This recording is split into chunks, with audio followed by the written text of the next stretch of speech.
Okay. Are we live yet? Are we live now? Are we live yet?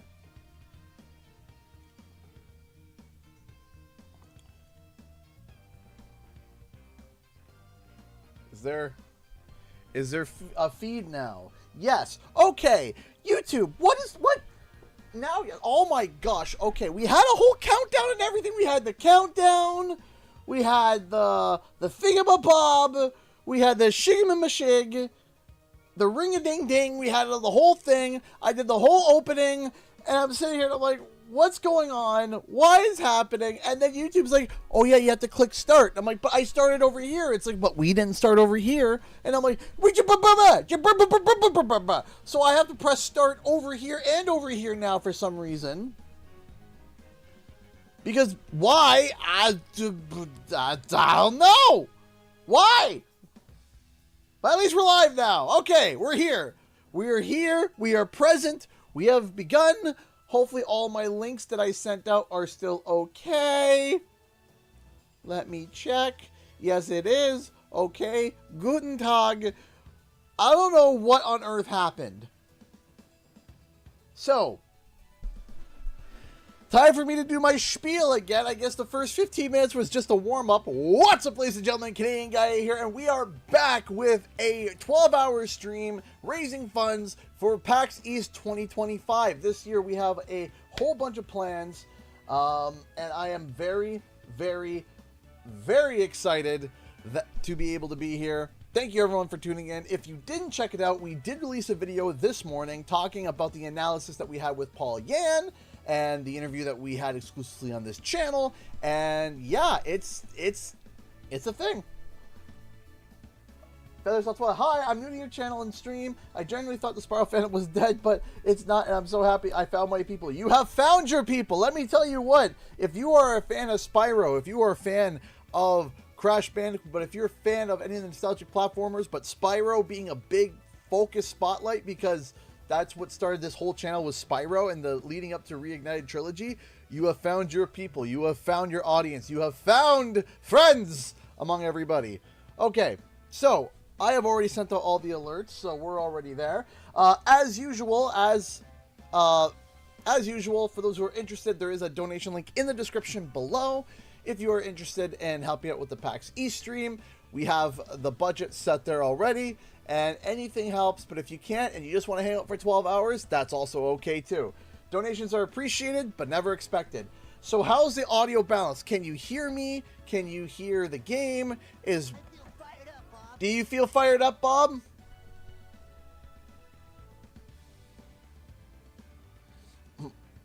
I can't believe it's 2 years since the insane 4K PAX stream. At this rate, I'll be 90 by next Thursday. Oh boy, howdy. Could you imagine? I feel fired up, Bob. Currently I work until 4 p.m. That is okay. Okay, ladies and gentlemen, I hear just fine. Good. Can we hear the game just fine? Go, PAX. Let's do it. Thank you, Julie. Thank you, Charlesy. Thank you, everybody. All right. So hopefully we can hear everything. If we can't, we can adjust and we can tweak and we can make better.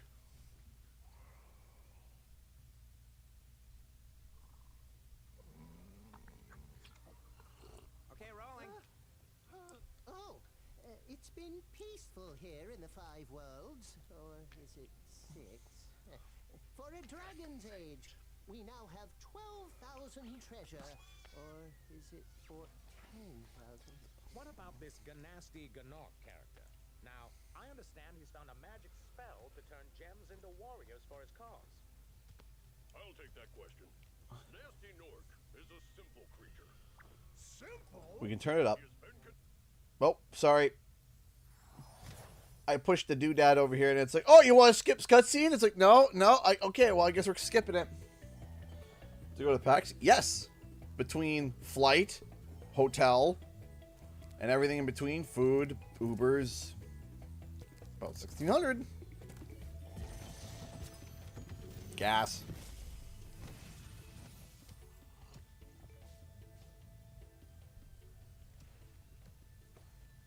Thank you for releasing me, Spyro.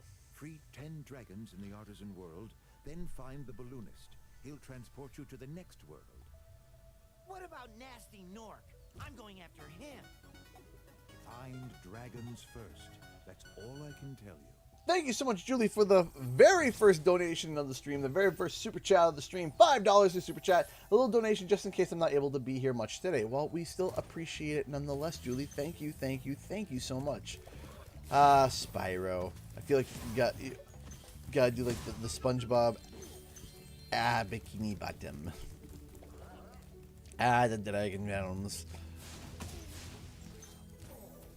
No, today's video also, game bar is still a little low. No problem. We can turn that right up. How's that?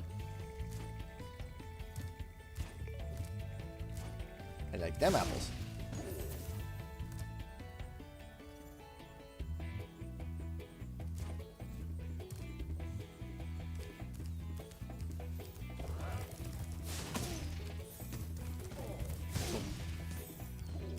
We can make the game louder as well, if need be.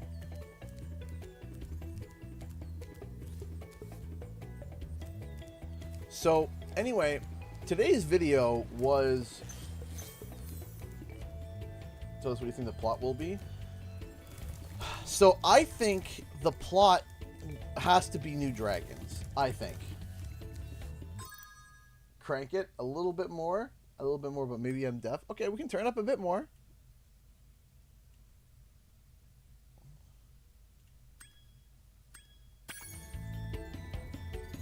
How's that for volume? Too loud, too quiet. Hold that. Let me also just fire this over here so it's easier for me to read.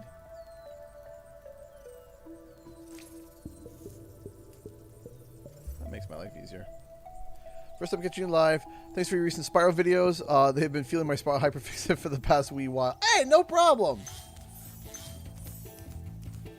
Excellent. Perfect. Yes, my own channel has been fueling my own Spyro hyperfixation now for coming up to 7 years. And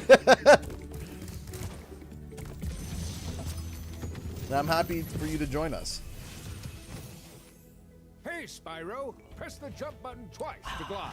And don't be afraid. Afraid of what? Falling from high mountain peaks? Plummeting into prehistoric glaciers? Oh, that. Well, happy birthday, Julie. Happy belated birthday. It was yesterday. I'm officially in my last year of my 20s. Listen, when you pass 29, it becomes 29, the epilogue of 29. The sunset of 29. I'm not 30. I'm on 29's epilogue. So, now I'm going to be honest. After today's video that I just dropped, it's getting to a point where I'm having a hard time. We got a donation that came in. 1 second. First Streamlabs donation of the day. Second Streamlabs donation of the day. Oh my gosh, what just happened? Hold on.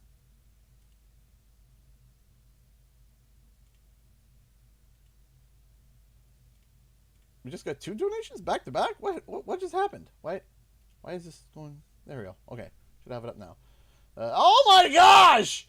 Did you guys plan this? Literally, the timed donations. We got $100 from Conky.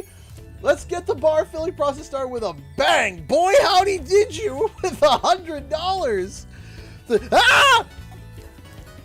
And then we got, oh my gosh, okay, we got like a donation train going like immediately. Good gravy. Okay, let me quickly read this. Conky donated $100 to Super Chat, to Streamlabs. Let's get the bar filling process started with a bang. That means that we get a victory noise. Every $100 you get a victory noise. Thank you.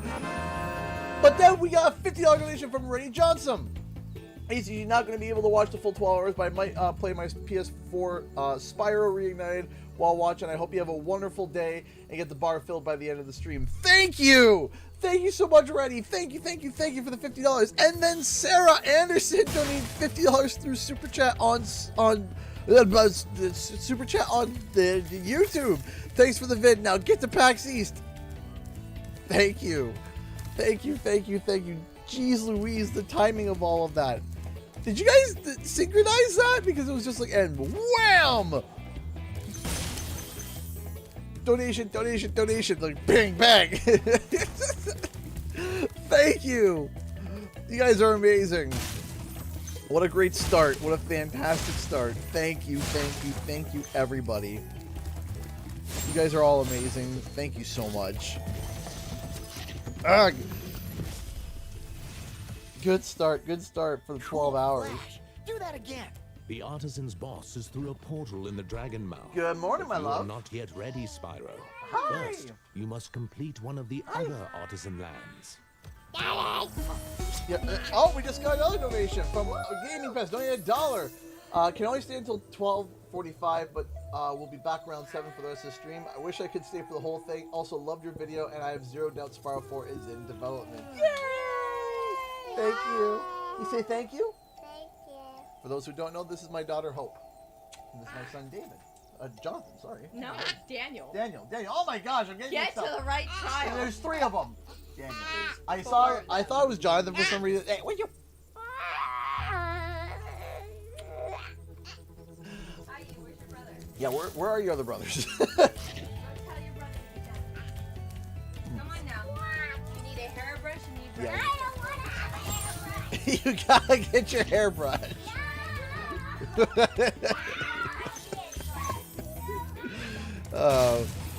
Every morning you gotta get your hairbrush. And she's like, no! This is CG fam. Get to the right child. There's 4 of them! I can barely remember my own name. Because it's absolutely adorable. Thank you. And of course, as per tradition, we always start with Dark Hollow. For those who don't know, when we first, who needs a single hairbrushing? Lozzie! How you going, girl? How you doing? I hope life is treating you much better now. I'm hoping. Hi, little pancake. How's it going? Whee! So, for those who don't know, when I first started playing this game, it's always typically become a tradition to go to Dark Hollow first. And there's a specific reason why. I'm going Gucci. Well, Gucci is I got into ESA. Well, congratulations. Congratulations. So one of the things that happened was that Dark Hollow was barely showed off at all during the leading up to Spyro Reignited trilogy. Like, there was barely any, like, the most that we got, I think, was the soundtrack for a level theme, but that was really it. And Psst, Spyro, want to know a secret? And basically, use the action button when you want to zoom in and look around. Oh, your secret's safe when with me. I got into the game, when I got the review code of the game, as soon as I finished the first level, the first thing I did was went to Dark Hollow because we hadn't seen it yet, and I remember just being like blown away. Oh, I almost forgot. So for those who don't know, we actually also have a 3D print store, and we have a new product that just hit the line real quick. We have, just in time for Easter, or just because it's rainbow and awesome, we have some rainbow dragon eggs. We got some rainbow dragon eggs. They are currently for sale right now in the store. Each dragon egg is going to be a little bit different because of just how the filament works. We got a restock of the original Spyro Digi egg that did so well. And also, just because I just picked up the key, we also have a new batch of keys in the store. Also, we got some new Thievius Raccoonus's and a number of other things. We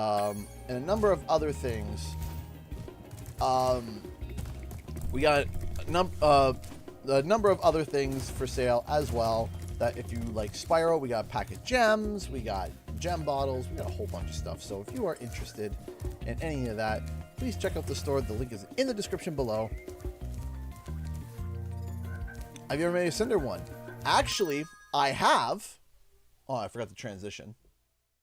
I have currently sold out, but I will be making... And I currently do have Malifor eggs.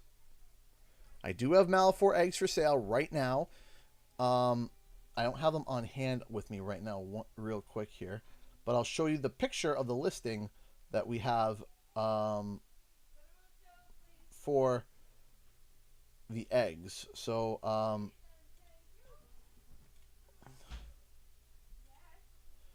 yeah, so it's made with a galactic filament. Right, that's one of the product photos, and that is the actual like egg itself. So we do have a cinder egg, and we do have but we do also have Malifor eggs for sale as we speak. I gotta take better pictures of it. I remember just making it and then posting it. I was just like, I gotta get this out real quick. That one is made with a special it's dual color silk. So on the back it's like purpley, but on the side it's like half, and on the front it's dark. So you got like a purpley black kind of filament, so it looks kind of different. So that is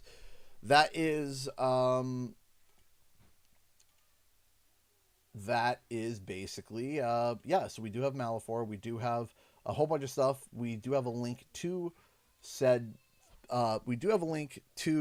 all the stuff in the store in the description below.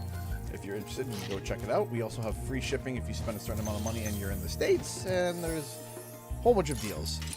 And also, I think you get 20% off if you spend $100 or more. If you spend $100 or more, you get 20% off. And if you spend $35 or more, you get free shipping. We have some deals, discounts, and things going on. Stuff for fun.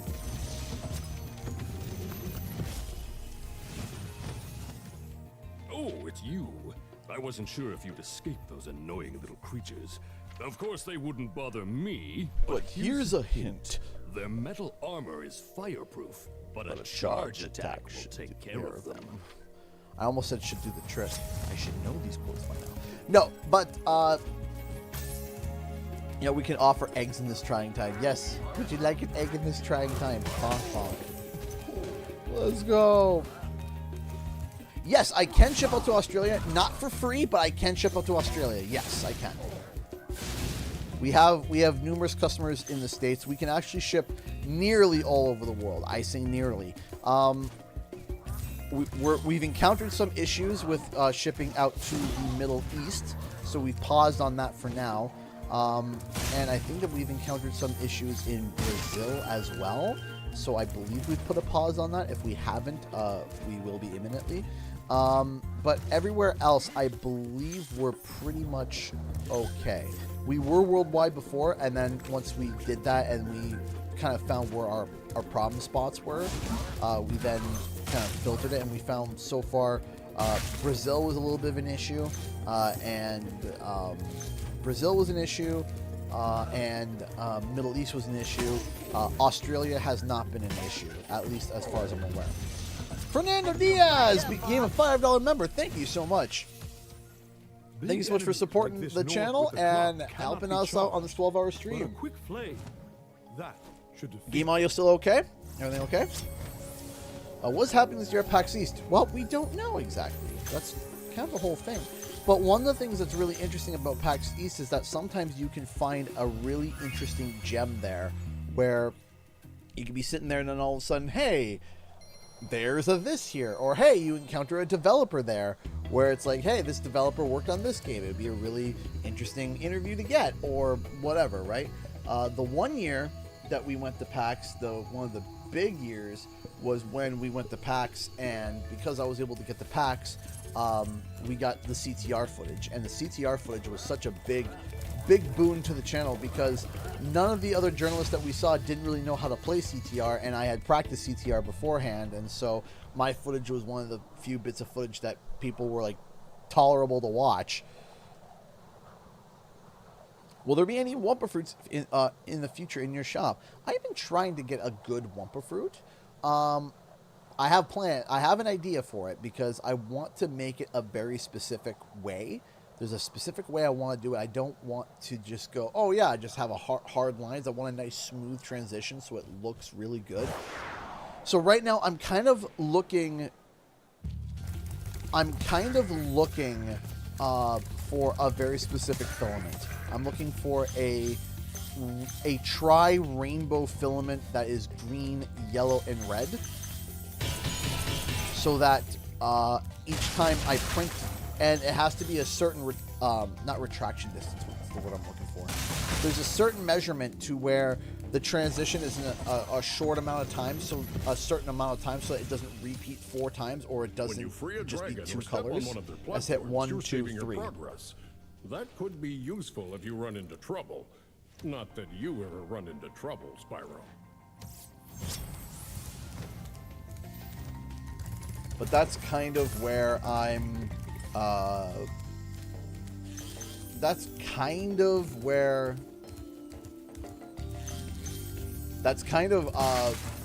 lost my train of thought.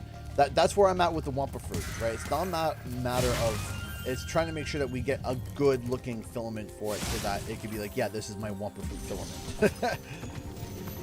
Granted, I haven't searched deeply for it.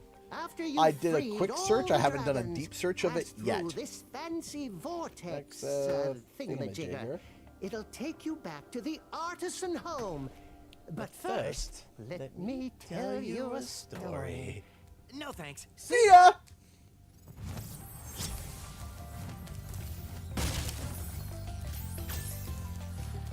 Do I have anything on Sparks? Not yet. I don't have anything on Sparks yet.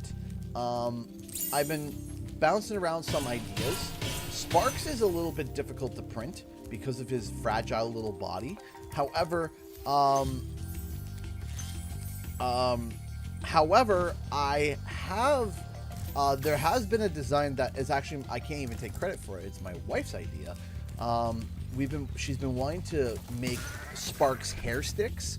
So like, you know, where you put sticks in your, if you have long hair, you tie it up in a bun, you put a stick through it. It was my wife's idea that she said, why don't you make hair sticks, and with those hair sticks, put like sparks, like put sparks on it and have it kind of hang down a little bit, like, you know, like kind of like a flattened Sparks where you have it dangling out a little bit. And I was just like, you know what? Okay, that's a great idea. And it's an idea that I've been mulling over my brain on how I would do it and get it right. So yeah, that's been something, that's been the thing, is that we do want to do something like that. But I can't take credit for that. That's 100% my wife. Watch the dragonfly, Spyro. His color indicates his power. When he eats butterflies, he stays strong. Like Thank you, Fernando. Sure. What's up, CG? I'm alive. That's what's up. Make Sparks chonky. Just weren't. Is that Sparks or an inflated worm with wings? Sparks ate one too many butterflies.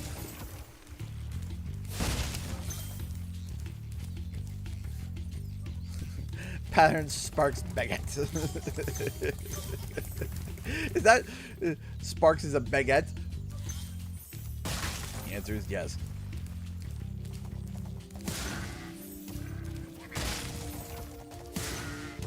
Can he fly? No. He just kind of rolls around like a noodle. He just rolls around like a fat noodle. I don't know what you mean, have a coast of copium. I'm not sure what you mean by that. It's a spaghetti. He's dragging it across the ground.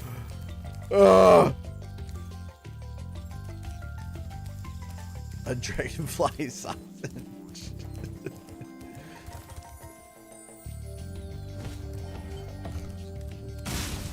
Sparks, you gotta lay off the butterflies, bro. Spyro, my friend, how about a hint He's a on little bread gliding? guy. You bet.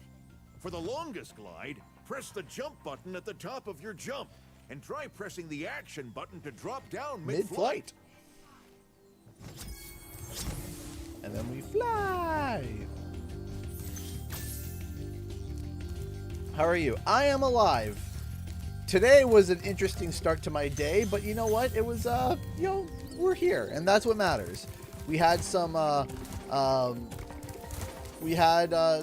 interesting moments this morning at like 4 o'clock in the morning and 5 o'clock in the morning, and then at 6 and then at 7 and then 8. And so waking up was a little bit like, you know, feeling like I just fell out of the crypt, but hey, we're here. And then of course the stream decided to be like, nah, you're gonna do the countdown by yourself in your own little. I'm sitting there and I'm like, this stream has started. Why is no one saying anything? And then someone's like, wow, there's some deafening silence. I'm like, but I'm talking here. What is happening?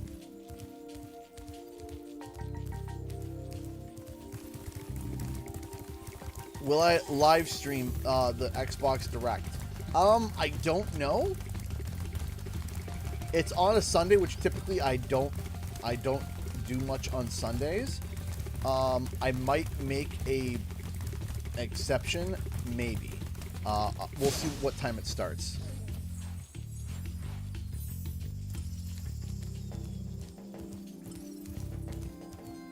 Why does YouTube mess up sometimes? Because YouTube is a mess. It messes up because it's a mess. All right, where's that tulip? Where's the tulip? Tulip! Where's the tulip?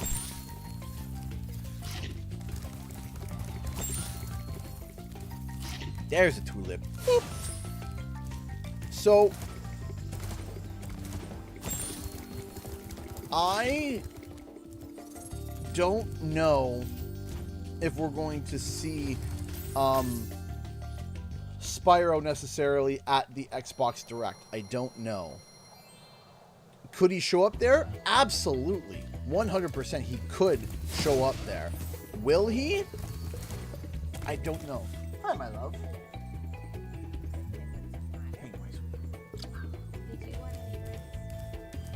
I'm okay with not getting grits this morning. Can you tell that she's from the South? Grits for the morning? Huh.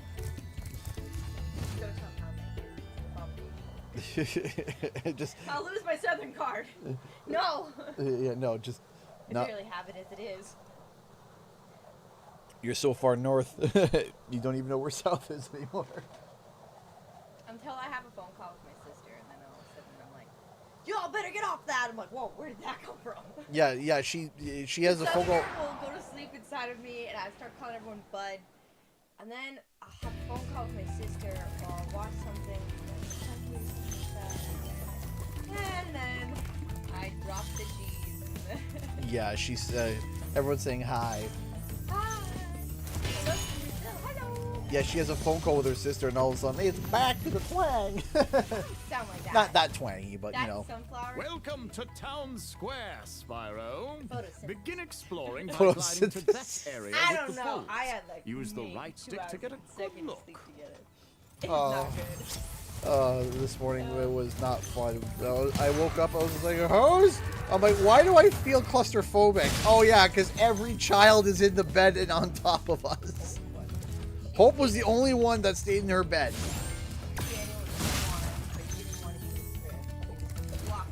Jonathan wasn't feeling well. David felt left out. I want to cut all the boys are in here. No, get out. It's all too warm. Yeah, I had to carry. I blame you for that.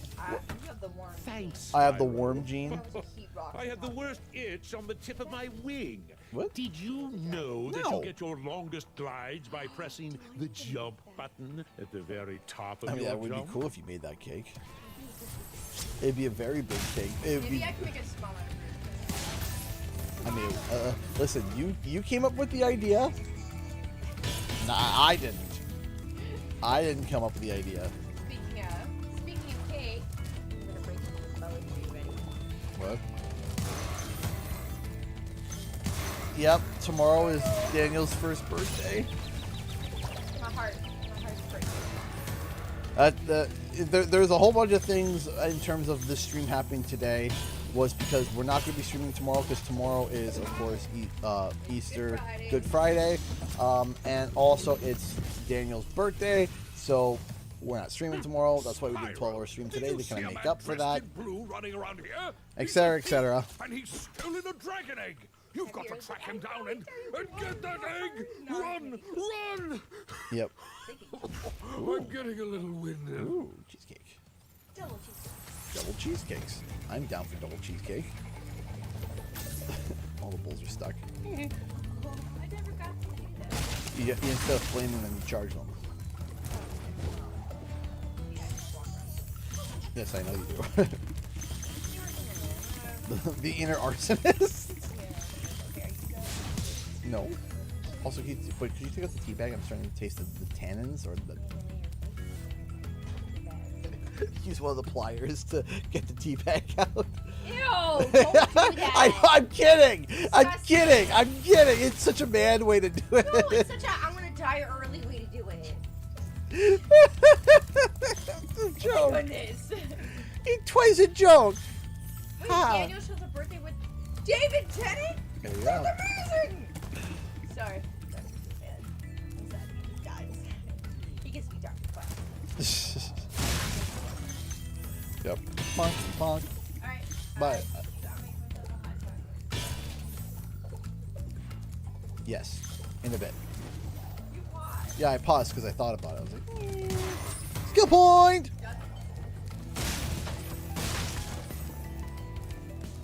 Get the get the pliers to get the tea bag out. You know, like.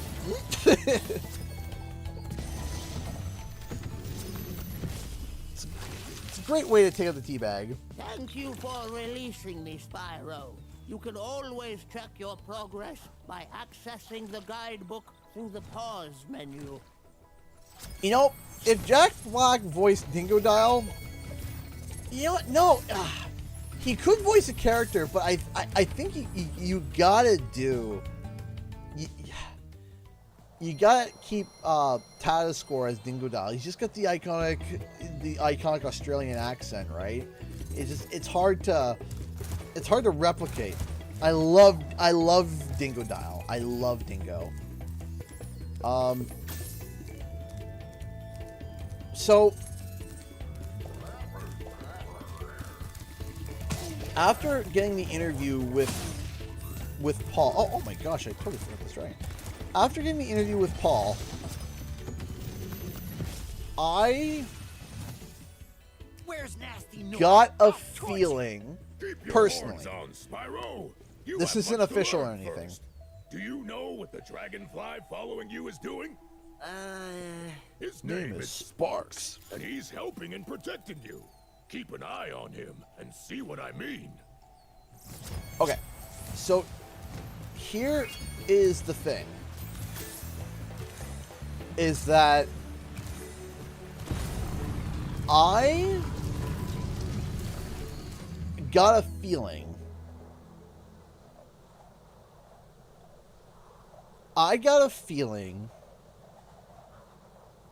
That I don't think we're going to be seeing Spyro at the Xbox Direct. And let me explain why. Not for the lack of it's not possible. It is 100% possible. I'm just saying personally. One of the things that Paul Yin had suggested is, you know, the fact that they have been silent for so long and they've just been in a deep focus kind of silence. And that deep focus kind of silence makes me think that they aren't as... that they're not close enough to announce the project if they want to show a trailer. If they want to show a cinematic trailer, they could. I think if they want to show a cinematic trailer, yes, Spyro could be at the Xbox Direct. I don't think it's close enough for gameplay yet. If they want to show gameplay, if they want to do a gameplay-like trailer, or something akin to what they've done in the past, I think you're going to have to... I think Game Awards is going to be a little bit closer to where we're going to be seeing it. I don't know. Spyro 4 doesn't exist.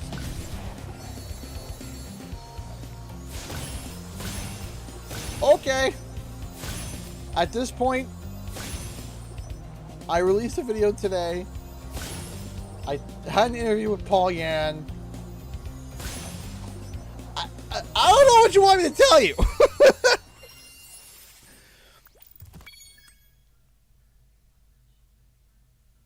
Delbin was trapped there, suffering in silence.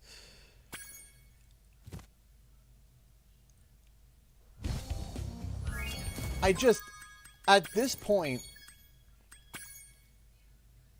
I can tie something around. At this point, I feel like I'm dragging the horse by its hooves to the water to drink. At this point. Like, I feel like I'm literally hog tying a horse and trying to drown its head in the water, and instead the people are like, yeah, there's no Spyro. Wow, I see you've been busy rescuing dragons, Spyro. You may travel to the Peacekeeper's world if you... Are you ready to go? I just, like... It just, at this point, it's just like... I don't know what you want me to tell you. I don't know what you want me to tell you. Toasty, I forgot Toasty. Oh my goodness. I knew I forgot something. I was like, I feel like I'm missing something. Toasty, that's what I was missing.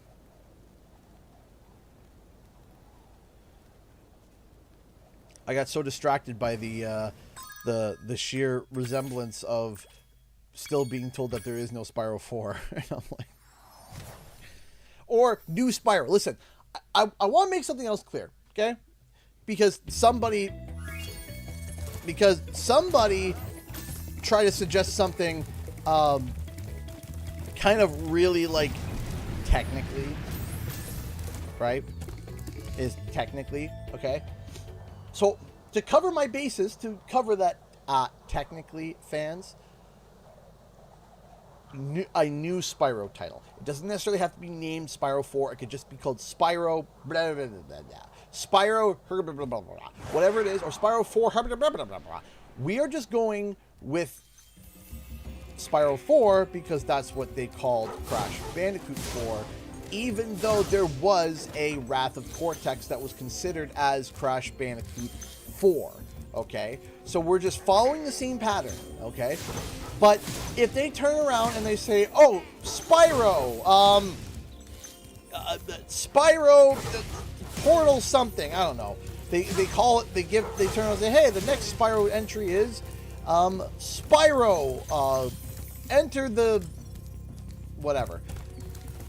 And then people say, see, it's not called Spyro 4. Really? Like, really? Seriously?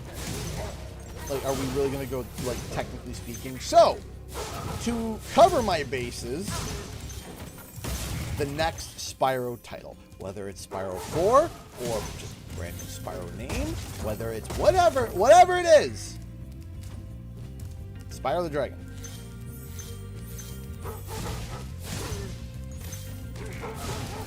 And if you haven't seen that video is live. We released a video early in the morning, or which was more like, you know, less than 2 hours ago, and being like, good morning everybody, here's me breaking down the interview.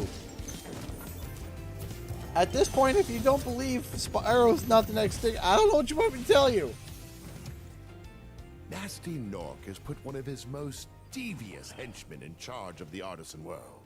Bring him on. I think I smell a barbecue. Be careful, Spyro. Toasty has many tricks up his sleeve.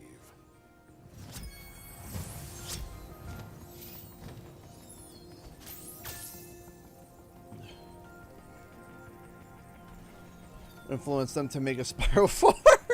Okay. And not make a Legend of Spyro remake, and wanted them to bury that side of the IP, which we know is, oh boy howdy. Listen, okay? I have a question. Let's be honest here.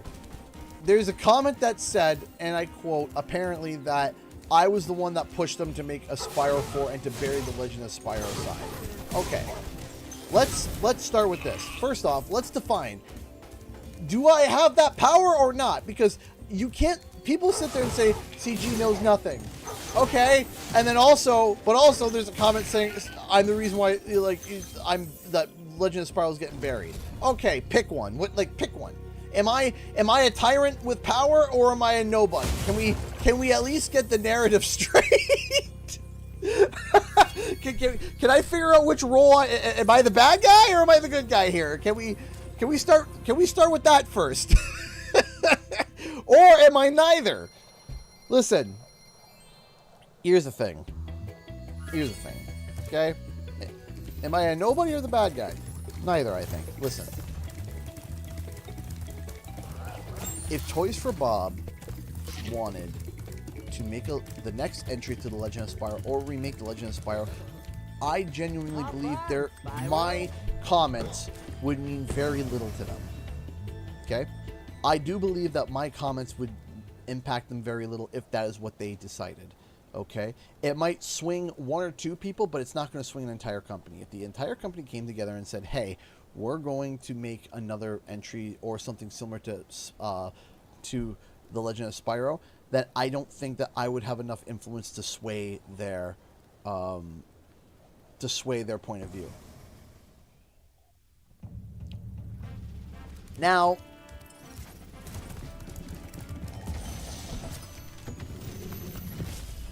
could I give suggestions? Yes. Look how our treasure has been stolen and has my suggestions in the past been considered and taken into account? Unofficially, I have somebody who does have a credit in a Toys for Bob related game has told me before that there have been minor changes made because of my suggestions. How numerous and how frequent were they? I don't know. But I have been told that minor changes, and nothing big, nothing big, nothing that's like, oh wow, CG's recommended this and we changed the whole thing because of it. No. But I will do here. I will give you a little hint as to what apparently one of my videos, I was told that one of my videos got changed something. I'll give you a little hint. Every single time you glide, one of my tiny recommendations apparently was considered and happened. According to somebody. Now listen, could I be being lied to? Yes, absolutely I could be being lied to. Absolutely. But the person that told me has a credit in the game. So I don't know why they would lie to me. But I'll give you a little hint. Pay attention to Spyro's butt. There was a small suggestion that I made years ago when we were watching Spyro. There was a small suggestion that I made, and apparently it got in. So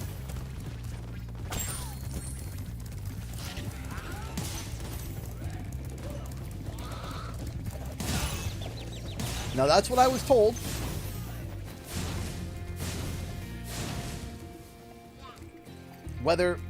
How true it is, I can't tell you. All I can tell you is the person that told me has a credit in a Toys for Bob related title. And they told that to me personally. I was super hyped about it. And that's all I can tell you.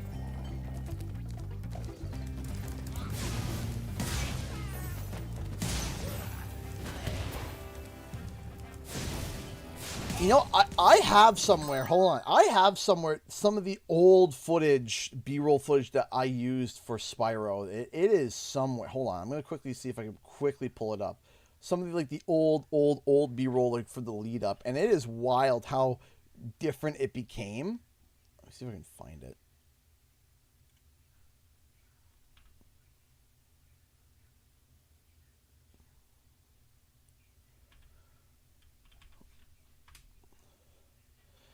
like, hold on. I'm going to try and find it because there is some old B-roll footage that I used over and over and over again because it's all the footage that we had. But when I mean old, it is old. Where is it?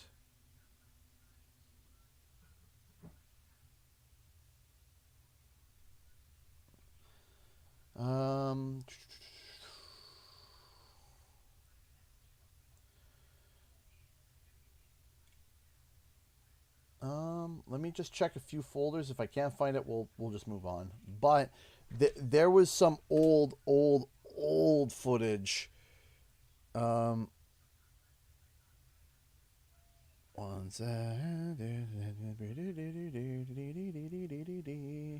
Footage. Is it 4K? No, that's not it. I didn't like that. Let me try this. That's better. Let's try that.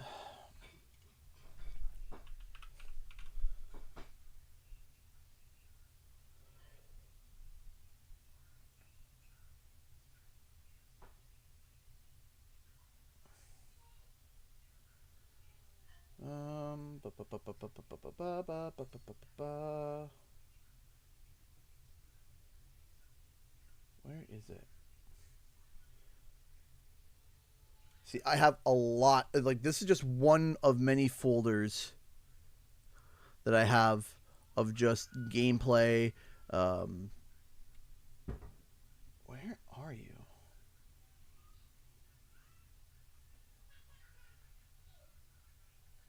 Truth.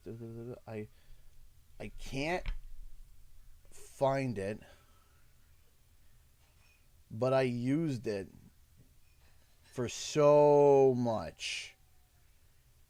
It also, I remember it also being like a weird, like in a weird language.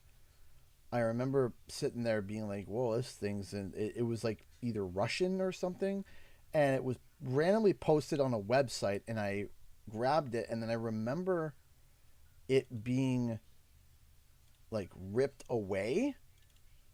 I remember it being like they took it down because of something. Hang on.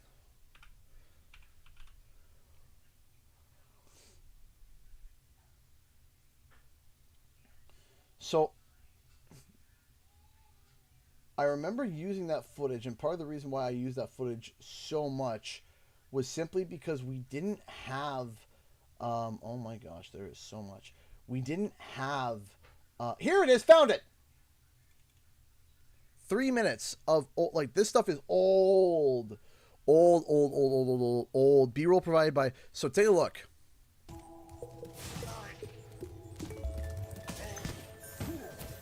So this is some of the old footage of like early like when did I download this? This was downloaded October 20. No. Yeah, June 12th, 2018. Modified June 12th, 2018. So you can kind of see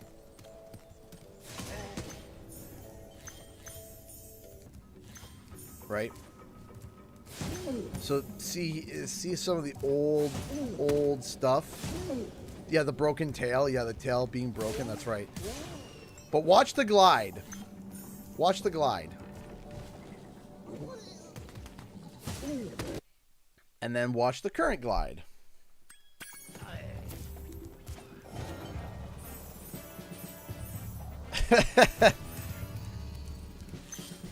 So sorry that took so long, but yeah, it was a whole thing. And what that person did is they posted that B-roll. Technically speaking, they shouldn't have. Technically speaking, they shouldn't have. Why was the tail broken in the first place? It just was. It just, sometimes in game development, that's what it was. Sometimes you prioritize certain things, and then you don't prioritize others, right? And sometimes He looks stiff without the wiggle.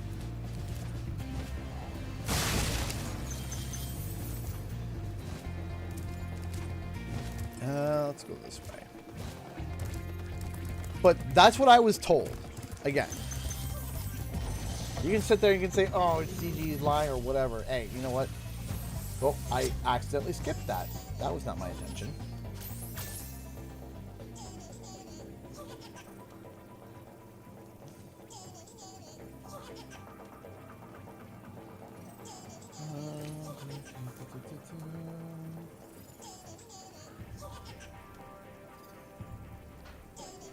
No, I've been dealing with a lot of people accusing me of a lot of things the past week. Just rolling my eyes at this point.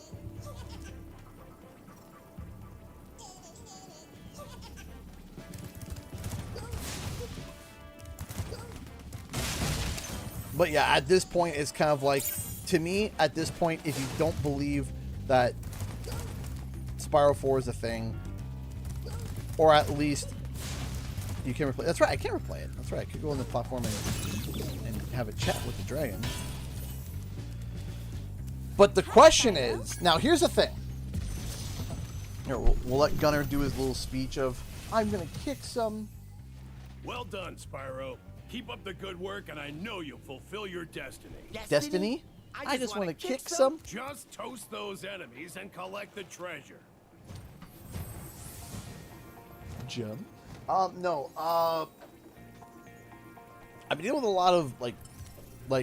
There's been. I don't want to say a lot. Let me rephrase this. Not a lot. Not as much as I typically do. There's been a lot more positivity my way. It's just the negativity now is more confusing more than ever, to me, at least. The negativity has become more confusing to me than ever, especially since after the last thing. Hey, Elena, doing $10 super chat from Grandma. $5 today, $5 for tomorrow. Use this to spoil the birthday boy tomorrow. Aw, thank you. Thank you. We appreciate that, Elena. Thank you so much for the $10 super chat. Thank you, thank you, thank you. Again, all donations through the Streamlabs will be going towards the PAX trip. If you want to help out, there's a link in the description below. And if you just want to sit and chill and hang out, that's also cool as well.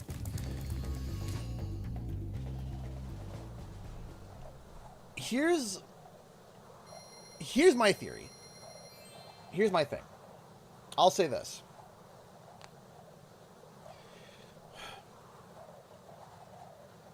There is such thing as a group hype. So I'll give you an example.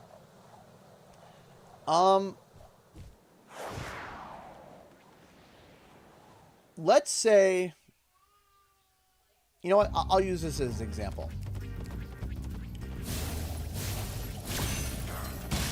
I'm gonna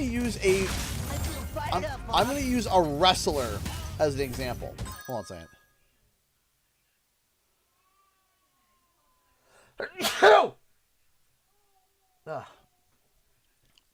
Thank you so much, Chapman. Out of the Breakables and Spyro, which chest do you prefer? The ones from Spyro 1, 2? I like the Spyro 1 Breakables. I like them a lot. I kind of like them all, though. Anyway, what was I saying? I'm going to use a wrestling term, something wrestling related, as an example of what I'm going to talk about. So, once in a while,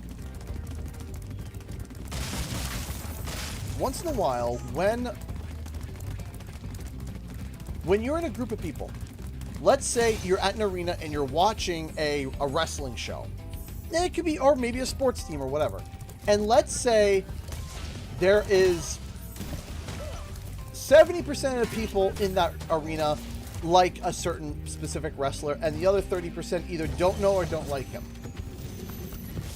When that guy comes out, his music hits, or she comes out and the music hits, the 70% of the people go nuts. The 30% of the people initially may not go crazy, but because of everybody cheering and screaming and yelling, it's infectious. Where you start to like the person. Why? Because everybody else around you likes them and they're screaming and they're hyped. and they're yelling and they're like, oh my gosh. And so you kind of join in and you kind of start to like the person. Even maybe initially you might have thought, why, you know, oh, I don't like this person because X, Y, Z, right? Likewise, there could be a favorite wrestler of yours coming out, or a favorite person is coming out, and then all of a sudden everyone starts booing. Canyon rewards good gliders. And when everyone starts booing, suddenly you might not cheers, like you might be like, woo, woo! You look around and you see people, you're like, woo, woo, woo, woo, and you get quiet, right? So, what my thinking is that people don't want to get excited. The thing is that they don't want to get excited because they don't want to be disappointed. They don't want to be disappointed. They don't want to be let down. They don't want these things. Right? Incredible glide, Spyro. I thought I'd be stuck. Like how going to a comedy club or show and you laugh more because laughter is infectious. Exactly. Laughter is infectious. Hype is infectious. Excitement is infectious, right? Negativity is also a dampener. Now, here's the thing. I guarantee you, there is going to be people who have been stating Spyro 4 is not real, Spyro 4 is not real, Spyro 4 is not real, Spyro 4 is not real. That as soon as Spyro 4 comes out, or is announced, or new Spyro title, or whatever, they're going to try to figure out a way to hate it. Yeah, well, Xbox will probably ruin it. Yeah, well, it's not. Insomniac's not involved, so I don't care anyway. Yeah, well, and you see, it becomes a point where it's just this. I am going to make it so that I am cynical about it, whether people like it or not. And it's going to be excuse after excuse. And you might say, well, how do you know that happened? Because that's what happened with Crash Team Rumble. Leading up to it, we were saying multiplayer Crash Bandicoot game. It's going to do this. It's going to probably be about this. It's probably and there was a whole, like, we had the game kind of, the gist of the game already fleshed out before it was announced. And people were saying, it's not gonna be real. It's not gonna be real. It's not gonna be real. It's not gonna be real. All of a sudden it came out and people were like, well, I don't want that. I don't like this. Who asked for this? Acting like as if it was the first time that they've heard about it. We were talking about it for a long time. We talked about it. We talked about it for a long time. Right? Now, is that you, Spyro? Some people then picked up the game, or they watched the preview of the game and they said, it's not for me. And that's okay. That is okay. For me, that is okay. If you saw the gameplay and you're like, it's not really for me, to me, that is perfectly fine. That's A-okay. Not your flavor of game. That's fine. But don't sit there and shift your position from, well, I don't like it, so in some resemblance or way, I'm still right because I don't like it. And it blows my mind. Blows my mind. Hi, my love. Here we go. Caffeine round 2? Yes. Also, I didn't realize this. This is that's a left-handed cup. This is? Yeah. I'm partially ambidextrous, so is that the word ambidextrous? Is that how you pronounce it? I'm partially. Some things I do left-handed, like I drum left-handed. Even though I'm like if you put me behind a set of drums and I were to beat them up, I'm most comfortable in the left-hand position, which is weird. In a BAM position? BAM! Bing, the Unga Bunga? What? Is that him reefing on my... Are you reefing on my chair? Is that you poking me? Are you last night was so funny. He would go like this and go... Yeah, he's like clawing at me. Are you growling? You hear that? Yeah, are you doing a deep growl? What are you doing, huh?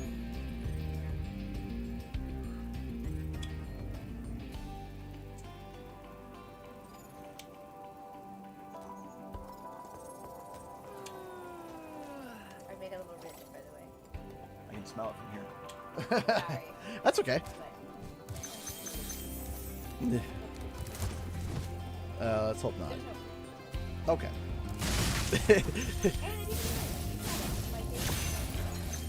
Sorry. There was my Cadbury bar. I'm sorry. It was out in the open.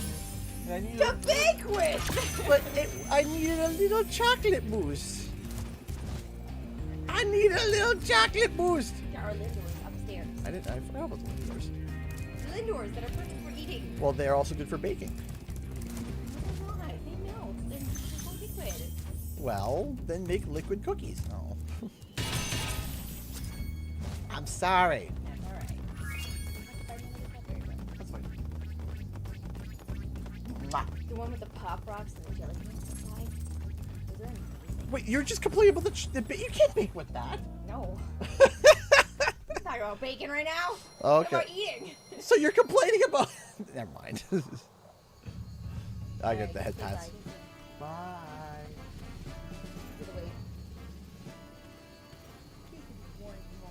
31. Oh yeah, he's walking now. No. Anyway, I got distracted. Do you think it'll be on PS4 too, or just PS5 PlayStation wise? You know, McGee's second. That is a good question. One that I am leaning towards. I think we're going to be starting to walk away from the. Because you have to think. Hey, Chapman, Spyro, thank you so much. Swore at the me. dragonfly has been doing a good job protecting you. Make sure to keep him strong by feeding him lots of butterflies. It's a boy. It's a boy. His name is Daniel. Thank you so much, Chapman. Some people will move the goalpost because they got proven wrong when a game is announced, and then downing it will be good, or just hit it because they were wrong. Yeah, no, the goalpost moving happens a lot. So, but thank you so much for the $10. I appreciate it. Thank you. How's it going? I'm going well. So to go back and answer that really interesting question from McGee. I'm leaning towards. I think they're going to discontinue the PS4 release, and to me, I think I'm going to be leaning more towards they're going to start going away from the PS4, and here's why.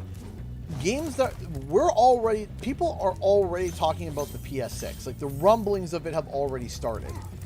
Right, which is kind of wild to think of, but yes, the rumblings for it have started, right?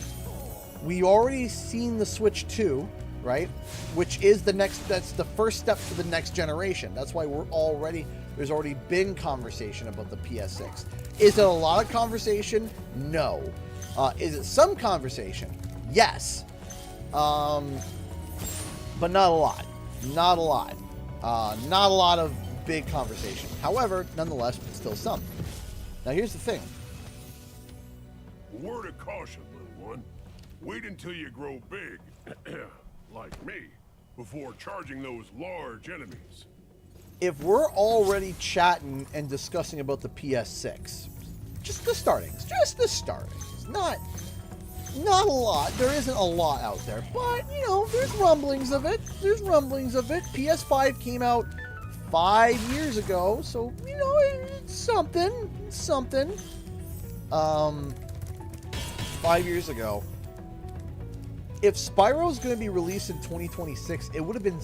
They're releasing a game on a 6-year-old console. A 6-year-old console, which... You know, I don't think that it would be a... I don't know if it would be a good idea to be able to have it be enabled for PS4, because inevitably it's going to take a step back. Now, we were told by analysts and a whole bunch of people before, oh, well, if you have a cross-gen game, it's not going to step the other game back.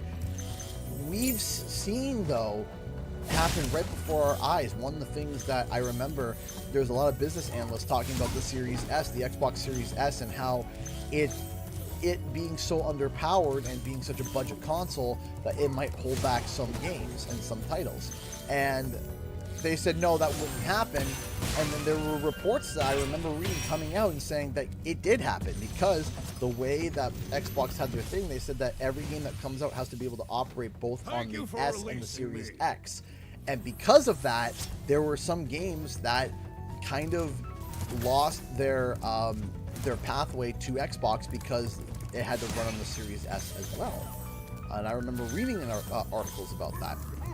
Could I pull up and quote it right now? It would take me some time, but yes, I could pull it up. I could pull up both articles of one party saying, oh, it doesn't affect it, and the other party saying, no, it does. And I remember at the beginning of the generation, they said, no, it doesn't. And then partway through the generation, they're saying, yes, it does. So there is an aspect of people have been saying, hey, you should release games that are Series X exclusives. Where it's like, hey, this game is so powerful, you can only operate on the Series X and not the S. So all this to say that it being available, Spyro, some big Norks up ahead available, are wearing armor, and in the ice cave, armor can make their feet very slippery. it being available for PS4, I feel would make the overall title not as successful. Granted, I will say, for how technically low powered the PS4 is, it is a powerful little system. So, I don't know. But this ties into another discussion that we can have. See, I'll just say this, and this is something that I think most people can agree. I want you to take your everybody, let's take out our Spyro biases for a second. Let's look at this cute, adorable dragon as just a franchise, as just in terms of scale and in terms of size and in terms of all these things, okay? Let us pull out our bias for a second and try to look at this as robotic and analytically as possible. Would you think that Spyro is a big and an ambitious project? Let's take out our favoritism for a second, just for a second. Would you consider Spyro as a grand, big title?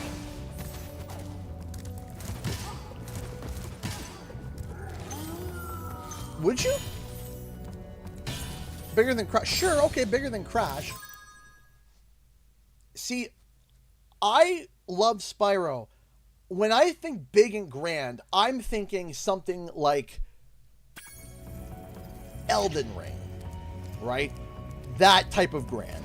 Elden Ring. I'm thinking, I'm not saying brand recognition, I'm saying just the game. Like, if you were to take the Purple Dragon aspect of it and turn it down to, is it Call of Duty? Is it these Final Fantasy? Is it these Hogwarts Legacy? Is it in terms of scale? Not in terms of brand recognition, in terms of scale. God of War, Red Dead. I'm talking all of these big, ambitious games. Would you associate Spyro with that? The answer is no. That doesn't necessarily mean it's worse or bad. It just is. It's just smaller. That's it. It's just smaller in scale, but it doesn't make it worse or bad.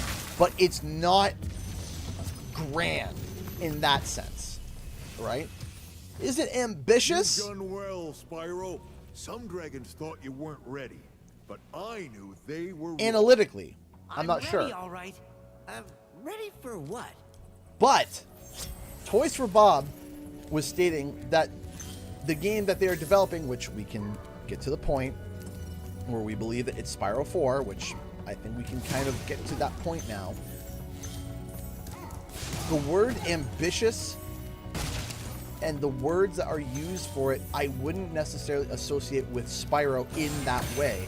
So I'm interested. What is a... Just so I can make sure that I got the quote right. Let me just pull up the interview wording real quick, just so I make sure I got it right. I can't spill the beans just yet, but I will say it's very much in the thick of development. The team is very thrilled about how the experience is shaping up. The game is big and ambitious and pushes our craft to new heights, and I can't wait to tell you more about when the time is right. Big and ambitious. That, to me, is a huge indication. I don't want to say maybe huge, but that to me is an indication of, okay, the scale of this project may be bigger than we initially thought. This may be bigger than just, oh yeah, Crash Bandicoot 4 a la Spyro. Now, where was I? Right? So what does... Right. And I agree with you, Ben. I would say ambitious means bigger and more expansive. Maybe they're focusing on a deeper story, stuff like that. Exactly. That is what I'm saying. So what does a big and ambitious Spyro look like? And I feel like that would be a good topic for a video. I feel like that would be an interesting topic to kind of explore and deep dive. What does an ambitious Spyro, a big and ambitious Spyro look like? Right? It's actually just Spyro, but physically chunky. Yep, that's it. Also, remember too, the way that it's being worded here, that this is going to be it looks like it's going to be Toys for Bob's biggest project that they have done so far, right? Because Big Ambition pushes our craft to new heights, right? So it's ambitious.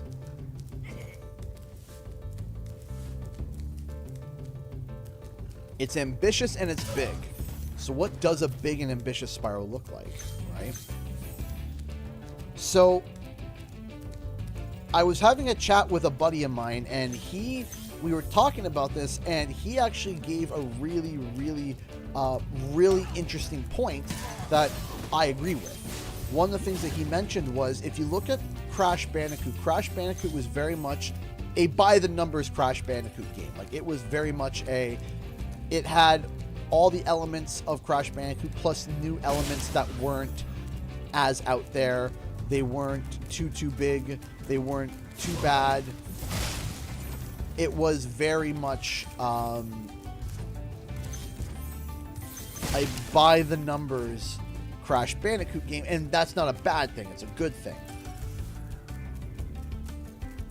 So the question is what is a big and ambitious Spyro title? And I just repeat myself. I feel like I just skipped the track. Back to what I was saying. This doesn't feel like a by-the-numbers Spyro title. The way it's being described, we've already have evidence thus far that what they're working on has RPG elements. Right? That there are RPG elements involved. So it makes me think, okay, that's pretty big.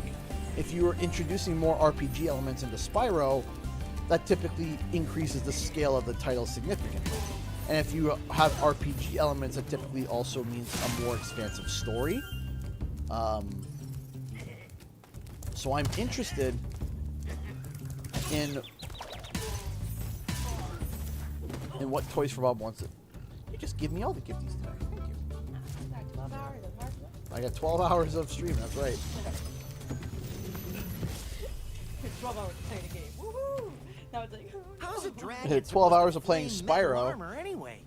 Remember, Oh, Spyro, no. Oh, no, flame won't work on metal, but charging with your horns, I'm being forced. This is the hardest job I've ever done. 12 hours of my favorite game. What will I ever do? yeah, give it. Hello, everybody! How's it going? So fun. A crystallized Nasty Nord giving taste of that is kind of funny. Here's the problem with Nasty Nord. He's got tiny legs, so 3D printing that would be a pain because all of his weight would be on his little chicken legs. To be honest, And getting that off the build plate. just taking off the footboard. Yeah. Yep, it's So that's why we're kind of like, eh. I would like to do Nasty Nork. It would be a little difficult. I did show off the rainbow eggs. So beautiful. They are so beautiful. Pardon? I feel fired up, The Bob. second what? The second batch? No, not yet. Well, we have to see if the first batch sells. If the first batch sells, we'll do a second batch. That's it. Ray Johnson's been a member for 2 months. Thank you so much. Izzy, just wondering, did you ever find out why OG Spyro 3 crashed in on itself? I tried to figure it out for like 20 minutes, couldn't figure it out, so we'll have to... That playthrough is going to have to stop, or I'm going to have to use it. So, for some reason, we don't know why, my emulator for Spyro 3 just exploded. We don't know why. We try to load up the save, and it just dies. And I think it's a memory card corruption issue. So, I think that's the... Busted out. No, I was in retirement. Have you seen that PlayStation 5? Why do you need me now? What's on the other side of that river? Why don't you glide there and find out? I would, Remember, keep your water and replace that lid. We'll do. At lunchtime. Okay, we'll do. Off topic, but do you think Toys for Bob would be able to develop Banjo-Kazooie game? Like, are we able to make a big and cool level design as Banjo-Kazooie? I'm going to say this.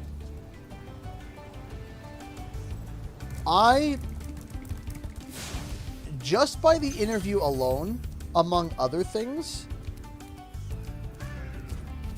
I think... I got a feeling... This is me talking. This is just me talking. I got a feeling that Toys for Bob wants to do Spyro because they want to do the first project that they want to do is obviously something that they want to do, but also they want to do a project that they're familiar with as their first indie game because they can get warmed up and figure it out. And I got a feeling that Xbox and them may have a verbal discussion saying like, hey, if you make Spyro 4 and it turns out great, you can work on Banjo next. Right?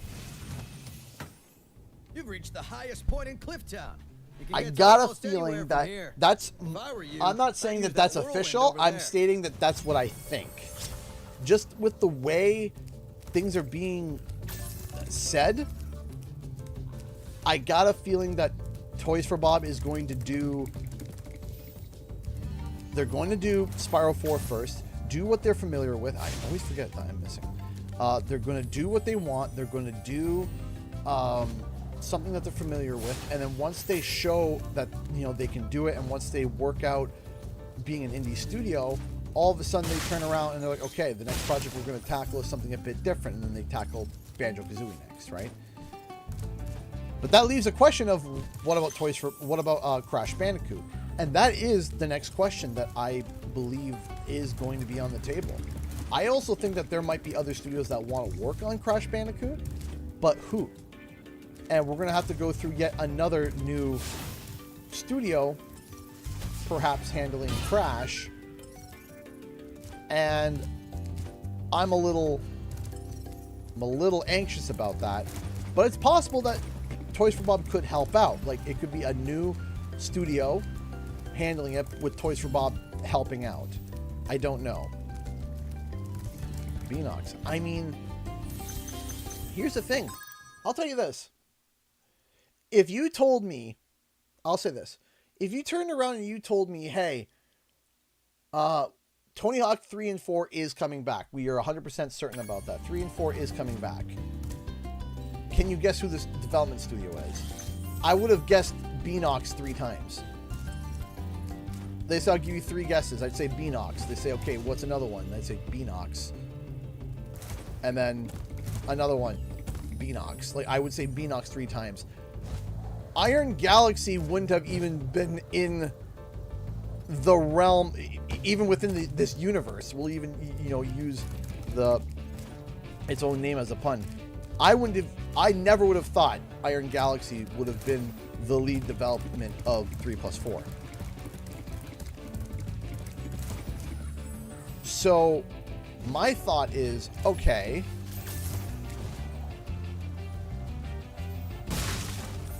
what does that say about Beanox?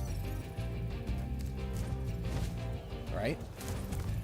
What does that say about Beanox? My answer is I don't know. I don't know what that says about Beanox. I don't know what it says.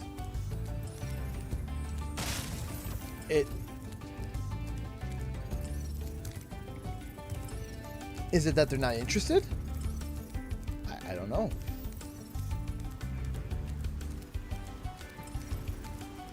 And there's another concern that we need to have as well. Beanox also hasn't been the same for a long time because the guy who directed, one of the guys that the director of CTR, he left the studio afterwards. And he left and he went to go do his own thing. He retired. So even if Beanox were to do a CTR2, it wouldn't be the same team. It wouldn't be the same team, right? So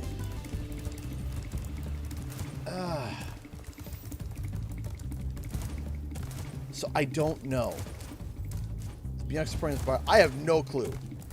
I have no clue. I have no clue who is supporting and who isn't supporting Spyro 4. No idea.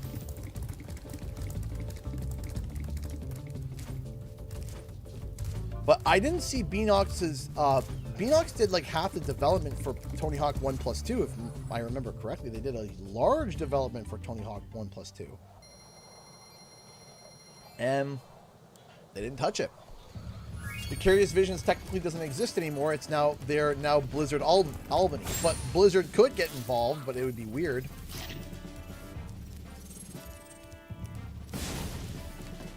Not saying it's impossible, but also like, you know, Ice Cavern already did Ice Cavern. They were just gonna do the Night Flight and then Dr. Shem.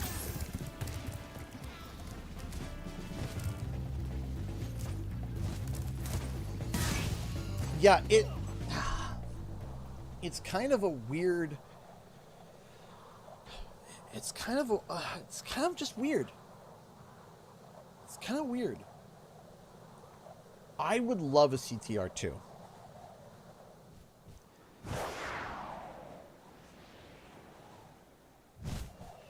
I would love a CTR2.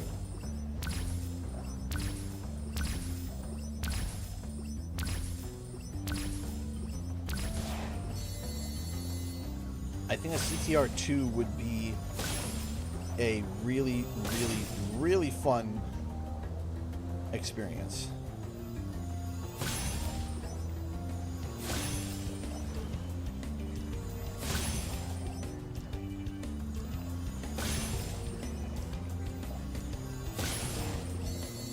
I would love for them to release a CTR2 just to spite Mario Kart World.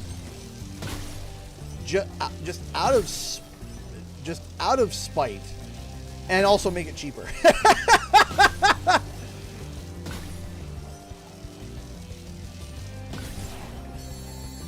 Just to be petty, and I would love it.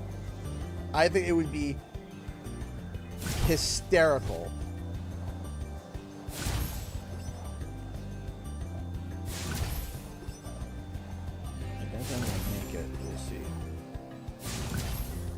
The last, yeah, it's gonna be short.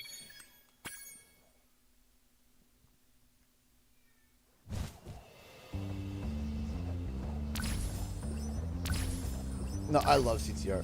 Hey, let's fire up hype for Paul Yan. Hey, Eugenia, thank you so much for the €2. I appreciate that. Thank you. Is that pronounced Eugenia? Eugenia? I'm sorry if I'm mispronouncing that. But nonetheless, thank you so much for your support. Thank you, thank you, thank you so much. I appreciate it. And yes, oh shoot, I might just reset. I appreciate Paul Yan. I do. I very much appreciate Paul Yan. And I gotta give him full props and credit for everything. Paul Yan has clearly been very aware of the fan base.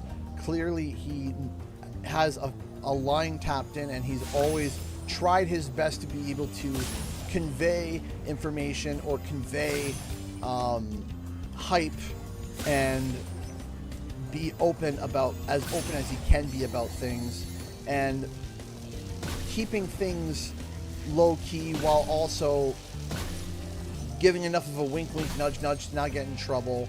And he's constantly done this now for a long time. He's been instrumental. Whenever you see Paul Yan pop up anywhere, where it comes to an interview, when it comes to whether it's an interview, whether it's a showcase, whether it's a 30-second like cameo, always pay attention. Always pay attention. He's always trying to let you know. He's always trying to keep the fan base excited about something. Right? He's always trying to convey information in a safe way for people to be able to get the gist of what's going on. He tries to, at least, I think. And so I'm very... Okay, Penguin North, you don't need to keep repeating the same comments over and over and over again. And yes, today is about raising funds to go to PAX East, but if there is something at PAX East that I can cover on the channel, it allows me to be able to cover it, and I can talk about it and do a number of things. And that's what the funds are for. The funds are for PAX, so I can make more content and be able to keep going. Speedy Springtrap donated $5 through Streamlabs. Thank you so much, Speedy. Give me a second here. Hey, Steve, hope you're doing well. There's a little something to help with PAX. Also, my own side theory here. We love side theories. Do you think they will announce or tease Spyro at PAX or something later? Because I think Xbox may announce Oblivion and other big games at the same time. Thank you so much, Speedy. Let me read this other donation, and I will tell you what I'm saying here. Mr. Benedorm donated £10 to Super Chat. Thank you so much. Hi, CG. Your Spyro 4 videos have fueled my already high excitement for the last 2 weeks. Keep up the great work, and have a great time at PAX. Thank you so much, Mr. Benedorm. I appreciate that. Thank you, everybody, for your contributions. I very much appreciate it. Thank you, thank you, thank you. Okay, so, to answer your question. What was the question? Oh, yeah, to side theory. So, here's my thinking. I'm just going to kind of think out loud. So, unrefined thought, we'll call it. If this game is being sent out to multiple platforms, very much like Tony Hawk, does that mean that it has to be at a Xbox exclusive announcement event? In fact, is it possible that they would prefer for it to be at a more neutral event than an Xbox exclusive event? Tony Hawk had his own reveal. He wasn't revealed at a Xbox Director Showcase, Direct, whatever. I call them Directs. I just call them Directs. Some people were saying earlier, why are you calling it the Xbox Direct? I call it a Direct. It just makes, if we start saying, oh, there's a state of play, and oh, there's a showcase, and oh, there's a developer, I just call it a Direct. It makes things so much easier, because if we're going to start crossing terminologies and come up with our own terms and ideas, it's just going to get confusing. If you say Direct, most people know exactly what you're talking about. Anyway, my point is, Dr. Shemp thinks he's so cool. You don't know what it's been like listening to him over and over. But I tell you one thing, he should watch his back. I'll say this. If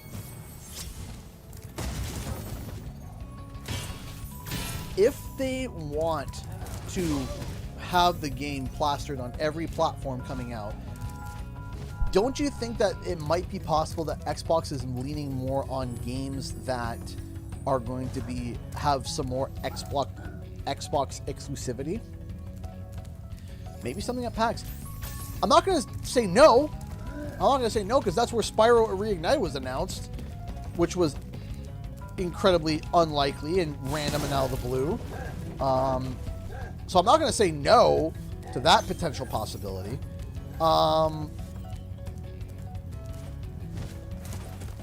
But in terms of... I always forget the pattern on this shit.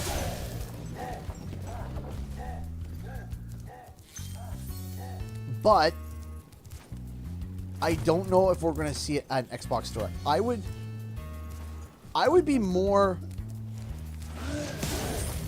leaning towards Summer Game Fest.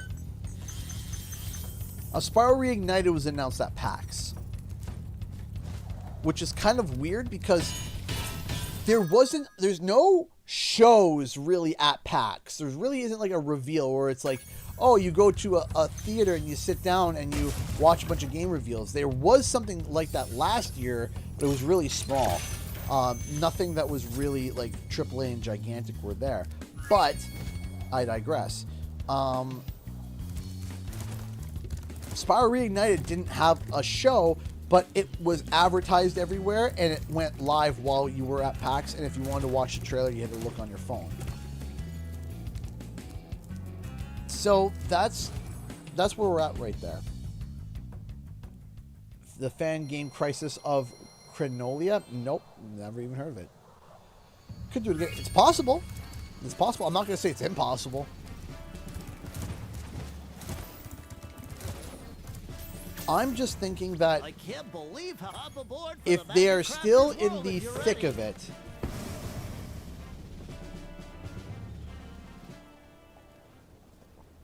if they're still in the thick of it, of development, which is what Polygon had said, if they're still in the thick of it, into the thick of it, I'm wondering, I'm curious,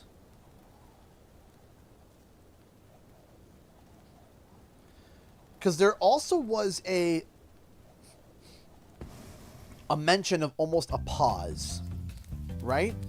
I might be crazy, but is it just me, or when Paul Yan recommended and said, or not recommended, but when Paul Yan suggested about them picking up where they left off, signing deals and getting everything, all the unglamorous stuff of being indie, and picking up where they left off, wouldn't that be a bit of a suggestion to think that maybe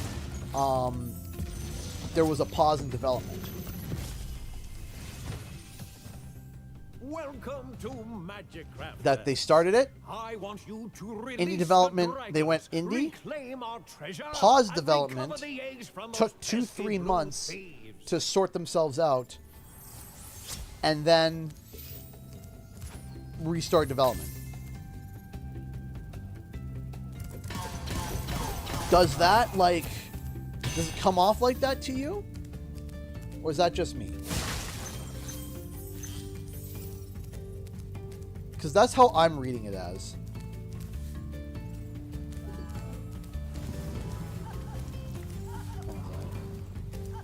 Always love doing this. Bonk. Sounds reasonable. Yeah, so that's where I'm I'm reading it as. I'm reading it as, okay, I got a feeling that maybe we're gonna have a good time. That's what I'm thinking. Speedy Spring got $25. Makes sense. Also, I haven't done this in a while due to life side blinding me. Break the Canadian, bring on the domination train. Man, I miss doing that. Aw, thank you so much.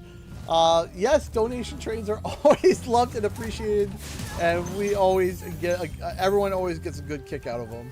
Everyone always, and of course we enjoy it too. Of course we enjoy that too. We're very happy. But of course, donations are appreciated, but never expected. Chances to crush Spyro crossover. I don't think so.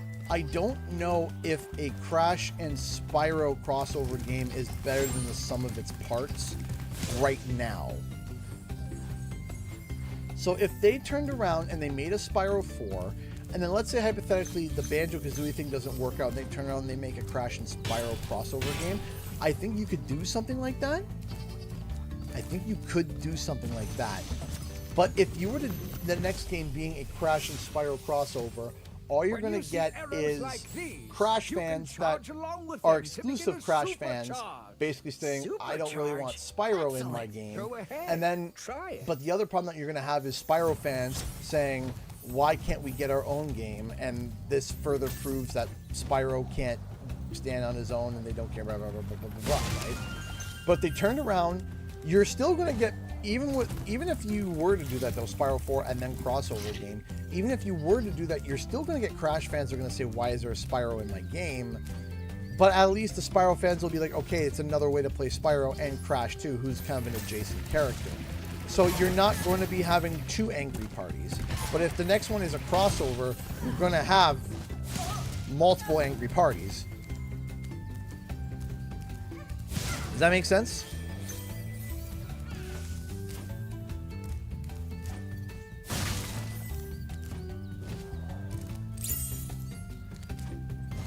Ooh, a big magical key. You can also get your own magical key. Available now in the CGE print shop. The Spyro 4 open world. There certainly are suggestions that it's going to be at least bigger in scale, so open world would be one of my bigger things, which I don't want to say disappointed. I don't want to say that. I don't want to say disappointed.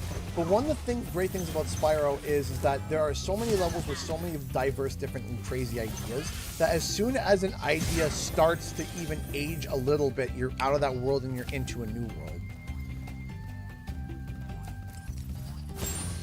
And I think that when you go open world, you're going to have less of those crazy, funky ideas, unless it's done in a way where those crazy and funky ideas can be connected in a way that is intriguing and interesting and good for Spyro. This portal leads to a special place where you can learn to fly. I remember fans mad of the canceled Spyro crossover, and Spyro fans had a sigh of relief.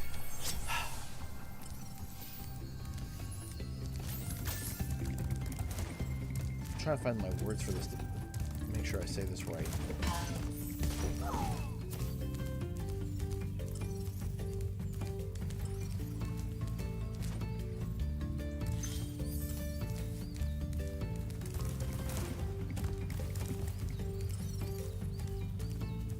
I'm always open to ideas. I'm always open to creative ideas, even ideas that I have a knee-jerk reaction to that I might say, I don't know about that. Because there are times where people think that sounds like a great idea and it turns out bad, and then likewise, people think that sounds like a bad idea and it turns out good. And you could put it down on paper and it doesn't make sense, and then once you execute it, you're like, okay, it makes sense now, right? If you would have told me that God of War 4 was going to be about Kratos calming his rage and him figuring out a way to raise a child in this complicated world in the Norse mythology, I would have been confused. I would have been, what? Kratos not be a raging murder monster? I don't know about that. I'm not sure. And then I played it and I'm like, wow, it's actually my favorite God of War game, God of War 4. Even better than Ragnarok. I like 4 better. However, back to the other thought. I am wondering if a crossover would have worked. From the details that we know about this project, I'm wondering, would it have worked? Would it have sold well? Probably.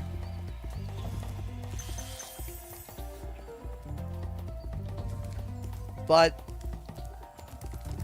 initially, I do think it would sell well. Afterwards, I don't know. I don't know.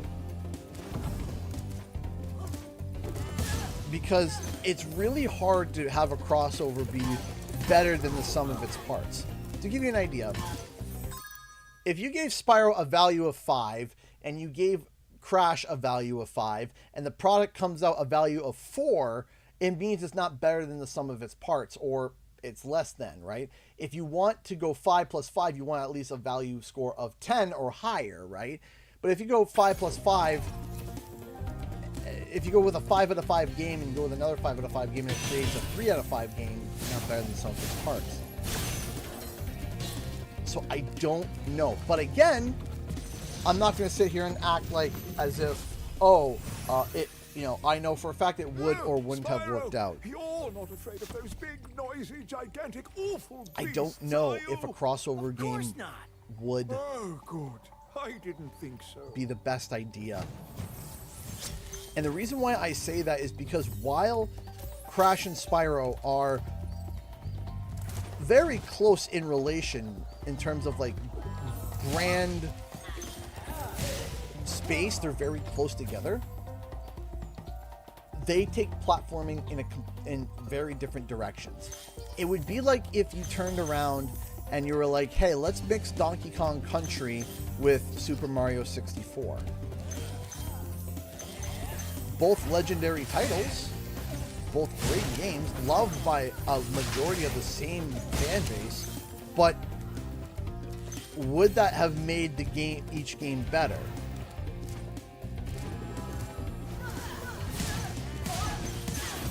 I don't know. Venomous donating $5 super chat. Thank you so much, Venomous. With the success of Mario and Minecraft movies, what PlayStation would they want to make a splash in comparison? Astrobot or Crash movie? Future video? Definitely a future idea for a video. Definitely, with Minecraft taking off the way it is, you have to also realize too, is that Minecraft is massive. And I mean massive. So, just because of its sheer size, it was already going to make its money back. Like, it was a safe investment. Using the precedent of Minecraft to set for any other video game movie out there, I think is a little bit, how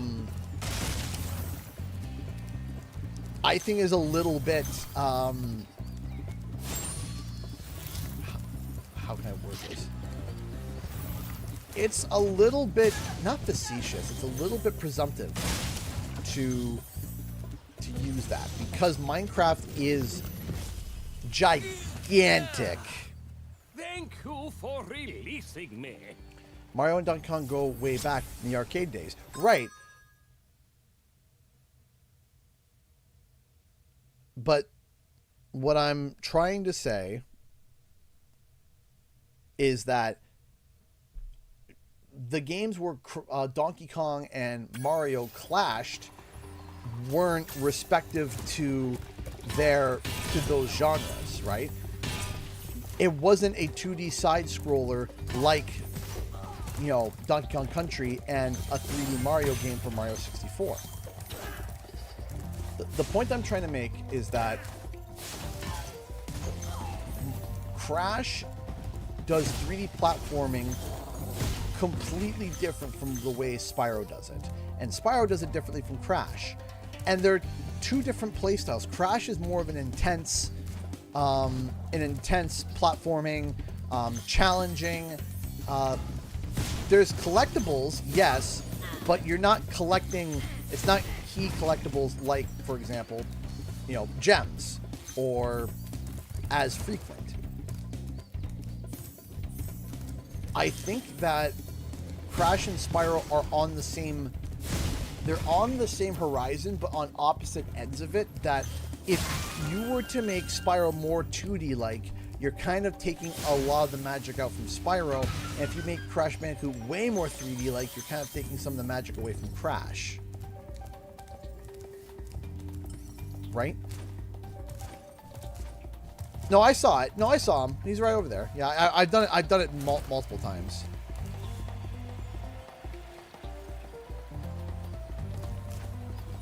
I think they very much could do more with Spyro now, because now they have the technology to be able to do something more and new bigger and better and all these things. I think that they can do it now. I think Insomniac couldn't do it as much before because to what they had access to in terms of technology and size and scale versus what Spyro could do and what they could do, Spyro was much more limiting. But now with the new technology and new ideas and all these different things, I think that, you know, you could go back and do more with Spyro now. Great work, Spyro. If you keep this up, you'll learn all the tricks of the magic crafter's world. Overall, I don't know. All this to say is I don't know if it would have worked. It may have worked, but my thought process, because I've talked about this before. I made a video about it. The thumbnail has got Crash holding chewing on a gem, and Spyro looking at a Wumpa fruit very awkwardly, right? Like, would it work? Outside the magic crafter's world as well. Don't worry, I'll take care of them.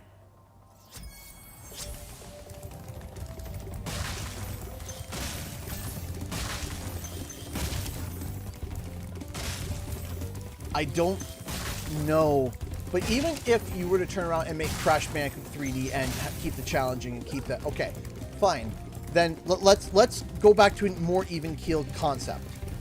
Spyro is less about challenge, but more about collecting, exploring, and relaxing. See here, I can sit here and I can chat with you guys and play Spyro. I can chat, I can play Spyro, I can look away, I can, I don't want to say zone out, but I can just take in the world. It's a much more relaxing, there's challenge to it, of course, but it's a much more visual eye candy. It's a much more, I don't want to say passive, but a much more relaxing experience. Crash is a much more challenging experience. Crash is much more about testing your platforming skills. It's more about testing, you know, can you get across? If you water down the challenge of Crash Bandicoot and increase the challenge of Spyro the Dragon, would that make people happy? I don't know. I don't know. Would people want a more challenging Spyro the Dragon, and or would people want a more explorative Crash Bandicoot? I don't know. I lean towards perhaps no. And the game still that would come out may still be excellent and great.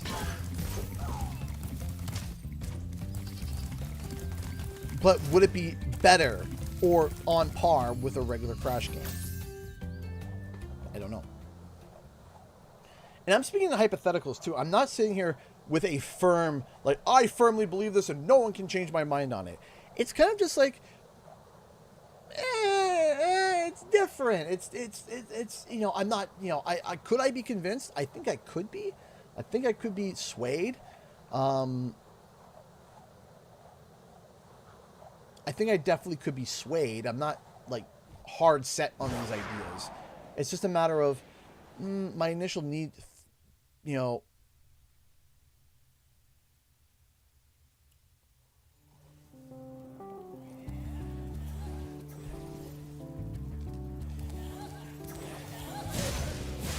Go.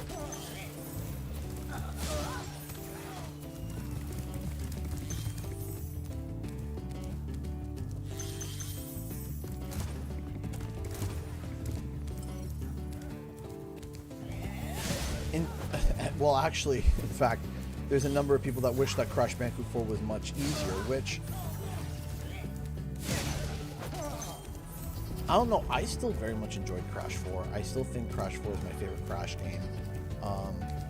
Now, if you were to ask me favorite Crash game between Crash 4 and CTR Nitro Fuel, that would be a challenge for me. That would be hard. Because CTR is my favorite kart racer of all time. Period. Bar none.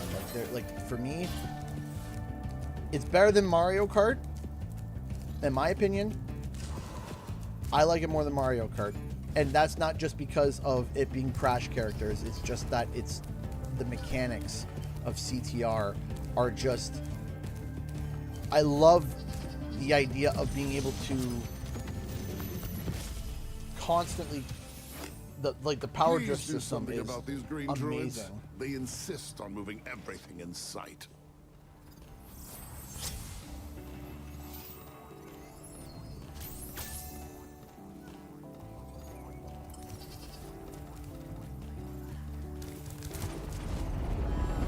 Oh, I messed up.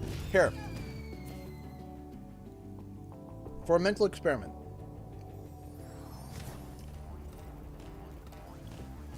We'll do a quick mental experiment here. Just a thought. Just let's see. Interesting mental experiment here for those who are fans of Crash and Spyro. Just a question.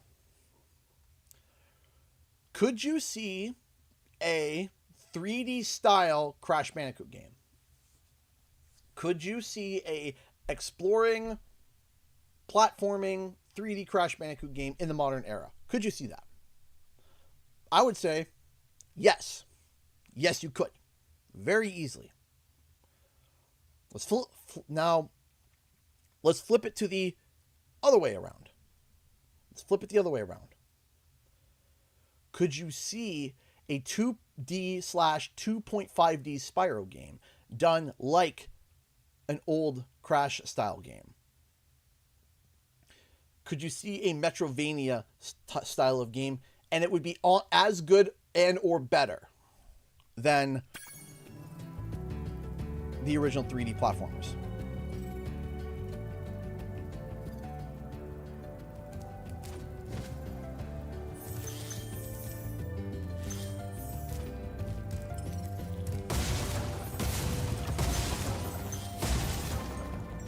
You see, so you can see. So now you can see that Spyro going more closer. So here's my argument. You can see Crash come closer to the style of Spyro, but you can't see Spyro coming closer to the style of Crash. So if you were to do a crossover game, you would have to try to bring Crash closer to the themes of Spyro than Spyro to the core themes of Crash. And therefore, you're going to get more of a Spyro, it'll be more even like 60-40 Spyro versus Crash, because you can't bring Spyro back to the level of Crash in terms of that 2.5D kind of platforming aspect. Do you get what I mean? Do you see where I'm coming from? Where if you were to do a crossover game, you would have to bring Crash closer to the aspect of Spyro and not the other way. Because if you step Spyro back towards Crash at any point, you're taking away from Spyro. When I become And if you big and push strong Spyro like closer you, to I'll the way squash of them all. Crash closer Until towards then, Spyro, remember that you're not necessarily taking supercharge away makes anything you from Crash, but you're invincible. also not giving Spyro anything Crash related, right? So then it becomes like 70% Spyro and 30% Crash, right? So that's where, when you sit down and you think of a crossover title, I think what they need to sit down and figure out first is what would a modern 3D Crash Bandicoot look like, right? Maybe start with the idea of Twinsanity and then expanding on it, right? The idea is to, okay, why don't we figure out how to make a modern day 3D Crash Bandicoot more akin to like Donkey Kong? Like, you know, I saw Caroline bring up Donkey Kong. Great example. Fantastic example. But we need to establish a modern day 3D Crash Bandicoot, and what does that look like? Because if we look at Donkey Kong Bonanza, right? If we look at Donkey Kong Bonanza, does Bonanza look like Donkey Kong Country? Does it look like it carries over the same core mechanics? No, it's new, it's different, it's interesting, it's okay, we're kind of breaking some old Donkey Kong tropes, and I think before we get into a crossover title, we have to figure out what does a modern day 3D Crash Bandicoot look like. So I would do a Spyro 4, and then perhaps another team do a modern day 3D Crash Bandicoot, figure out and sort out the the style of Crash Bandicoot in that sense, and then you could do a crossover. If you could do then you could do a crossover, because once you've established what a modern day 3D Crash Bandicoot looks like, and how it plays and how it feels, then you can figure out, okay, what does a crossover between Crash and Spyro look like? Because, as I said, you can bring Spyro or Crash closer to the realm of Spyro, but you can't bring Spyro closer to the realm of Crash in terms of that. Sure, absolutely. You're right, Troy, that they had that challenge, but they only had, that's only one challenge, right? That was only one specific challenge. It's hard to be able to deem whether or not it's a good idea just from one side minigame, right?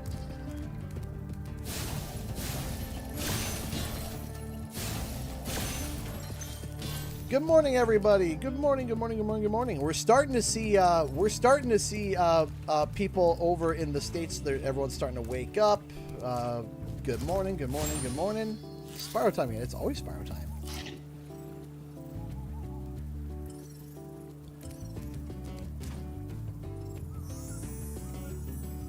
Also, too, here be the other thing too, is that Crash sold really well. Like, Crash Bandicoot sold really well. Crash Bandicoot 4 sold great for what, like 5 million copies. 5 million copies. That is really good. I don't care what anyone says. Anyone tries to sit there and tell you otherwise, just, you know the meme of the seagull with the fingers over the beak? You know, like the shut? When they shut? 5 million copies. 5 million copies. That is amazing. And some people try to the Insane Trilogy sold more than that. It's going to sell more. It's half the price, and it's basing on nostalgia from the original 3 games. So of course it's going to sell better than that. Of course. But again, 4 was double the price, and at its buy rate is essentially the same as Insane, or as in how much money you're netting per sale. So, 5 million copies sold. Like, think about this for a second. Sell 5 million anything. Try to sell 5 million erasers. Try to sell 5 million pencils. Try to sell 5 million of anything. It's difficult. If you can sell 5 million of anything, it could be $1. And selling it would be difficult. 5 million of them. To get 5 million people to turn and say, yeah, you know what? I'll buy that. That's hard, man. That's incredibly difficult. So whenever somebody was like, yeah, 5 million wasn't that great. I work in marketing.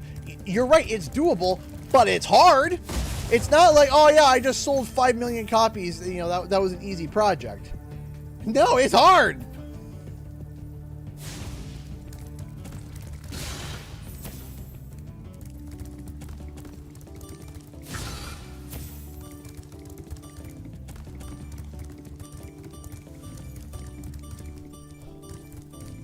I do agree with you, Jessica, and I believe I made a video about this. It's hard because sometimes I'll come up with an idea for a video, and it's like you've already done a video like this. It's like, oh, oops, we've made so many.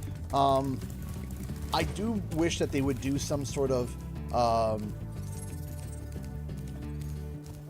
I always thought it would be a really good idea for Game Pass, the Xbox, to turn around and say, hey, we now have a Crash and Spyro exclusive library where it's like, yeah, you can play Tag Team Racing, you can play Twin Sanity, you can play The Legend of Spyro, you can play Reignited, you'd be able to play Reignited, you'd be able to play Insane Trilogy, all the Crash and Spyro games, all brought together under one thing. They could even turn around and just call it the platformer extravaganza or whatever, and include Banjo-Kazooie in there. So you can throw Crash, Spyro, Banjo-Kazooie, Conquer, throw all of these titles all into like this big old bundle package that people would absolutely love and adore and be like, yeah, you can get it if you subscribe for free to Game Pass. Boom. Right? I think that would be... 5 million is more than any platformer not called Mario. Yeah! That's true. That is true. Like, and I don't want to pull this name out because I don't want there to be any bad blood or any sort of, or I think lower of it, because I know people are going to automatically go there. Genuinely curious. I'm curious because when you ask people what's the number one platformer, it's always going to be Mario. But typically number 2 is always Sonic, right? What were the sales for Frontiers? I'm curious. I'm curious. Units sold.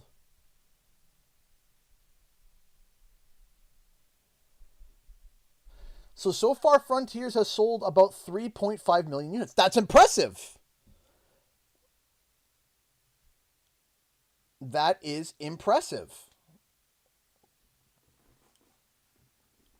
That's very impressive. I'm very, that's very good, right? At the moment, Crash Bandicoot 4 has sold more. Now, Frontiers might surpass it later on. But this is what I mean, is that, like, bouncing off of what Augustine said here, 5 million copies for a platformer is difficult. So for Crash to still be higher than even the number 2 platformer considered in the world? Like, who's... Genuinely, you have Super Mario as number 1. Who's number 2? Who's number 2? Beyond... And I'm not saying in the game, I'm saying when you ask anybody out in the world, just randomly, hey, platformer, if number 1's Mario, who's number 2? It's going to be Sonic 99 times out of 100, I think. In terms of the general consensus.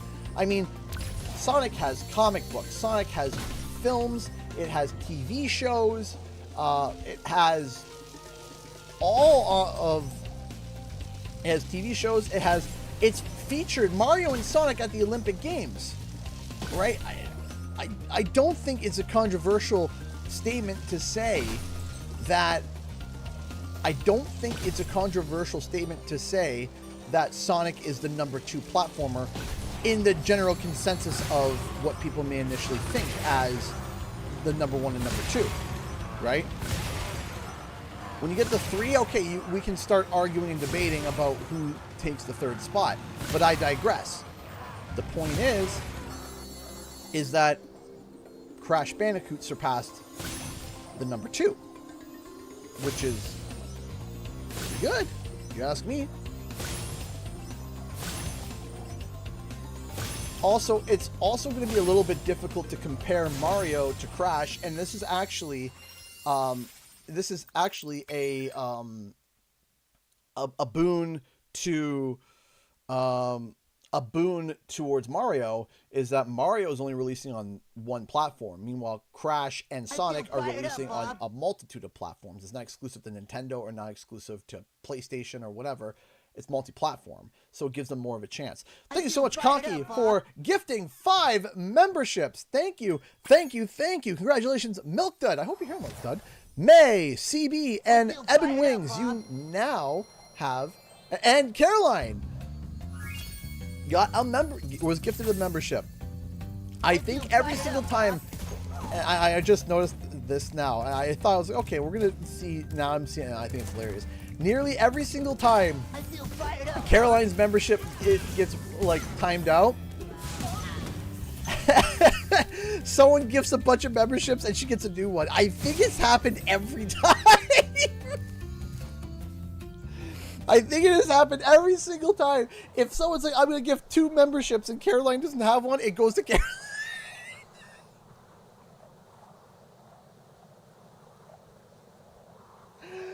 Thank you, Conky, for your support. I have some sad news, guys. Oh no, Ben, what's the sad news?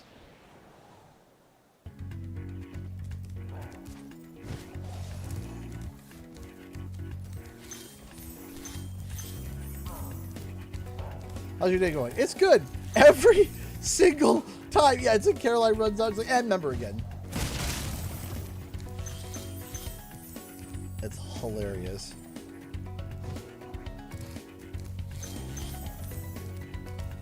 I'm just very lucky. Yes, you are.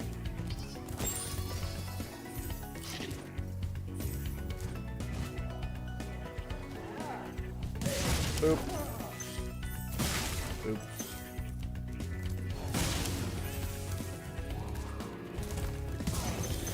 Alright, after this level, I'm going to have to quickly run to the bathroom, take a quick stretch break, because we are going to be streaming for 12 hours. So keep that in mind, everybody. Keep that in mind. We're going for 12 hours, so you're probably going to see me eat on stream twice.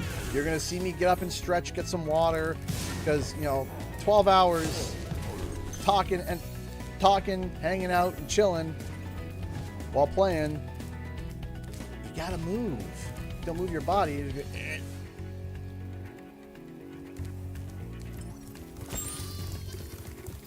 Next event drops for Spyro.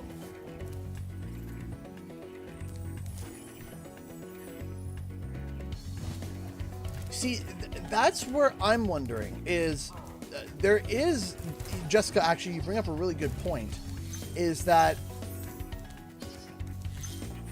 I don't know why Platonic Games hasn't done Banjo yet, if it's on the table.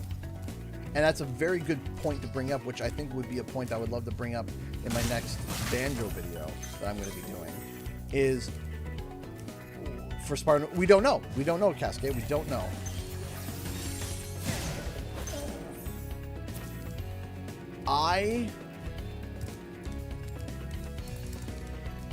It's a very good question. Can you explain how the classic Spyro games also can have mature themes? Look how Pixar does things. Look at how Wild Robot does it. Look at how... Heck, I'll throw this in here. Look how Bluey does it. Look at how... Look at Elemental. Look at Bluey. Look at all of these currently... Yes. Welcome to Wizard Peak. This is family-friendly, child-targeted content Use it to bash those that wizards. Also adults enjoy. Right? If you look at that,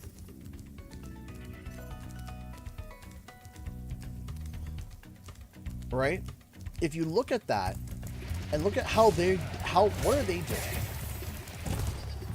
to get across mature themes that are connecting with kids and adults, right? What are they doing and how are they executing it, right?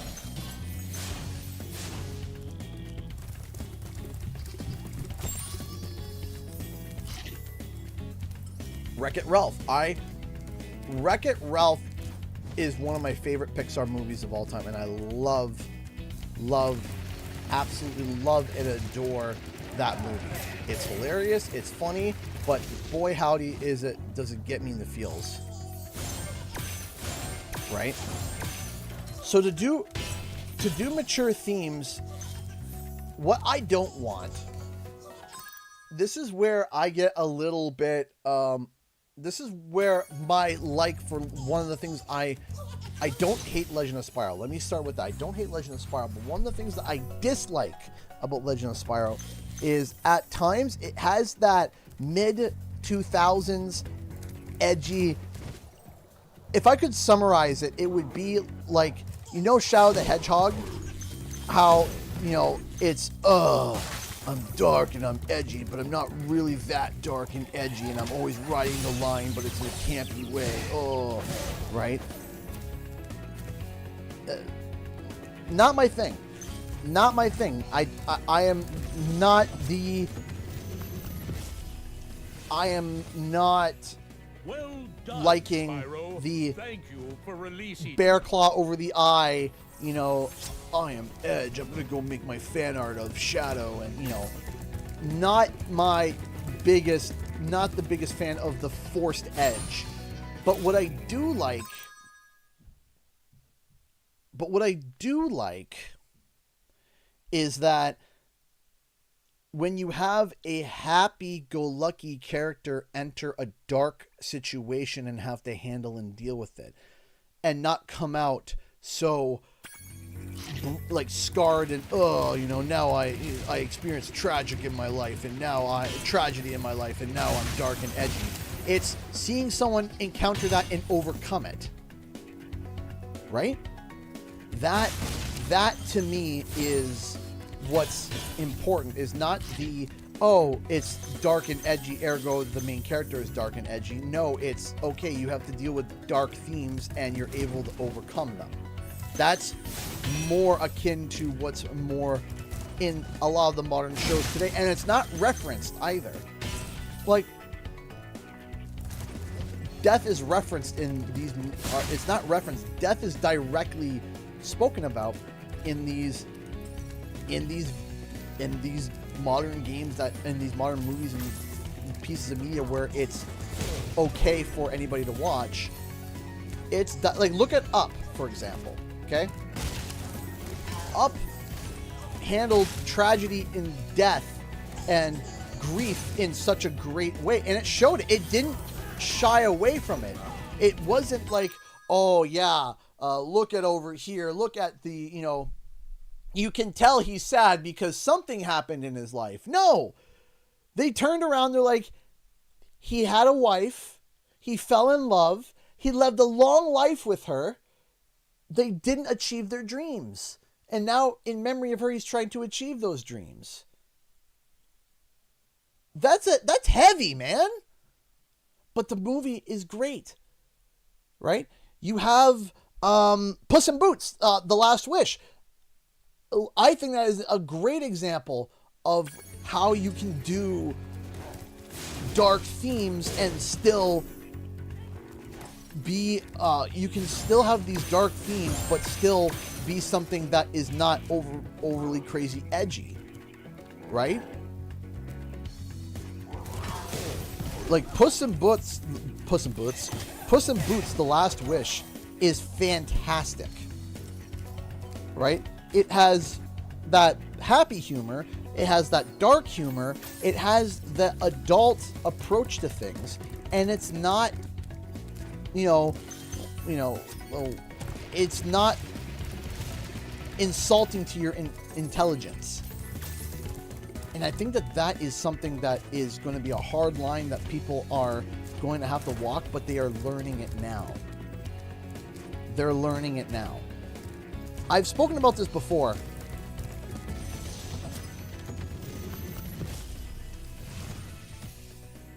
Listen carefully, Spyro. There's a secret area in the artisan's home world near the waterfall. Try jumping on the stones there. When did they start development for Reignited? 2015? No, 2017. 2016. 2016 is when they started. 2016, and the later half of 2016. According to, they finalized Toasty in December 2016. They started.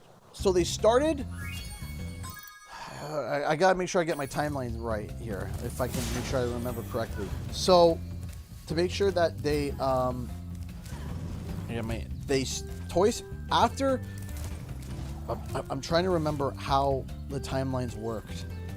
After Insane finished, Toys for Bob was lined up for Crash Bandicoot 4. They started it, paused it, started Reignited. Had approximately 11 months to get it done, extended to 13 with the extension, while coming to the end of when everybody finished their job on Reignited, they shifted to Crash 4 as the process went on, and then as soon as Spyro Reignited launched, everybody was back onto Crash 4 at the end of 2017, and the game launched at the end of 2020. So it was on and off development for about a couple. Trying to remember the exact, was it on and off for 6 months or 3 months? On and off development for Crash 4 for about 3 or so months. We'll say 3. Shifted to Spyro. Spyro got 11 months later. Then extended to 13, which then shifted the people over from Crash to, or from Spyro to Crash. and then they worked from the end of 2017, might as well be 2018, to the end of 2020. So we'll say, give or take 3 years, 2.5 years. We'll say 2.5 years for Crash Bandicoot 4, approximately. I gotta run the bathroom real bad. I will be right back. Can you check your... oh, okay. I can check my Discord DMs real quick. Sure. I just gotta run to the bathroom real fast.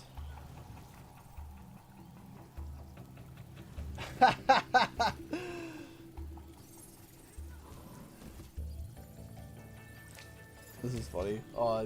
We got a little pie chart here.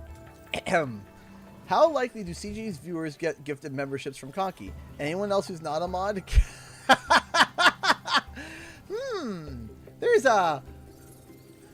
There's a significant stat here.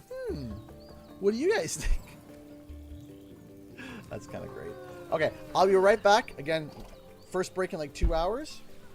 We will be here. We'll do it like this so you can kind of take a look at that nice gelatin-like water. All right, be right back. Oh.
going to be having breaks like that too. So, you know, like, oh my gosh.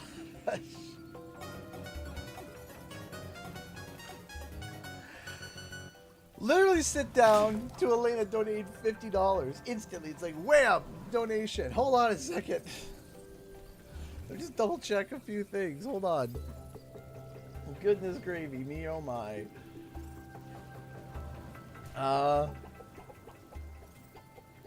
Thank you so much, Elena, for the $50. I appreciate that. Thank you. Starting a Rainbow Egg Fund. Yay! Please sign up. 3 questions. Have you checked your P.O. box? Of the 2 packages sent, how many have arrived? And when do you plan on opening them? So I plan on opening them right when I get them. I haven't checked my P.O. box. I will admit, I haven't really been too much out of the house in the past 2 or so weeks. I haven't been out of the house too much. I haven't had a chance to go check. I was going to check it out this week, but other plans happened. This week has been a blur. I have pulled, so give you an idea, on Monday I worked from 9 to 11. Tuesday, which was 9 to 10. Wednesday, I worked 9 to 9, and then, which was Wednesday, which was yesterday, I worked 9 to 9, and then came back at 10:30 and worked till 2 to get that video out. So, and then today we're doing 12 hours. Just in streaming. So, I've been,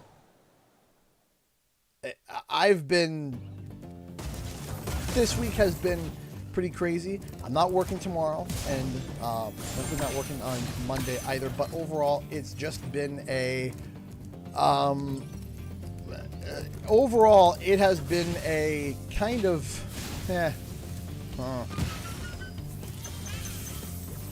it's been kind of, it's been a lot. It's been a lot.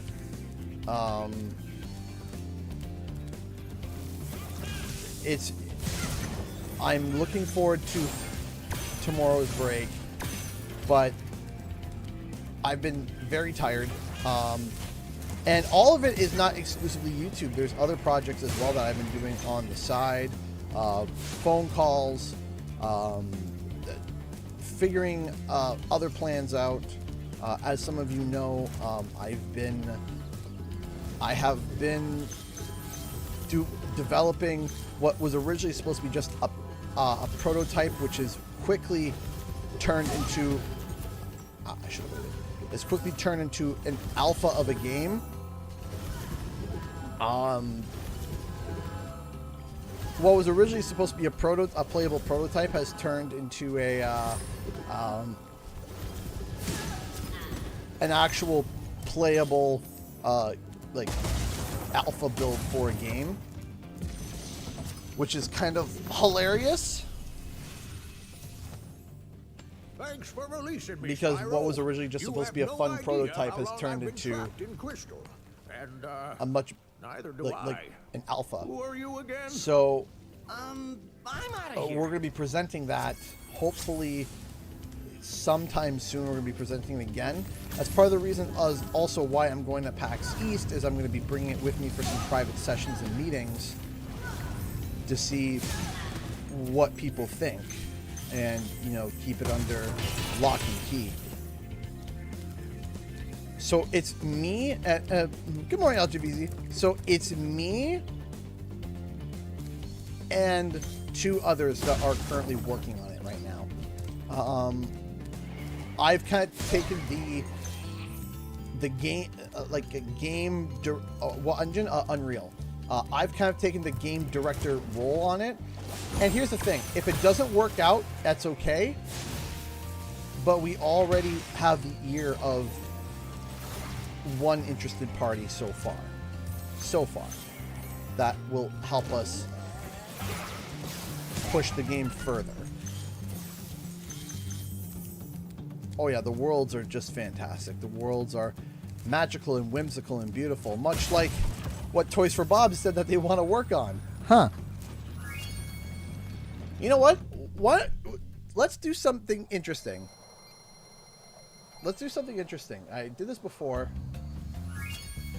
I haven't done it for this video. But why don't we do it for fun? Last week we read the comments for my previous video. Let's read the comments for the video that I released today. Here we go. We need more Skylanders. The fact that they say it'll be similar to the game from Toys for Bob makes me think it will be a new IP, but will have the same sort of feel as Spyro, Crash Bandicoot, maybe even Skylanders, but least likely of the three. And I don't really agree with that. Oh, there's no way their next game is Banjo, but it could easily be their next game afterwards. I agree. Yes, I agree with that. Skylanders open world. I don't think so. Guys, obviously Skylanders. More Spyro is always good Spyro. I like that.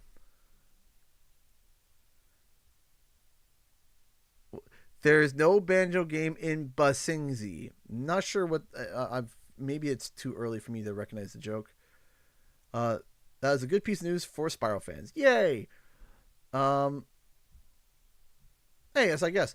Amazing video. As a COD and Toys for Bob fan, I completely agree with you. Somewhat. Now, I'll say this. Toys for Bob working on the campaign, multiplayer, and Warzone aspects of COD is super dumb and makes no sense for the studio or style of the games at the time. However, I believe Toys for Bob would have been perfect for working in the Zombies mode.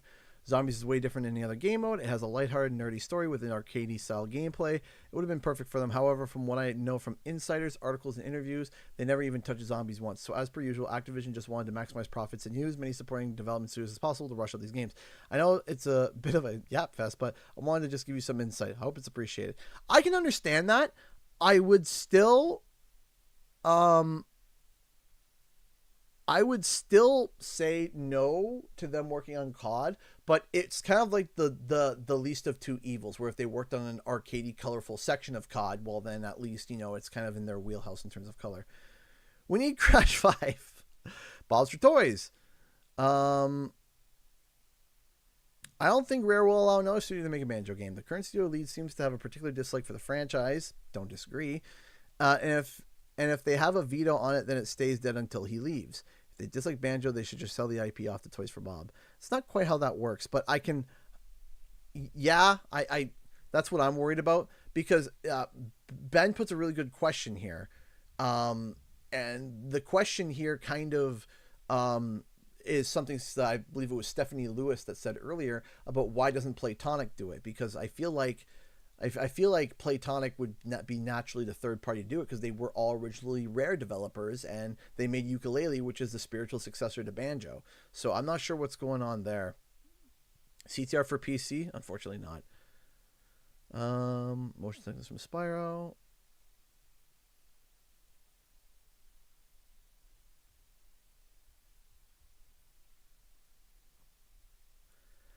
That avalanche of evidence you're talking about shouldn't really be called evidence. Why? It's okay to assume and believe that there's a Spyro 4 coming right from Toys for Bob, but that stuff still proves nothing.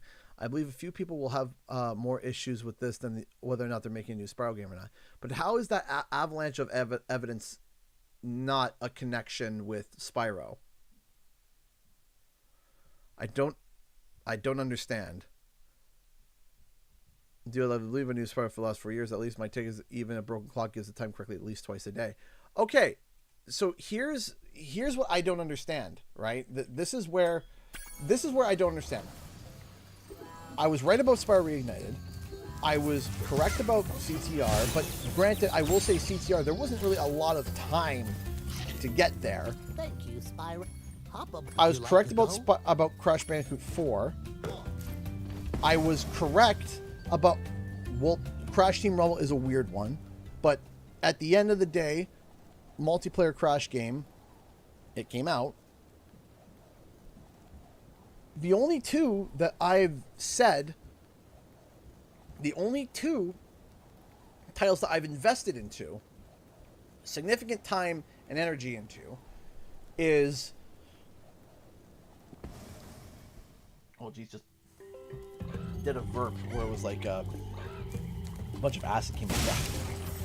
Anyway, need some water on that.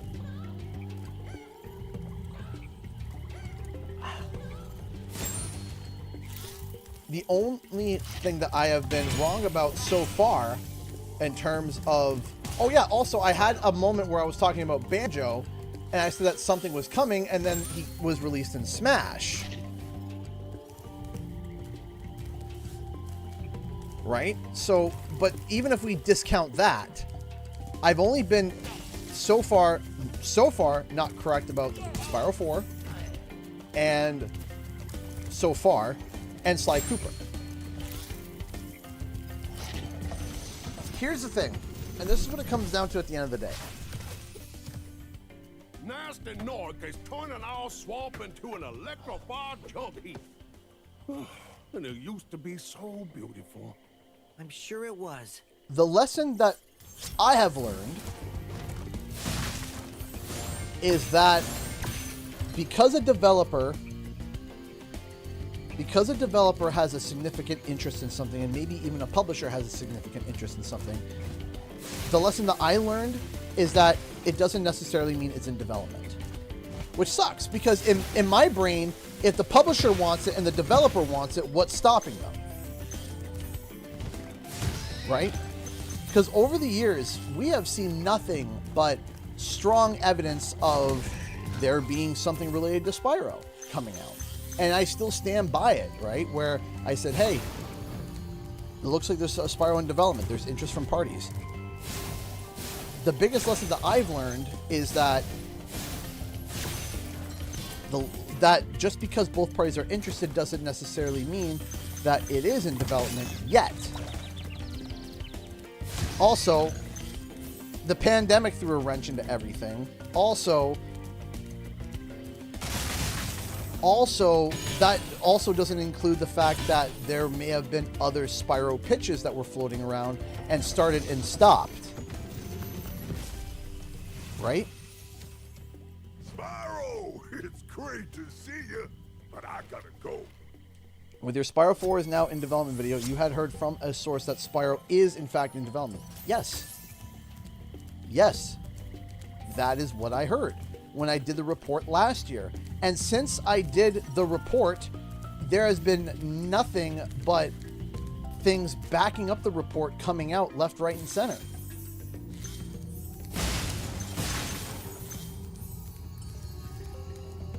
So I can't sit here and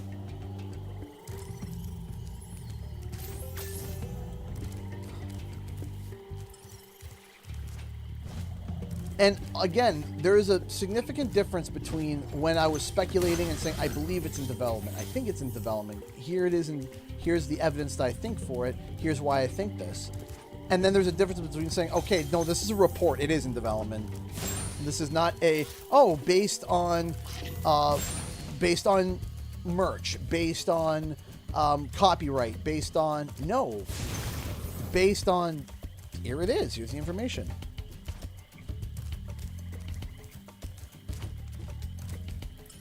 It's not just one comment though. Here's the thing, is that I could go back here and show, I could go back and show it's not just one comment, it's one comment there, right?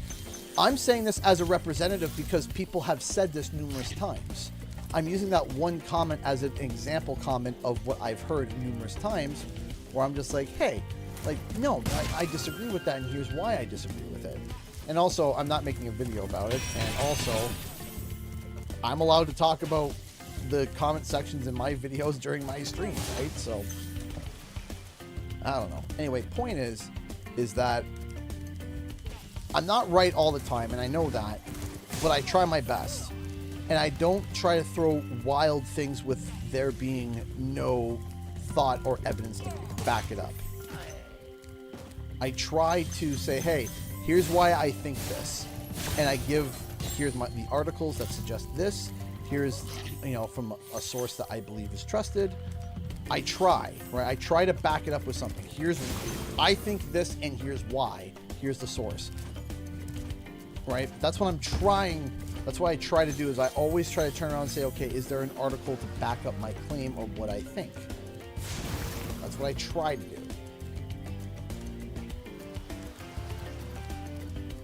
I try to tie it together. And do I always nail it? No, of course not.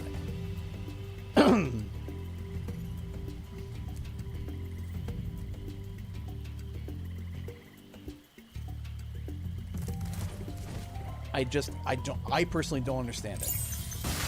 But at the end of the day, here's the thing. At the end of the day, people are going to believe what they want to believe. They're going to want to believe, and they're going to want to have hope where they want to have hope. So here is where my thought is. If you want if you want to have hope for Spyro 4, if you believe it's happening, if you want to know more about it, if you want to discuss more about it, if you want to get excited about it, you are welcome to this channel. You are welcome to be here. You are welcome to hang out. You are welcome to watch. You are welcome to interact. You are welcome to be quiet, quietly interact, fully interact, whatever the case may be. You are wide open to that. But if you don't dig it, you don't like it, and you don't want to see it, then don't watch the channel. Don't watch the content. And wait. Come on back when the game gets announced. When the game gets announced, come on back and we can chat and get excited. And if you don't want to get excited and you don't want to get hyped about it, then don't. Right? Don't. But don't be turning to other content creators, not just me, but others as well, anybody else that talks about it and dunk on them. Don't do that. Don't do that. Don't turn to their audiences. Don't turn to the people that are joining in on the excitement and saying, oh man, I'm really excited because of XYZ. Don't turn around and start dunking on them because you don't want to be excited for it, or you don't want to be disappointed, or you don't want to be. Okay, that's fine. But don't be turning around and getting mad at people because they want to get excited about something.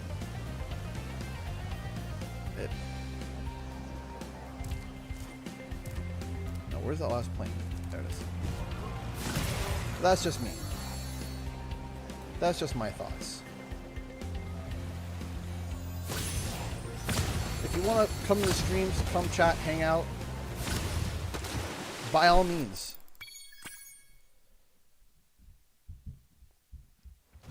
But I will say this. I'm going to say one thing.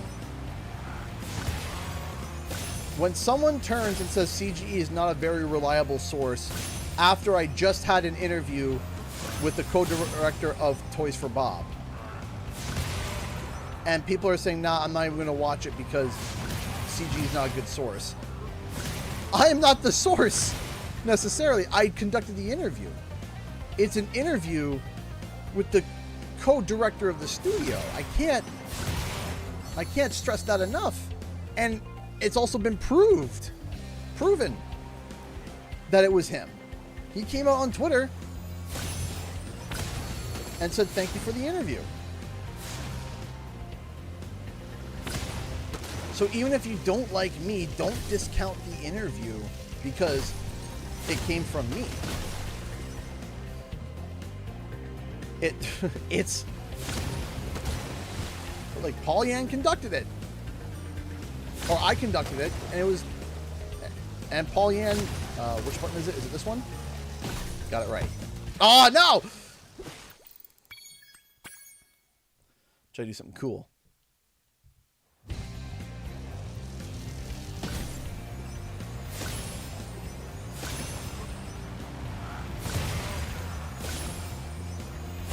Hey Corbin, how's it going?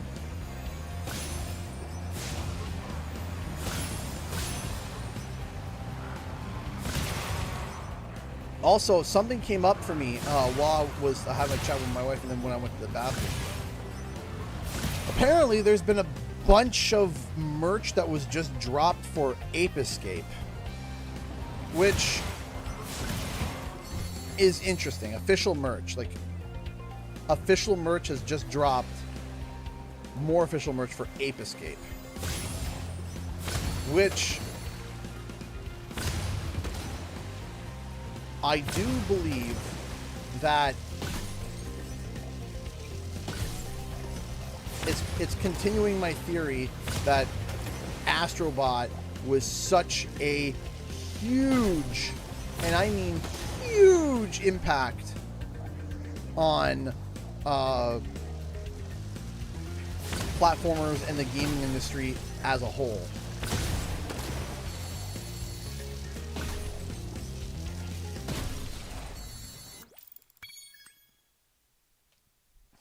Unquit. But as we have learned, is merch a good sign? Yes. Is merch a definitive sign that something is coming? No. Is it a concrete thing of like, oh, when you see merch, it means there's something guaranteed going to be happening? No. But it's better than to have no merch. I'll tell you that. It's better to have merch than there being no merch. I'll say that.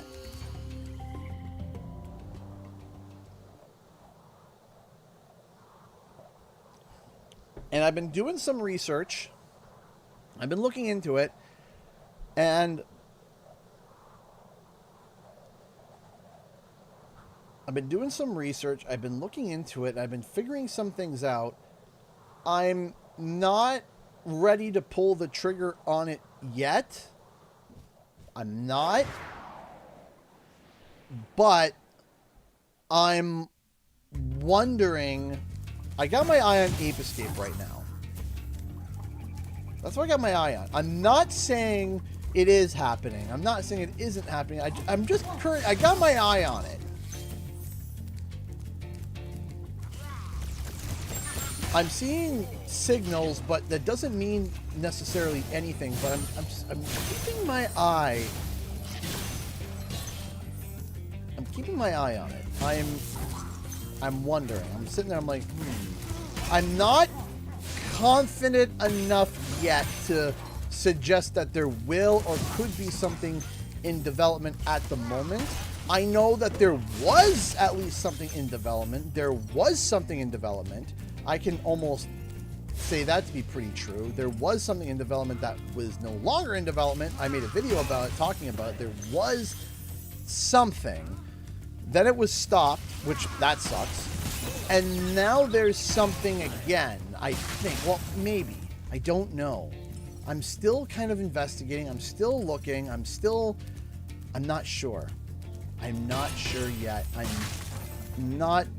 I'm not ready to do the big investment of turning around. Like, you know how I sit down and I do all this investment of sitting down and thinking, yeah, it's in development, it's going to happen. Yeah, it's in development, it's going to happen. I don't sit down and do that with every franchise. I'm just studying Ape Escape right now. Just the patterns and the things I've been hearing. I'm just studying it right now, and I'm just going, That's where I'm at right now with Ape Escape, because I'm wondering, like, something's interesting.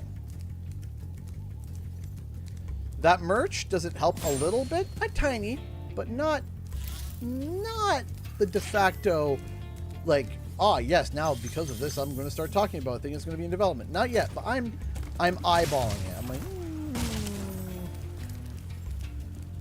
am I smelling monkey poop?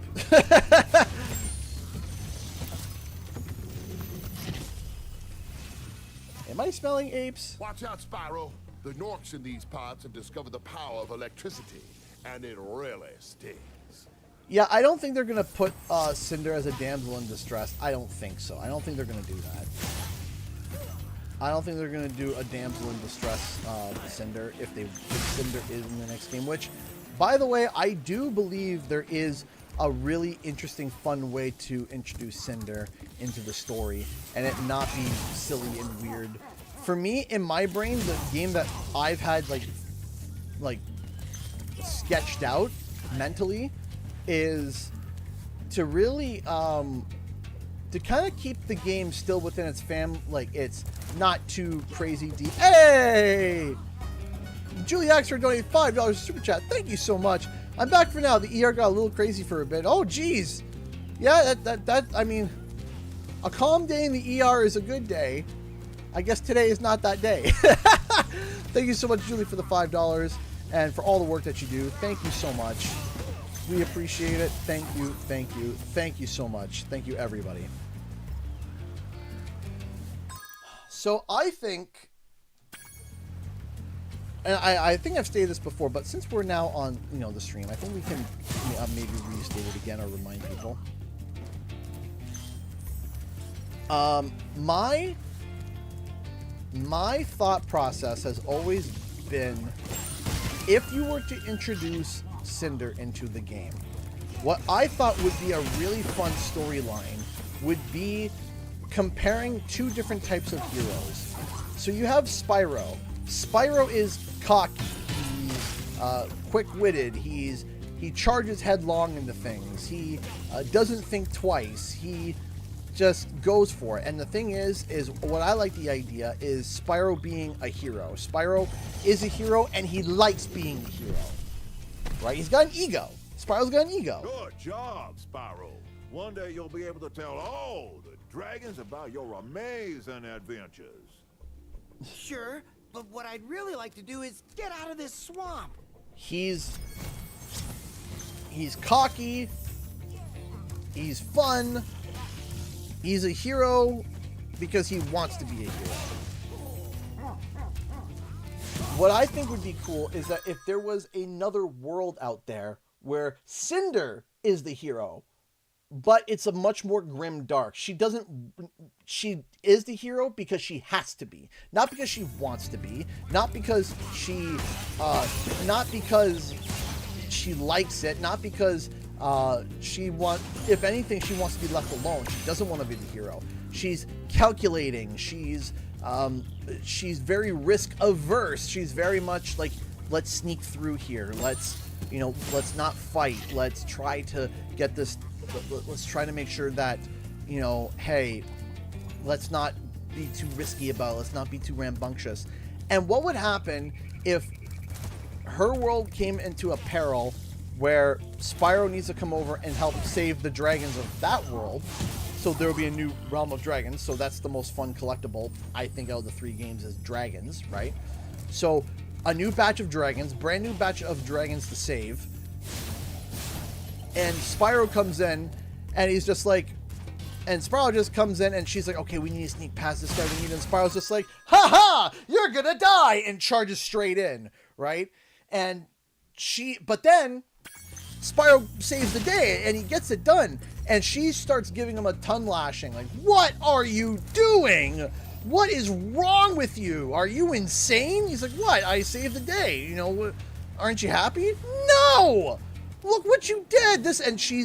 And it becomes this disagreement on how to be that hero, how to be that savior, how to be all these things. And Cinder had to do it, and she didn't really want to, but she had no choice. She had to.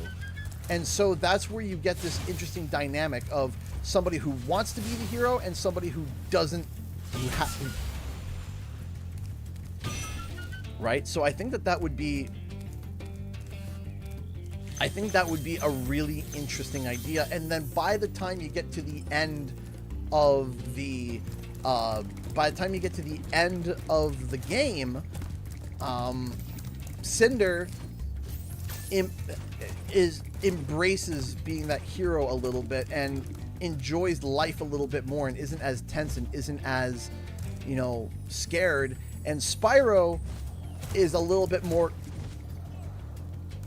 calculated. He's not as reckless. He shows a little bit more restraint, and he thinks a little bit more about others a little bit, and not as, bold and running. So I think that is kind of an idea that I think would be really fun, is you have Cinder, who is this hero because she has to be, and Spyro, who's a hero and he wants to be, right? So personality-wise, it tracks, but also gameplay-wise, it's a way to be able to introduce new dragons, like being like, hey, you gotta collect dragons again, and it's a completely new type of dragon.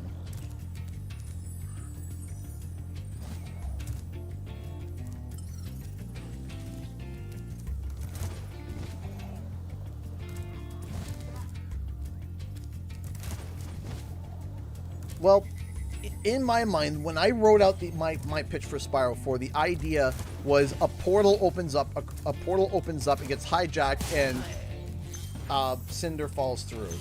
It's a young dragon. Everyone's confused. No one's ever seen her before. And that's where we discovered that there was a lost clan of dragons. The lost clan of dragons were explorers. They were out and about. And then years ago, when they returned back to the Forgotten Realms, all the dragons were gone. They didn't know where they are. And so they went to go look for them. And then they got trapped on a certain world.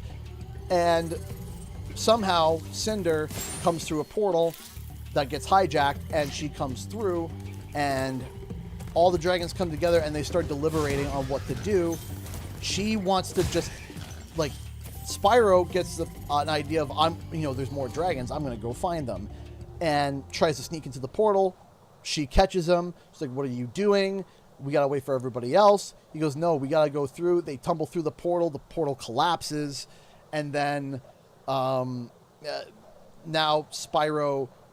Now they don't have the help of the other dragons, right? Cinder wanted the help of all the other dragons. The Elder Dragons were deliberating and figuring out what they were going to do to be able to help Cinder. Spyro gets overly curious. She finds them. She's like, what are you doing? Tries to stop them, and they roll into the portal, and the portal collapses, and they show up back at her world, and now she's angry at him. Like, what are you doing? Like, what are you doing? Why are you doing this? Now we don't have the help of the dragons. And Spyro's like, so what? They've never helped before. And so it's a riff on a joke of, the fact that the Elder Dragons have never helped in any previous other Spyro game. Why would they help in this one? Right? So Spyro has gotten extra. Oh geez. Spyro's gotten extra. Like, he's like, I'm just curious. And, well, then... So now now the portal collapses and we start to explain, and the story continues where the whole plot and story is these warlocks there's been a war between these warlocks and these dragons for years. And then this is where we learn this is where Ripto came from. When the portal opened up in Spyro 2, this is where Ripto came out from. And that's how they're able later on in the game to find where Spyro is, because they just punch in Hunter's birthday and they get back to where the new Dragon Realms are. That would be a plot point for later on in the game, and we find out that Ripto was a reject from these villains. These villains were all warlocks and they're all evil and they're all bad, and Ripto was basically the chump, because that's why he goes, I hate dragons, right? Well, where did he come from? Because we know that Ripto is not from the Dragon Realms, but yet he knows what dragons are. So where did he come from? Well, the world that he came from was battling with dragons, and he hates them, and that world is where Cinder is from. And that's where you get a new batch of dragons to collect, and that's where you can add the story of Cinder explaining that basically the dragons their magic's being drained like a battery when they turn into a crystal stasis, like they were with, Nasty Nork. And you then you save the dragons like you did before, but their energy is discharged, and you need to charge them back up basically with magic energy. You do that by defeating the bad guys, getting magical energy, going back to the home world, giving them the magical energy. They pump up, and they get all their magical energy back, and they open up more of the overworld at home, so you can go and explore more, find more treasure, find more secrets, etc., etc., etc., etc. It's basically cleansing of the darkness, opening up the last thing that should be saved is or the last thing that should open up completely before you move on to the next home world would be the home world. So there's Be on the lookout for there's a whole storyline, and I already know what the peak climactic moment would be. I already know what the peak climactic moment would be. The peak climactic moment would be Spyro pairing up with Cinder, fighting these warlocks, and instead of them fighting them, you have to hold down a certain area for the professor to open up a portal in time. So instead of it being health bars down, it's basically a constant onslaught of forces and characters that you have to push off and fight off while a timer goes down. Timer hits 0, portals open up, and all the dragons from the Dragon Realms come flying through, and you got the peacekeepers leading the charge, and you see everyone, they're beating up all the guys, and they're destroying, and it's this Avengers moment. It's literally the portal opening up, and you know, it's Wakanda, and but you know, it's, you know, the same concept, but all these dragons come flying out, and it's just this beat down, and the warlocks have to retreat. All these things happen, and it ends with the you see Nestor shaking hands with the leader of this lost realm of dragons. Camera pans up, and it says, "There's so much we have to tell you. There's many more of us out there." Camera pans up into the sky. You see all these stars, and then all of a sudden you see some of them go red, and you see it's a dragon face, and it gets angry, and you hear an evil laugh, and it cuts to black, and that's the end. And that would be the end. And that would be kind of leaving the door open for, you know, he says there's so many of us out there, but then there's a dark there's a darkness, evil looking down,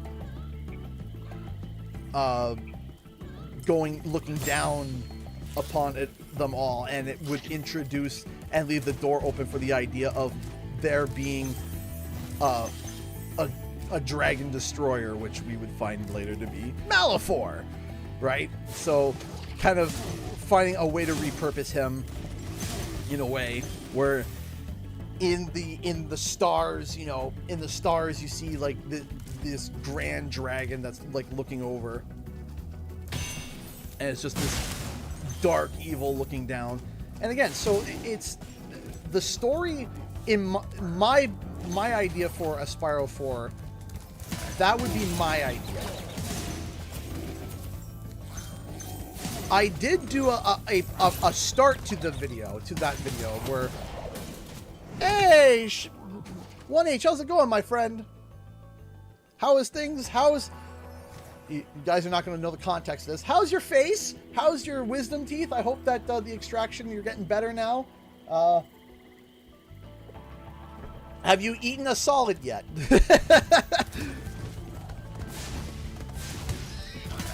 I hope you're doing okay, 1H. I hope you're doing all right. But yeah, you know, I've sat on literally, if my face is existing, that's good. That's a good start. No, literally, I've been sitting on a Spyro 4 pitch in my brain now for the past too long. Right, it would be a way to be able to, you know, tie all the different games together. It would be a way to, because here's the thing: if you've never played the Legend of Spyro trilogy, it wouldn't affect your experience, and if you did, you would just be super excited. Also, I don't mind the idea of, like, you know, and this might be controversial. I don't mind the idea of Skylander characters showing back up, but being like, oh, a bunch of Gillmen, like Gilgrunt, right? Like, you know, it's a water world. Because think about it. Look at these characters here right in front of you, okay? Look at these characters right in front of you, okay?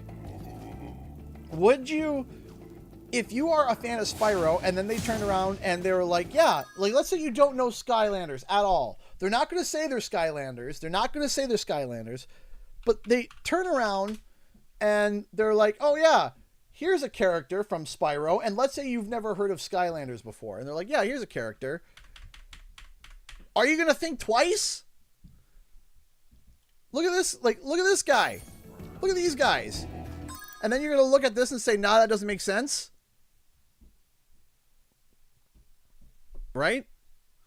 So if there was a water world, that's a yeah, it's basically a Murloc. I used to be able to do a better Murloc noise back in the day, but that's, you know, if they did a reimagining of of what Gilgrunt would look like in a modern setting, and it was just a whole bunch of them, right? It's just a whole bunch of them, right? And they got different armor on, and they're different kinds of fish, and you know, and you can have little fun moments in there where, like, huh, your name's Spyro? You seem familiar. I can't put my finger on it. Huh. Well, and just that's it. Oh, no. Right? Like, why? I remember. Gotta go. Like, it would be hilarious, right? It's just like, this Spyro guy kind of seems familiar, and that's it. That's all you gotta do, and you move on. You don't do And Toys for Bob has done these jokes numerous times. I mean, oh man, I hit this invisible wall and died because of it. Look at Crash Bandicoot 4. How many times have you beaten this guy already? 3. 3? Really? Only 3? Funny. Seems like more. It's a badunch. The nurses and I being thoroughly intrigued by that Spyro plot. Not gonna lie. Am I being listened to by multiple nurses? Hi, Paul. Thank you for all you do. Slightly nervous, but yes, the main idea being, hey, how can we?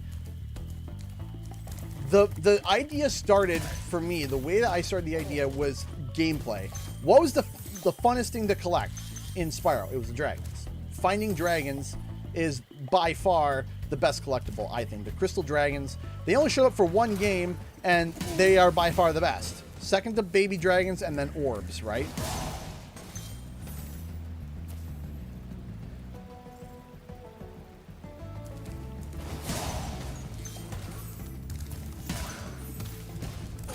There we go. You know, and this just...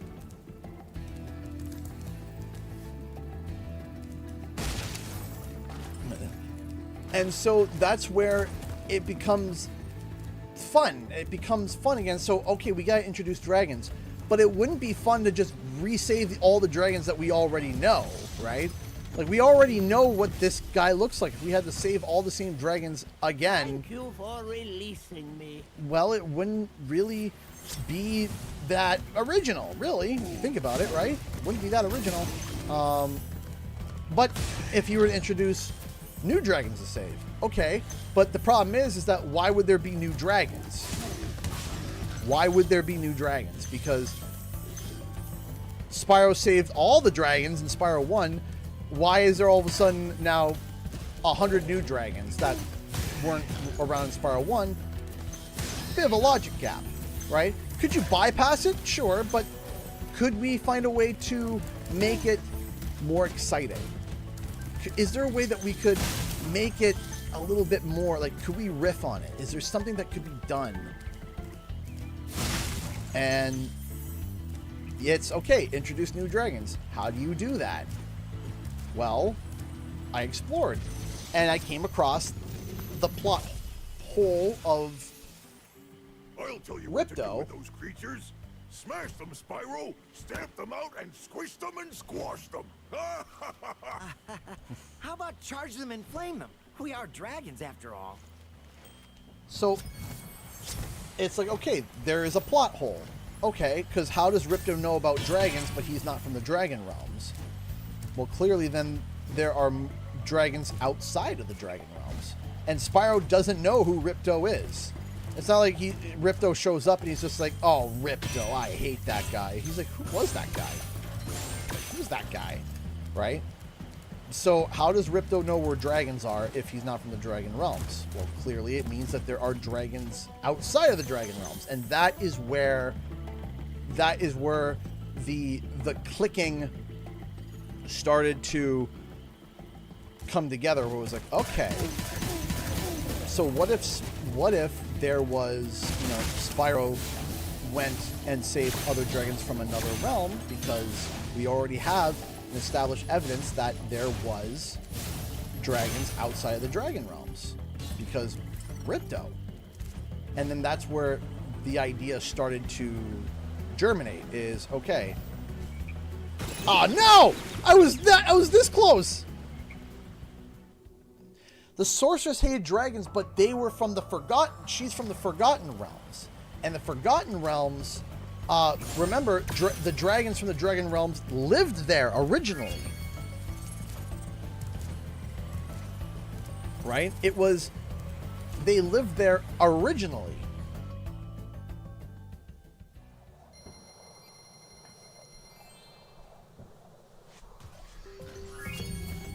Right? So that's where the sorcerer, it was on the other side of the world, right? So the thing is that it is a completely different realm of dragons. wherever Ripto is from.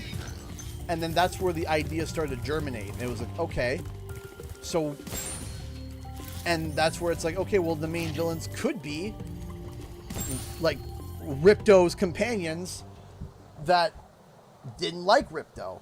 Ripto was a screw up. Ripto was a dummy. Ripto was a this. He was arrogant. He was all these things. He was small. He was, right? But that also ups the ante because Ripto was the final boss of Spyro 2, and he held up a challenge. Now, imagine a game where you have a bunch of bosses that all thought Ripto was a joke. Well, now, the stories naturally is, okay, well, these guys are much tougher than, was much tougher than Ripto, and Ripto was the final boss in number 2, so it ups the ante. So it's finding the holes that are there, and instead of pointing out that there's holes, it's embracing them and figuring out a way to expand the story and make it better because of it. Yeah, that thief always gets stuck there until you walk past it for some reason. I don't know why. But yeah, that's been on my brain now for a while. That has been.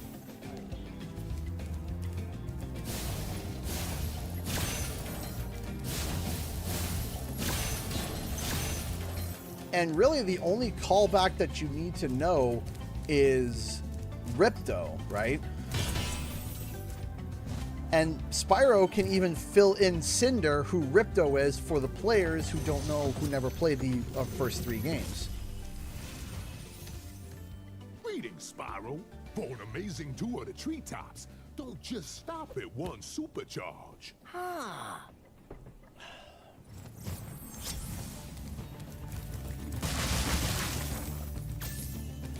You see, no, because it wouldn't make sense it wouldn't make sense that he was from the Forgotten Realms, because dragons haven't been in the Forgotten Realms for a millennia, right? The first thing that Ripto does right when he flies through the portal is, where are we? No dragons. Wonderful. Why would dragons be on his forethought about how much he hates them when the Dragon Realms or the Forgotten Realms didn't have any dragons to begin with? It wouldn't be a concern of his. It wouldn't be the first thing like, oh, there's no dragons here. Where he came from, there already were no dragons. If he was from the Forgotten Realms, the only way for it to make sense is where he came from, dragons were active and prevalently there, but then he shows up to a new world and there's no dragons. Wonderful. It's perfect. I can take over the whole world by myself, and I don't have to deal with people that think I'm stupid. I don't have to deal with the other people who don't get my ideas, and I can lead the way, and I can be... You get my point? He gets egotistical immediately and loves the idea of taking over Avalar, because now he doesn't have to share with his other stinky comrades. Did we get it on the first try? First try!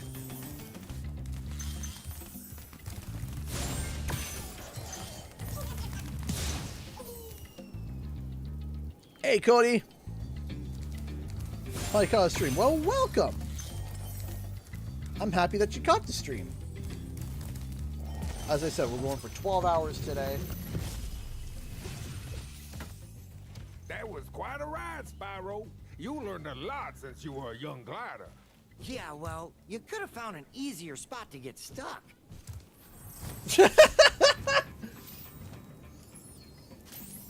That shrug will always be my favorite. Just he's like,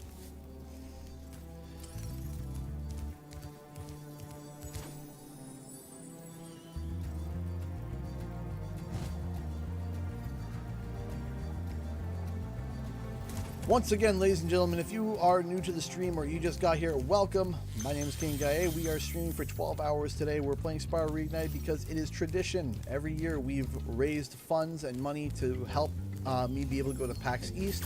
Going to PAX East allows me to be able to create content, allows me to be able to get interviews. Because of previous PAX East visits, we've been able to get a Headbutt, no, we've been able to get stuff like the Crash Team racing footage, and that's because of you guys that we were able to do that. Julie just gifted 5 Canadian Guy memberships. Thank you, thank you, thank you so much, Julie. Congratulations to Headhunter, Skelly, Crip, George, and Voggy Ubel. Congratulations, everybody. If you're here, make sure to say thank you to Julie, and thank you, Julie, for supporting the channel. Thank you. Yeah, so one of the years that we went to PAX, we raised enough funds for me to go, and we went, and we had gotten some groundbreaking interviews for CTR. And since then, it's been, I believe, since then? Yeah, I believe that was the first time I was at PAX. And since then, we've been able to raise money every year for me to be able to go, because you never know. You never know. And also, there's other games there as well. So if you're interested in supporting me in that venture, there is a link in the description below where you can donate. And it goes to the bar. If you can see on the bottom, the bar, we're at $161 so far, which is fantastic. And if you can't donate, that's okay. No problems. Absolutely no problems. You can hang out and chill, participate. Donations are not expected, but they're not expected, but they are appreciated. And yeah, we thank you for being here. I'm a believer. You gotta believe. I would love it.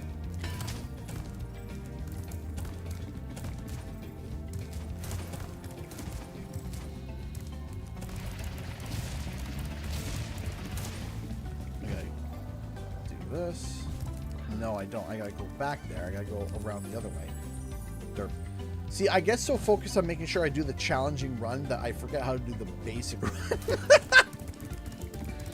In my brain, I'm like, okay, I know how to do the basic run, and then I forget how to do, or I in my head, I figure out how to do the complicated part, and then the basic part, and I'm like, derp, derp, derp, derp, derp. It's like saying I can make, a beautiful pasta dish, but I don't know how to do buttered noodles. Let's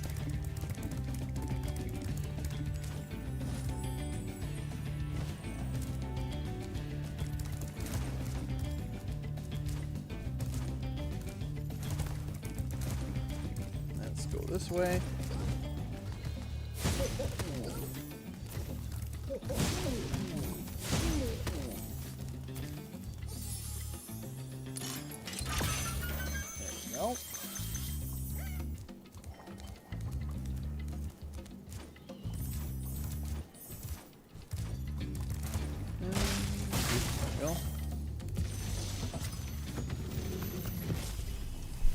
If Silk Song could be a thing, you see, that's the thing. That's the thing that, you know, jump at the end of a supercharge ramp, you can really go far.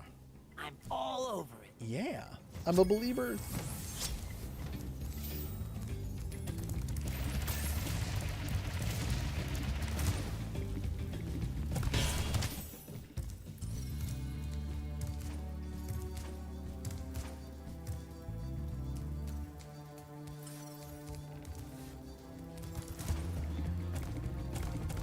See, I don't know.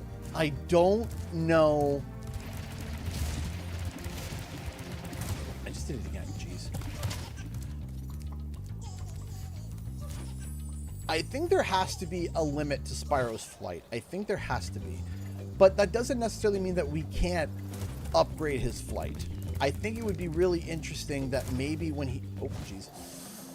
I didn't push the right buttons. What would be cool is that maybe he could glide, and instead when he does his lift up, instead of him dropping immediately, he could do it and then lift up and then keep gliding afterwards. So it's kind of it's like, okay, it's all not just a to help you get up the higher ledges, but also extends your glide to make it a bit more like flight, so that it can kind of feel like it's more flying. So he's constantly gliding, but right, and right, and that would be maybe like the final upgrades. You get a second one, so it's still a glide.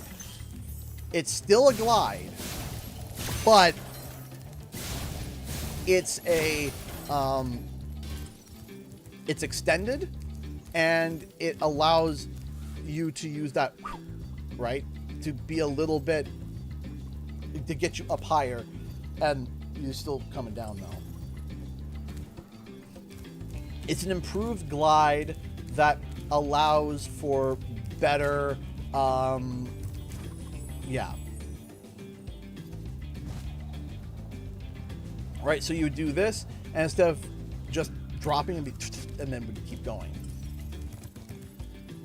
So even if you kind of mess up the glide a little bit, you can recover. But also, it allows them to put more challenging gliding sections where you think, oh, I don't know if I can make that. And you get a... And right at the end, and...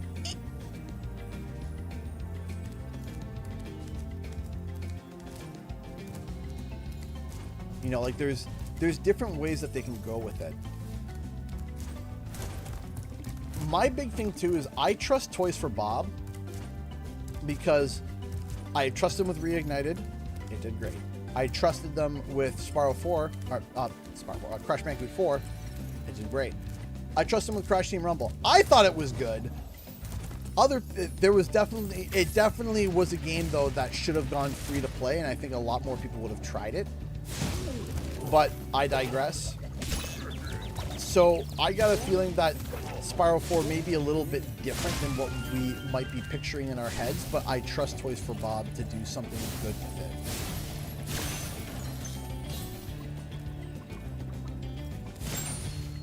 Do you think we'll get a part...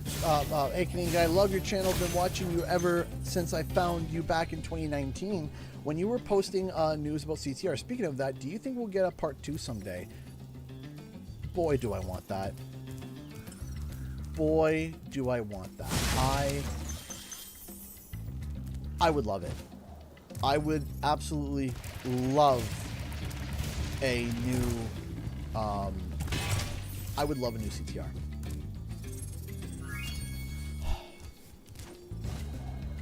When will we ever see a new one? Well, I think CTR is a game that a studio has to want to do, and you have to talk to the right producer for it. I think that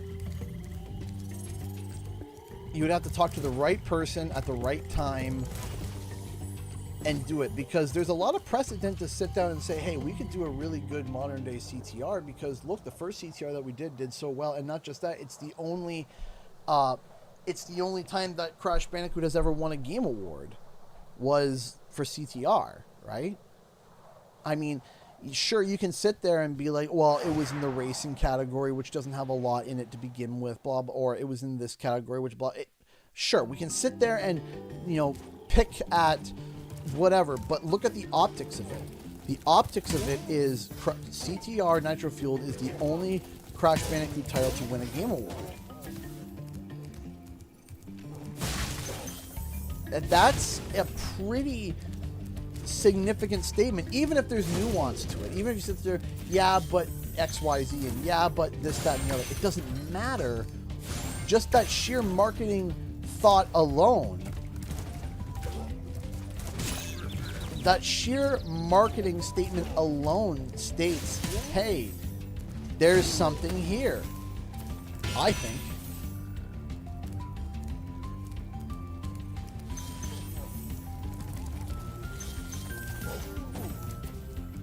So it to sit there and be able... Now, I don't think we've ever got... Did we ever get the sales numbers for CTR?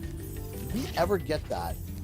Did it get quietly released at one point and we missed it? I don't think we would have missed it. Only thing that we know is that CTR was the biggest launch of any Crash game ever.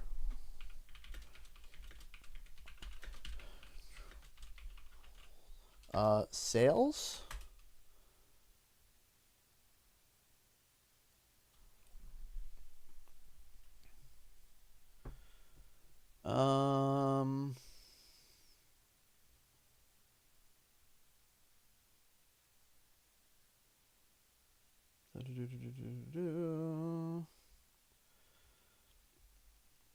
So there is a theory that was posted 5 years ago.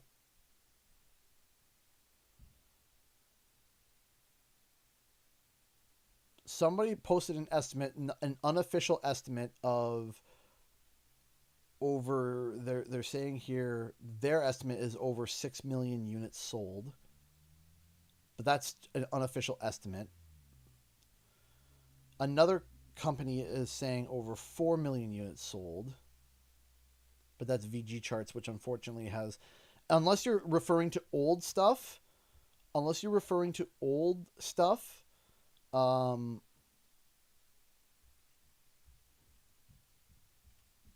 UK sales charts. Crash Team Racing struggles to overtake Super Mario Maker 2 once again. Back on July, Super Mario Maker 2 was number 1, but Crash Team Racing was number 2, only with about 1,000 copies behind it. According to GameIndustry.biz, so it's, what we know is that it was successful. That's what we know. That's what we know. What we know is Crash Team Racing was successful. That's what we know. Was it as successful as Insane Trilogy? I have no idea.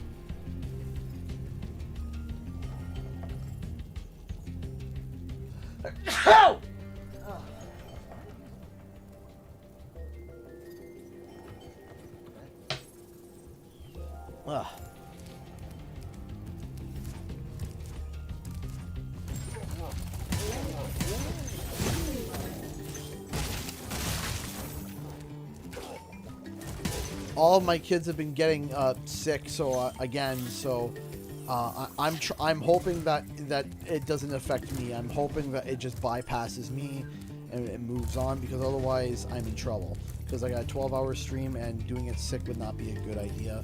But I would try to push through. Anyway, one of the kids have been getting sick with this weird 24-hour flu, where they feel horribly sick for 24 hours and then the next day they feel fine. And I'm just like, okay, that's weird.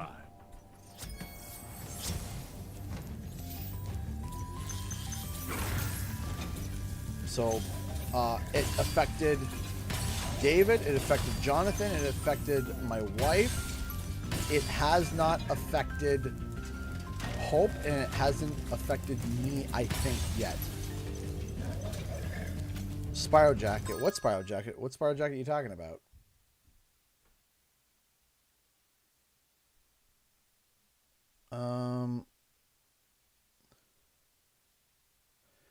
That's okay, Speedy.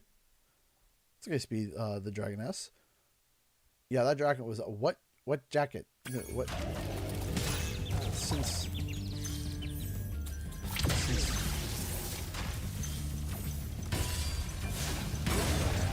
I am drawing a blank on what you are talking about. Oh, are you talking about my purple hoodie? Are you talking about my purple hoodie? So if you're talking about my purple hoodie, I got that from We Love This. I don't even know if they are still in business. They had a bit of a controversy, and then We Love.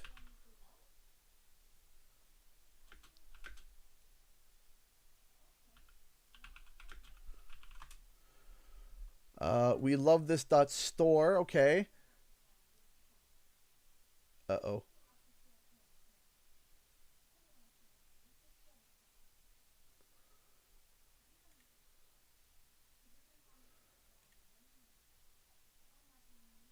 Yeah, so it was a... All right, so this was the store, We Love This .store.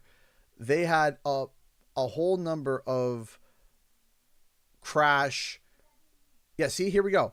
They had a whole bunch of these reviews. They had a whole bunch of Crash. This was the original hoodie here, but yeah, so you can kind of see here. They had sent me some. They did send me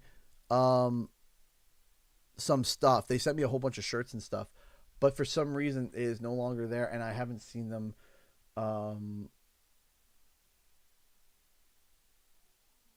It was something that was there. I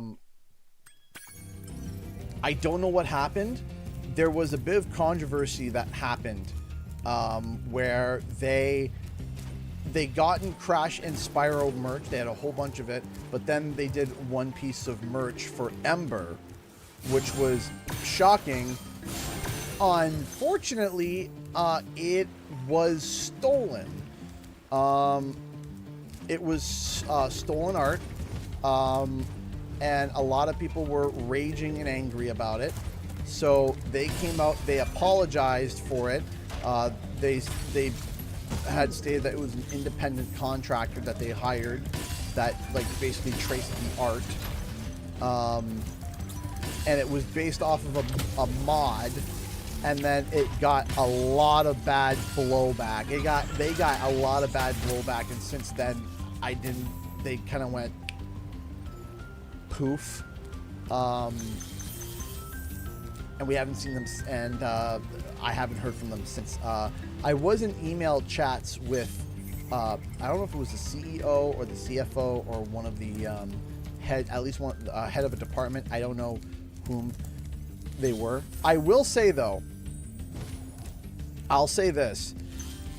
The shirts were good. The hoodie is amazing.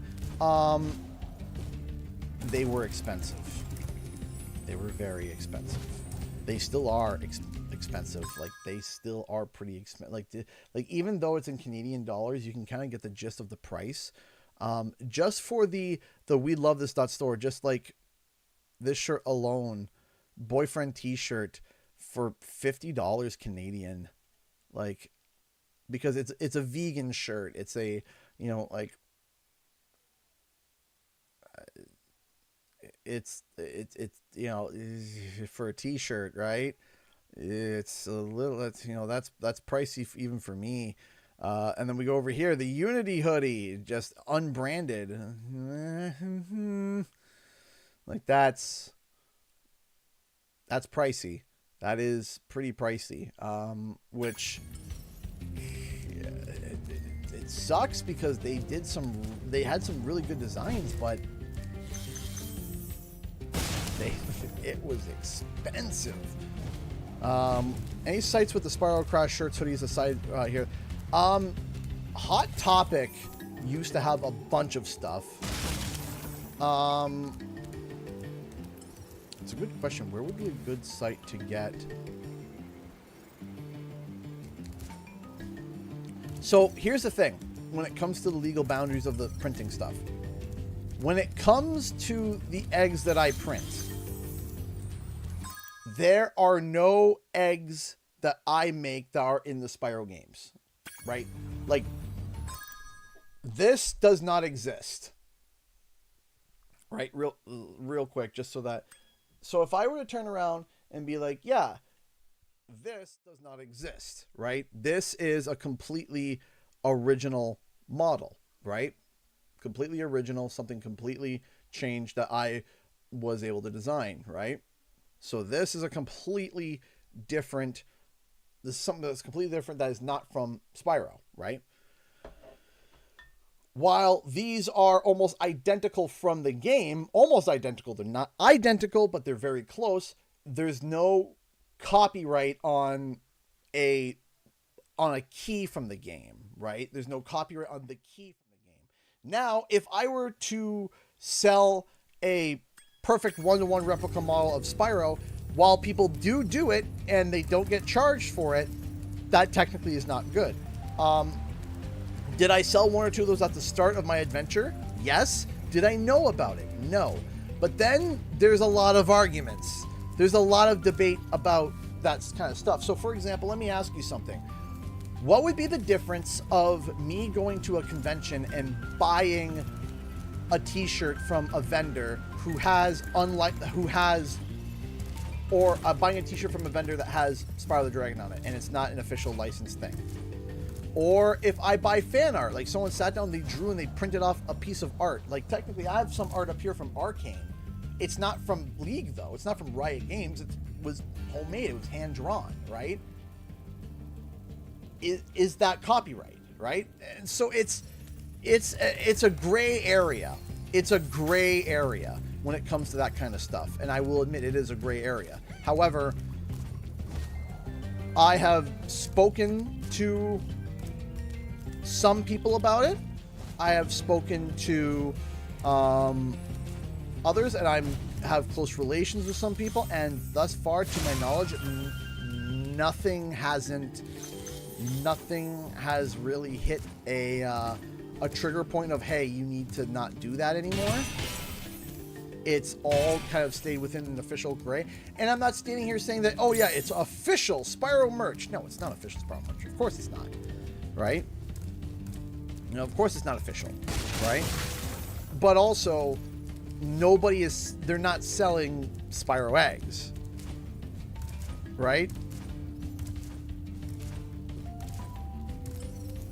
Right? It's not, but also I'm not mass producing these things at a point where, like, I'm selling 1,000 eggs a day, right? I'm selling maybe 10 eggs a month, right? 10 eggs a month, right? So even if I were to sell 100 eggs a month, I don't think that we would get affected too much, right?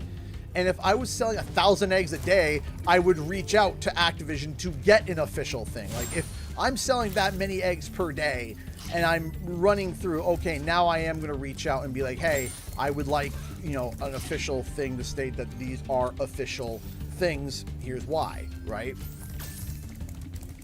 So it is gray area, but I believe I am avoiding the gray area fairly well. And I've been checking, and I check in with some people to double and triple check some things, and there's no indication thus far that I have stepped on any toes or getting an alert or a heads up or whatever.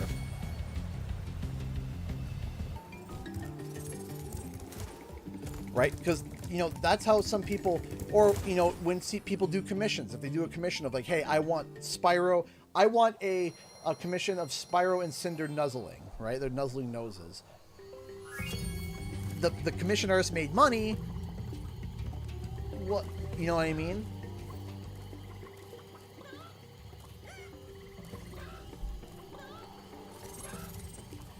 And yet you see that on, you know, they're not jumping on artists who are taking down commissions and stuff, right? Are you ready to go? Go to Dreamweavers. Woohoo!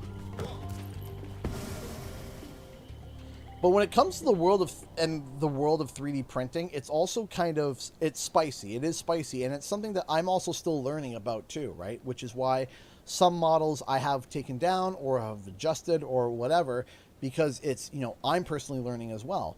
But if someone posts a model and they say, hey, this is royalty free, you can do whatever you want with it, could you print that and sell that? Yes, you could.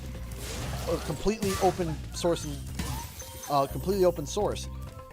But then that's pretty black and white. But then you start getting to gray areas where it's like, okay, you can't exactly print this model and sell it, but you can take it, remix it, and then sell the remix, which is like you take the model as a core and then you change it up to something else, and then you can sell that. Okay, how much of a change is considered enough of a change for it to be considered as sellable, right? It's complicated. It's complicated. It's not a easy black and white thing. There's a couple things that are black and white.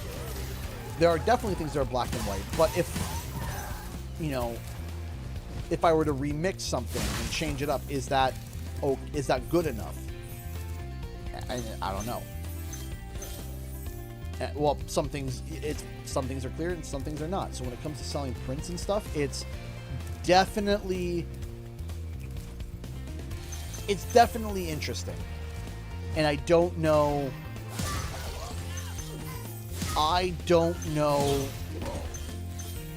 It's hard for it to be enforced. So Yeah. Ever do the egg stealer model? Maybe. I was going to be doing some models and stuff because, and here's another thing that's really interesting. So here's the thing. You ready for this? I could 3D print Spyro as a figurine, as Spyro, same colors, same everything, and call it Spyro as a commission. But I can't take that same model and put it on my Etsy store and sell it publicly. Right? I could create a catalog and say, hey, whichever one of these things you want, I can make it. You tell me your preferences and then I'll print it and sell it to you. That's fine. But if I were to print it and then put it on my Etsy store and say whoever wants it can buy it, that's illegal. Because if I turn around and I say, yeah, you can, and I do a private commission, you're no longer hiring me as an artist or as a storefront. You are now hiring me as a 3D print. I'm charging you now for the process of 3D printing, right? You are using me as somebody who 3D prints on behalf of you. And you are choosing that model. That model is copyrighted, but you are using me as your personal 3D printer person, which is a thing. You see what I mean? Like where it gets to the technicalities. So it's all squirrely.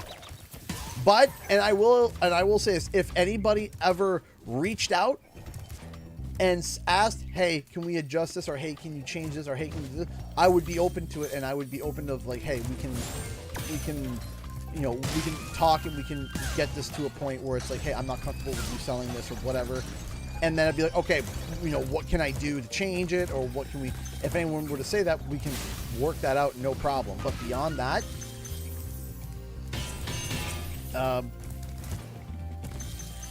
you know, but beyond that, unless I'm told something, again, I've been in the clear. I'm clearly in the gray when it comes to that stuff.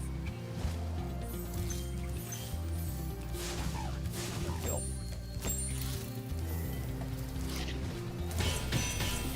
Speaking of, we do have money bags too, which isn't a. It's a modified model. Where's the other money bags? I had a whole bunch of bags over here. Where are my money bags? Yep. We have a whole bunch of these for sale now. So these were fun to do. Took me a little bit to get them going, but yeah.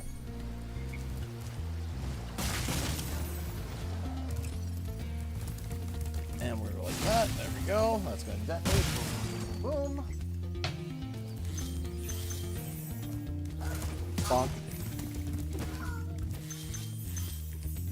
Thing of Spyro says statue once upon a time like Kickstarter. So, no. Well, yes and no. So, hey, Crip. Welcome to the Dreamweavers, young one. So, while chasing Nasty's minions in this world, you must expect the unexpected and prepare for what is not there. First Four Figures had a concept of creating a Legend of Spyro First Four Figure print where it had both Legend of Spyro and Cinder on there from Dawn of the Dragon.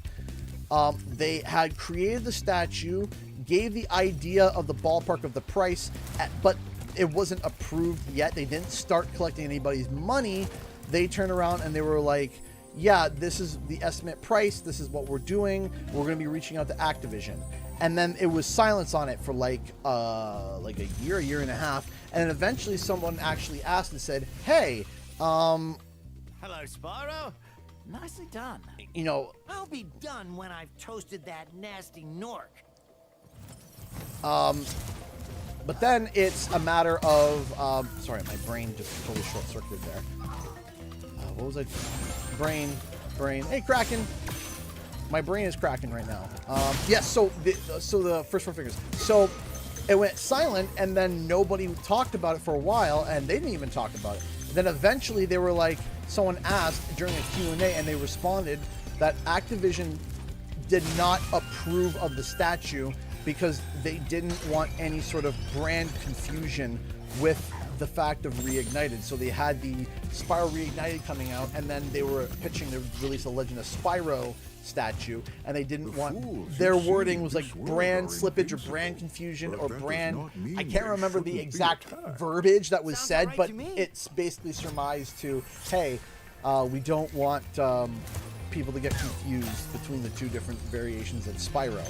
And so if you want to do something Spyro model related, it has to be modeled after either the original Spyro from like Insomniac or the Reignited model. That's the gist of it. I'm trying to remember if there were any little details in between. I don't think so. Are there any mods you like to use personally, CG, outside of streaming? Most of the time when I play Spyro, it's on stream.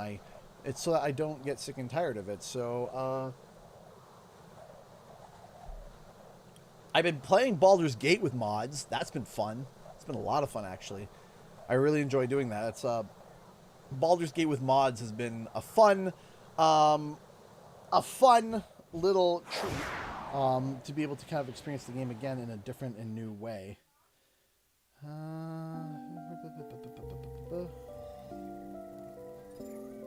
One second. No, just checking something real quick. Okay, there we go.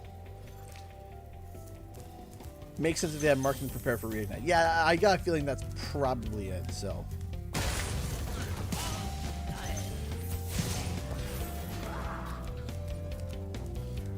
Yeah, Baldur's Gate 3 mentioned. Yeah, I've been playing, I was playing with a gunslinger mod. That was a lot of fun.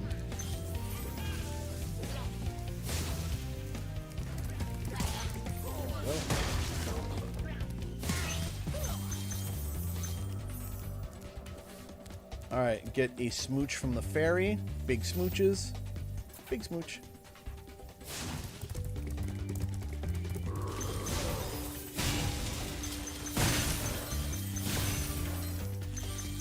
Go.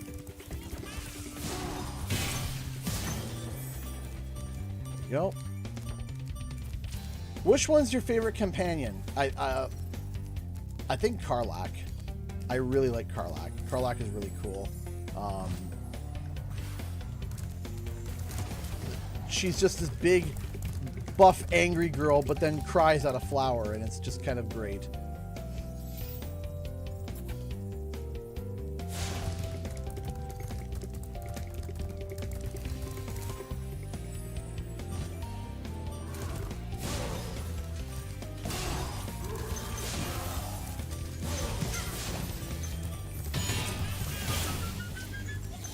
I don't mind Astarion too. He's pretty funny, but I like his voice actor more than I like Astarion. I think his voice actor is hysterical.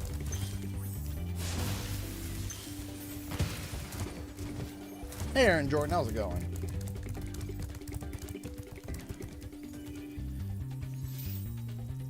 So some of the things that we're going to be probably doing from when we get to PAX East, there was an idea that Katie had pitched, which was being able to. After we were done going around and trying things out and talking to people, instead of just like trying to record on the floor and also trying to record while we're there, or trying to do any of that stuff, what we thought would be really cool is that at the end of each day we would collect B-roll, and then at the end of each day we would sit down and have a conversation and both talk about what we saw and what we thought was cool and what stood out, and kind of just do a general thing where, and then of course voice over whatever else we need to do, but it kind of would make editing a lot easier. It would kind of make things not as directionless, and it'd be more easier to be able to piece together because you have a North Star, which would be recording what happened at the end of each day. It stays fresh in your mind, etc., etc.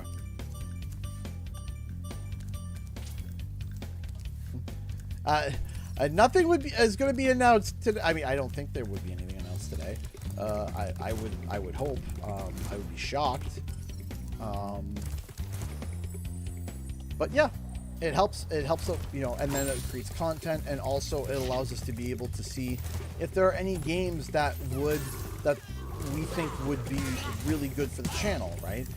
PAX is where we discovered Fall Guys, for example, which definitely generated a lot of excitement and a lot of fun back in its heyday. It's where we got CTR stuff. It's where, you know, we sat down and we tried all these different games, and it was really interesting to do, right?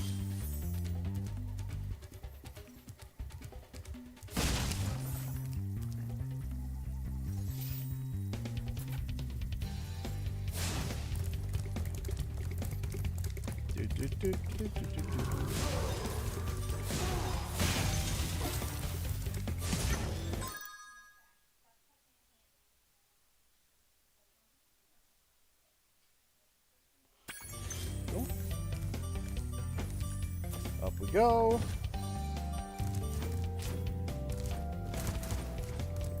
Go. Is there anything down there? Yes, I missed a 5 jump. Boink. Thank you. Now I go back up here. So typically whenever we do these live streams, we always end up almost around the same time, which is I finish up Spyro 1, and then Spyro 2 takes... I always get to like halfway through Spyro 2, almost to like Winter Tundra, and we run out of time. So I'm going to see if maybe we can completely Spyro 1 and 2 today. That would be cool. Battle the one who matters most. Will I? I don't know. We are at the 4-hour mark already. We're at the 4-hour... Has it been 4 hours, really? It's been 4 hours? Has it felt like 4 hours to you guys? If you've been here the whole time, it hasn't felt like 4 hours to me. 4, 8, 12. So we are 1/3 of the way through the 12-hour stream. Yay!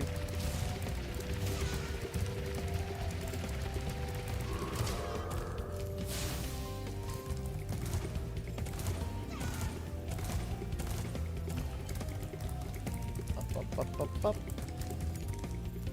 Try this again. And down.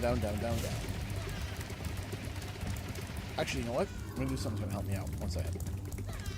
Felt more like 2 hours. Wow. Time flies when you're having a good time.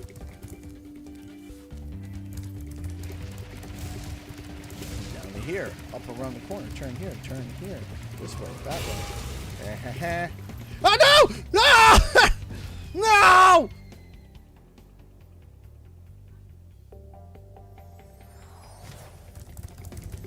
Listen, professional player here, knowing exactly what he's doing. Knowing exactly what direction he's going. Don't do this, don't do that. Yeah, there we go. And then, did it. Yeah, no screw ups at all at this stream. Didn't screw up, not even once. Not even once. Maybe once or twice. You've become a master of the supercharge. Great work. Okie dokie. Now we gotta get through this part. Uh-oh, not a good start. Not a good start.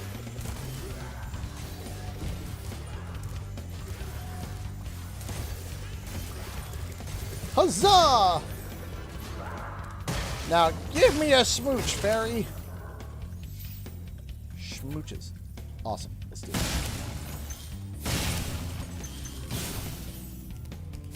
When I played the game, he hadn't ever played Spyro before we got together. It took him at least a dozen times before he finally asked me to make the jump for as he walked with shame. I can't do it.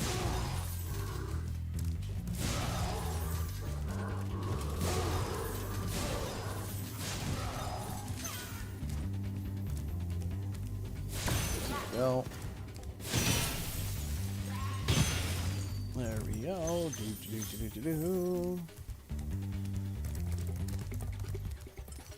Let's go over here. Give me the gems. Tried to make that jump for me and made it to the platform and ran right off, and I just walked away. You just like leave him with his shame. I don't know him.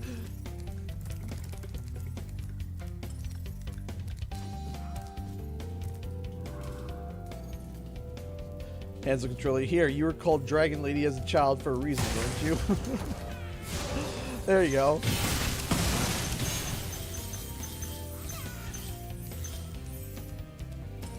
It's like, just leave them in shame. Don't touch me, don't touch me, don't touch me.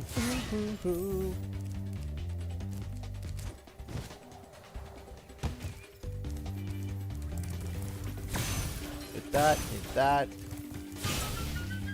Buzzinga. There you go. Anything over there? No. I'll go over here. Hello. Bye-bye. I don't need to kiss another fairy. I got kissed by the ultimate fairy. I'll throw some shade and leave them in their shame. you shame them, and then you shade them. The shame and shade.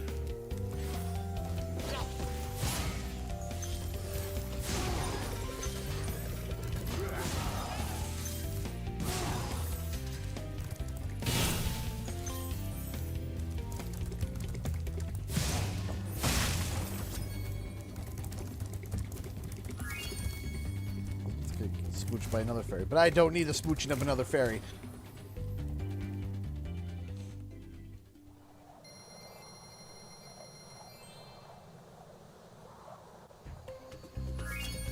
Haunted towers. Eeny, meeny, miny, mo. This way. We're flying.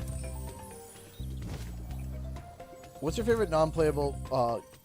Non-playable.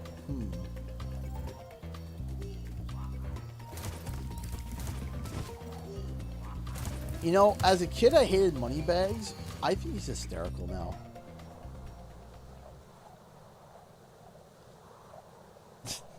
CG, did you know 99.9% of the general public are stupid? I'm so glad to be part of the 1% that aren't. 1% is something. Check the math. That's hilarious. We've missed you, Lozzie, and your dad jokes. Please rain them on us. Rain the kindness and dad. Ah! Sorry. Rain the rain the kindness and dad jokes.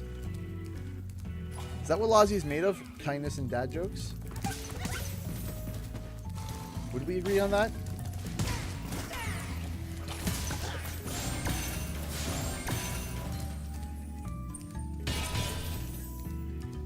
Doop.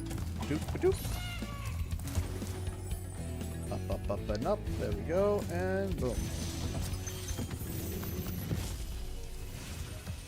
Just see the frustration when he played Rift's Rage for the first time. Why won't he climb when he has claws? I'd rather flame the fools. Now you're thinking. A lot of dad jokes. Hey, we're open. We're open.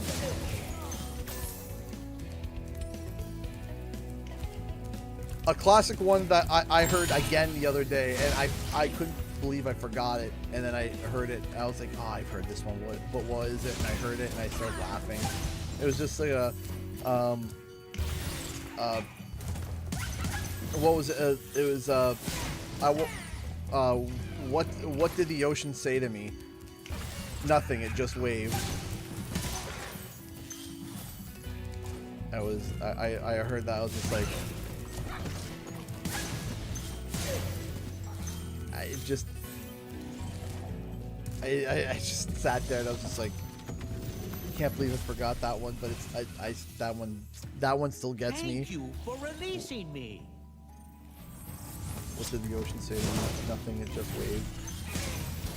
The other one I really like is what do you call a fish with no eye? A fish.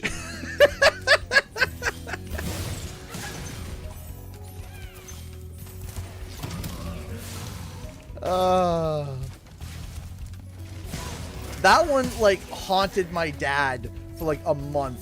Like we'd be over there, I'd be doing something, and all of a sudden he goes, a fish, and he just shakes his head. He just kept remembering that joke over and over and over again. Trev! How's it going, my friend? Hello, how everyone? Me? Working. Well, hi, working. I'm ZGE. Well, hi, working. I'm everyone. How you doing, my friend? I hope work is good. I hope work's not stressful. Or as least stressful as it can be.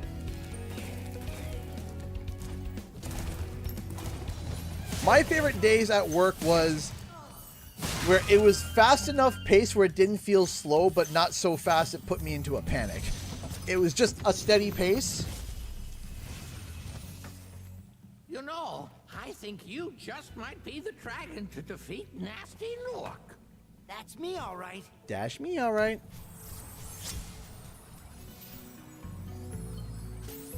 Thank you, J-Man. Hey, CG, nice work with the video that dropped earlier. Never understood the random hate you get for digging into known and unknown development process of beloved franchises.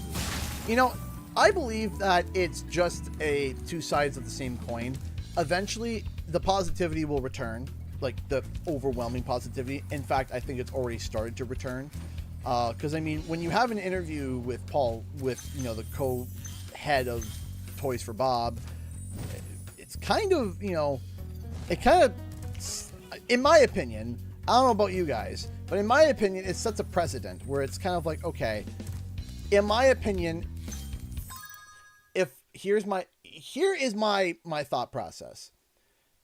If I was wildly off the mark and spreading mass misinformation, would Toys for Bob do an interview with me? Right? If I was wildly off the mark, like here and it's like on the moon, right? And it's not like they don't know me. I've met them in person. They paid attention to me. They know me. It's not like they don't know me. If I was wildly off tone and wildly out there, I don't think that I would have gotten the first interview in a year from when they became an independent studio. You know what I mean? Does that kind of check out? If they were like, nah, this guy is spreading too much misinformation about us or around our franchises, I don't think we should have a conversation with him. That would make sense. I mean, I wouldn't if I was a game developer and there was a content creator or reporter or somebody who is full-blown just like saying nothing but lies and, you know, spreading constant misinformation, and you ask me, hey, do you want to do an interview with him? No, not really. CG, I replaced my rooster with a duck. Now I wake up at the quack of dawn. I love it. I actually I not only do I think that joke is funny, I love it. I love duck puns for some reason specifically. I don't know why I like duck puns. I think there's just something with just something about ducks that are awesome. Plus, baby ducks are adorable. Right. So, but that's what I mean is that it's kind of just like. Trust you to put out information you have in a way that makes sense. Like if anything would have put you under, it was a one-week speculation, but obviously they have your back. Yeah, you see, that's what I mean. Is that like and it's not like I've been doing this. I've been doing this now for almost 7 years, 6 years. No, I have been doing this for 7. I did part-time for a year and full-time for 6 years. So that's what I mean is that, you know, overall. Oh, whoops, my bad. Didn't mean to skip that. But that's kind of my thought process personally. My personal thought process is, hey, I've been doing this for a while, right? I've been doing this for a while. It's not that they don't know me. They know me. I know them. You know, if I was spreading mass misinformation, why would the director speak with me? Right, that's kind of like the question that I put forth is, why would they? So that's where it's kind of not, I don't want to say authority, that's not what the word I'm trying to find, but thank you for releasing me. At least that I'm not wildly off the mark. I think it at least puts me within the realm of sanity, in the realm of respect. I would think, right?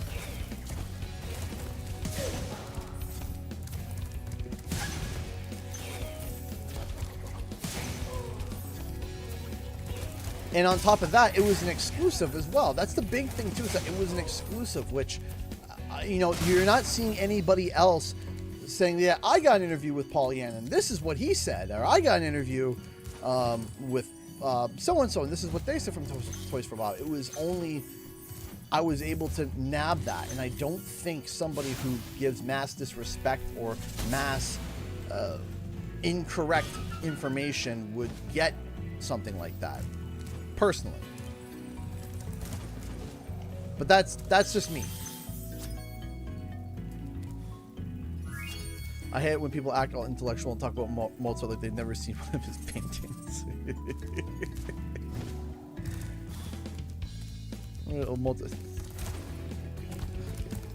But yeah, there's a mutual understanding there.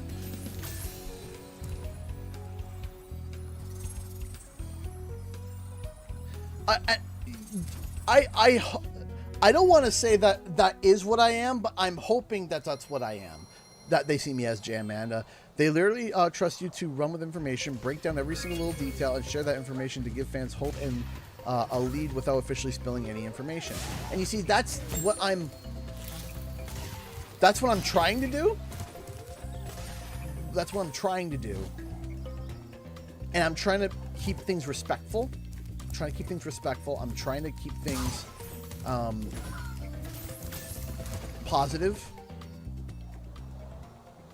And I'm hoping that that's what they view. I hope that's what they view me as, and I'm happy that you view me as that. That's what I'm trying to do. That is what I'm trying to do. And I'm hoping that Toys for Bob sees me as that as well. Real quick, just a stream check.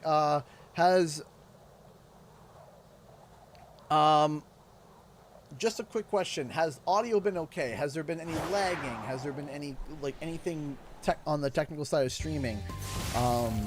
Anything at all that's been any audio off sync, you know? Thank you so much for stopping by, Cody. There's a lot. We've been streaming for a while, so audio good in my honest opinion. Good. Everything looks, sounds a-okay. Great. Because we were having problems for like what, 2 weeks, where I was screaming at everything. Because the audio decided to just be like, nah. I don't want to be in sync.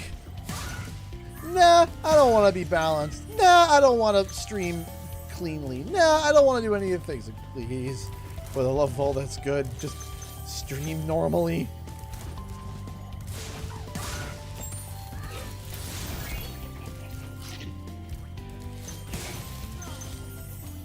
I'm also in ER, so it might be sick. Yeah, every time, whenever I go to a hospital building or whatnot, the internet is, like, the reception is always just bad. Alright, it's always just terrible. Anytime I've gone for an x-ray, or if I am waiting in the ER, the reception has always just been like, hey, how would you like to, you know, not have any connection? And I'm always like, why is it like this? I thought TFB is in a position where they can be as cryptic as they want and have fans that are willing to piece things together. It's like a game before the game in a way. Yeah, it is the process of the Canadian Guy channel. First is the hunt, then there's the release, then there's the news about everything and the speculation, then it's the release. Everything gets released. We celebrate it for about 2 weeks, and then we start sniffing again about 2 weeks later. 2 weeks later, it's like, all right, what's next, right? Like, start sniffing around, looking around, being like, what's the next fun thing? What's the next thing, right? We start looking, and you know, and we stream, and we replay the game, and we celebrate it, and we talk about it. I know Crayons and Things. I saw your comments earlier. You are still here. Happy to see that you're still here. After this level, I think I'm going to go for another stretch and bathroom break. I have to do that because if I'm sitting here for longer than, like, you know, a couple of hours and I stand up, I can't, I stand up, I'm like, stiffness.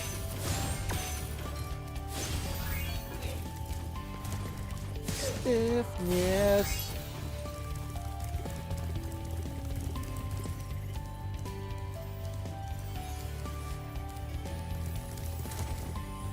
And choo. This way.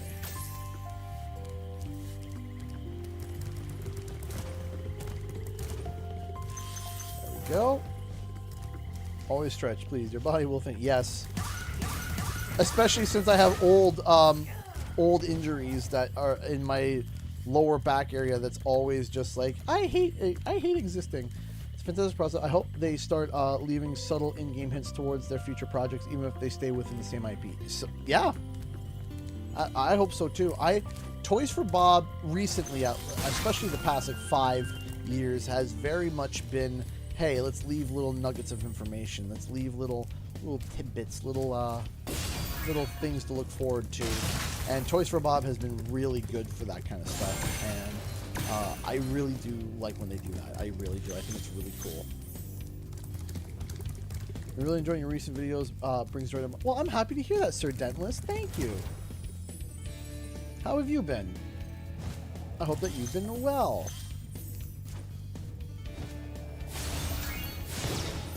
Back up again. No, my recent, spurt of videos has definitely been related to, Spyro, because the news is starting to get to the point where even doubters are kind of like, you know what? Getting my wisdom teeth out tomorrow, so I'm a little bit nervous. I understand that. You're going to be sore.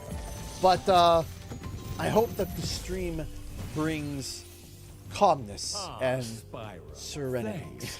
Supercharge will get you to new places here in Lofty Castle, too. See where it takes you. Will I ever stream the GBA Spyro titles? If there's enough interest in them, yes. I know some people have mentioned it. I have to figure out the emulation for GBA because I haven't done an emulation for GBA, I think, ever. I think. Let's do that. There we go.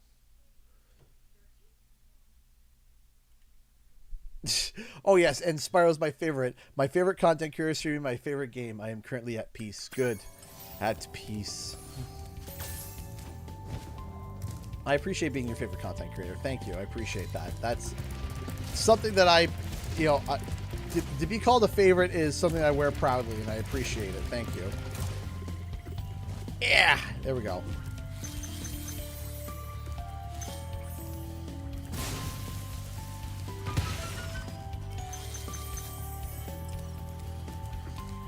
Remakes the GBA titles in 3D. Are you saying something like something similar to like Link's Awakening? Is that what like the idea that you're thinking of is a Link's Awakening, like a remake of some of the classic Spyro games, Link's Awakening? Is that kind of what you're going for?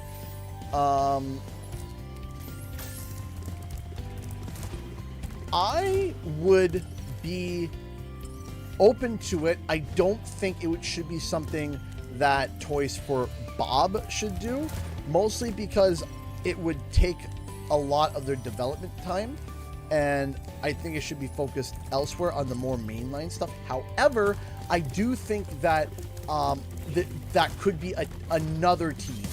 Another team could work on doing those types of remakes. I do think that there is a space for them for that.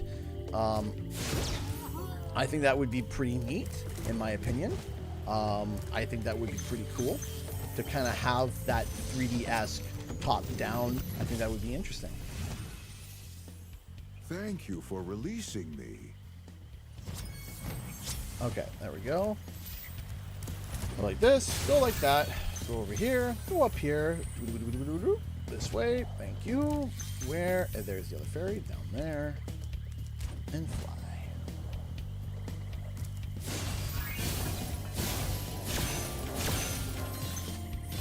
go. Make sure that we're not missing anything over on this side. I think we're pretty good over there.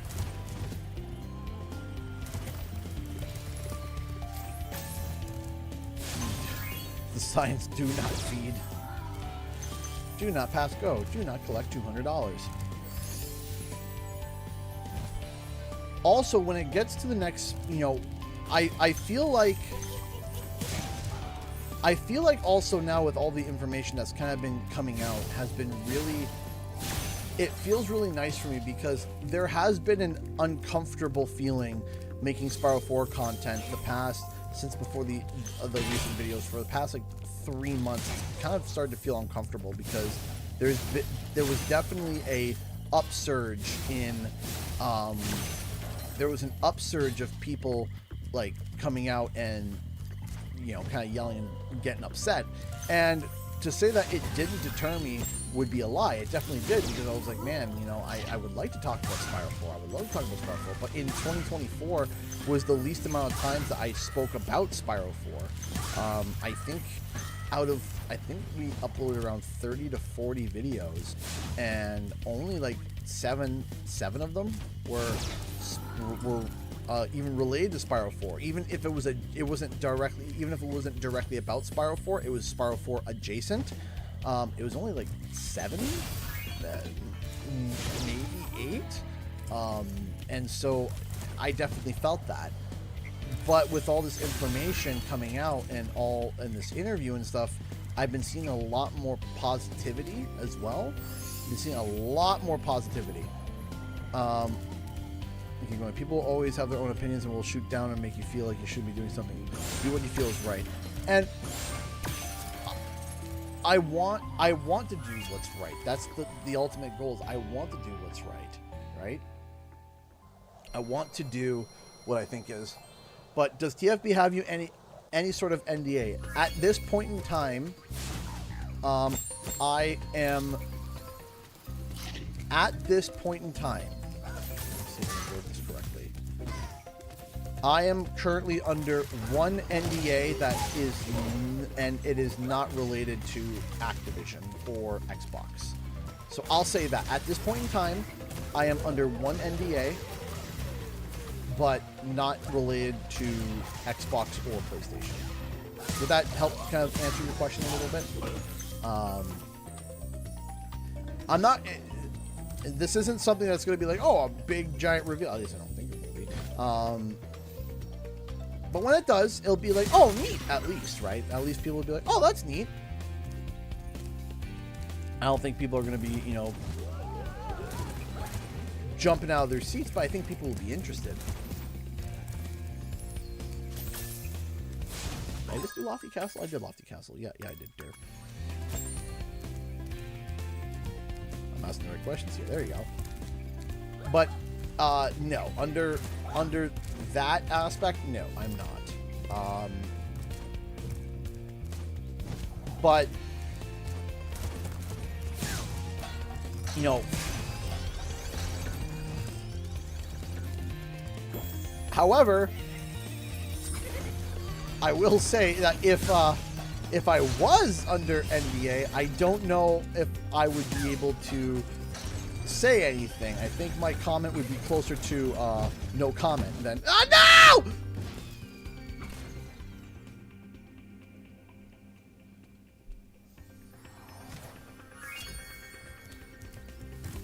If I was, I think my answer would be closer to no comment, or I cannot confirm nor deny. But at the moment, I'm only under one NDA, and it's unrelated to both Activision and Xbox, and any parties affiliated with them.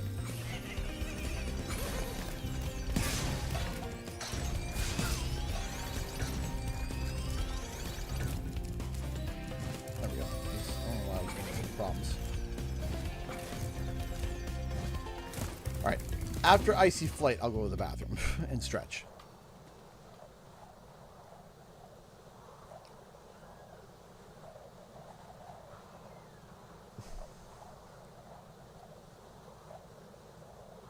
Julie with a $5 super chat. Thank you so much. again, the income tonight is going to be going towards our PAX trip, so thank you so much. We appreciate that. Julie, $25. Just because I wanted to give you more of my money for the chill vibes and good convos. Well, I appreciate that. Thank you.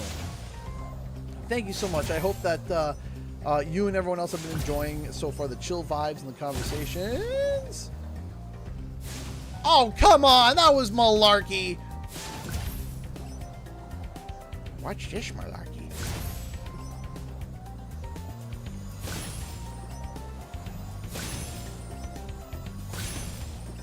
I am doing this in the most backwards way. What am I doing? We're still missing. There we go. The last one is there. There we go. Okay. I'll be shocked if I get this on my first try. Going the right way, at least, for the trains. Backwards. Yeah, I gotta go back. Oh no, I don't think it. If I make it, it's gonna be super close. Oh, this has not been a good run of this. I have done this plenty of times better.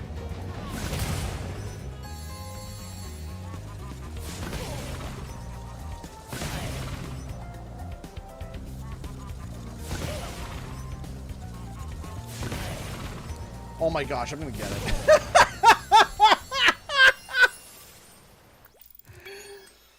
This has been the most, that was the most backwards.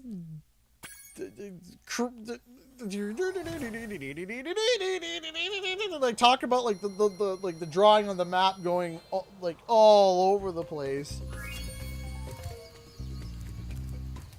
How do you get that? Pull out the Kronk gift. By all accounts, it doesn't make sense.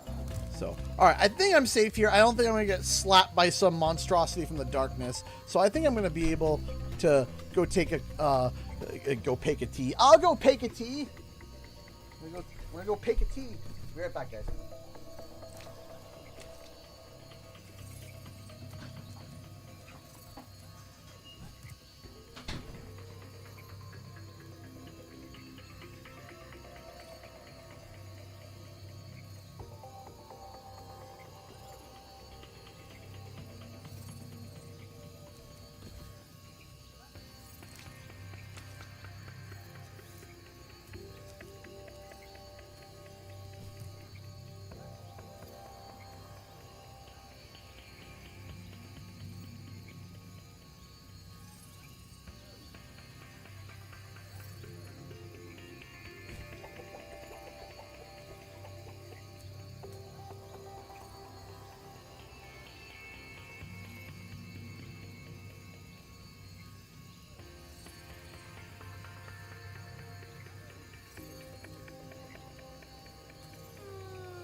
Love you.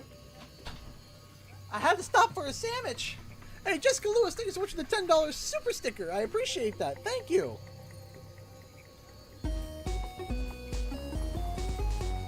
And we also just got a donation, a Streamlabs donation. Hold on, let me go and check. And we got another Streamlabs donation. Oh my gosh, we got. What happened? We're getting. Just got a. Hold on. Oh my gosh, we just got a number of donations. Okay, hold the show. Give me a second. Hold on. Hold. Hey-o! Hey! Okay, so we had 2 donations. We had an $8 donation from Milk Dud and a $39 donation from Conky. By the way, thank you so much, Milk Dud, for the purchase. I went upstairs and I looked and I saw your order came in. That is awesome. We're going to make sure we throw something extra in there as well. That was an awesome order. Thank you, Milk Dud. Thank you. Thank you. Thank you so much for that awesome Etsy order. Any other nostalgic silhouettes and Spyro gems restocked in the shop? Do I not have the Spyro gems restocked in the shop? Do I not? I thought I did. Did I not? If I didn't, well then give me a second. I will fix that. And we got another $10 super chat. There's so many donations coming in!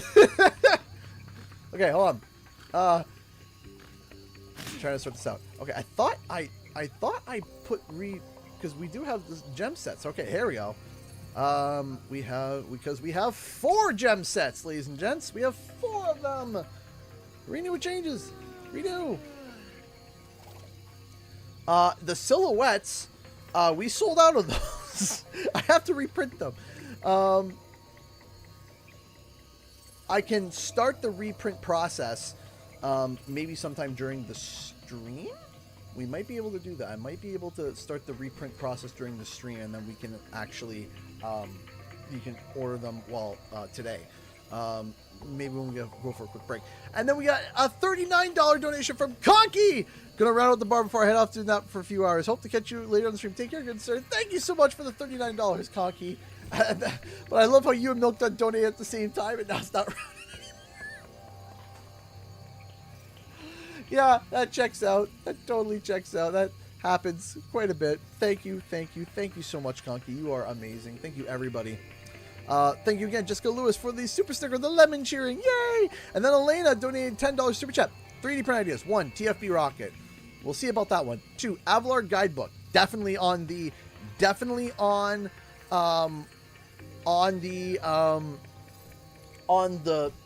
list. I do want to do the guidebook because I do want to take the Thievius Raccoonus idea that we have, and yeah, it's okay. I do want to do the Thievius Raccoonus idea, but do it for the guidebook. I do want to do that. That is big priority. Level dioramas. That one's a little bit more tricky. I did see one level diorama, I believe, and I'm going to reach out to the creator and ask if I can use it for the store, and if not, oh well. 4, if you're interested in modeling Mom's OC, Jania, Ancient Earth Golem from the Deep, and Daughter to Spyro. I don't think we'll be able to do that one. If you wanted to do that one, that would be more for a private commission. Unfortunately, I'm still a baby at modeling. I'm still figuring that out. And hi. Oh, I have to pick a rock? Am I being visited by the rock saleswoman? Yeah. Oh, careful! Don't drop your product. Yeah. Okay, hold on. Okay. I like all these rocks, but you know which one I like? I really like that one. Can I have that rock? But Daniel just chewed on it, so be careful, okay? Daniel chewed on it? Okay, well that makes it extra special. The slobber gains value. Thank you. There we go. I had 3 times Wait, hold on. You gotta get payment. Payment for the rock, you get a cookie. What? What do you mean? I made better on this deal. I got a rock. Okay. It's a shiny rock. It's a rock. What?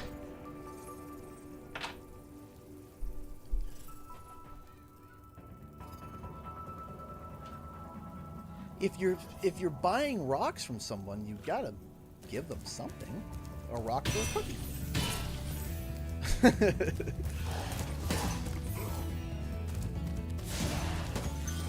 Oh, just quickly munch for a second.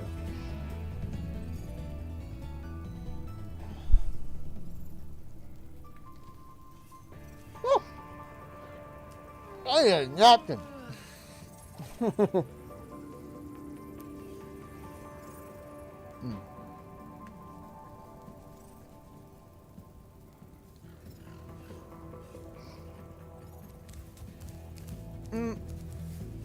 Hideo Kojima made Lego. You see, that's a really smart idea.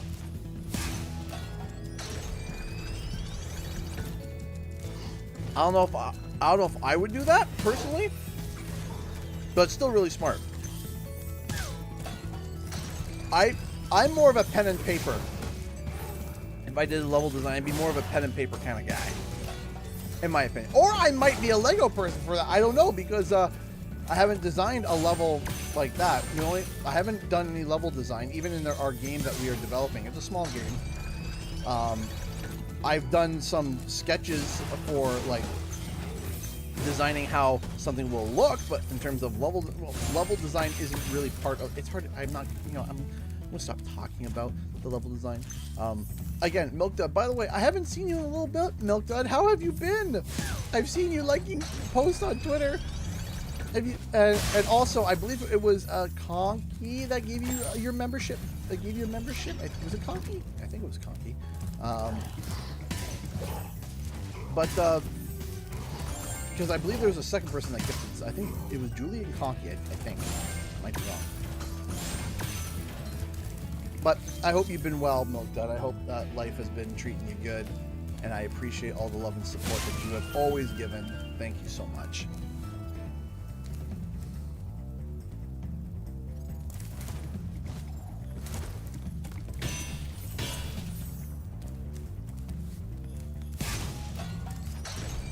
Go up we go.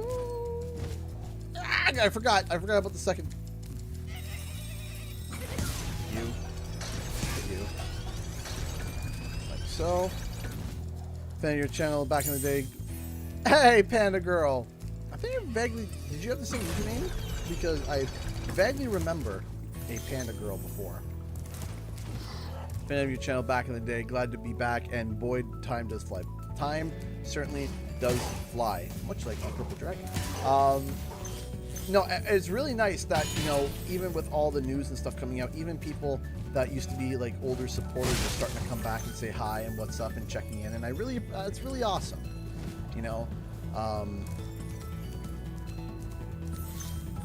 The videos are starting to.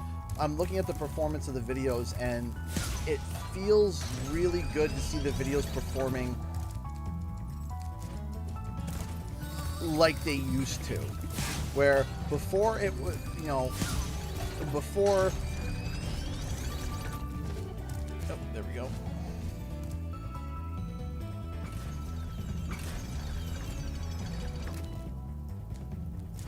Yeah, that's where I'm happy to see, and I'm happy to see the positivity starting to. I remember seeing a video of yours when your first born was born. Yes.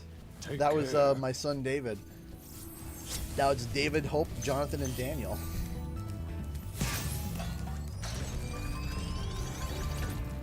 And no more. Nay. Nay more. No more. We're done. Not that I don't like children, but when your wife almost dies giving birth, suddenly it's like, I don't think we're gonna. I think there's a clarity here. You know what?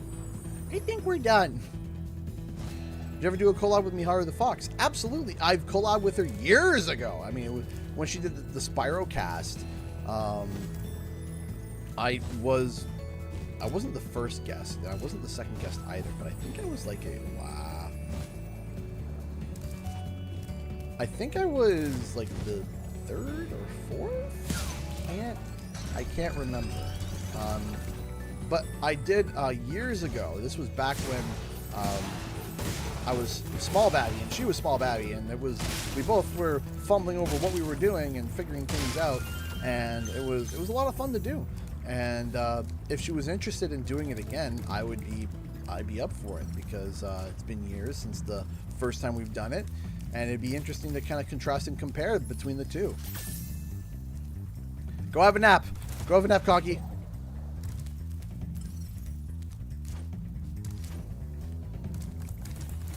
There we go.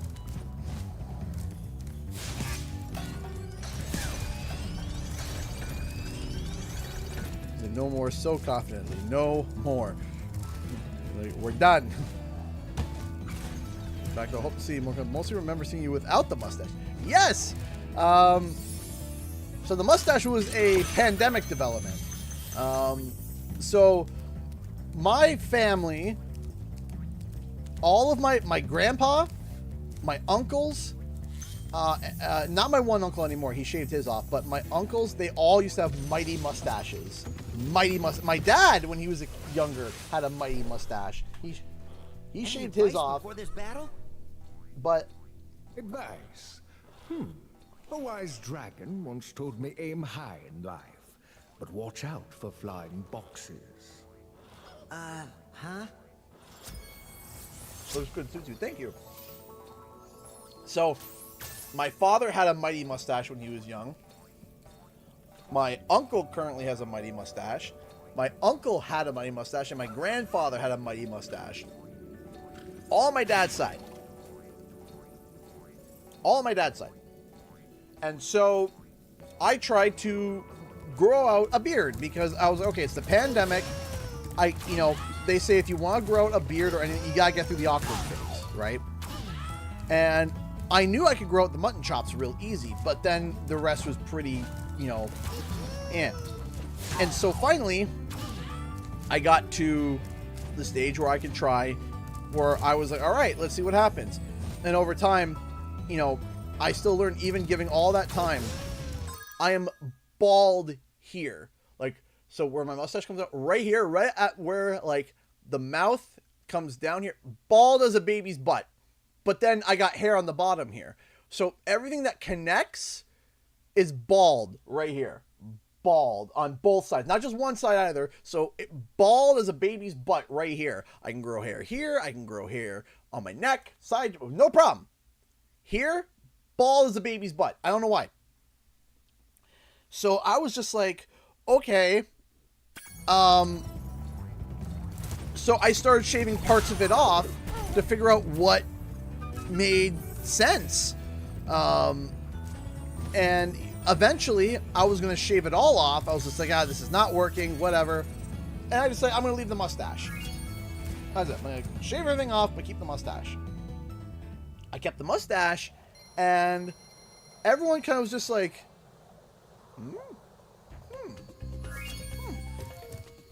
And it was just like, okay.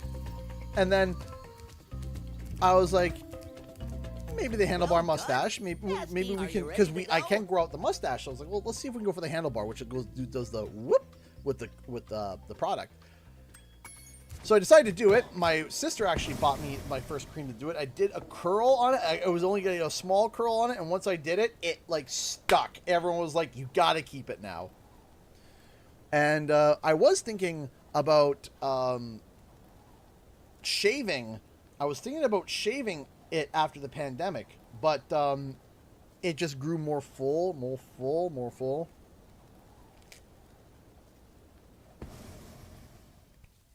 Oh, I'm very sorry to hear that, Milk Dud. Life's been a bit rough lately. Aren't easy to go through, but things have been settling down now, so clear.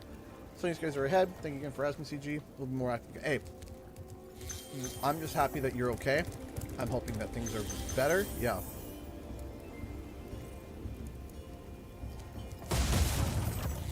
Yeah, time has flown by real quick. How much does it cost to go to PAX? So,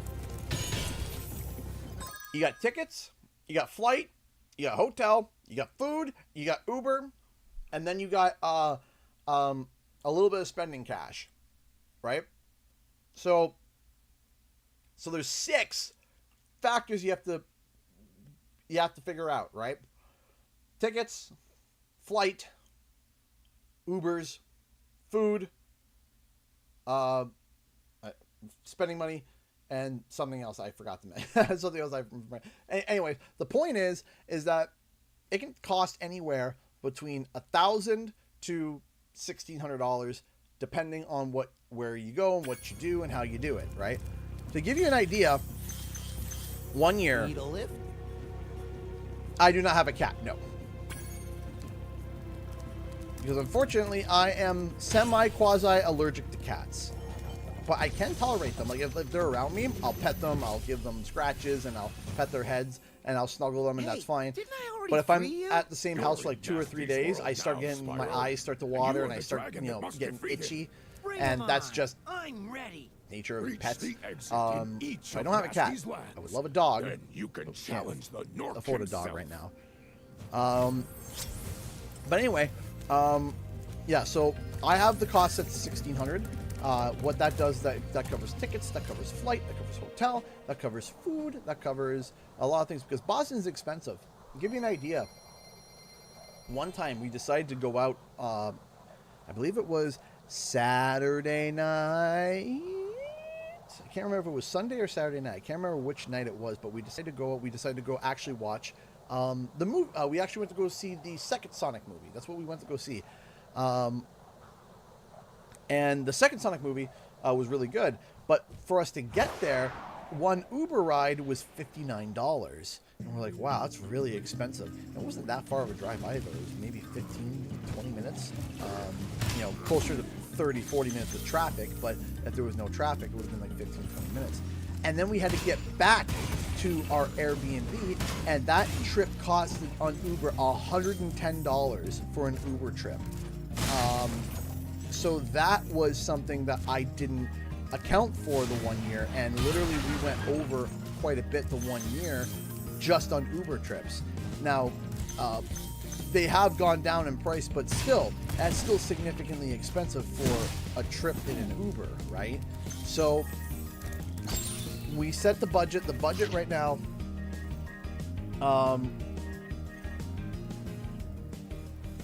so that's why we have the budget right now set to $1,600. That gives tickets, flight, everything that we need. And then anything after that would go to anything bonus that anyone would feel inclined to, which we don't need to even enter the bonus bar. But if people are inclined to do that, we absolutely can. So, yeah. Touch me. Touch me. Cheated and deleted. The other two Spyro games. I'm going to be streaming for 12 hours. Once this game is done, I'm going to be going over to Spyro 2. And then if I can get Spyro 2 done in time, then we keep going to Spyro 3, which, knowing my luck because of how I stop and rant and talk and hang out with people, I'll probably get about halfway through Spyro 2. I expect Nasty's really starting to worry about you. I'd be Probably. shaking in my Nork boots if I were him.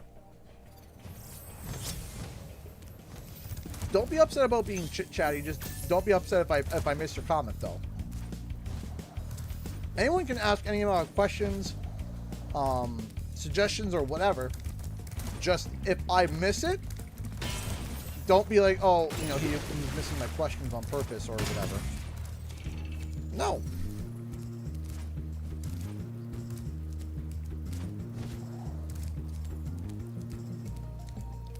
Oh yeah, and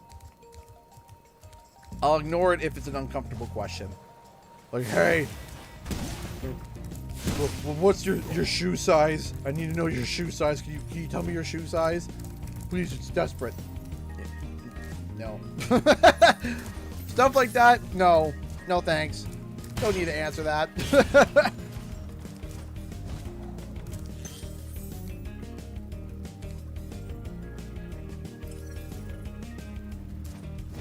And then back, and then come down here.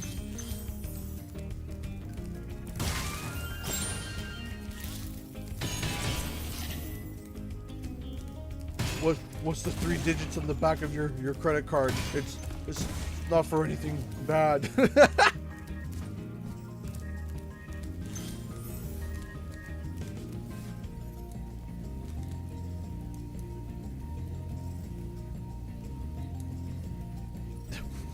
I think I had this one figured out. This is what the kids refer to as a video game. Hope that helps. I have no idea. What?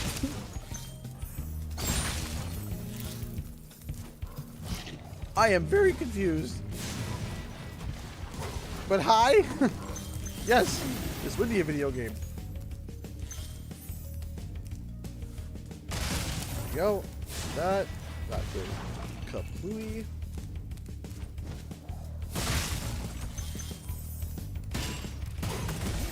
Chain reaction.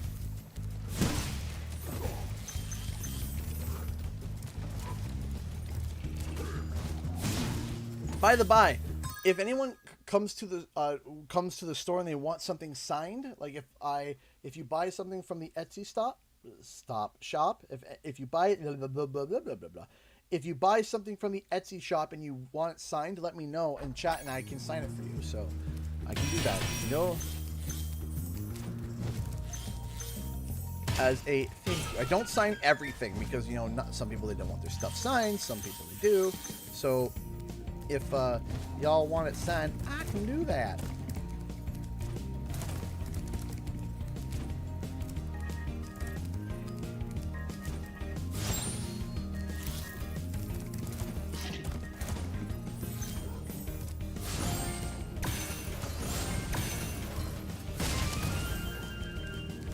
Bonk.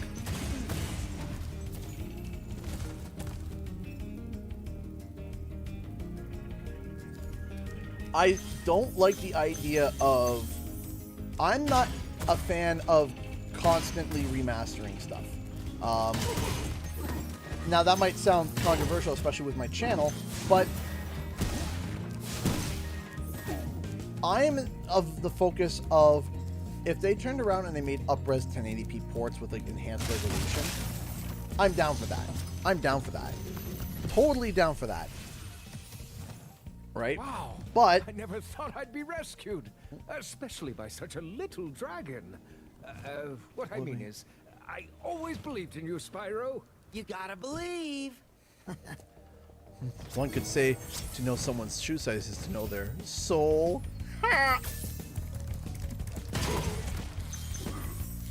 What type of music do you play with your feet? Soul music. Sorry. Anyway, I'm a big proponent of once a game has been like remastered, especially if it's a game like Crash and Spyro that has such a what's it called? What would be the not speckled past, but Spyro and Crash have certain games that are really good and certain games that are not so good. And so when you have a checkered past because of, you know, whether it be multiple studios, whether it be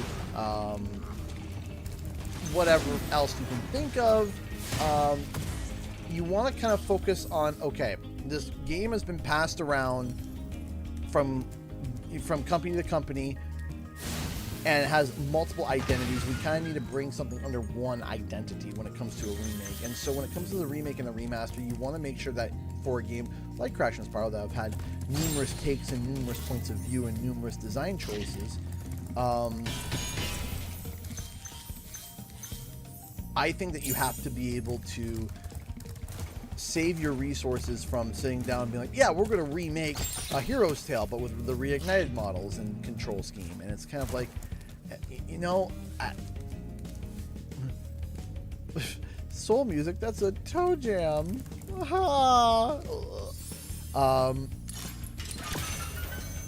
all for up-res ports. I'm all for, like, hey, better frame rate, better resolution, playable, you know, all these things. I am all for that.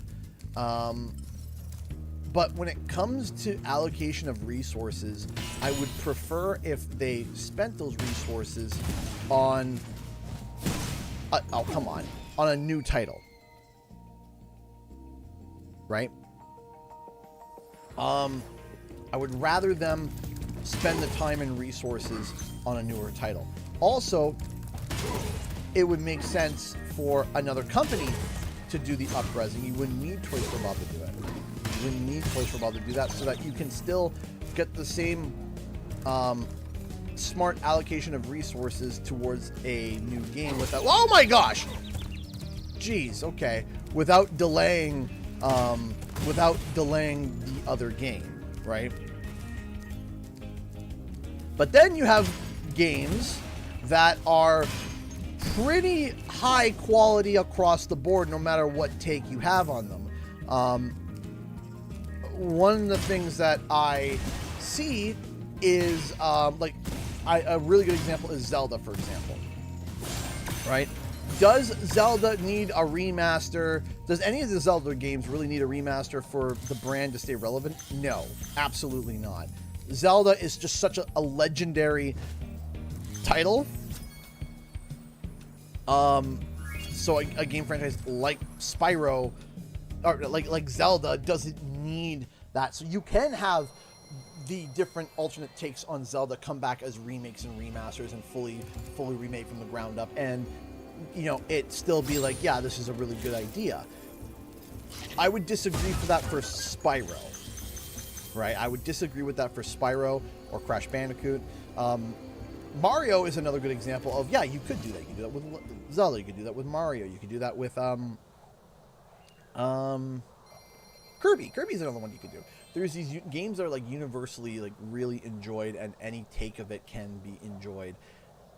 And unfortunately, some games have had checkered paths that, okay, if they've had a checkered path, let's focus on what we want it to be going forward instead of remastering and remake all these different takes and versions of it. So that's where a book laid on my head the other day. I only had my shelf to blame. Ha! That's good.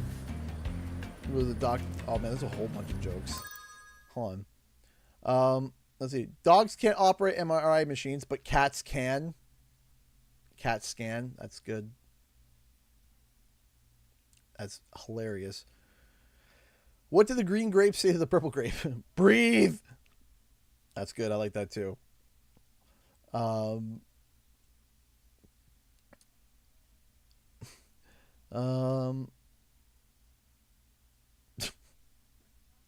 guy goes to the doctor. The doc says, your DNA is backwards. The guy just says, and?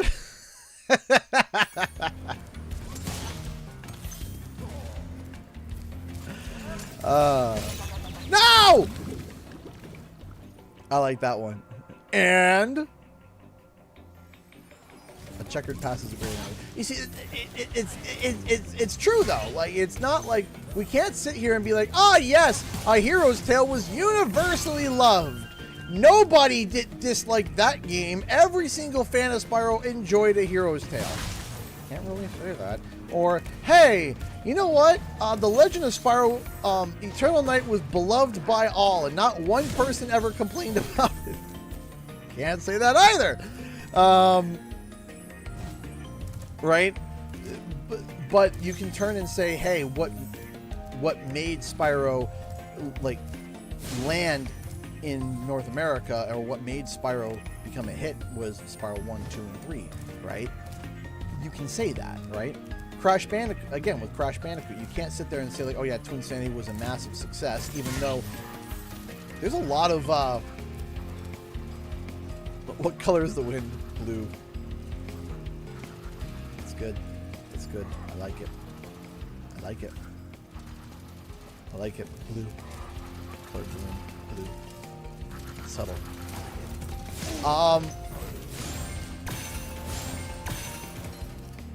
But what we can say is what universally established Spyro was the first 3 games. Is it too early for PAX East? PAX East is next month. Less than a month. It's 3 weeks away? Less than 3 weeks away? Is it 3 weeks officially today? Yeah, 3 weeks away. Like, you know, they're starting to, like, they've already sold out of certain badges. They've already, it's going to be, in fact, it's late for PAX East. Typically, would have been at PAX a week ago, right? We would have been at PAX a week ago. Typically, it's in end of March, beginning of April, but this year they're like May, start of May, and we're like, huh? Thank you for teaching me the meaning of plethora. It means a lot.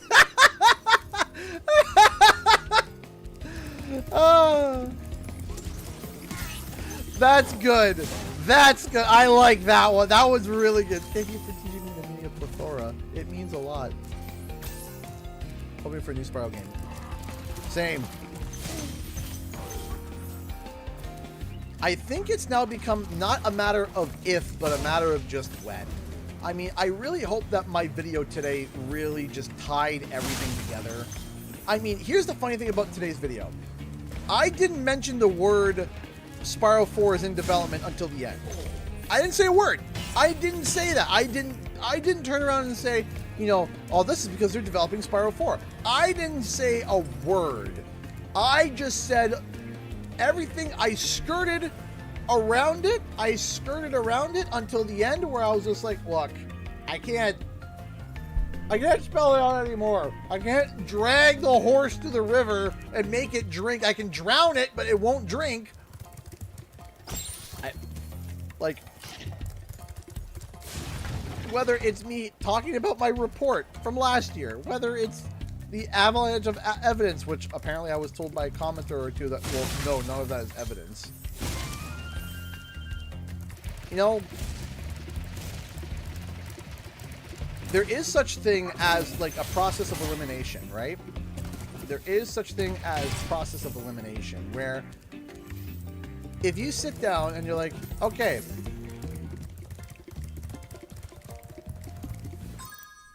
there is such thing as a bingo card or a process of elimination if you have a whiteboard. You gotta start somewhere. And if it's like, hey, they're making an Activision-based title. Okay, let's truncate that down. We now know that they're making a title with Activision. Awesome. Great. That means that it is an Activision-based title. That is not a... oh, you're assuming things are... No, because why else are they involved? It doesn't make sense otherwise.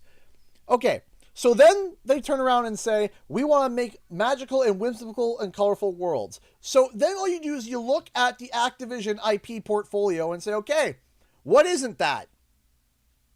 Well, Call of Duty ain't that. So you drop all the things that are not that. Then you say, okay, they said that it's projects that they've related to projects that they've done in the past. Okay, well then look at the projects. What have they done? Well, okay, Crash, Spyro, Skylanders, okay.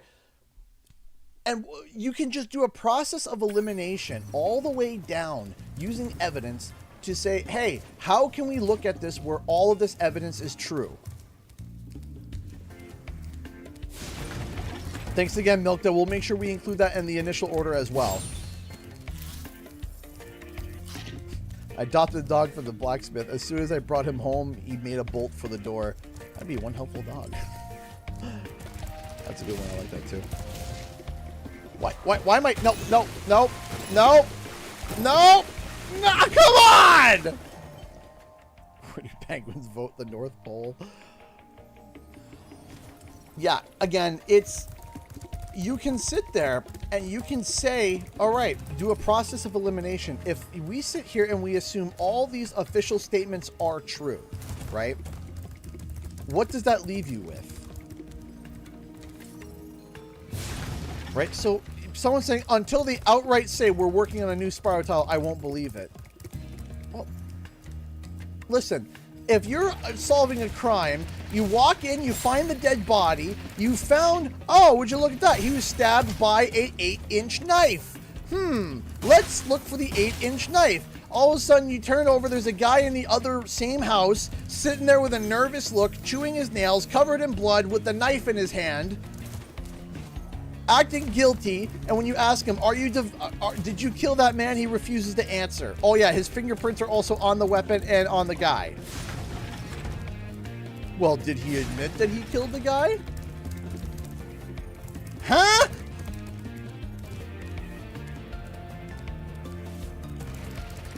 The man is holding the knife. He has fingerprints all over the guy. He's got blood all over him. But did he outright say that he killed him? Like, in any court of law whatsoever, it would be like, well, it kind of just feel. You know, if all I had for confirmation was purple text, and that's it. No purple, like that's it. That's the only hint. Okay, I can understand people saying, "All right, come on," like yes, it could mean something, but basing everything on that, come on. But it's not. It's not just that. It's a piece, sure.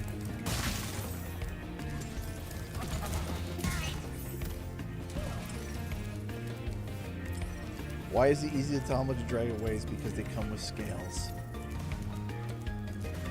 These jokes are really good. What kind of bagel can travel? A plain bagel. That's a good one. Or the other one that I like is why do seagulls fly over the sea but not the bay? Because then they'd be bagels.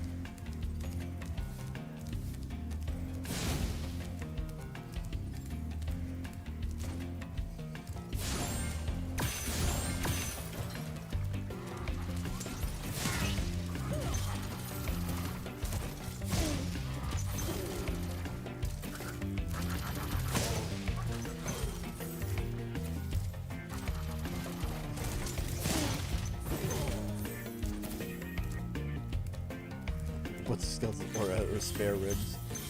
Why do skeletons not like to fight? Because they have no guts. What do you call fly with no wings? A walk.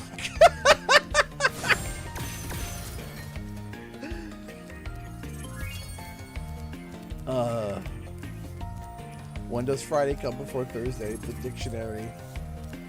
That was smart. A house divided against itself is a duplex. That was just so blunt. Where do the people hang out during the medieval times? At nightclubs.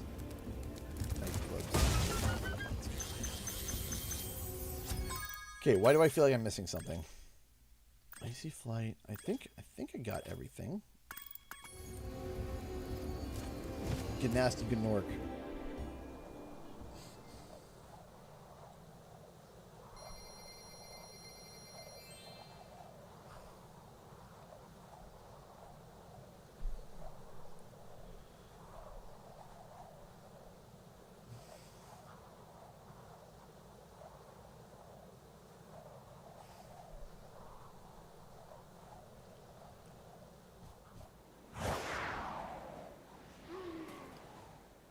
Thesauruses, yep.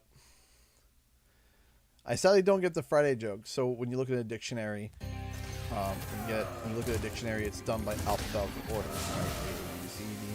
When does Thursday come before Friday?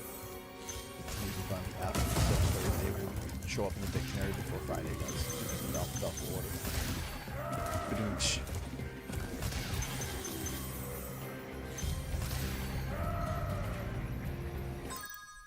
Okay. Rocket, and I'm happy that you're saying this, and I'm going to pause the stream for this comment specifically because I do want to say something, okay?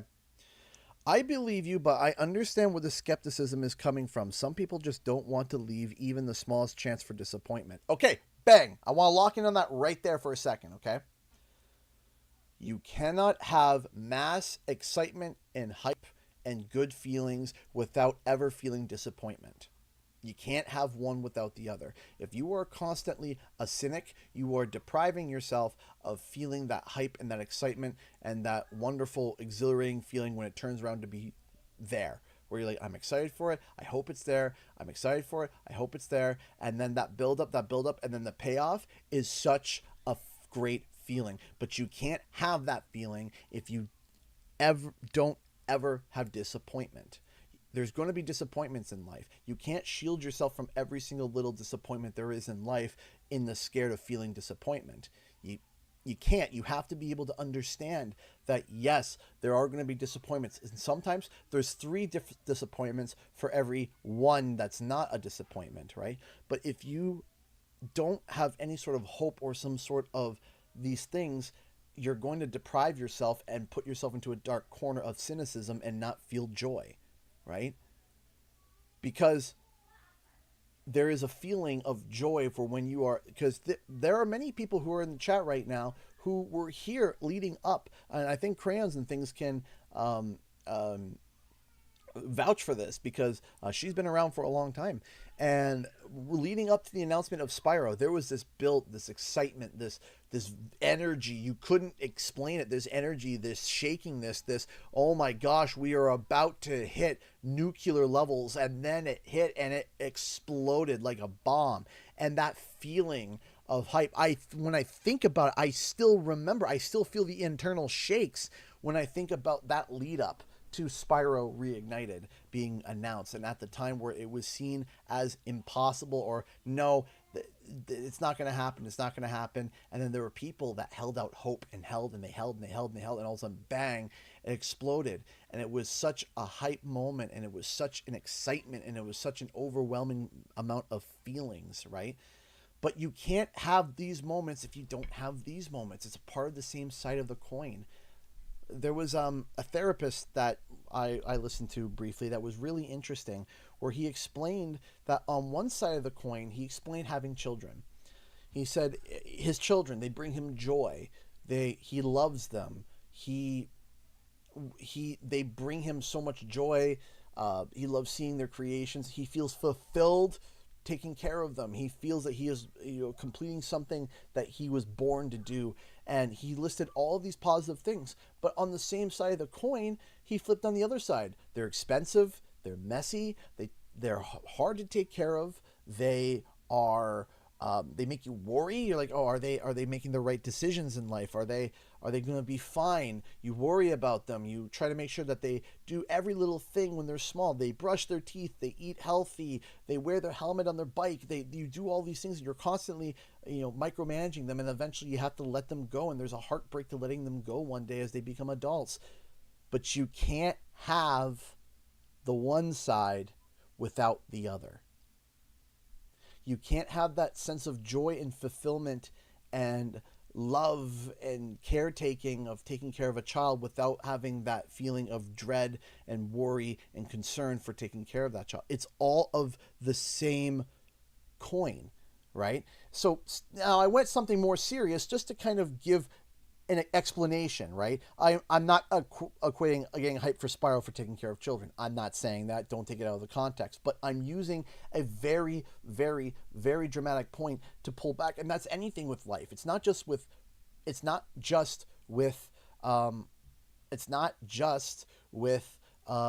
kids. It's with anything. It's, hey, I want to get a better job. Well, the better job, it gives me better money. It gives me better pay. It gives me better hours. Feel more fulfilled. But what's the flip side? The amount of work you have to do to get there, the grind you have to do to get there, the grind, the struggle, the hardships, the sacrifice you have to make to get to that point. And then after the fact too, because your sacrifices don't just end there. There's points after the fact, right? And that is how it works. That is how it works. So you can't have hype, excitement, and joy and hopefulness without disappointment, sadness, and that feeling of, my expectations were crushed. Right? You can't have one without the other. So, having things to look forward, for some people, having things to look forward to is important. Because sometimes right now, I want you to imagine there's somebody right now who's going through a hard struggle in their life. They are going through a hard struggle in their life right now. They're in between jobs. They're struggling. And you know what's something that brings them a bit of joy? A good game. A good game brings them joy, right? A good game brings them happiness and joy. And you know what? All of a sudden, there's somebody or people saying, hey, this game might be coming out soon. Suddenly, they hold on to that hope, and suddenly, life isn't as bad. Where it's like, hey, you know what? I'm frustrated, and then they come home and they see someone make a video or write an article or do something that is kind of like, hey, you might have something to look forward to. It gives them just a little bit of hope. Right? And it makes their day just a little bit brighter. and makes their day just a little bit better. Just a little bit. Especially during like the rough times that we're dealing with right now. Have you seen Canada right now, and with this and with everything everything that's going on right now? Again, we're not going to get political, but it doesn't matter what side of the spectrum you stand on or which sides you flip or flop to. You can sit there and say, hey, right now is a stressful time. But even having these little bits of hope, right, helps.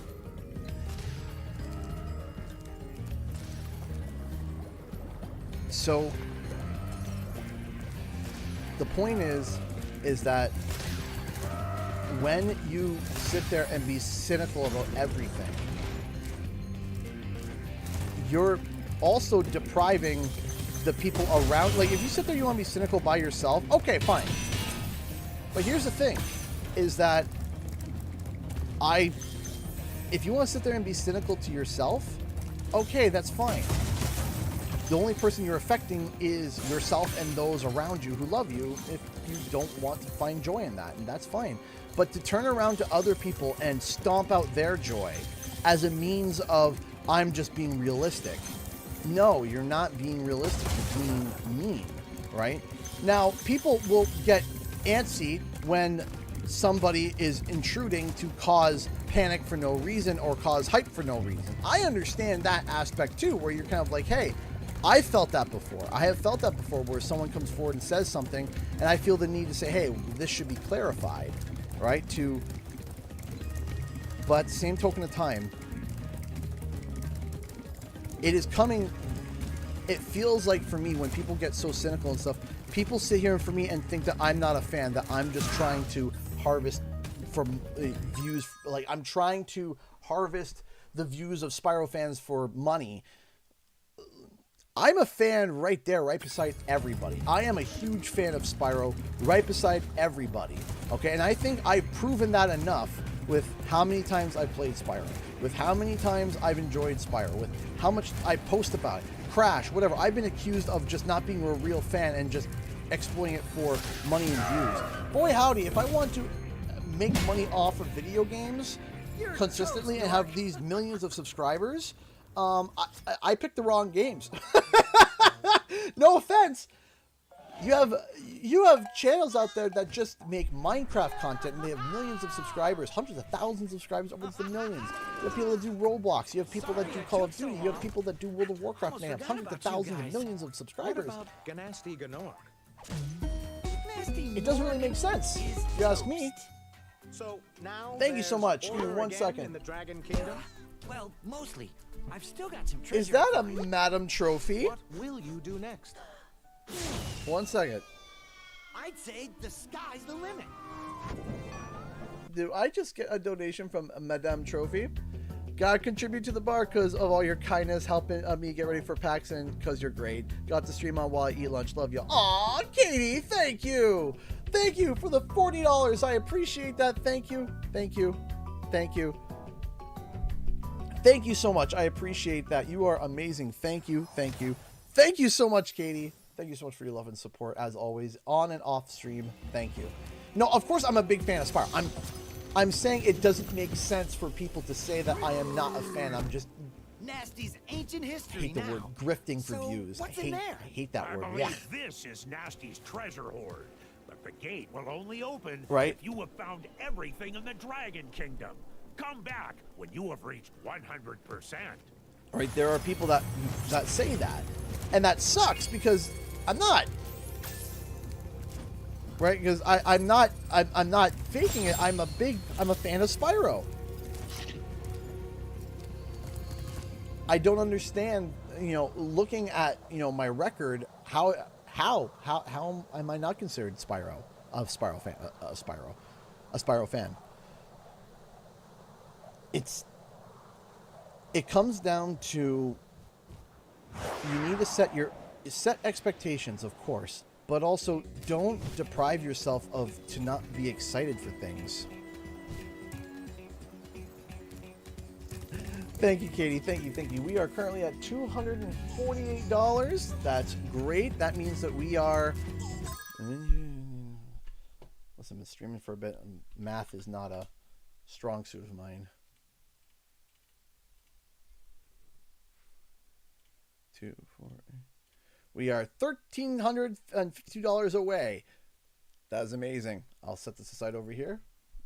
So I'm going to head off here for the time being. My shift is about to end. I still need to pass on and then drive home. I'll hopefully be back in about next hour. But if not, I'll see you next time. Thank you so much, Julie, for all your love and support and hanging out with us today. Thank you so much. Thank you, thank you, thank you so much.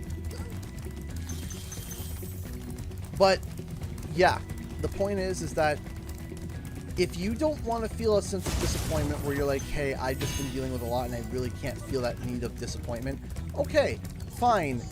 But don't turn to others and who are also excited, who are also like, hey, we're excited for this and we really, really can't wait to see it. No, I'm just not going to believe it until I see it. Okay, that's fine. But don't be yelling at others who are talking about it.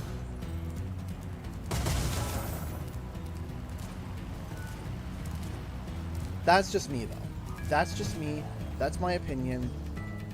I think that there's been too much cynicism in the gaming industry. There's been too much cynicism. There's been too much... But there's also a feeling... There's also a negative feeling where... Here's the thing. Let me tell you something. Have you ever had crow pie? Crow! A little cold, but crow pie. If you don't know what that means, eating crow is where you say it's not going to happen, or you say you're wrong, or I'm right, and you turn out to not be right. You're like, it's not going to happen, it's not going to happen, it's not going to happen, and then it turns out to be true. That feeling that you get, that feeling of, oh, I was really, really wrong. Eating crow. That's what that means, eating crow. Eating crow sucks. Nobody likes to eat crow. So much so that when it is duly time for someone to eat crow, they will refuse to eat said crow. And they will refuse to say, you know what? You were right, I was wrong. They will refuse that. So what people will do is they will try to find another way, another angle to try to validate their cynicism. Another angle. It's like, well, it's probably, and I can guarantee you the goalpost is going to be moved because you ready for this? I'll tell you this. Well, it's not going to be good because Xbox involved. And because look what they did at Nuts and Bolts. What do you think they're going to do to Spyro 4? There's like, that's where I promise you that is what's going to happen. Is that even if it comes out and it looks great, yeah, but look what they did here.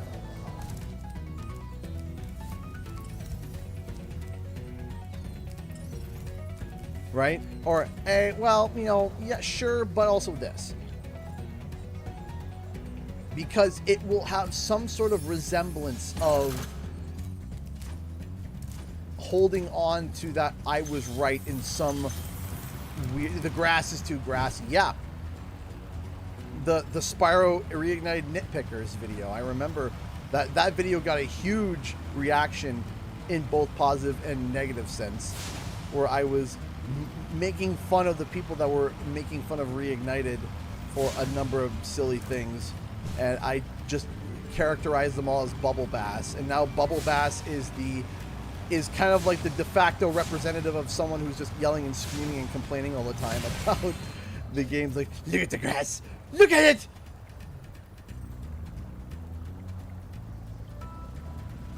It's completely ruined. The Reignited slander is insane.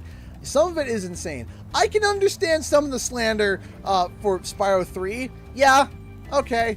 You know what? Fair. Even, I'm right there, kind of. I'm kind of like, what happened here? I can understand that, and I can grasp that. But beyond that, I some of the slander, I sit there, I'm like,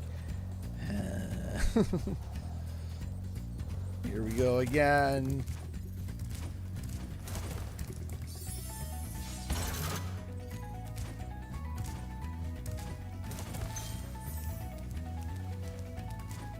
I would love to be able to sit down and have a candid interview about that one day and sit there and say, hey, what happened? And just get like, you know, at one hand, you know, would it be funny? Yes, but also genuinely, like, what happened? Right? Like, what happened here? Like, directly from the source. Not from an interview, not from a, any of that. Just literally like, hey, can we talk about this? And have just like a candid talk. Just a chat. Like, what happened here? Now, will they ever talk about it? I don't know. This might be an interview like 5 years from now, right? Where, you know, it's basically, I don't even want to say statute of limitations, but like, you know, somebody who worked on it retired and no longer is, you know, or they just don't care anymore or whatever, right? Or Activision just gets all of its identity stripped and it just becomes, you know, it just becomes basically purely Xbox and yeah. But will we ever find out? I don't know. It'd be nice. Oh, I remember seeing this and laughing hysterically. First time seeing the giant shrine to Nasty Nork.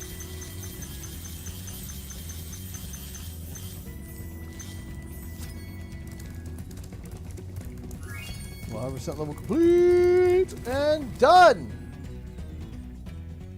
Spyro 1 done.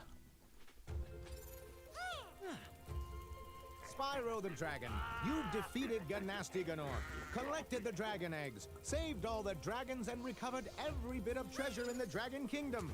How do you feel? I feel fired up, Bob. And I'm happy for the dragon world, of course. I certainly wouldn't want to spend the rest of my dragon days butting heads with Nasty Nork and his weird minions. What's a minion? Never mind. You know what they say. For every good battle, you need a good adversary. And I felt that Nasty, in spite of his misguided nature, was a worthy opponent. Uh-oh. Here we go again. A crazy Canuck. Speaking to another crazy Canuck. Hey, CG, how goes the stream? The stream is going good. We have $248 raised thus far towards the PAX trip, which is amazing. We're about to start up Spyro 2. Before we do that, I'm going to go grab a fork and knife so I can quickly finish my food. It's an egg sandwich, but it is falling apart. So, is it falling apart again?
See, I'm weird. If I have a messy sandwich, I'll eat it like a sandwich, and then after it's all fallen apart on my plate, I take a fork and knife and eat it afterwards.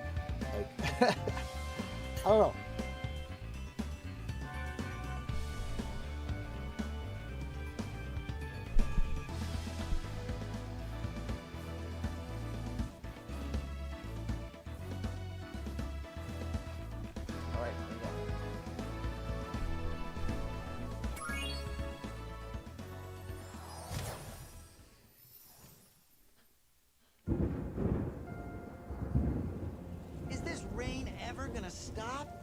Forgotten what the sun looks like. We should go on vacation. Somewhere warm. Somewhere sunny. Dragon Shores, yeah! I haven't been there since we kicked Nasty Nork's butt. How about it, Sparks? You up for a vacation at the beach? Last one there's a Nork!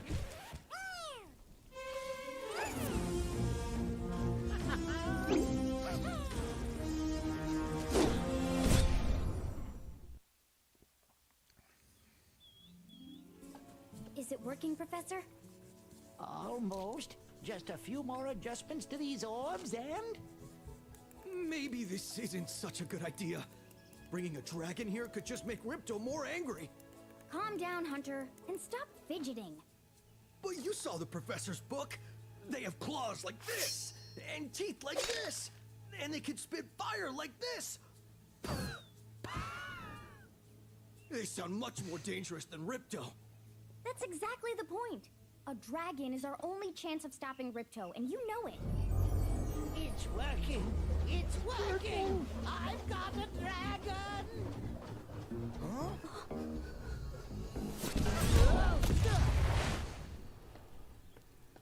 Whoa! Rough landing. Hi, which way's the beach? Huh? Hey, stop staring. Haven't you guys ever seen a dragon before? You're a dragon? You got a problem with that, pussycat? Well, well. Someone forgot to invite me to the party. Were you trying to keep something from me?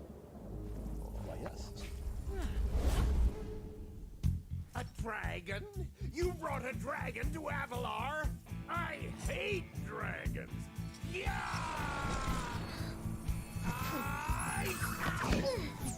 Crush! Kill it! Kill it!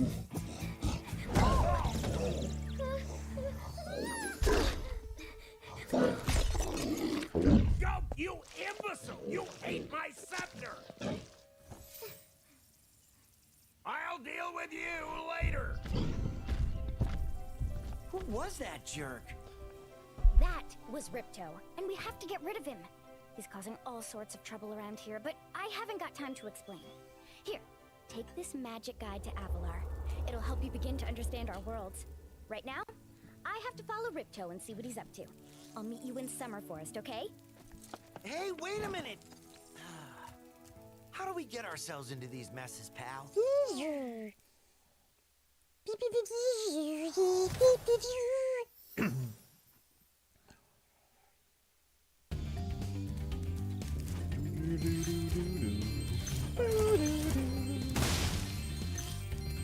I love me some glimmer. By the way, yes, we restocked our gem sets. We have gem sets for sale on the Etsy store, and they all are from Spyro 2 and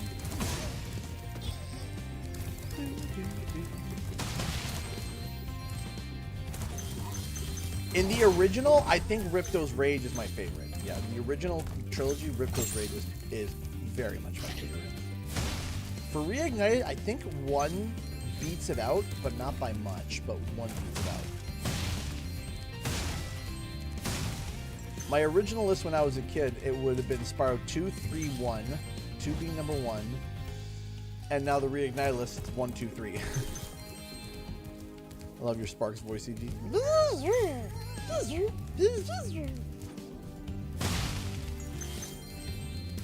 Bingus, bangus, bonkus.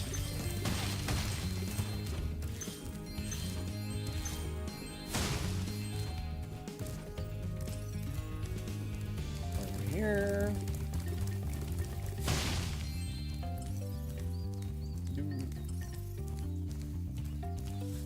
Have fun at PAX. Thank you. I appreciate it.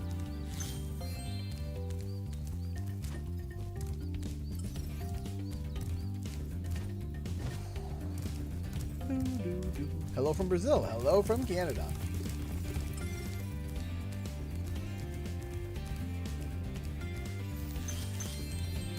Hello, Hi, Zoe. Spyro. That Zap. No, PAX is not this weekend. No, PAX is going. But because of PAX, I have to, travel, quite, over to Boston. So I'm flying in, And I'm flying solo this year. Typically it was me and my buddy Tyler, but he can't go this year, and I'm flying in by myself.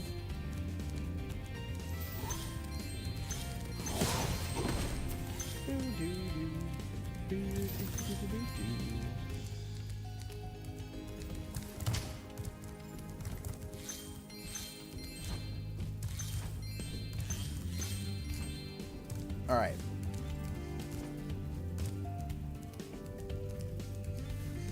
You guys know what time it is.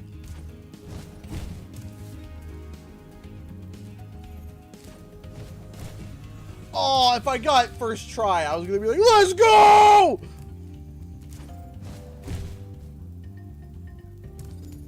But I am getting better at it.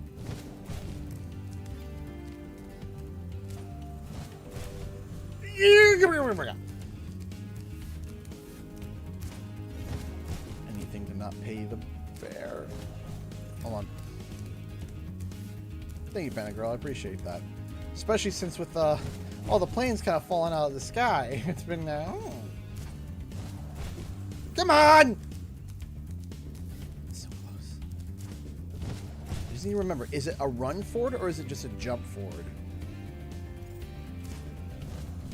Can't remember which one it is, because if you just jump forward you can almost do that instantly. I can't remember if it's, because there's a way to do it. I'm trying to remember if it's run or just a straight hop. It feels like a run hop is the way to do it. Oh, come on! It was there! You got to believe. I believe! Hey, oh my gosh! Elena just donated $100 as soon as I made that jump. Hey, great! You've got The timing! The timing! Like the gem lamps in this cave. Nailed it, and then immediately, oh. The timing!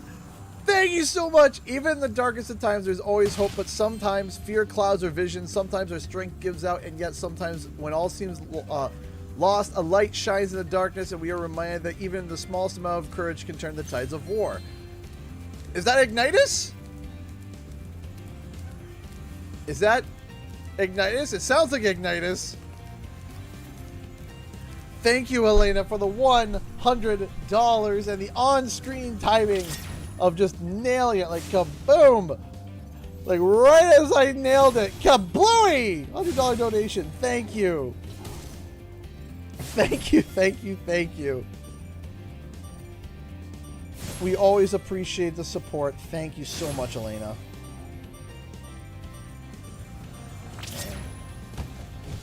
Want to risk it. There we go. Thank you, Elena. Thank you, thank you, Thanks for helping thank me light the you. lamp, Spyro. For a while, I was afraid we were going to have to cancel. Oh, the Dragon Quote, let's go! Somebody mix this. Yeah, I figured it was Ignitus. I was like, sounds like Ignitus. Thank you, thank you, thank you, guys. Thank you, everyone, so much for your love and support. Thank you. It helps out so much. Thank you. Thank you so much. You guys are amazing. Make sure there's no other. Now we have to do that glitch one more time after we do the mini game with after we do the mini game to spit to get the lizards. The lizards and the gizzards.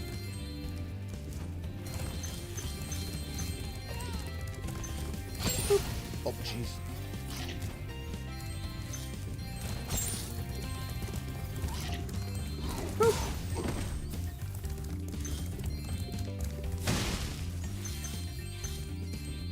Over here. No, as always, what's also really nice too is that whenever a new game, like let's say Spyro the Dragon, gets announced, it also resurfaces the hype for all the other games as well, where all of a sudden you'll see a giant surge in sales for Spyro Reignited, or you'll see a giant surge in sales or a giant surge in streams of people trying out the original trilogy. Great. And then when people are checking things out, they discover new content creators, whether it be me or even in the speedrunning community, right? Like Deo Man, Laura, Dylan, Shemp, so many. They'll discover all these different people, and then when the tides rise, all boats rise with the tide, right?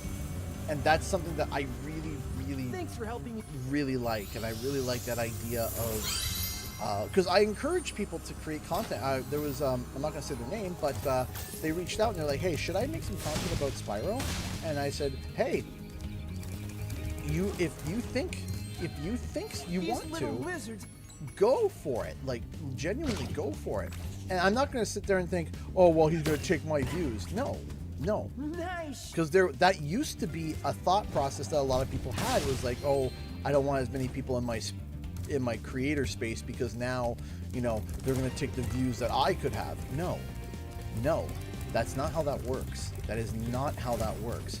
The more people that come around and start talking about Spyro, the more content creators that talk about Spyro, it actually helps everybody in that space, including me. It helps everybody. It makes it better. It's like people can watch many things. That's right. Because there are people that have this weird thing of like, oh, it's a competition. No, it's not a competition. It's a community, right? It's a great thing. And it's a great thing to be kind to each other. It's a great thing to be like, yeah, you know what? This was really cool. And to give credit where it's due and be like, hey, so-and-so discovered this. That's really cool. And what happens is that, yes, you are going to be sending people towards them. But what happens is that how things work and how the algorithm works is that what's going to happen is that if you turn around and let's say I turn to somebody and I say, yeah, so-and-so discovered this, go check out their content. And let's say you go over to that person and you visit them and you're like, wow, I like this person too. I think that they're really cool. And you start watching their content and they're getting more views. Well, what's going to happen now is that more of their content is going to start getting pushed to my viewers and then they grow. But here's the thing. Their content is also going to start suggesting my content. And as they grow, they're like, wow, this guy I didn't even know. He started talking about Spyro. That's really cool. Hey, who's this Canadian guy? Hey, click. And then it sends them to me. Right. And so then they're like, whoa, this guy's talking about Spyro as well. And do you see? It's not about, oh, I want to be the only source of information when it comes to this. It doesn't work out that way. It doesn't make sense that way, right? It doesn't make sense. Being the only source of information when it comes to that stuff, being like, I'm the only one, only I can do it. It doesn't turn around. They're like, oh, I prefer this guy. Now, of course, preferences are going to be made. That's going to happen. I've been yelled at and told about how Wumpa Lewis is way better than me, and I love Wumpa Lewis. We've done a collaboration together because Wumpa's awesome. He's great. And, you know, there are people that are like, I dumped this fraud for Wumpa Lewis, and Wumpa Lewis is like, him and I are tight. We're friends. It's cool. And I got no problem with him. He's got no problem with me, as far as I'm aware. And that's the thing. He's great. I like his content. He says he likes my content, and I believe him. And he's a great guy, right? So when people try to sit there and flex, oh, well, I prefer so-and-so over him. Okay, that's fine too. But it's more likely that that when you send someone over, you're also going to be helping them and yourself. So, oh baby. The second time on the first try. Woo, woo, woo, woo, woo. That's awesome. Bye, dirtbags.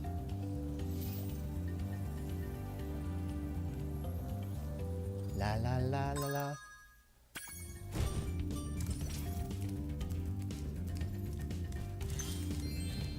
First try on the second attempt. Watch, they're gonna say, you missed a gem over there. No!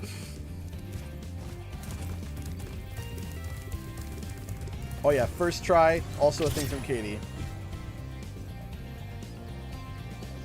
It's also like, if you don't like someone, that's okay. Put your energy into something that you like. Yeah, people love to put energy into things they dislike more than they put... Some people like to put more negative energy into things they dislike more than to put energy towards something that they actually like. Like, it's wild to me.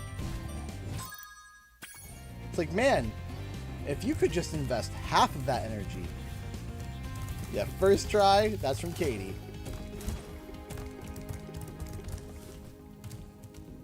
Spyro, thanks for helping us fight off the lizards.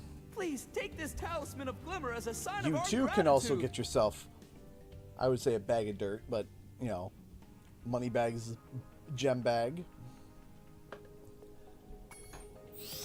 Shout out to Hotshot for this one. Hotshot helped me, was the one who inspired me with the idea, and I actually learned some new things with this because of it. I forced myself, like, I can do it. And then I did it. And it was fun.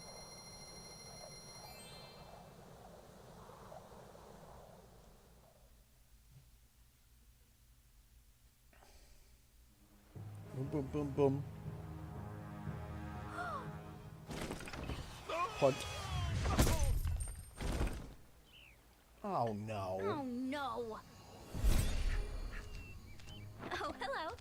We didn't get a chance to introduce ourselves before. My name is Alora. Hi. I'm Spyro. What are you, some kind of goat? I'm a fawn, you dork. Oh, sorry. Did you meet the gem cutters in Glimmer? Yeah, they gave me a souvenir, too. They called it a talisman.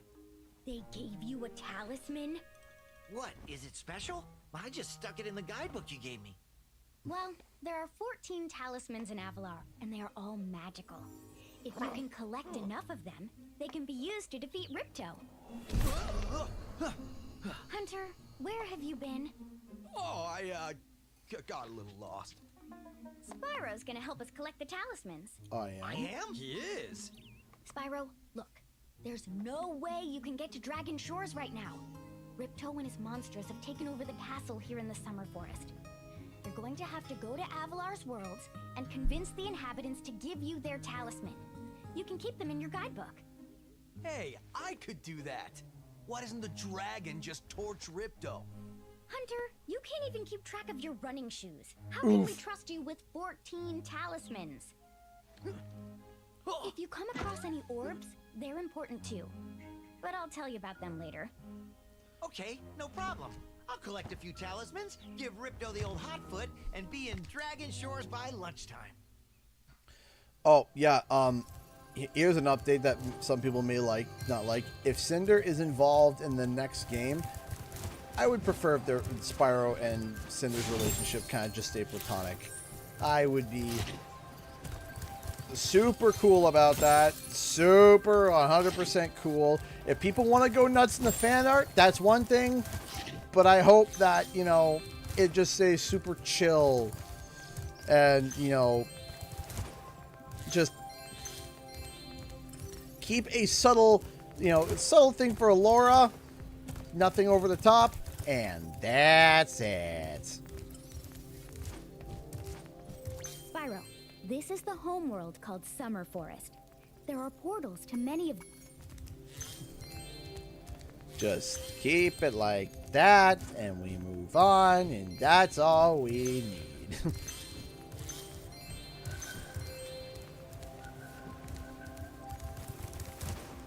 Just be friends. Happy-go-lucky friends. And that's it.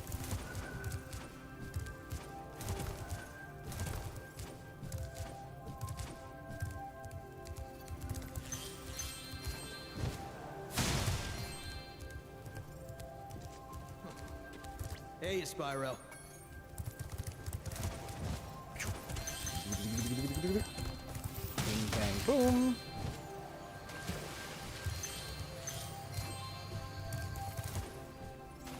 What day is it today? Today's Thursday. Okay. I think I'm going to have to order some filament during stream today. Or some filament to come in. Because we got some cosplay stuff we got to print. Right, Katie?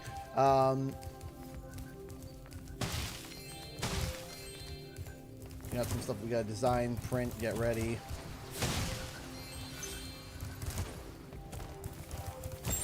And then there's a couple of other things that we have to sort out and figure out that I'm a little bit concerned about. I don't know how I'm going to get it onto the airplane.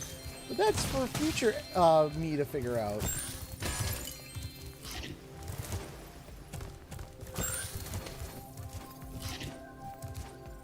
Hi, Spyro. That's for future me to figure out. Okay, not bad. Sir, why do you have a Riptoscepter, a Riptoscepter, Nice and a giant weaponized spiky guitar? You know, reasons. Very good. Now for the hardest leap of all. You'll have to give this one everything you've got. I'm bringing backups And just in walking case. No, we're doing this. Playing this on PC? Yes, we're playing this on PC. Wow, you're a...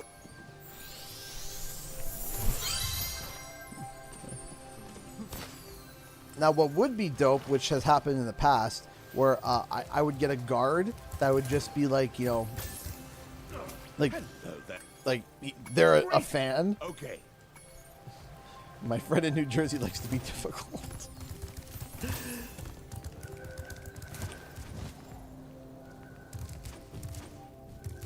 There was one guy that he started asking me the standard questions, and then he threw me for a loop, where I was just like, "What?" He was like, "I was like, I'm going to PAX East." He's like, "Okay, cool." He was like, "You going to PAX?" I said, "Yep." He's like, "How long are you going to be there?" "I'm going to be there for this." "For how long?" "For this." "Great, cool." "Do you like Gears of War?" "What?" "Do you like Gears of War?" Yes, I played Gears of War. I enjoyed it. And he starts smiling, and you know, because he knows what PAX is. He understands what PAX is. But he's got to do his job. But just in between, just yeah, cool. "You like Gears of War?" And just yes. Would me playing Gears of War get me out of here quicker? I have to transfer Pow Pow this time. I also I gotta bring the tools for Pow Pow to fix up Pow Pow because I have some things that need to be adjusting. Some tweaks need to be made.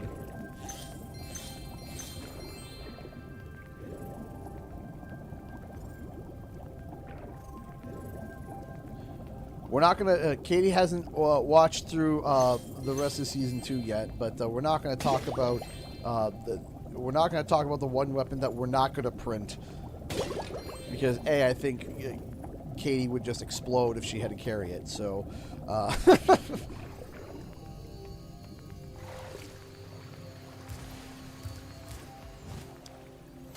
Real quick, just for context, Katie, is like Pow Pow, is it still like usable, or is it just shaking, or is it just kind of like shaky? Is it still usable, or is it like you go to lift it and it crumbles? That'll just knowing that will just depend on what tools I bring.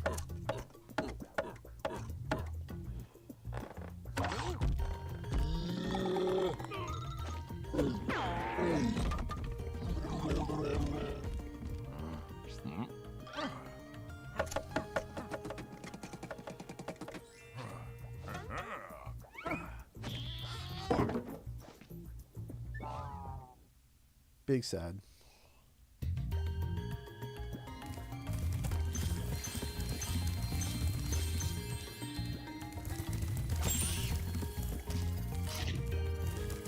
Also, like, it's okay. I think it's under the puff. The pew-pew part is loose, and I'd be worried if someone knocked into it, they'd fall off. The base seems fine. Okay. So it's possible that I might not even need to use any adhesive. I just might have to tighten up the base, and it will kind of lock in. But it... So you can still pick it up. You can still use it. It's not like... It's not doing one of these, right? It's not doing one of these. Oh, you're doing Jinx Friday this year. Okay.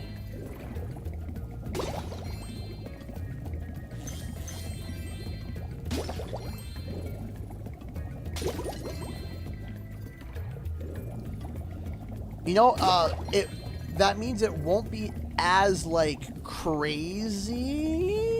granted, like you won't be smashing into things as many people because Saturday's already sold out. They have listed, and it's like, huh, great, Saturday. Whew.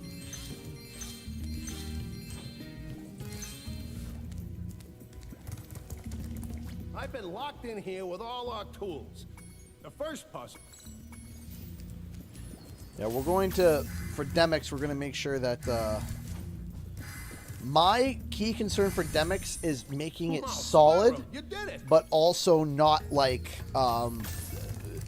my key thought for Demix is making sure it stays, the sitar, whatever it's called, stays solid and doesn't fall apart.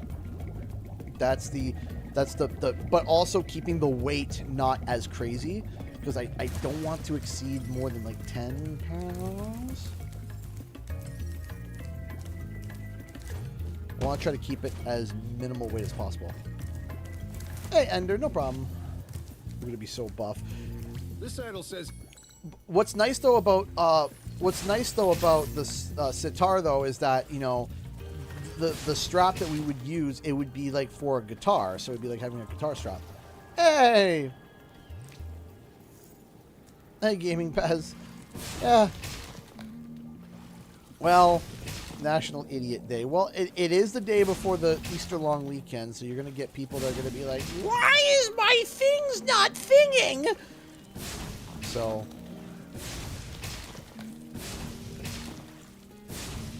Oh, come on.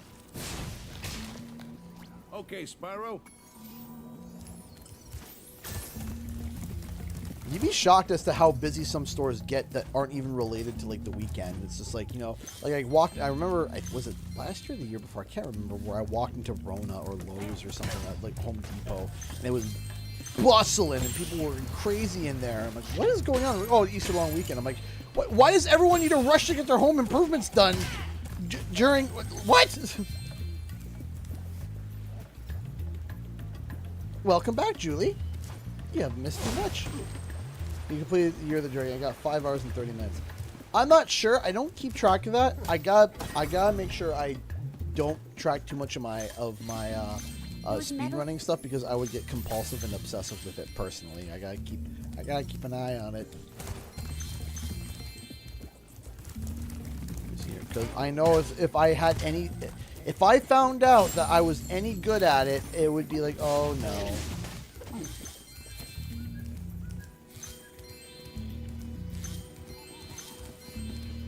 Oh, the patience. You're like, I can't. Dang it!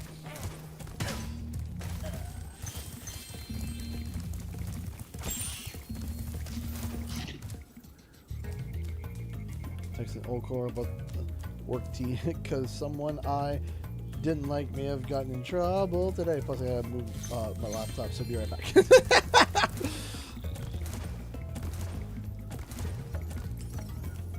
Half a dozen is 10. Ugh.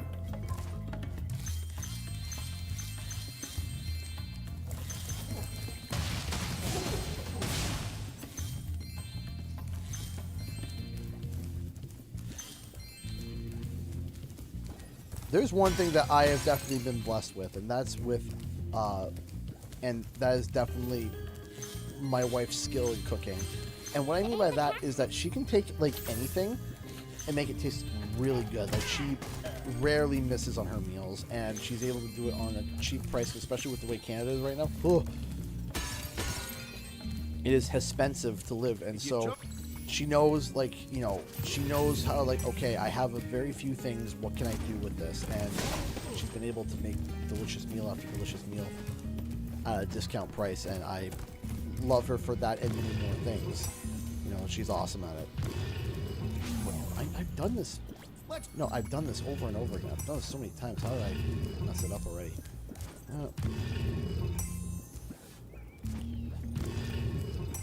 She knows what she's doing. When I tell you I got some stories for PAX Squad when we meet up, I will keep you entertained for hours. Well, you can tell me while we're fixing up the cosplay, while I'm gluing everything together. Just you know, getting everything all set up. You can tell us all the tea. I do live right in the border of Mass USA, and it does have the nickname of Taxachusetts for a reason. Oof! What's happening at PAX East? We don't know.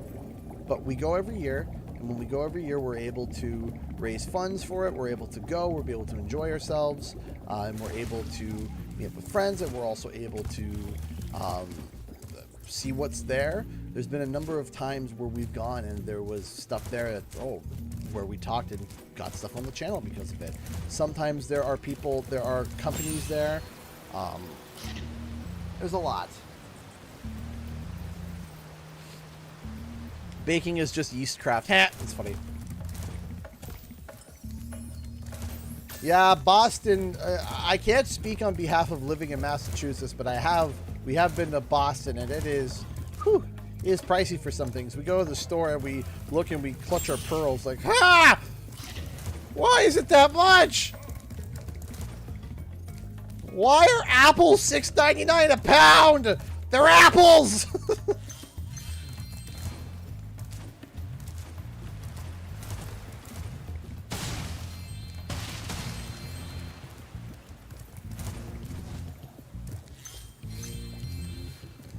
And they're $6.99 a pound American. Meanwhile, Canada, apples are like, yeah, they're like $3.99 a pound Canadian. Where are you getting that cheap? Yeah, in Canada, you can get a pound of apples for like $3.99 Canadian, which translates to like a quarter American. No, I'm kidding. It translates to be like $2.99 American. Because of the green belts, we grow our own apples. Of course, you get specialty apples and pay more, but just your regular standard bloody apple.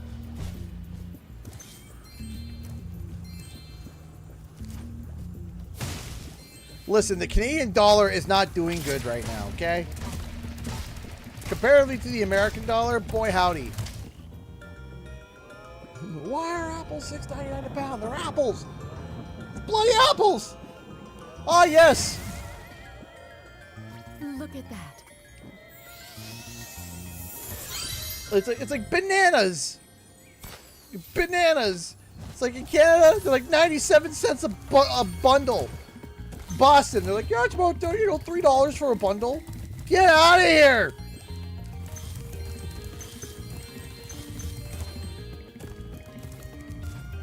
It's like, good grief.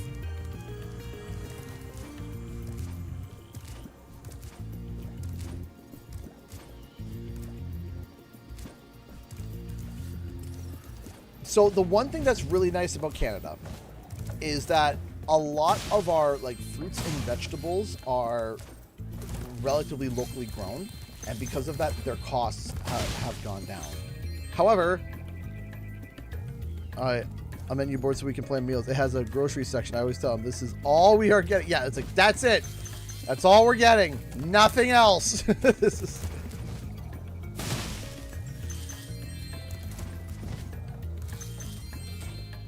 It's wild. You sit there, it's like, why?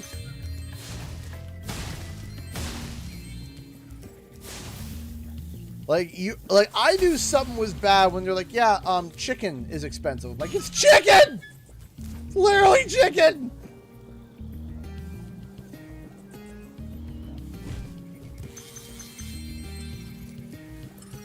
Don't even talk to me about beef.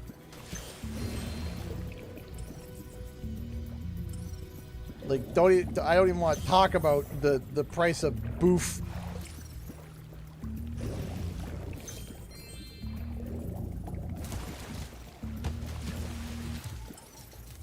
It's like, why?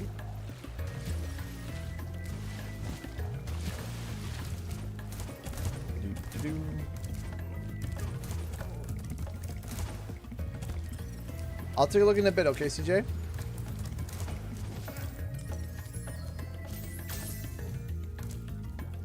I literally bought a 4-pack of burger patties. It was almost $15.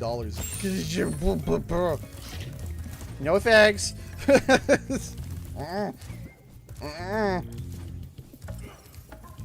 Spyro 4 PAX East.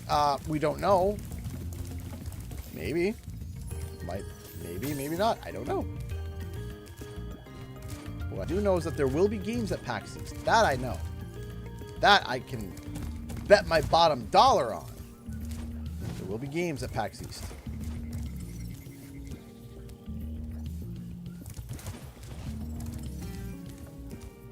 Zero Game Pass. That's always one gem. Might as well raise my own moo-moos at this point. Seriously. Raise my own cows.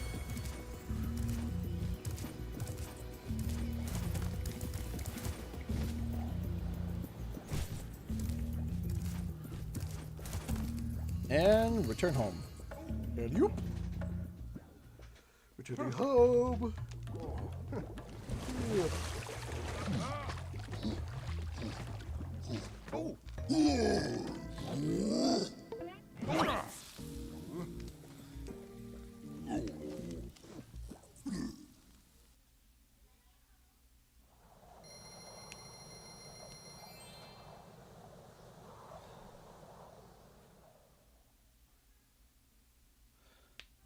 Yeah, I kind of wish they would come out and hurry up and announce it too. I get it. Trust me, I understand the impatience. I'm right there. I wish you'd just be like, hey, could you just, say it? Could you just, just give us a cinematic trailer. Just give us a CGI trailer. I'd be happy with CGI trailer.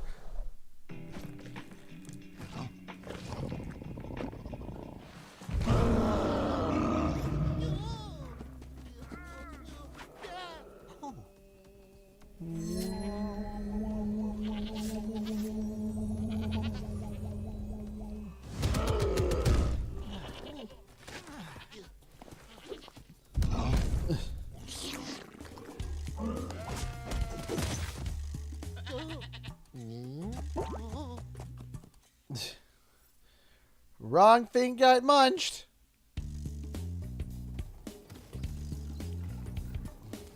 A Yeti has been... Just literally, like, I do not need sustenance, nor light, nor sleep. I will just feed off of my hype of Spyro.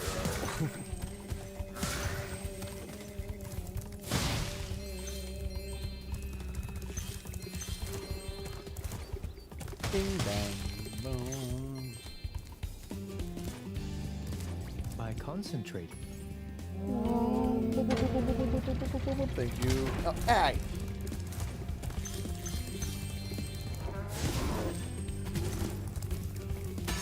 Go, go. Alright, it's been a little bit since I've said the plug, so I'll say it again. If you are new here, or if you just came in here recently, hello, welcome to the stream. My name is Canadian Guy A. We are streaming today to help raise funds for me to be able to go to PAX East. Who needs a... The bar is, the description below has the link to the Streamlabs location if you would like to send funds over. And if you just want to hang out and chill, that's okay too. We love and appreciate that. Thank you everyone for hanging out, supporting, being altogether awesome. And again, yeah, the link is in the description below, so you'll see it'll say Streamlabs donation.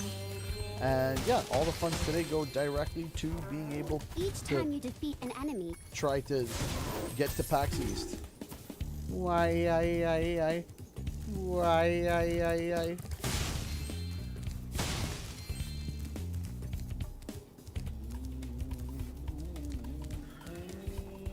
You're in Spyro 2? Yeah. Yeah. Sorry. The LA Knight fan came out. Whenever I hear yeah, I just hear yeah. Hard to explain. If you're not a wrestling fan, you don't know who he is, it'd be hard to explain. What am I? Square got jammed. See, Julie gets it. Yeah. Let me talk to you.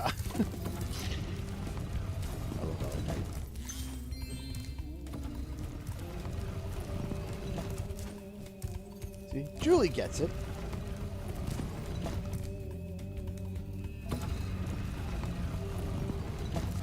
Jumping ahead. This is just curiosity. Do you think they might show Spyro 4? I'm not jumping ahead. Just curious, and don't know what is happening. I don't know. Everybody's saying, oh, hey, night, yeah. Yeah. Can't help it. Remember? I've gone to 2 shows, and both times he wasn't there, and I'm upset. Anyway, so we don't know. We genuinely don't know when we're going to be seeing Spyro 4. I made a video talking about the release windows, and I still believe in that video. And there was a caveat that I made in that video that I was hoping I didn't have to tap into, but it looks like we might have to. Where I said, unless the project is significantly bigger than we expected, this is where we're going to be, you know, kind of predicting it. And I think Elena and Jacob Fatu. I love both of them. I have both a Jacob Fatu and an LA Knight shirt, so I feel like I'm watching my parents fight and I don't know who I want to win. If you believe that, Joe, I refer you to the video that was released today.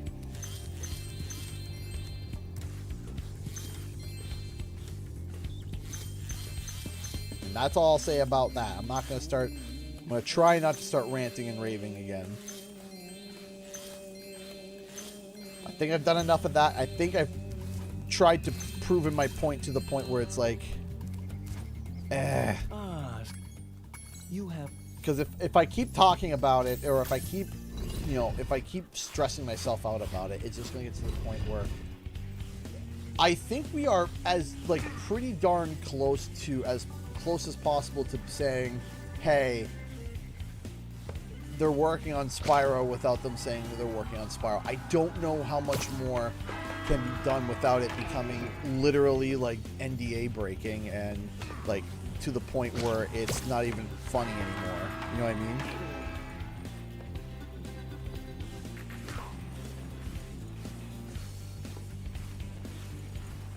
No. I mean, hey, listen, it would still be considered a new Spyro title. I would be shocked, but still technically right. Not what I expected. This puck get here.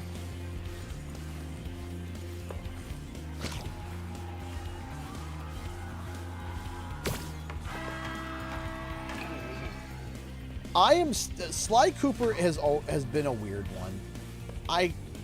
I've said it numerous times in numerous streams and numerous times, and I keep repeating myself. I've said it on numerous streams, but I'll say it again. Sly Cooper is the game that has perplexed me the most when it comes to like the evidence being there and it just not being a thing. Well done. Have this. It's one of the first times where I'm like looking at this and I'm like, how is it not a thing? Like, I'm looking at all the evidence, I'm looking at all the cross-referencing, and everything checks out and makes sense, and the only conclusion that I was able to come to was that there was something in development and now is no longer in development. Is it in development now? I don't know. I genuinely don't know.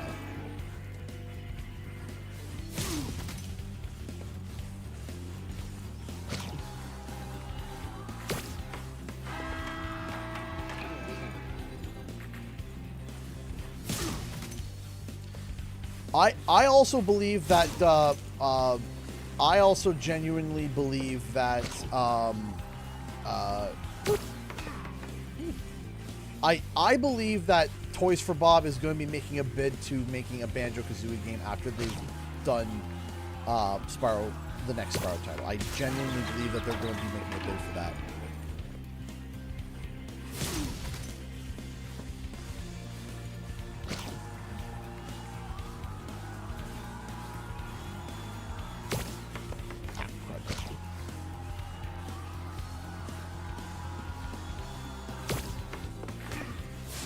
No! No, my goalie is typically terrible. He'll score on himself. He gets the puck. He turns. He shoots. And he misses. Come on. Pass it back to me. Got it.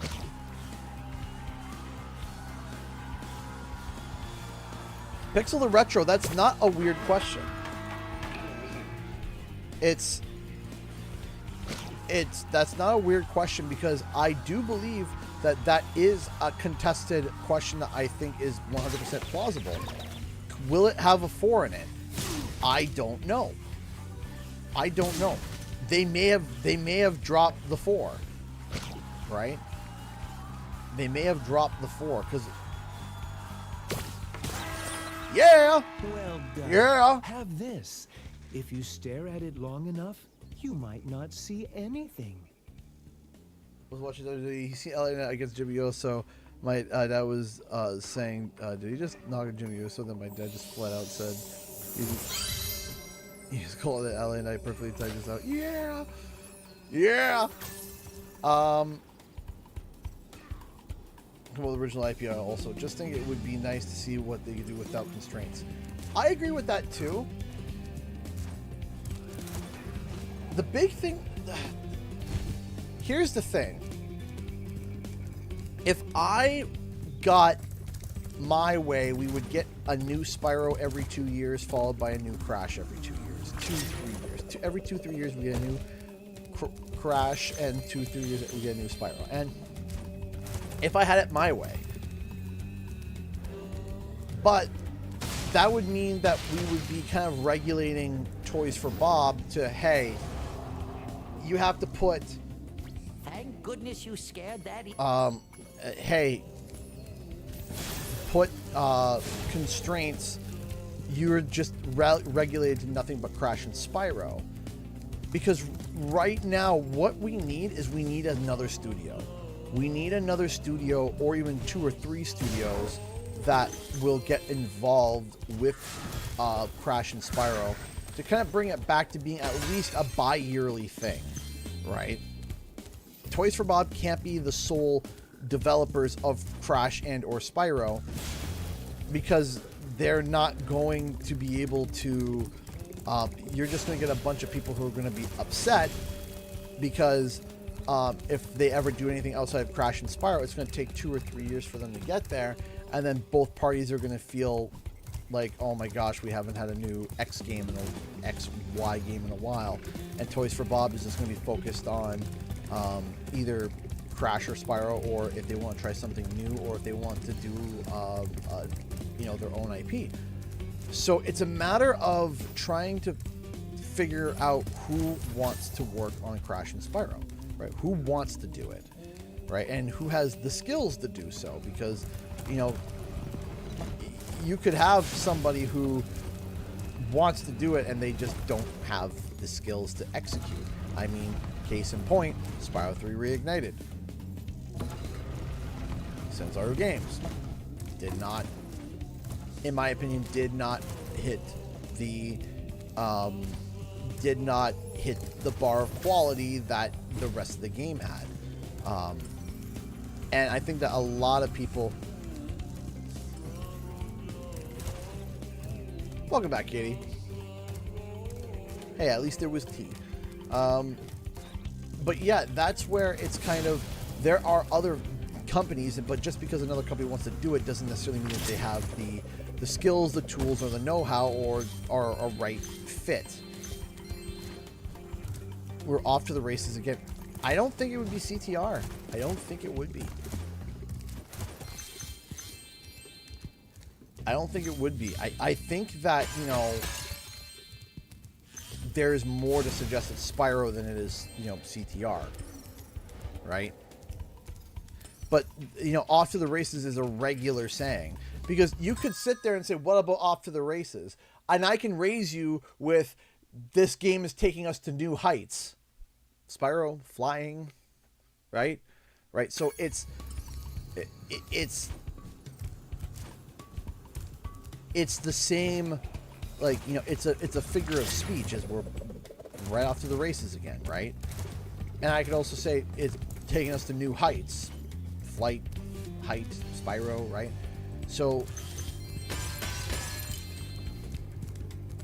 I can also say, whimsical worlds. Meanwhile, it's kind of just like, it's hard to decisive in that way, in terms of, like, very specific wording, you know. Can't you go scream at them until we get spotted? I'm not going to scream at anybody. I'm not screaming at anybody. Yeah, new Banjo Pilot. That's what it is. Yeah, there we go. Banjo Pilot. That's I'm wrong. It's Banjo Pilot.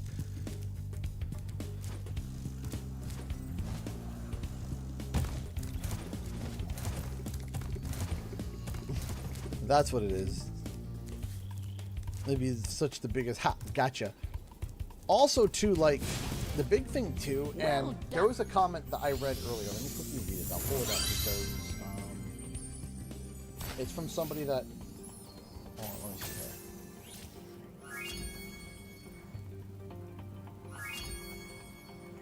here. Let me see here. Where is the comment? Yep.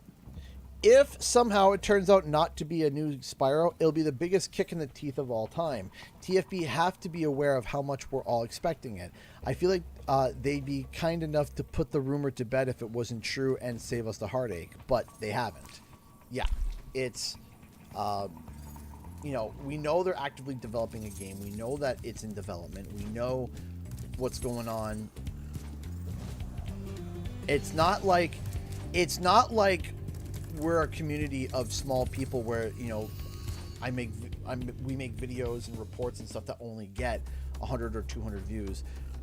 I made that interview and it went across the media and the news, right? And it was numerous people talking not just about Banjo, but also, not just talking about Banjo, but also talking about Spyro. And a lot of people saying, oh, there's been rumors that it's a new Spyro, and there's all of these things and all these things whirling up that, yeah.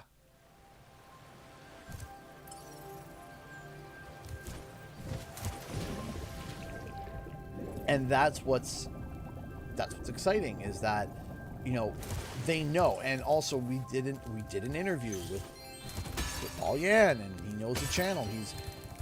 He has been a part of the channel. We've interviewed him multiple times before. Multiple times. This is our third interview with him. You're well on your... The first interview we had on the channel with Paul Yan was the very first, the launch of the announcement of Crash Bandicoot 4. Actually, no, the fourth. Then I had an interview with him, and I can't remember his name. That was unrecorded though. There was two, and then the other one we did for the Spyro Community Day, and then there was this one. So we've had 4 interviews with Paul Yan at all different stages. We've had an interview for Crash Bandicoot 4, for Crash Team Racing, for Spyro Community Day, and then their 1-year indie update. 4, right? And that's also 2 exclusive interviews. 2 exclusive interviews that was not during a marketing time for this channel. Not once, but twice. We've always At this point,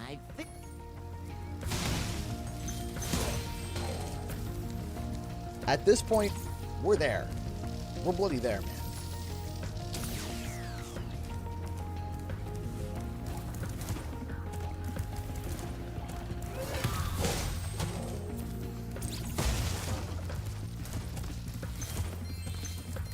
Oop, there we go.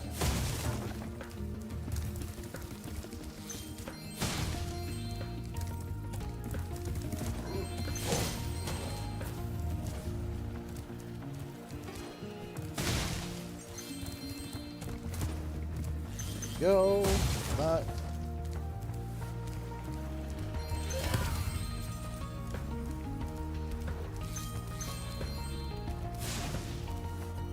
when we get a new Spyro, what will be your next I'm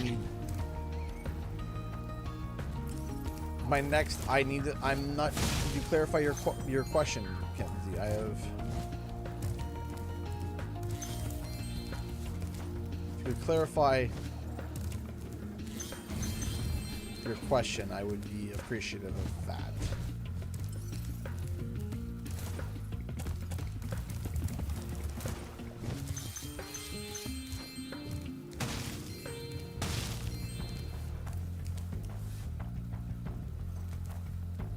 Imagine Spyro 4 is announced. What is your wish list for the game? What will be the next game you want to see come out? I'll be honest with you. My head has been buried in Spyro 4 for so long. I am with kind of the idea of how Toys for Bob is being. We kind of enter the wild, wild west of mystery once again. What I mean by that is that we don't know what could be next, right? Because according to my thought process, the next thing that Toys for Bob is going to be focusing on is Banjo-Kazooie. Now, if they develop another Banjo-Kazooie and they take, let's say, let's do some estimates here. Let's say it takes them 3 years in total to do Spyro Reignited to release. 3 years. So that would mean that it would release in the end of 2026 would be when we would see Spyro released. Not announced. If it takes them 3 years, they release it. They do your typical regular updates. There's no crazy DLC or add-ons. And then they immediately start working on the Banjo-Kazooie game, and they also take 3 years on that. That would be the end of 2029, which would be close to 2030. So that means that there would have to... That would be 6 years before we saw Toys for Bob have the chance to be able to revisit Crash or Spyro. Now, unless they turn around and they blow Spyro out, they knock Spyro out of the park, and they do just the next Spyro after that, then okay, here we go again, then it's another Spyro. What about Crash, right? It's hard. It's hard to determine, it's hard to decipher what the next steps would be. I have no idea. I have no clue what the next step would be. For me, personally, I don't know what would be the next focus, but what I'm hoping to do is to use the wave that Spyro 4 creates for the channel to be able to expand to a point where I can start running the channel in a perpetual motion and not have to be working as much as I'm doing right now and be able to still earn enough of an income to be able to keep, everything afloat and pay the people that should and need to be paid and, keep everything perpetually moving. Because, like I was saying earlier, this week, in 3 days, I've clocked in a 14-hour shift, another 14-hour shift, and then yesterday I clocked in a 12-hour, and then took an hour and a half break, and then came back and did another 2 hours. I mean, I've been between, whether it's phone calls, meetings, scripting, whether it's editing, recording. I haven't even been able, my wife has been awesome. I haven't been able to put my kids to bed in 3 days, right? It's been just one of those weeks preparing for PAX East and everything. And I hate these times. I hate these times where it's like I can barely keep up, and I'm trying my best. I don't want to have to do that anymore. I want to be able to, so what I want to do is I want to be able to take the perpetual motion that, okay, Spyro 4 gets announced, and the hype from that, we sit down, we grind it out, we work it out, and then from that we're able to grow to a point where after the Spyro 4 hype dies down, whatever is settled is enough to be able to keep the channel going, right? Or another opportunity shows up somewhere else where, like I said, we're currently pitching a game that might jump up being like, hey, that's now involved too, right? it's a matter of being able to still continue the channel without having to be making myself so bloody stressed to the point where I feel sick. You know? That's never fun.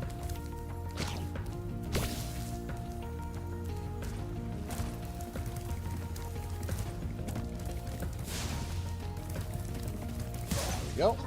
Bye. Work-life balance, exactly. And you know, I really do appreciate my wife, who, you know, really is a champion. She genuinely is, and I appreciate her every day. And she's literally like amazing. And you guys wouldn't be able to see all this stuff and do all these things without her. She is great. She's amazing. She works hard. And even though she's not like editing or scripting, without her, I wouldn't be able to operate this channel. Yeah, I remember they had the loud siren, and they removed that. There we go.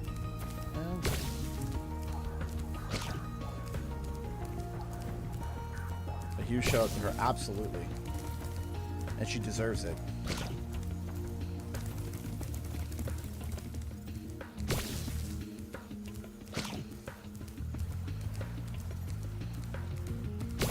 Go.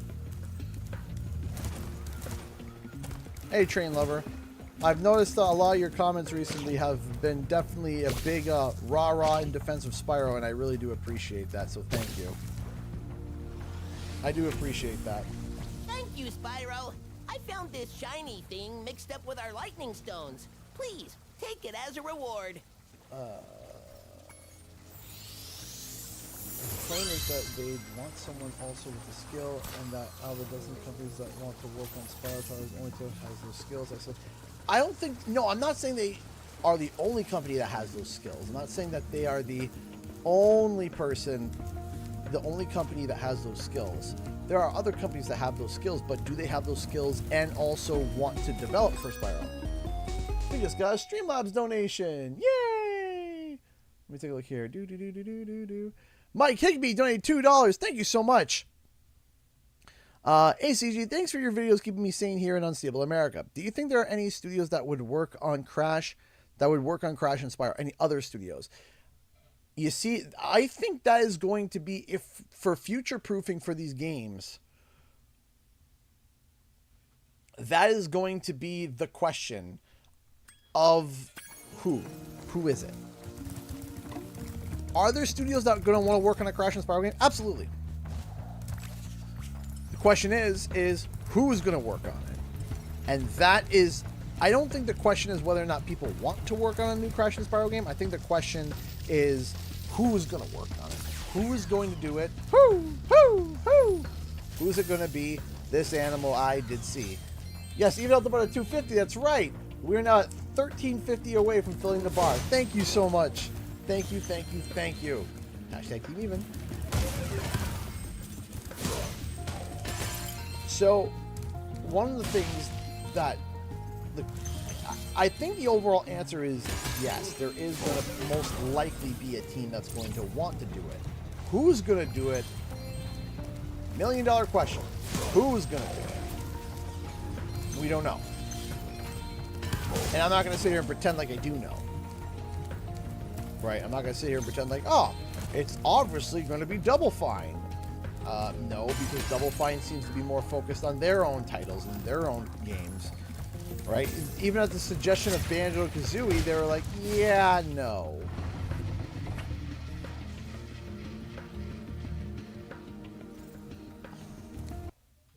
Nope. That was weird. There we go. Yeah, even at the suggestion of Banjo-Kazooie, they're like, yeah, no. And then Rare is just like, no. Can we stop glitching out? Can we just stay connected, please? So it comes down to perhaps another third party that would want to do it. Now, the question is would Blizzard Albany be interested in doing it? Would Blizzard be okay with Blizzard Albany, which is previously Vicarious Visions? Would they be interested in coming back? I don't know. idea. Could it be a new studio? Could be. Because you have third parties too that like the team that did like a Sonic Mania or Penny's Big Breakaway, right? You have those types of studios that are these third party companies, right? These big third party companies that, you know, hey, dang it, you could do it. If Toys for Bob handed you a job for them to do what? Whew.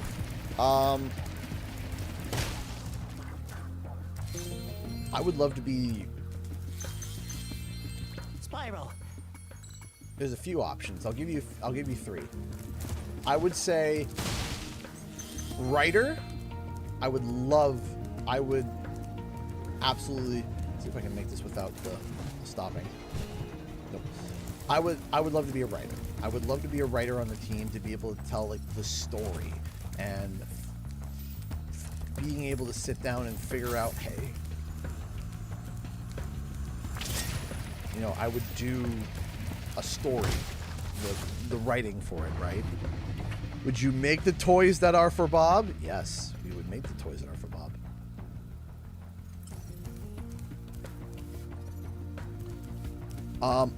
I think writer. I think a writer would be really, really something where I feel like it wouldn't be too far from my alley, up my alley, and being able to just do that.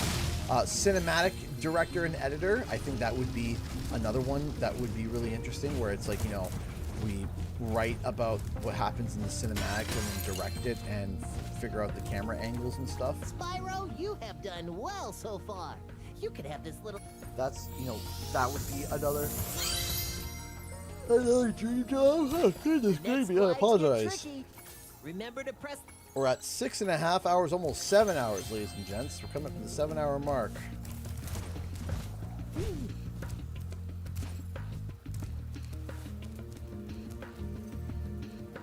Sorry.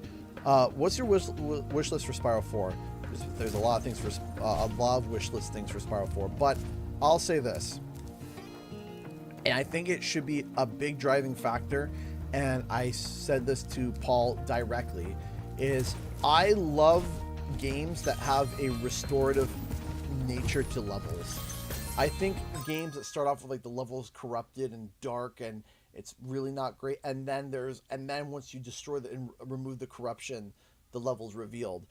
I think Spyro Reignited's level design, like, just look at this for example. Like, look at the level design here, right?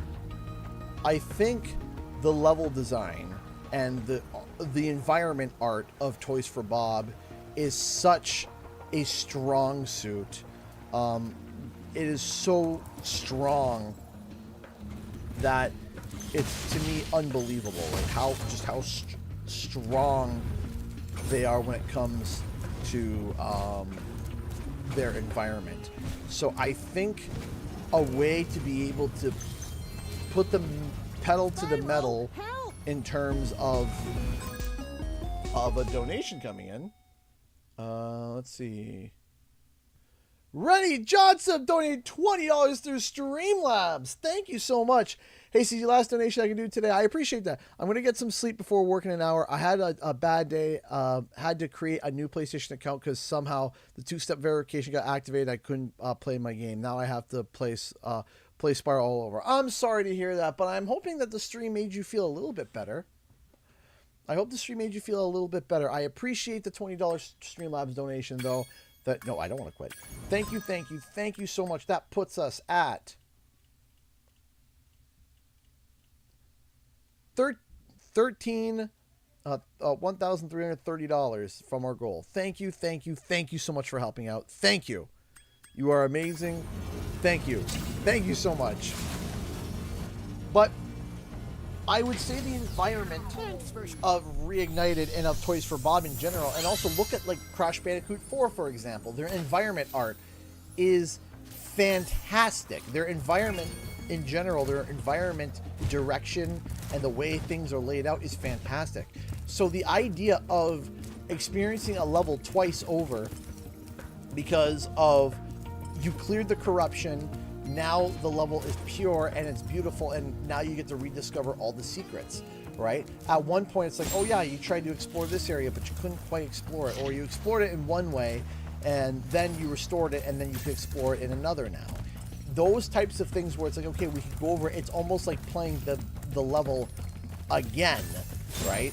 And I think that type of gameplay for Spyro would be amazing. That would be something that I think would be... We gotta get you going on season 2K. If I have time, we can try to watch it together eventually.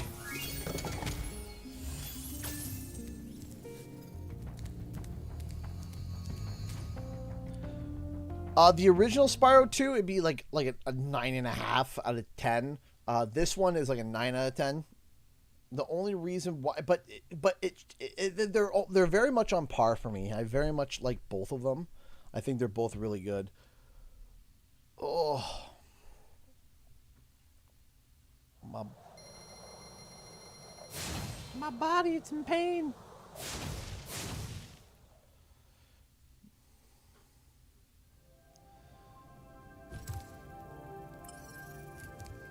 Loading stuff is hard. I know.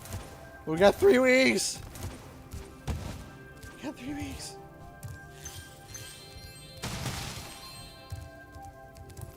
If you did 1 episode a day. 1 episode a day.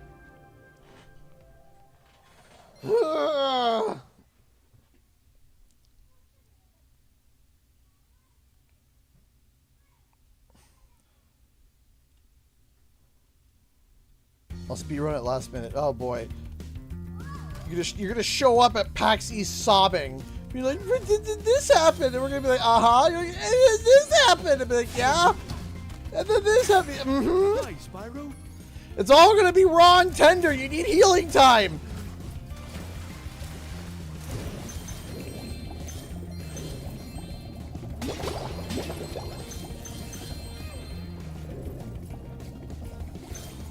I love the description of Arcane. I love Arcane. It's made me cry every episode. I love it. Maybe my friends and I'll cry of happiness. There we go. Cry of happiness.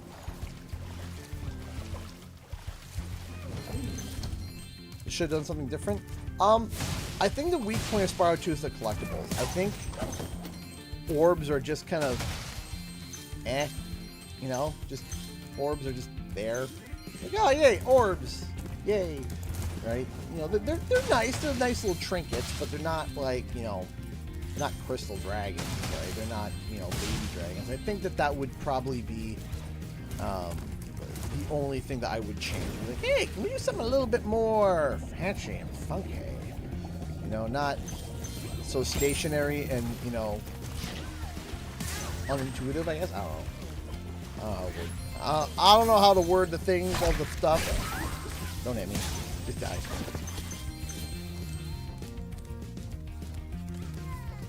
My butt hurts. Okay. Ugh.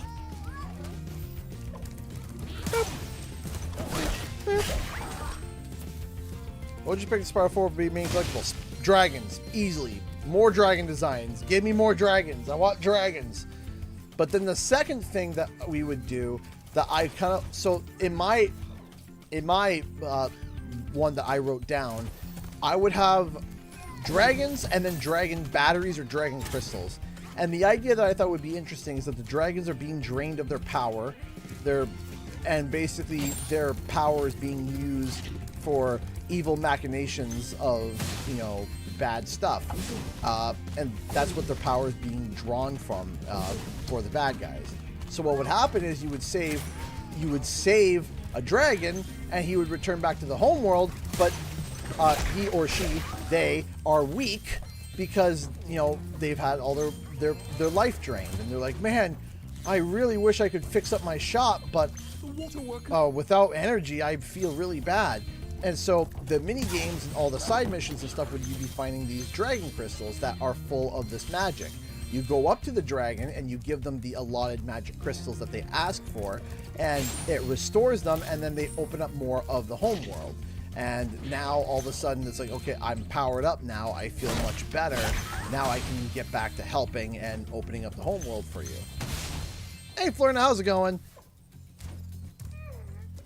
Yeah, just popping in after work to say hi. Hey, how goes the Minecraft movie stuff? How, you okay? How's that been? Has that been I hope that it's not bad. Because every time I see a video of Minecraft, of the Minecraft movie, and people going absolutely bananas over it, I just feel nothing but sympathy and sadness for all the cinema workers who have to deal with all that. Film's doing great, actually. Oh no, I'm not talking about the film. I'm talking about the chicken jockey scenes. Have they been as crazy as they've been over there, or have they been kind of just calm?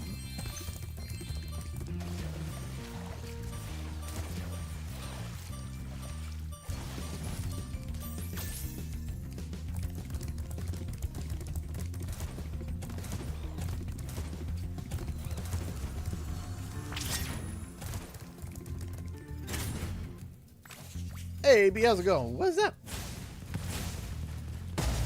How you going?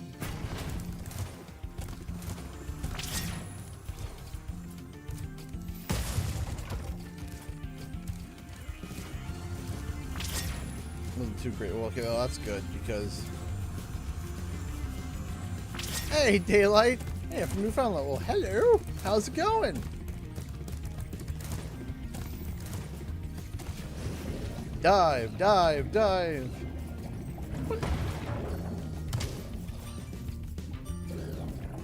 I had to tell a good few kids that recording's not allowed at all. Yeah.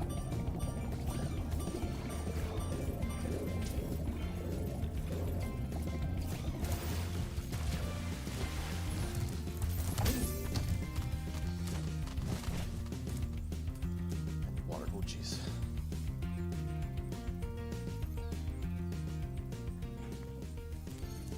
Well, that's awesome to hear. The big Pro Sport 3 had various machines from there. How was Spyro 4 get around the 4th?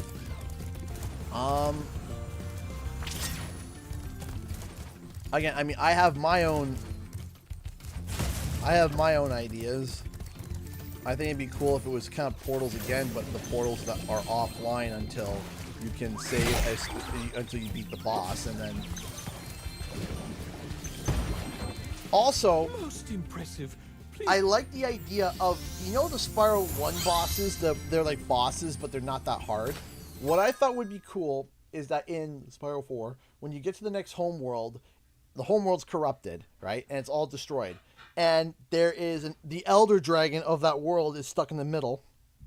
And there's a boss that's powered by it. So as you go through the level, it's all disheveled and destroyed, and it's all messed up through the homeworld level. And you have to beat the boss. It's like a mini boss. You defeat him, you save the Dragon Elder, and then the Dragon Elder, like, it does, it purifies the world a bit, and it restores energy, and some of the gates reopen up again, and then Spyro does some exploring there, and then goes into a portal, and then goes and helps save the world there and clear it up, and then come back, and it gets, each time you complete a level, the levels open up a little bit more, get more pure, get more fixed, and then if you 100% all the levels, that homeworld becomes 100% clear of that corruption, right? So, and then I think that would be an interesting route to take.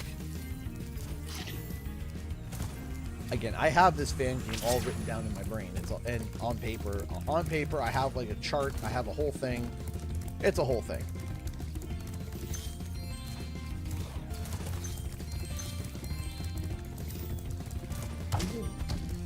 It's like resisting the urge of pulling out a stack of papers. You want to hear my Spyro 4 pitch?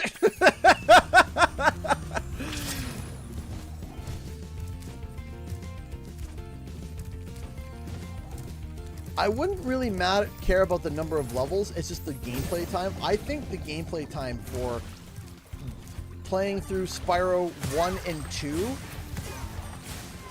the first time ever, I think would be a good target size, would be Spyro 1 and 2, playing through as if you played through the first time. I think that that would be a good length. So like your first playthrough might take you 20 hours. Your second playthrough may take 10 to 12. It's been amazing seeing you and this channel grow. Thank you. I appreciate that, Daylight. We've been hard pushing. We've been growing, pushing, growing, pushing and growing. I'm hoping that we can hit 100,000 subscribers either next year or by the end of this year. I would absolutely love that. Will we get there? Are we going to get on the first try? First try! Oh, yeah! Your turtle friends will make a very good soup if I can catch them. Hey, no problem, Adam Wood. Say them if you like, but I'm feeling awfully hungry. Hey, Turbo Creamer, everybody. Let's go. What was the thing? Yeah. It's like, I don't want no climbing.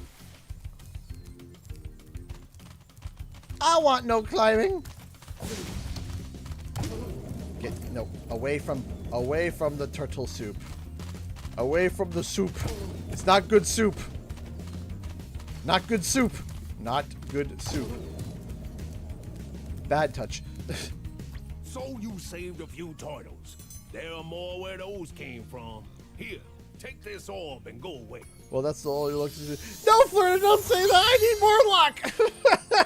Please. If you step any closer to the pot, I'll start ringing my bell again. Away from the broth. No broth for you. Wait, we can give subs on YouTube? Yes, we can. Thanks to YouTube's very clear and diverse updates that, you know, is very open and apparent for everyone to understand every update that they release with every feature. Thanks, YouTube. Hey, you know what? We complain about YouTube's updates. Boy, howdy. I went on Facebook the other day and I felt like my eyes were just assaulted by, like, just terribleness. I do not understand. Yeah, no soup for you. Yeah, perfect preference. No soup for you. Helps? I don't know. Like, going on Facebook now, I feel like I'm just assaulted by just everything potentially. It's awful. Like, Facebook's updates are just terrible. Every time they release a new UI update, I want to vomit. I hate it. And it's part of the reason why I barely go on Facebook anymore. I rarely go on, and then the few times I do go on, the whole UI has changed again, and it looks worse. Like, you go on, it's so messy. I'm like, why is it so messy? Why is it dirty?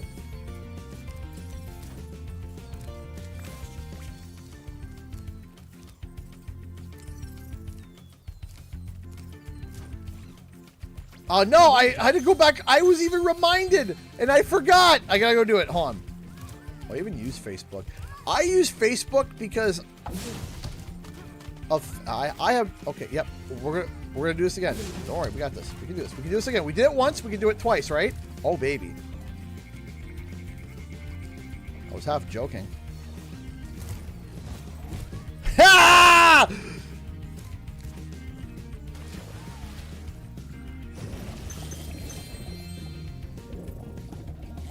My luck.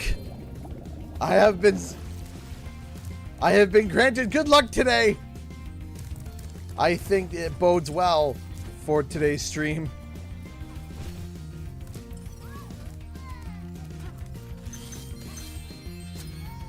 I've been a member for like 5-ish years. Aww.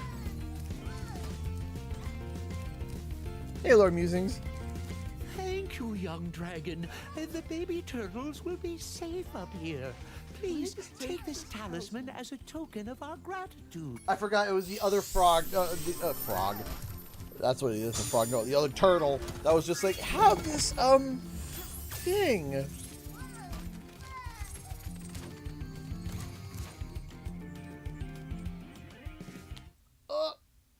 Why are all my things quiet? Why does it do this? You stop it.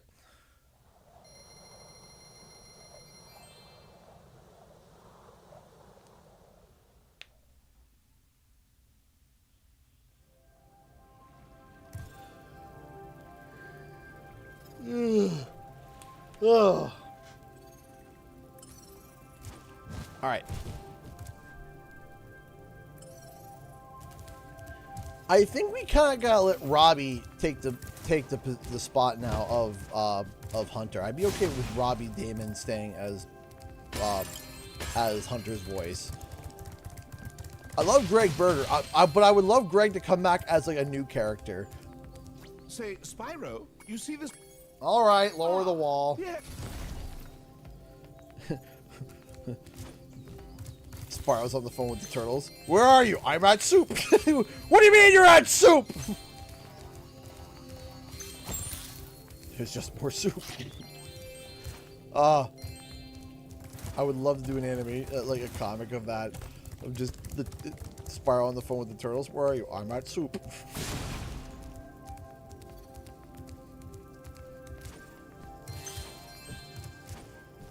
Yeah, the gifting is random. Why are you buying clothes at the soap store? It's just Spyro screaming at a turtle.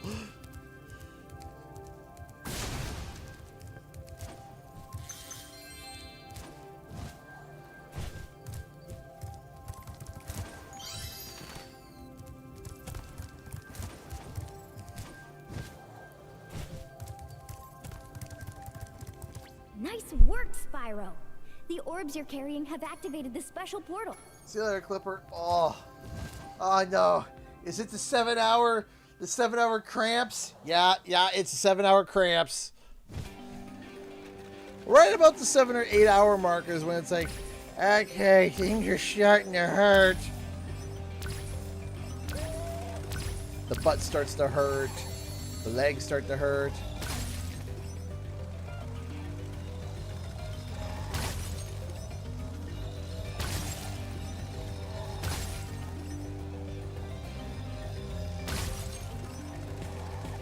So is the ocean soup. Or is the soup ocean?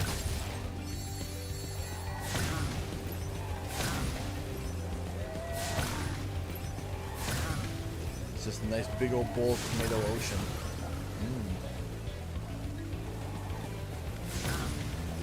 Cream of potato ocean.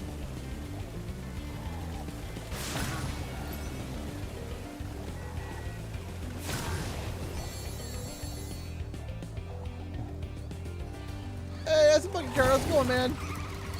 Bonkus. Bonk.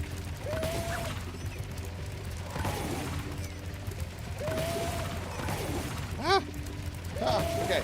There we go.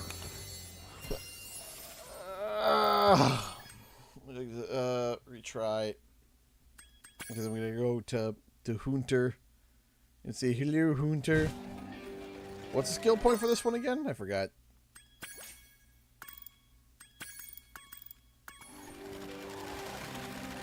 Does it get done in a certain amount of time? I guess now you think you're pretty good.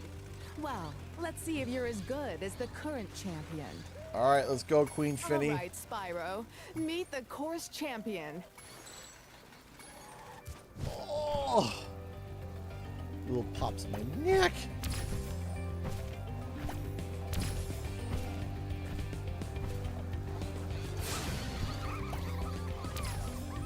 Finish under a minute 10. Well then, let's try again. Just for the kicks and giggles.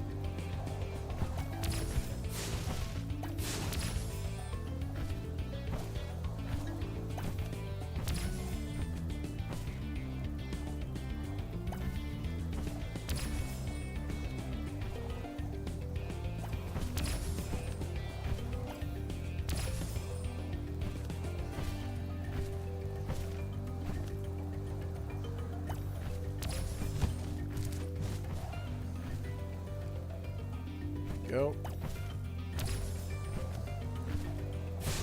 The ocean's fish soup. Cold, salty fish soup.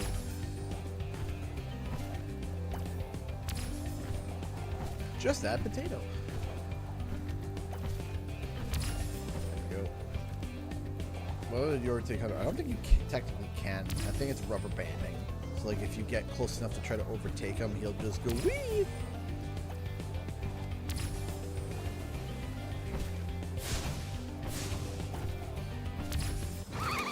Great job, Spyro. That was some excellent flying. Why, thank you.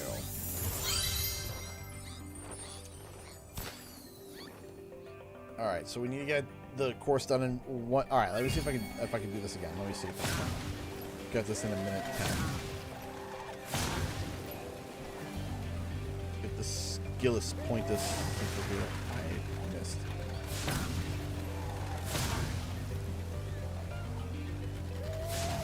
Dang it.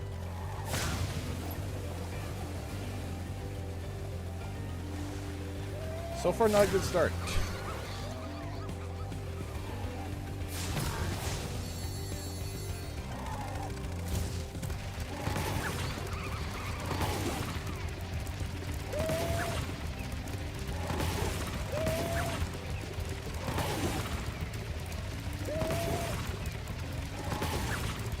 Definitely not a good start.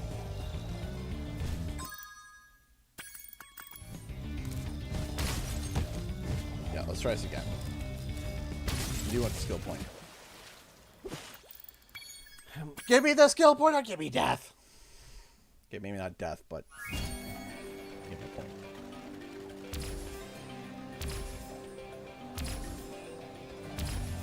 Hello. Hey! Katie just sent a 1 membership to Achy Bones. Thank you so much, Katie, and congratulations, Achy Bones. How's it going, sweetie? Good. I have Achy Bones right now. Recent-ish. I'm probably out to the speedway. I'm probably gonna take a quick stretch break and touch your toes, stretch out the spine. You know. What's up? Oh, the bandicoot. I thought you said about the bandicoot. I was like, the what? There's a bandicoot in the house?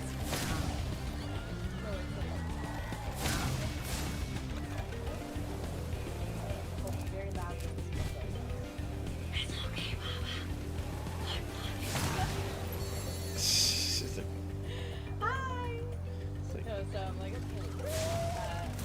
and then Jonathan comes in and goes, oh! And then she's yelling at him to get out because the baby's sleeping, and guess who wakes up? The baby.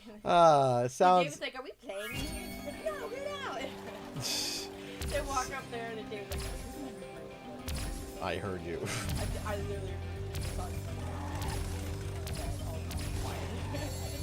I wasn't involved. no, that's what he did. The baby monitor snitches.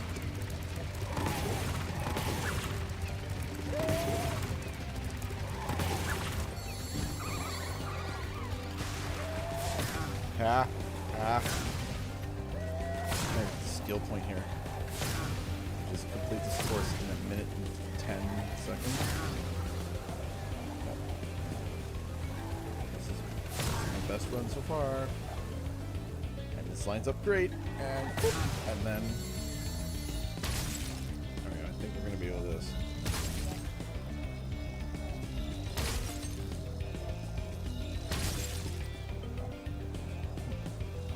Just gotta get good.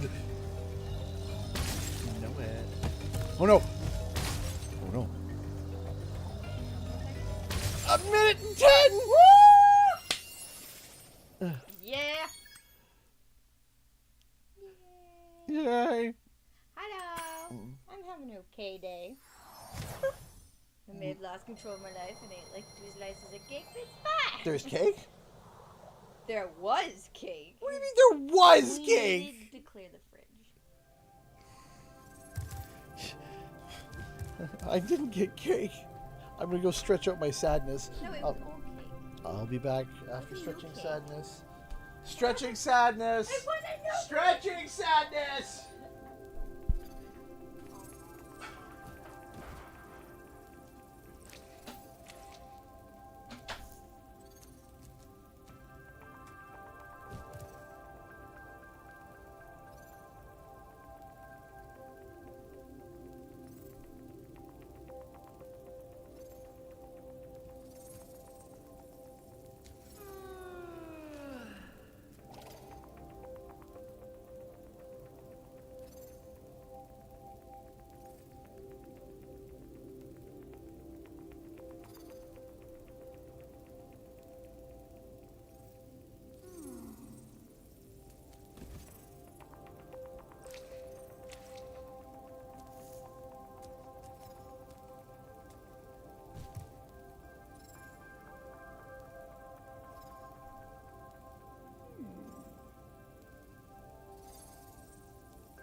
apologize. We are back.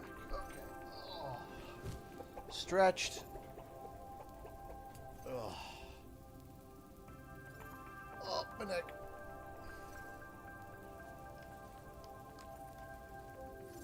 Oh. My neck. I have returned. Yes, I have. Give me a second here. Just making sure I didn't miss anything.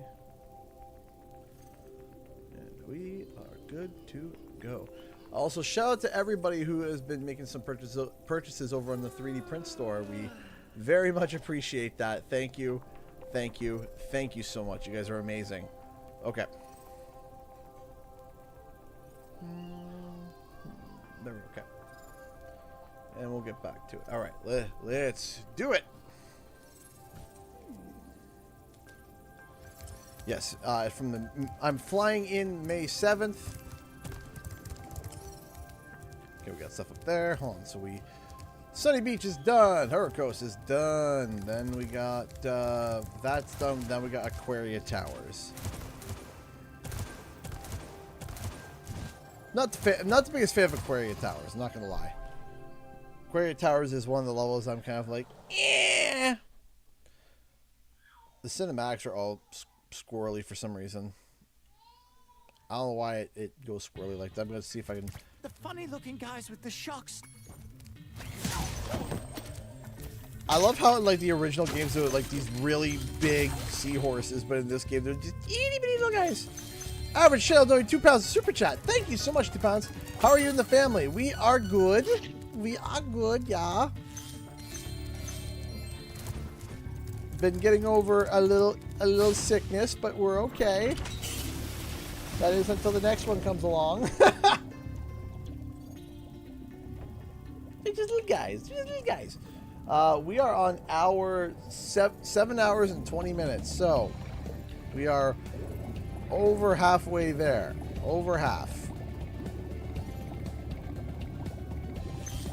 There we go. Up, down. Down, there we go. Collect all the gems. Thoughts on mushroom on pizza? I nearly order every single one of my pizzas with mushroom on it. I'm a... What can I say? I'm a fun guy. Ha! Everyone retracts every donation.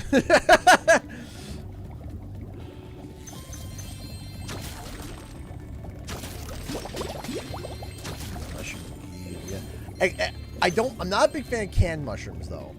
We went to a place that they did canned mushrooms and that wasn't great. The experience was definitely a thing that I was like, yeah, this could have been better.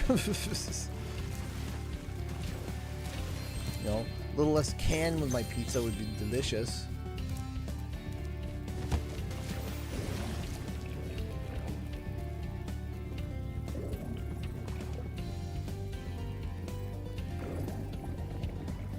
Yeah, when they turn around, they're like, kid.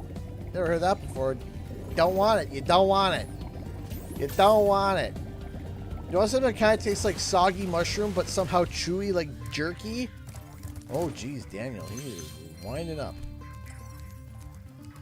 I tolerate pineapple on pizza. I don't seek it out, but I will tolerate it.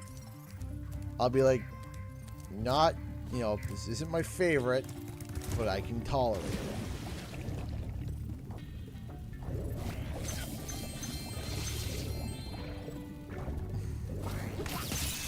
Ow.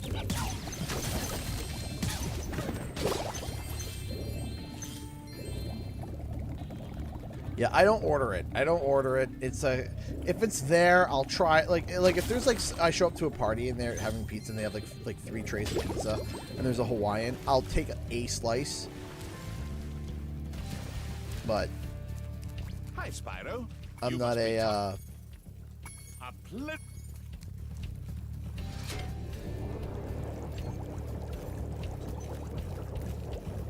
Come with me and you'll see an open ocean of nightmares. There are sharks.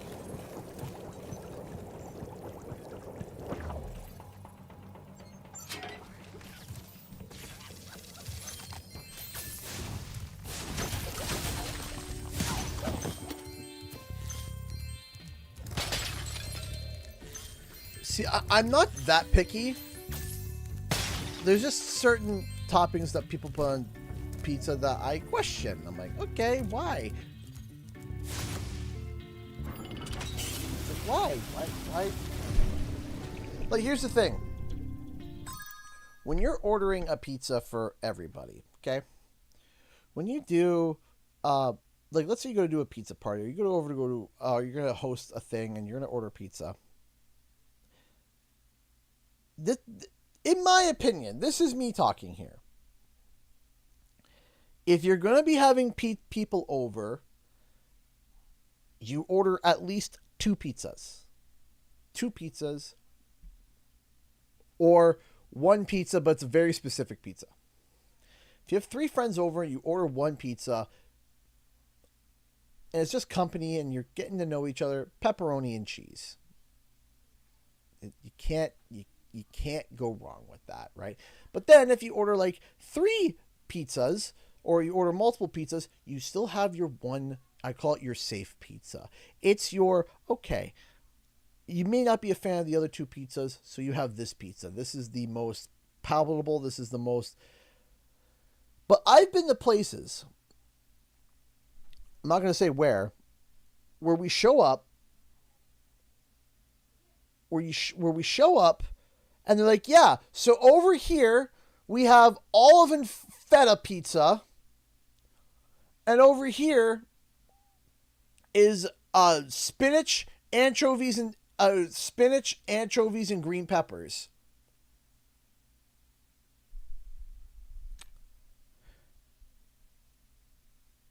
Why? Why would you order those? What? Why would you order those pizzas?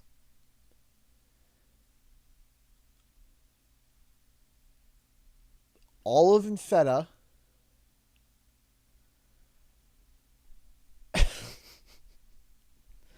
And I believe it was spinach and anchovies, or it was anchovies and green peppers. That's what it was. Anchovies and green peppers.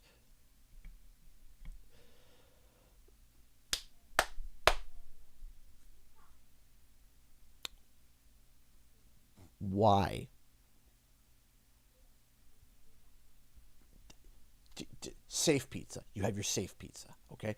And even if you go pepperoni and cheese, and like, oh, I'm not a fan of pepperoni, it's easy to pluck off the pepperoni. At least, okay? At least. You have the safe pizza. The safe pizza. You have wild and crazy and ridiculous, and then you have your safe pizza. You always have a safe pizza. It's the, okay, this one's a little too wild for me, or this one has something I don't like. You have your safe pizza. You always order a safe pizza. You don't have company over without having a safe pizza. Like for me, when I order something, I'm like, yeah, I like double cheese, mushroom, and bacon or ham. One or the other. Right? Now, to me, that is delicious. That is amazing. That is great. To someone else, they may not like that. They may not like a double cheese. But they may not like that, right?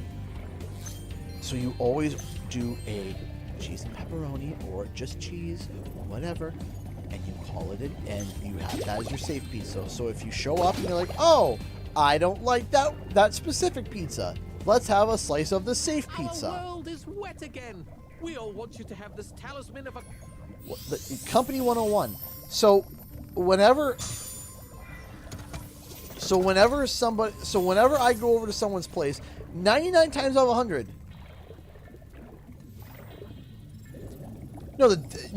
double cheese, mushroom. Some people, they don't like mushrooms. They don't like the mushrooms. They're like, I'm not a fan of mushroom.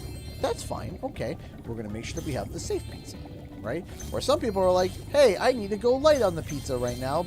That sounds really heavy. That's okay. There are multiple reasons to have a safe pizza.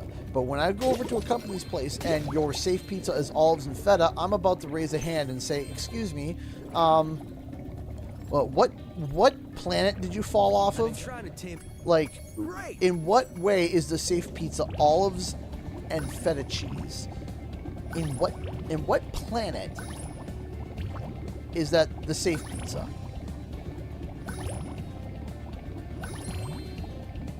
I don't understand. Well done. I suppose I owe you something for that. I see what you mean, Katie. Sorry. I've been out here for almost 8 hours. Brain is starting to turn to goo. We're getting to the point where the brain is turning to goo. Now that the manta ray's tamed, I'd love to get him into racing shape. I once went to a party that had only pizza with no cheese. Apparently it's healthier that way, but... Okay. So you didn't have pizza. You had tomato sauce. You had bread with... You had... what was it? What is it? It's not prosciutto. What is it? What's the...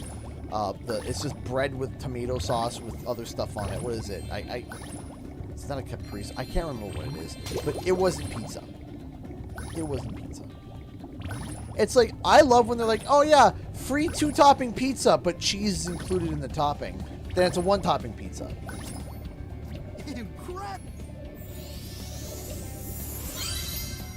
Flatbread. That's what it is. You had a flatbread party. It wasn't a pizza party. It was a flatbread party. Right? Or a grand panini party. Listen. If someone's like, hey, I want to order a pizza with no cheese, that's fine. It's not pizza, though. It's like, I'm sorry. You know, I can understand wanting to be involved in something, and I get it. Totally understand. But if you can't eat cheese, then don't eat pizza, because it's not pizza anymore.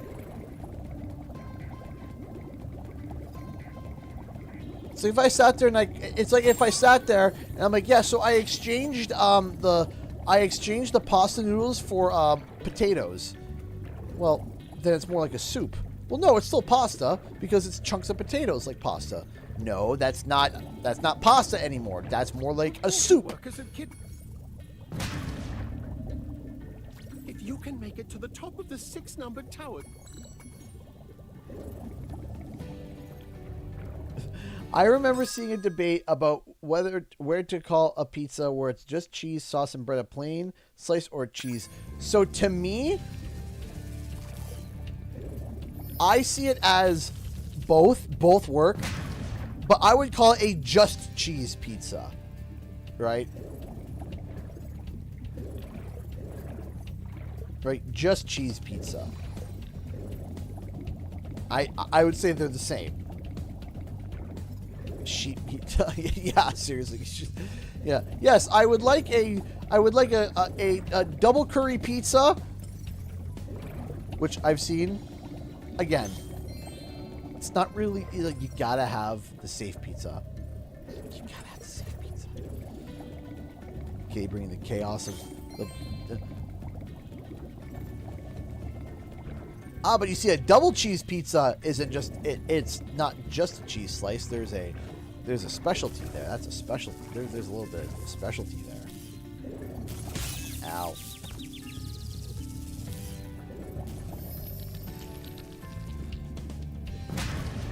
When it's pizza, it's gonna have cheese, so plain. But there's pizza without cheese, so cheese will specify no other toppings. I mean, I agree with the fact that if you order a pizza, it's going to be bread, cheese, and tomato. That's your base. Me to pull everything. Well, my thought process is pizza has cheese on it. If it doesn't have cheese, it's not a pizza. It's something else. If I turn around and replace pasta with a potato and say, yeah, they both start with the letter P, it's no longer pasta.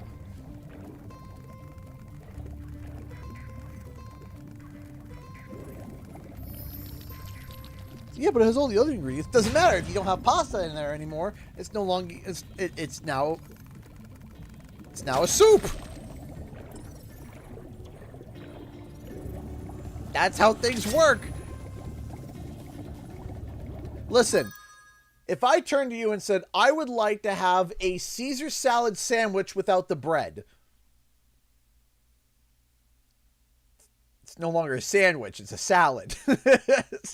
But I want a chicken Caesar sandwich, no bread. Well, now that's just a salad. That's no longer That's no longer a sandwich. So comment on a bean salad recipe asking for what they can substitute the beans. Not beans anymore. Thank you later for the $10 super chat. While it packs, try Marco's Old World pepperoni with only the Magivco pepperoni. Also to avoid hurts. Wild Pats, try Marco's Old World pepperoni with only the Magnifico pepperoni. Also, okay, so we'll keep an eye on that. But gnocchi are pasta made from potato.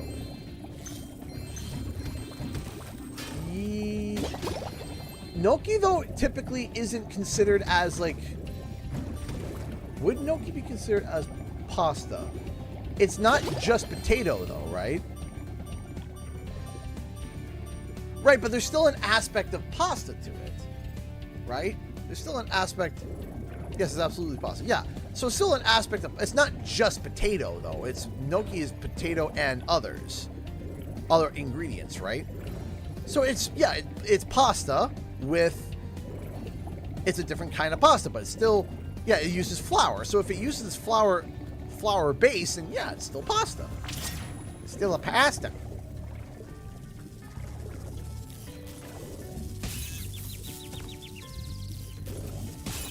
Yeah, we'll get there eventually. But if it was like chunks of potato, like a chunk of potato. Is it pasta if it's sauce? Yes. But it's not spaghetti.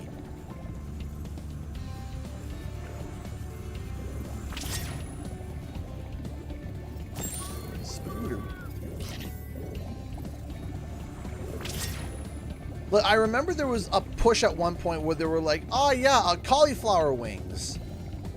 No, those are cauliflower bites. Those are fried cauliflower bites. Don't call them wings. They're not wings. Yeah, but it's made the same way. I don't care.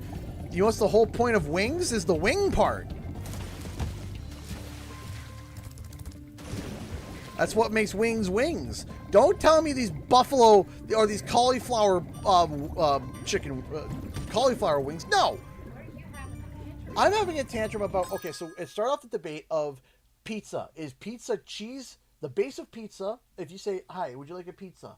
The first thing, it's got to have cheese, it's got to have sauce, it's got to have bread. You remove any of those things and it's no longer a pizza. Sorry, Katie.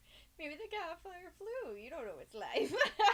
Listen, what if it was from Banjo-Kazooie? I don't care. They don't have wings, okay? They do, though. Is that what you're eating when you eat cauliflower? Anyway, so I'm ranting about the fact that there was a time... I'm calling wife to explain. Hold on. So then... But, oh, he is... He is not feeling well. If you give me the tissue, is there a tissue? Somewhere, yeah, he did the full... Achoo! Oh, it's empty. Oh, God. I was like... Oh, goodness. Katie's literally calling me.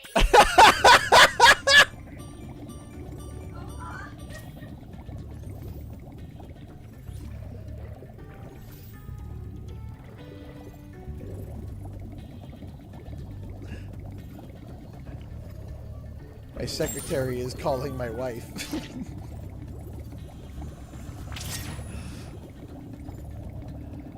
I feel I am being tattled. What? That's confusing because it would be just pizza because pizza normally comes with cheese. Unless you're in Italy. Wait, maybe do they? No, I think it's always cheese. You're confusing me. Because, yeah, a piece of pizza. And then, do you want pepperoni or just cheese? Because... She's confusing my wife! I said it would be a just cheese pizza. You said it would be a just cheese pizza. That's what I think. It would just be a just cheese.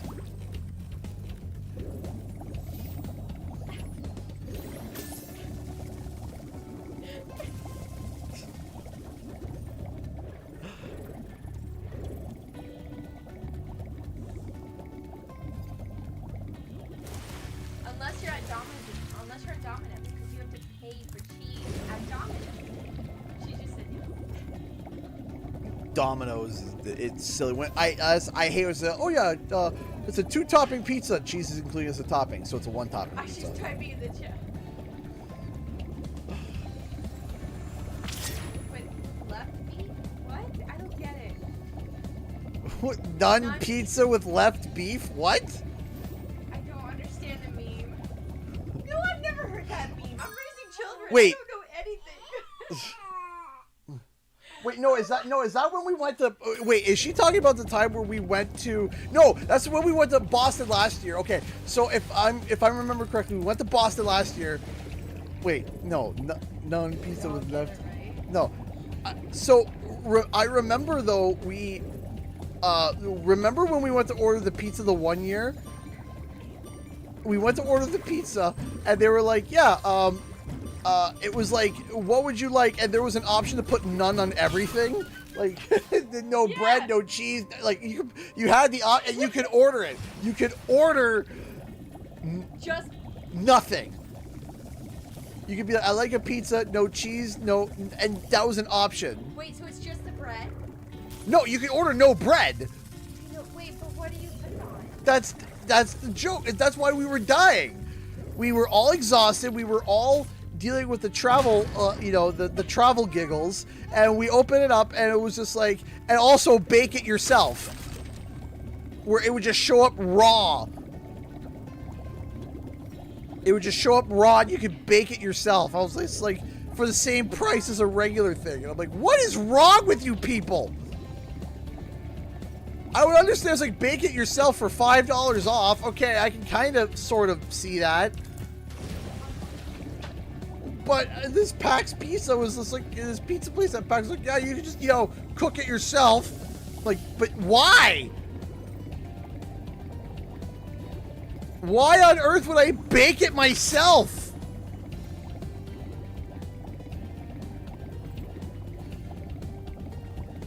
That's Looney Tunes to me.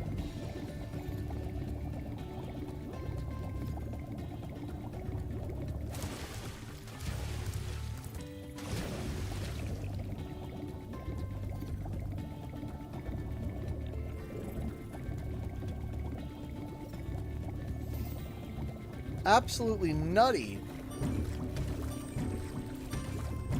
Defeat the sharks. Get the gems. Hi, Robert Adams. I'm happy that you're here live. I haven't had a hot pot yet. I would like to, but I have been to a Korean barbecue before. It was very good. A little expensive, but it was very good.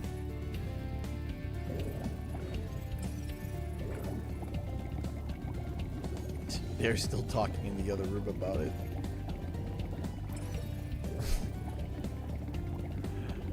If you're lactose intolerant, don't have pizza! If you're lactose intolerant, don't have pizza! So, and I decide to eat through the pain. There's a difference. Because it's not pizza! She's going back in the chat. You're typing. Beware. Up here, don't You did it! Now we can swim in peace. I've incurred the wrath. I heard that you're collecting orbs. Please, take this one. See, I can hear you through the phone. I can hear you through the phone. Listen! Don't tell me what to do. I need cheese. Oh, this has gone chaotic, and people are walking into like just like everything going nuts between Katie on the phone with my wife. And we're all just ranting. It's because people are lactose intolerant doesn't mean they can't have pizza. Well then get either lactose free. No. Either get have pizza with lactose free cheese, or don't have pizza, or deal with the farts and diarrhea. Okay? Welcome to lactose intolerance. Suffer like the rest of us do.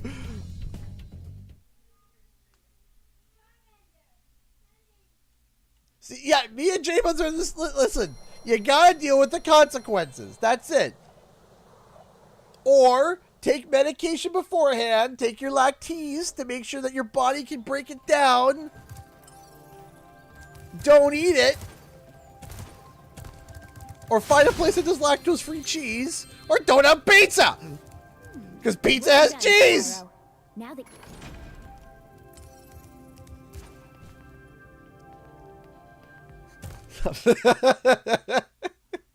Why do the cinematics keep going moot?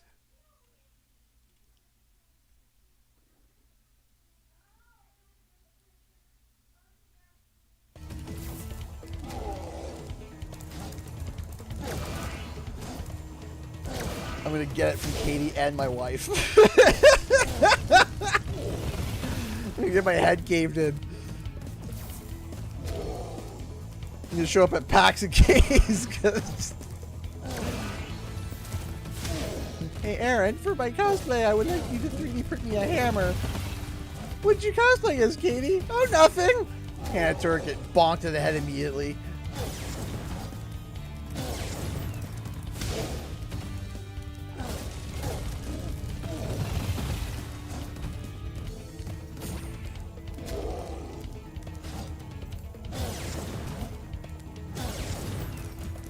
For that.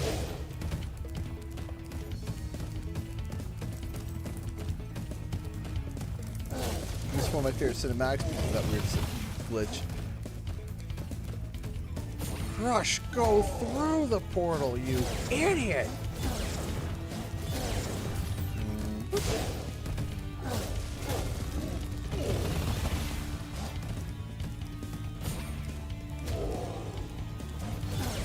Nope.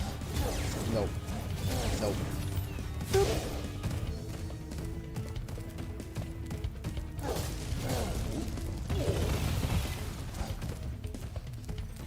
It's like saying, hey, listen, I get acid reflux, so what can I replace the tomatoes in my tomato bisque soup?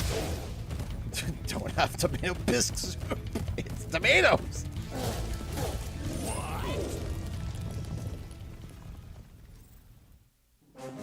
There we go. We got a cinematic with audio this time. You may have been able to defeat that simpleton, but What? Gulp will be more than a match for you. Bring it on, Shorty. Go! Come here now!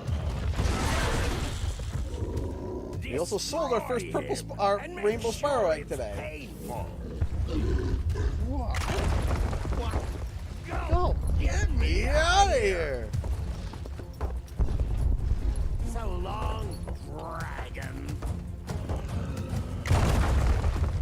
What a wuss.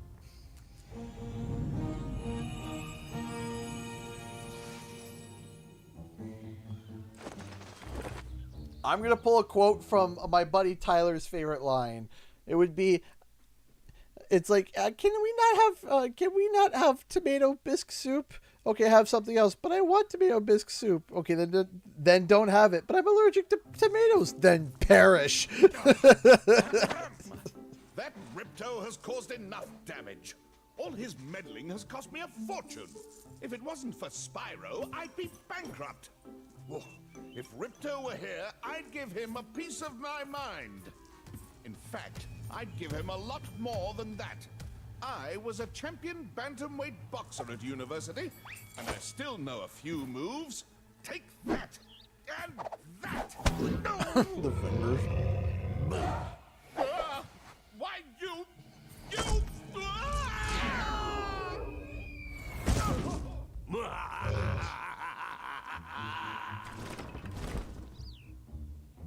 Doo-doo.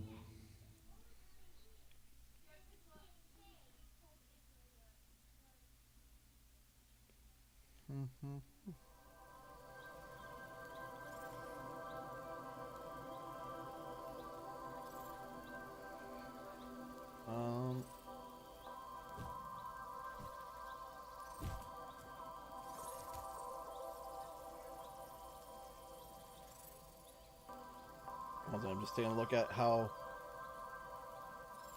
the video's doing.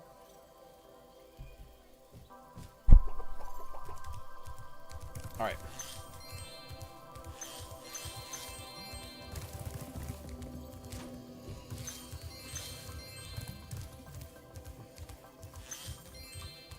There we go.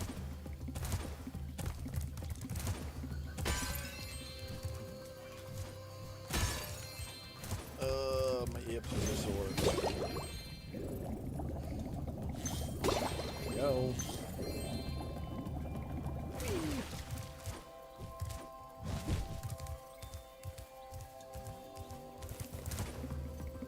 Let's finish up this level here.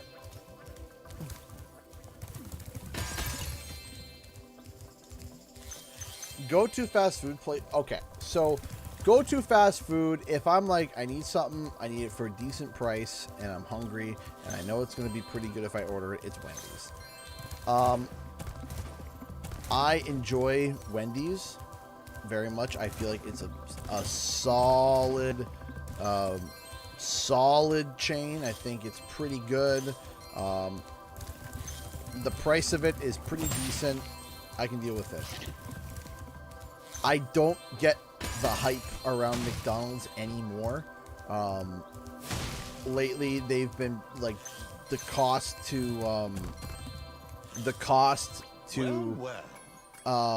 you won't use the cost to like meat ratio.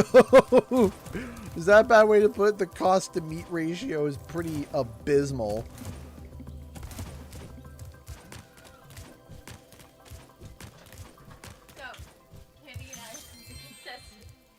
A concession? Consensus? Okay. Okay, yeah. Okay. So we decided that a plain and cheese pizza are both the same interchangeably. And if anyone's ordering a pizza with just tomato on it, then they need to look at their life choices of why they want pizza. Yes, and that's... we're just getting breadsticks and marinara. That's what I'm saying. I agree. That's 100.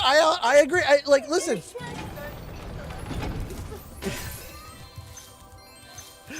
Because I 100% agree. What? What? Oh, I gotta go stop a baby. You gotta go stop a baby? Oh. Non-pizza left beef. I just saw the picture on my iPad. It's just a box of pizza with beef in it. I can let you. No one's.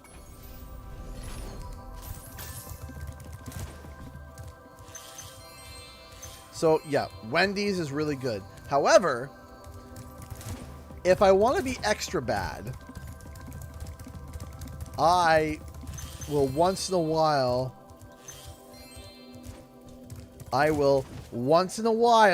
have Burger King. I would. It's Burger King is only a once in a while because I pay for it afterwards. It's you pay for it. You go to Burger King, you lose a piece yourself.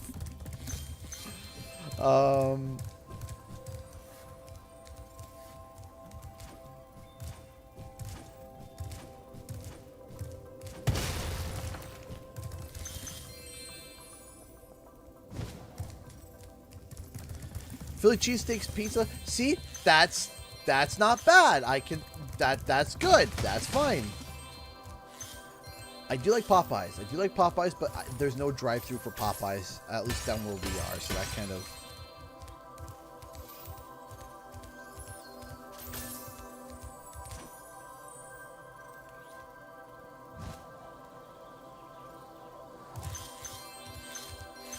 YouTube's just through an Xbox 360, even though I have a Series X. It's like, tomato.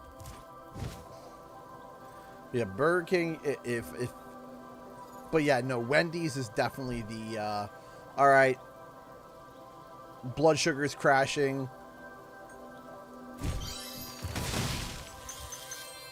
I think I can go to another fast food place as long as I live. Truly the most unexpected birthday present courtesy of the cell. I would love to go to one, Jay. I would love to go to... I've always wanted to go to one.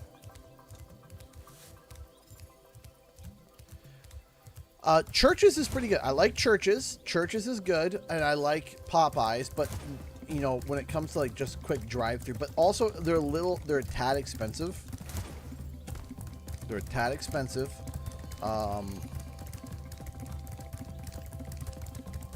Yeah, they're a tad expensive.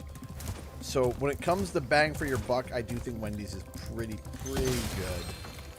Wendy, or like McDonald's, it's not that I hate McDonald's, but I always feel gross after McDonald's.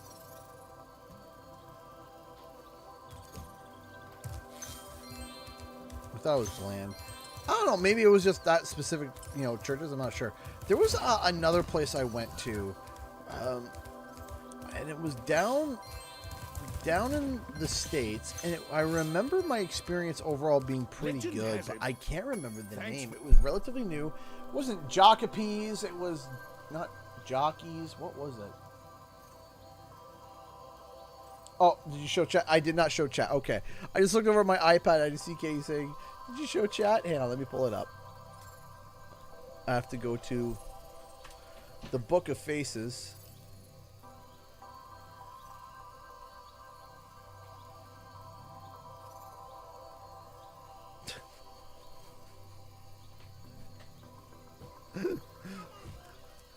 Hi, buddy. Close the door, buddy. I have her. I did. I have her. I'll take a rock, sure. Thank you. Come on, honey. Thank you. Say bye. You like a rock? Jonathan. Hi, Daddy. Hi, buddy. Would you like a rock? Sure, buddy. I'll take a rock. Non-pizza left beef. I mean, like. Yeah, thank you.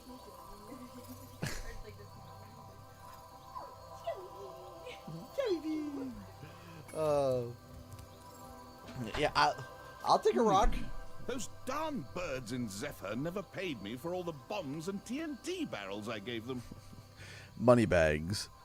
Funding the war. Jeez. What was that monstrosity? It was none pizza left beef. That's what it was.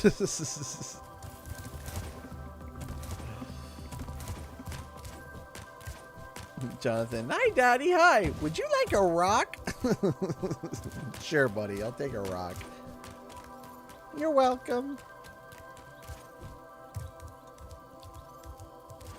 The rock of fathering. Yes, I now have 2 rocks of fathering, apparently.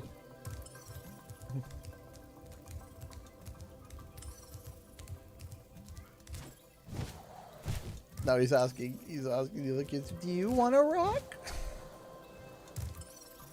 It's so cute. Can I also have a rock? It's like, I'll take a rock. Well done, Spyro. Here's the funny thing. I hold on to these little things. Let me show you. Let me show you one of the things that I held on to.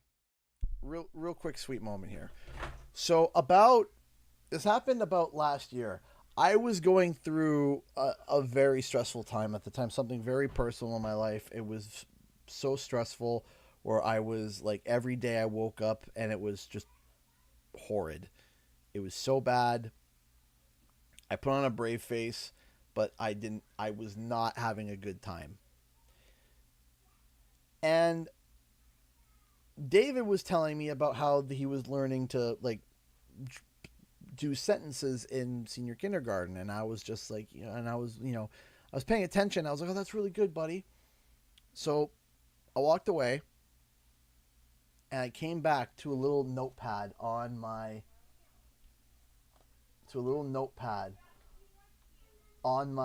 desk.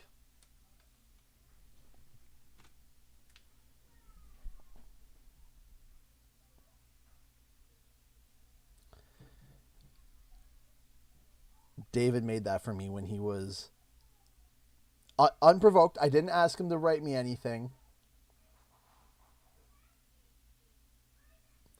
He didn't ask me to write me. I didn't ask him to write me something.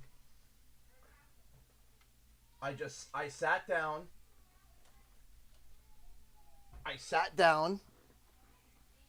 I looked down and I saw that. And Oh, oof, even my eyes now. My eyes are watering just thinking about it. And because I remember I was going through such a hard moment. It was real tough. And I looked down and I saw that. And I'll admit, I was crying. I wasn't like sobbing, but I had tears streaming down my face. Because it was just this reminder of, you know what? Hold on. Right? So, I have it on my monitor. I have it taped on my monitor. So every time I look over, I see it.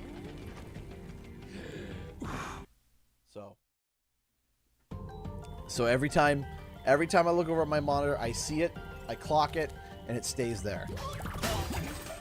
And it helps me remember. Whew, like, man.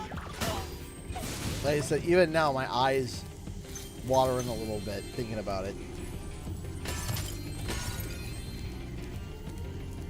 It was a reminder for me. So all these little things that my kids get me, these rocks, these little notes, and these little things, Please excuse I hold on to them. If you could stoke up. And here's the thing is that they probably won't remember it. They're not going to remember every one of these little things. They're not going to remember all these little stuff. But I do. I have a little... this isn't my first rock. I have a little rock on my keychain that's painted black and blue and it says Dad on it. And as soon as I got that, I immediately put it on my keychain. And it's still on my keychain now. And it's all hand painted and it's like, yep.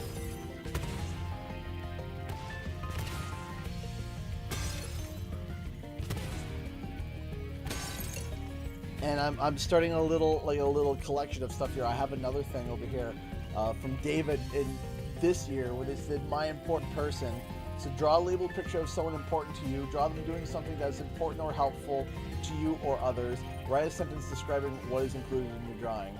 And there's a picture of a stick man with a purple shirt on making breakfast and a little boy with a yellow shirt and it says my dad. And he told me he told me that in the mornings when I'm making breakfast is when he, is something that he thinks about often. So I put it up there. And that's what I'm doing. So if this gets 50 likes, I will gift 20 memberships to you guys. Well, ladies and gents, if you want to give that a like, I would appreciate that. If not, I also understand. Thank you so much, Edge, for the 100 I don't know what currency that is, but that's approximately $10. But thank you. Thank you. Hey, if you want to support, I'm hoping that this person is being honest and true. I hope you're being honest and true, and if you are being honest and true, then anybody who says, oh, I wish I could help, but I can't, you give that enough likes, and you're helping out.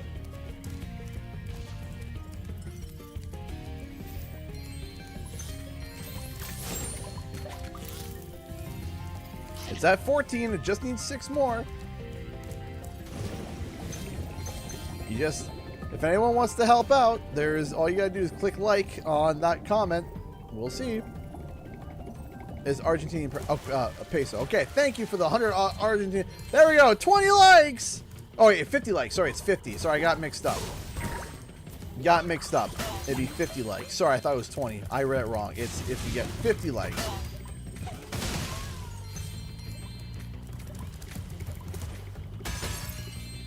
We're almost halfway. We're at 23.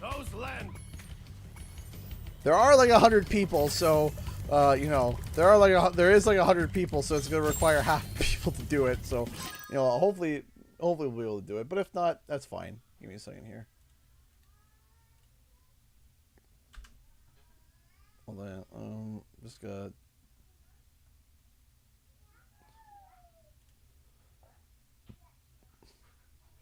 All right. Well, we made it to halfway, so if that's all, that's fine.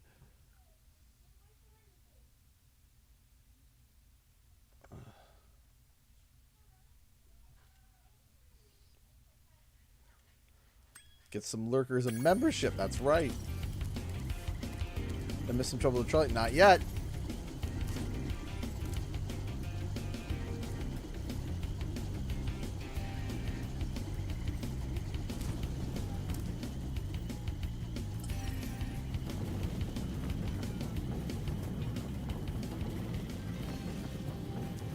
Are you selling Trouble with the Trolley shirts? Not right now. We had a thing set up. We do gotta get back to selling those. Oh, we got halfway. We got 25, and you know what? That's cool too. Come on, hit the spikes, hit the spikes, hit the spikes.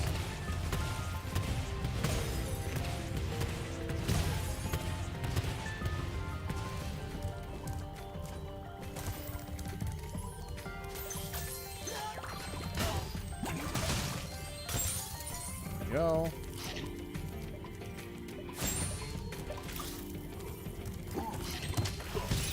Ow.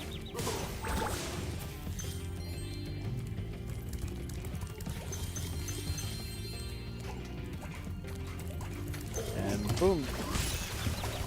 And we're also coming up to the time where we typically start streaming.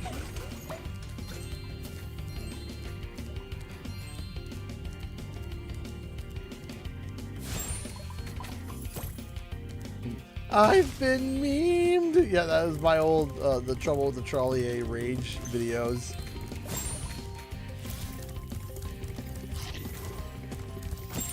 It's been a hot minute.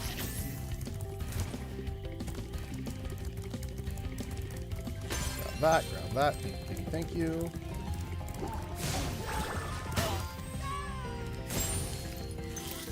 I'm holding left!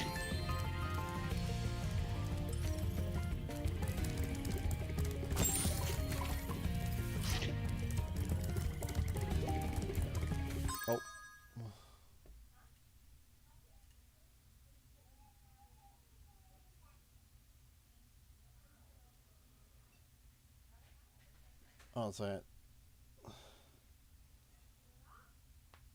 Oh. One second.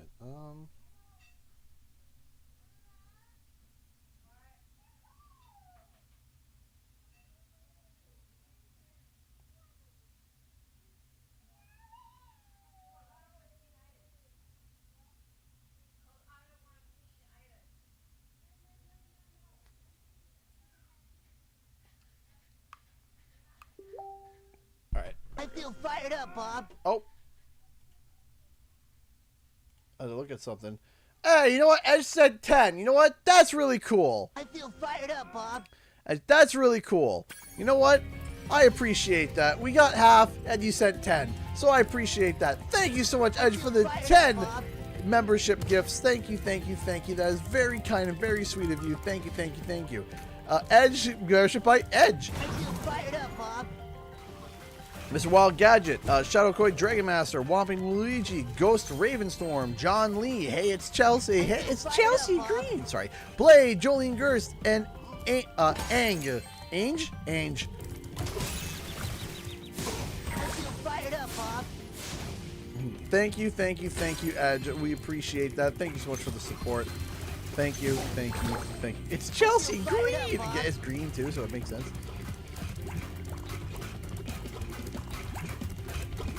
No. I feel fired up, Bob. Here, I feel fired up, Bob, 10 times. Nothing like the other night where there was a membership train and I feel fired up, Bob, 81 times. I feel fired up, Bob. Bob felt so fired up, he's about to go nuclear. I feel fired up, Bob. Ah! I love it. You can hear the start of the screaming of the North. Ah!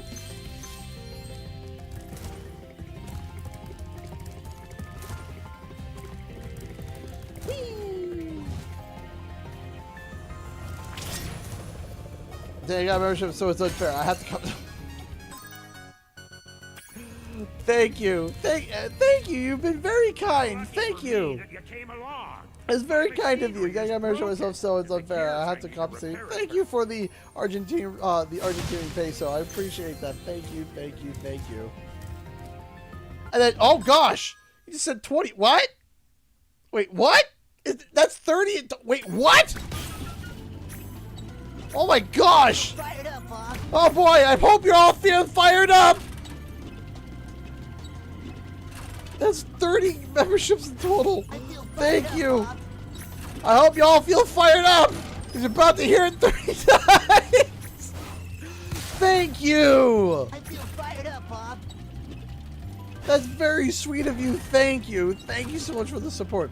I feel fired. Are you, Bob? Are you feeling it yet? Fired up, Bob. Are you guys feeling fired up yet? Are you feeling fired up, Bob? I feel fired up, Bob. Nah. Alright, we gotta hear it once. We gotta hear it once. I feel fired up, Bob. We gotta hear it once. We gotta hear it once. I feel Trouble fired with the up, Bob. trolley, eh? Well, use the left stick to change lanes. Press the jump button to jump. And press the attack button to feel fire fired the up, cannon. Bob. I love how they brought Greg Berger back for Ripto and him, but not for Hunter. I feel fired up, Bob.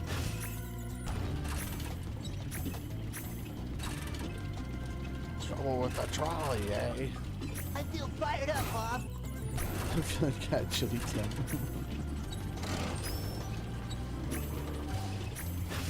I feel fired up, Bob. I feel chilly, Bill. I feel fired up, Bob. Ding ding.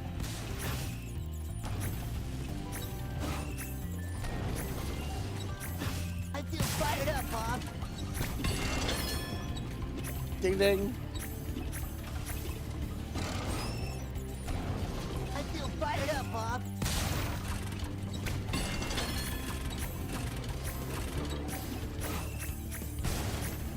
I feel fired up, Bob. Trouble with the trolley, eh? You gotta do it. I feel fired up, Bob. And then... I feel Ka-choo. fired up, Bob. There we go. That was great work, Spyro. That was great. Now I can start fixing my machine. I have never been to I VidCon, no. don't have room in my toolbox for this thing anymore. El Chavizi! Hey, thank you so much for becoming a member. Thank you so much. We appreciate that. Thank you, thank you, thank you. I feel fired up, Bob. I feel fired up, Bob. Munch. I feel fired up, Bob.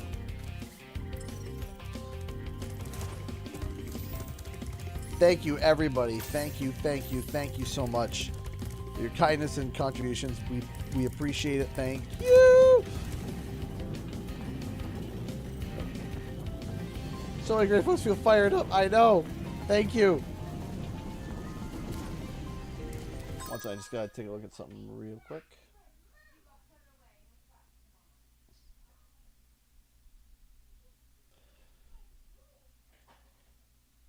Once again, thank you, thank you, thank you so much.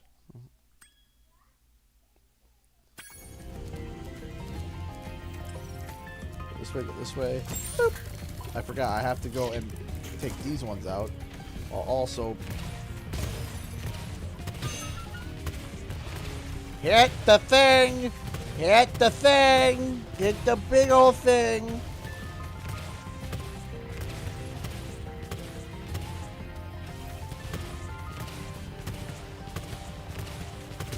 There we go. Thanks, Spyro. Here's that orb I promised. Sorry if it still has clam juice on it. Why is it when it have clam juice on it? I don't understand. What are you using an orb with clams? Why is there clams on my orb? I messed that up.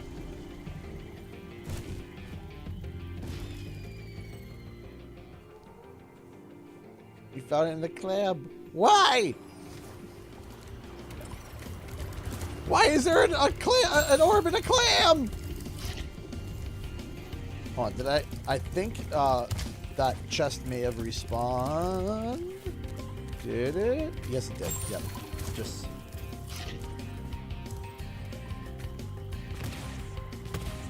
My spidey senses were tingling. I know clams can make pearls, but they can't make orbs! Hey, we just got a Streamlabs donation from... Will load. Star 15! Hey, donated... Oh, wait, and? Wait. Oh my gosh, hold on. We just got two $5 donations back-to-back from Mrs. Trophy and Star 15. Thank you so much, Katie. Where's the entropy donation sound? Let's go. Get on that. We will get on that. Thank you, Star 50, for the $5. I hope you and Katie and the others are going to have a great fun time at PAX, sir. Thank you. Thank you. Thank you so much. I appreciate that. Thank you so much for the two $5 Streamlabs donations. We deeply appreciate that. We are now at 1320, if my math serves me correct. 1320 from Fill in the Bar, which we appreciate. Thank you. Thank you. Thank you so much. Ask the fairy who hit it. Good question. Good question. We don't have the entropy sound effect, but you know, we have we have something kind of similar. I'm in danger.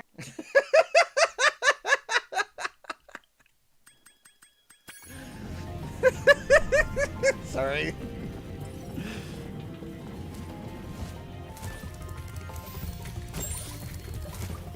I'm in danger.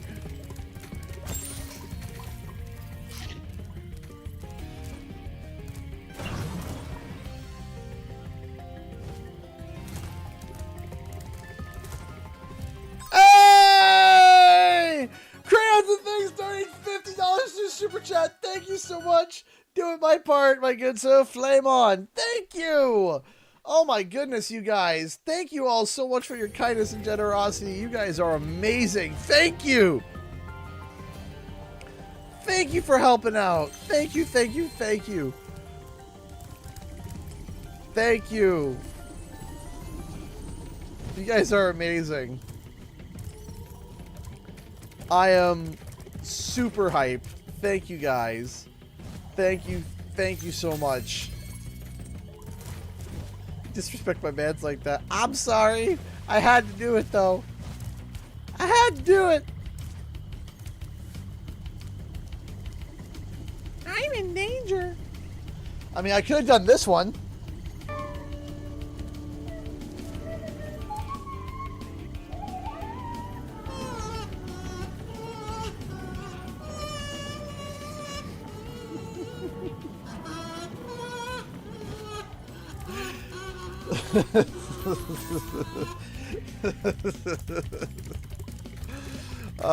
That was...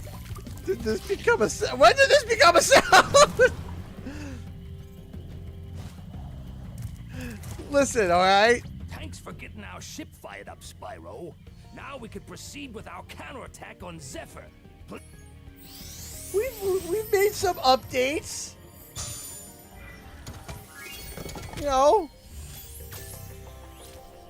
know, we have followed by, right?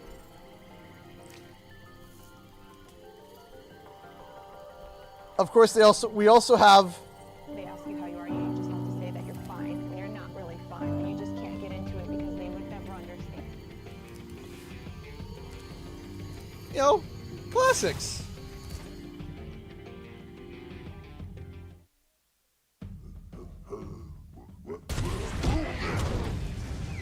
Yeah, all that and no trophy. Which sound from Trophy do you exactly want? Which one? I'm in danger? Hold on.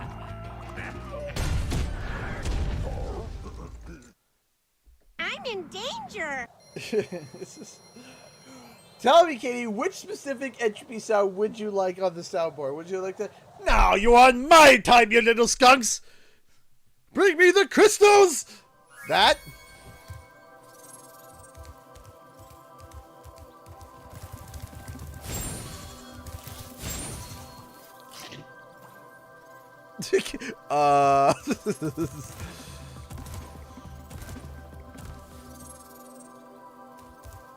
What is it? I'll get back to you. Okay, there we go.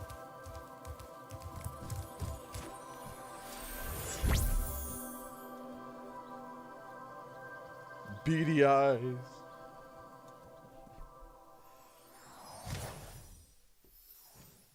Lips like an overripe banana. Skin like a skin like a jaundiced mole rat. A bona fide 10.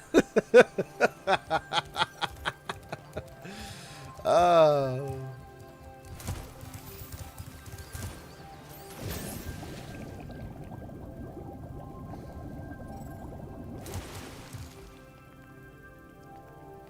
There's a few more. Dirty kid. Yep.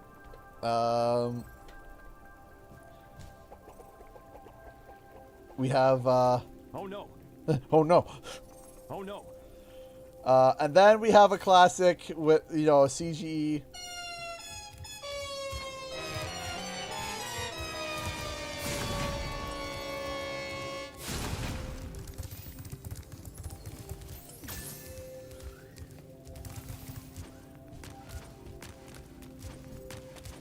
I has a stream deck. Yeah. Oh no, of course. Oh no.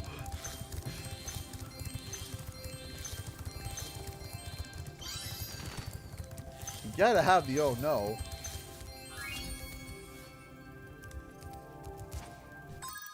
I'm missing a gem?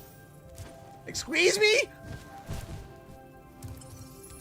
I'm missing a gem that wasn't up there? Up there in the her? Her up there?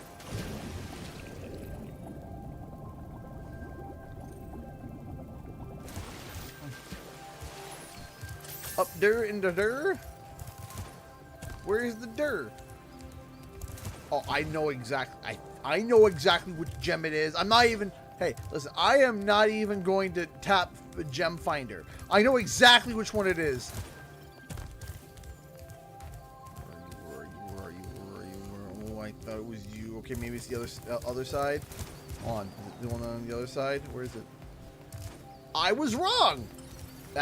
Oh, I was close. I was wrong, but I was close. It was like over there, but it was over here. But you know, whatever. It's there.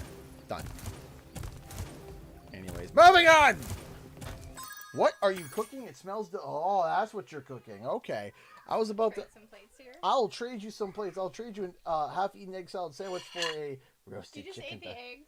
I'm sorry. The toast was falling apart. And I was trying to play, and I was just like, eh. Okay, well, But I appreciate it. But this is great. Yep. The chicken's good. I'll get you some more water. Thank you, my dear. Can you hug a little boy? I'll get you some water. He's only 90% snot. Can I say no? It's fine. Okay. Okay. I look over. He's like, yeah. It's like, no, I don't. He put his face through a power wash first.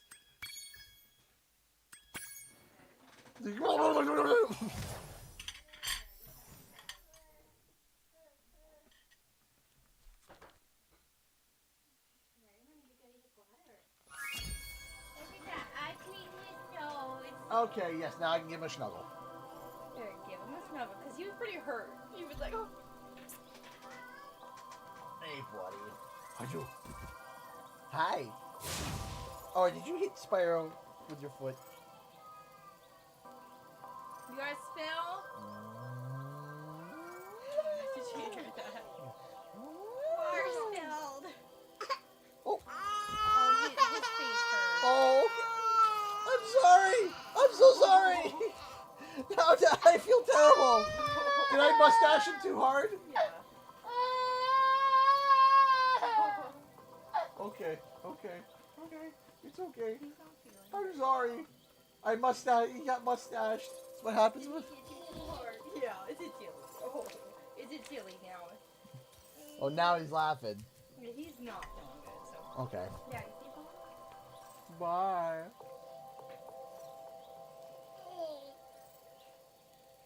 Yeah, anytime anyone yells or doesn't even do his head, he gets mad. So. Garcia, Easter time is looking dimmer and dimmer now. Oh my god! Stop getting sick!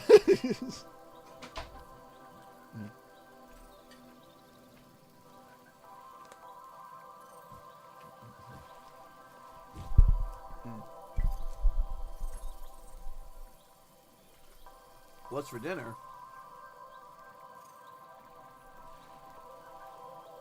A delicious salad with cucumbers, bell peppers, spinach, and lettuce, and a quarter-legged chicken, baked. Baked quarter-legged chicken.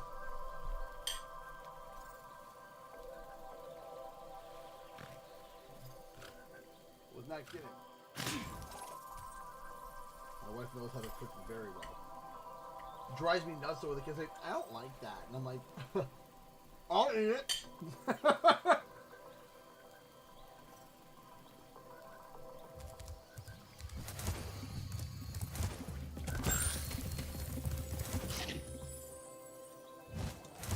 Let's go to this new way. I'm gonna have the microphone kind of away so that, you know, ASMR eating stream. I mean, I'll try to, yes.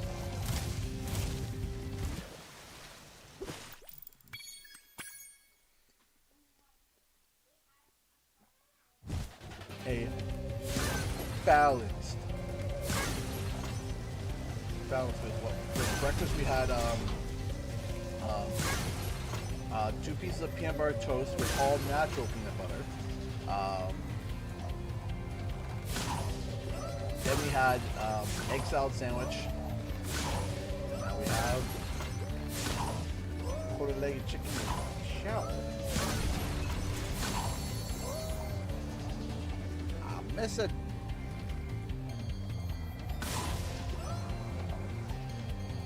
I could have Meka. Who could it be?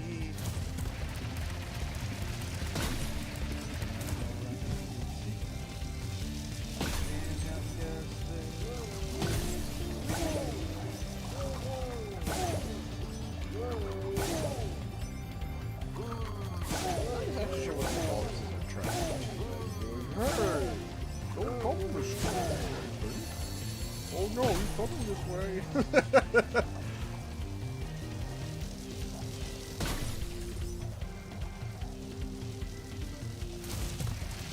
I heard a vibe, my phone vibrate.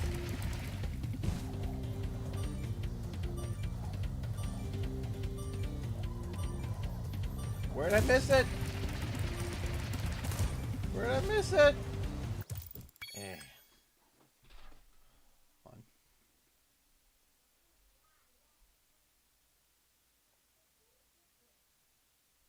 Come with me, and you'll see a question of why I keep getting alerts.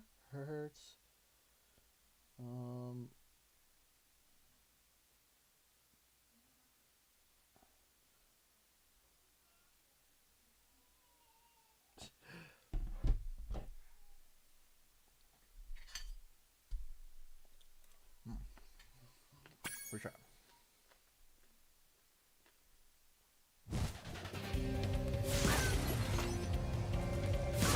Nope.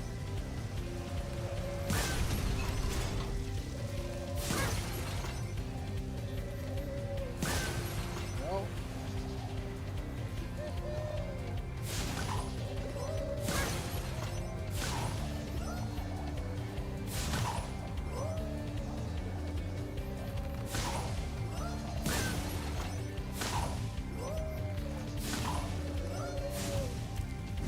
I missed it.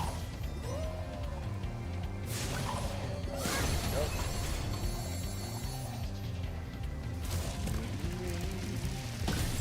You see that I am messing this up very much.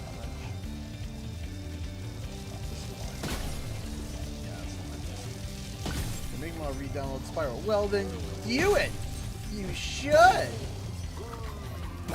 In fact, it should never be uninstalled in the first place. I'm kidding. With the way how games are now to keep things on the hard drive, it's kind of ridiculous. But yeah, so this very entry-level title is 89 gigabytes. Final Fantasy is 137 gigabytes, and we're going to give you a 500 gigabyte hard drive. What?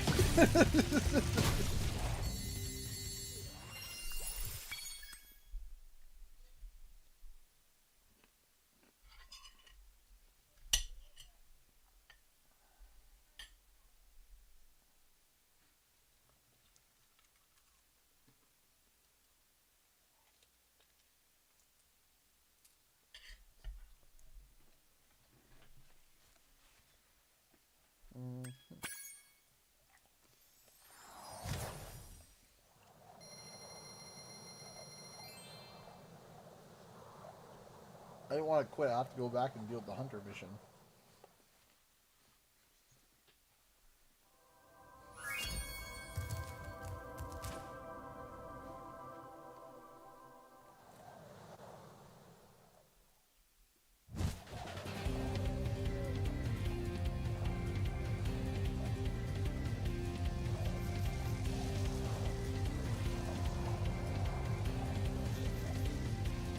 Always get lost. I was like, I know where he is, and I forget. Behind a waterfall. Back.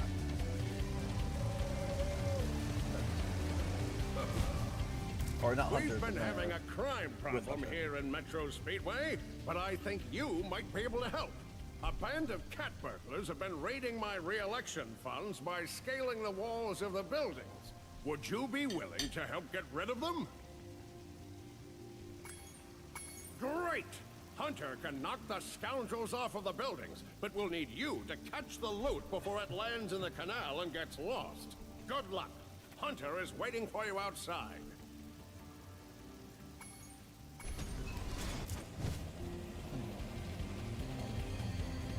Listen, we need you to shoot the bad guys. Don't recover their bodies. Just shoot them. Get their money.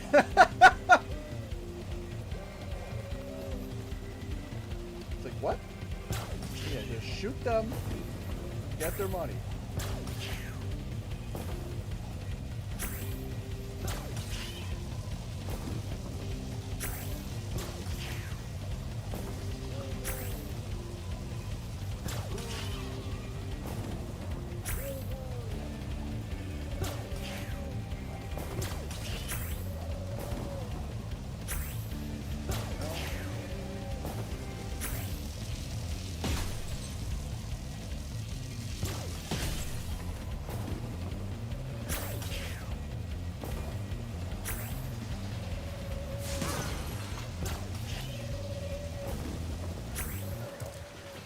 Well done. You really taught those crooks a lesson.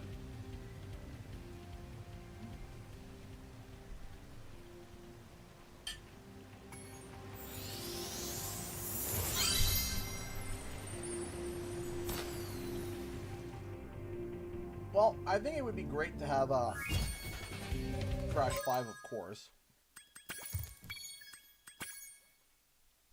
The only exception to that would be if you asked me Crash 5 or CTR, I'd be like, I don't know.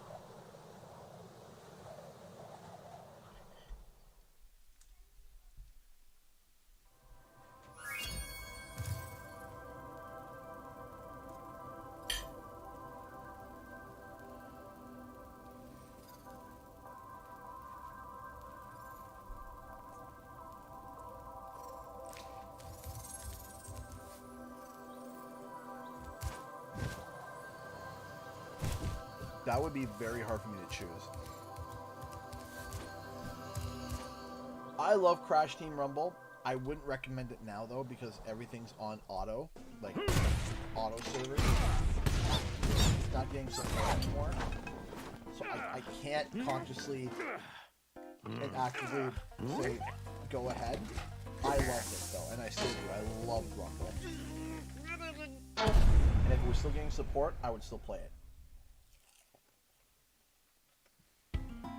Unfortunately, it's not though.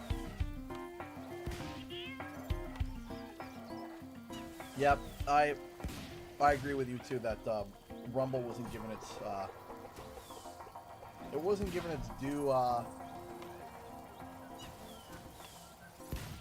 It wasn't given what it was due. Rumble deserved better.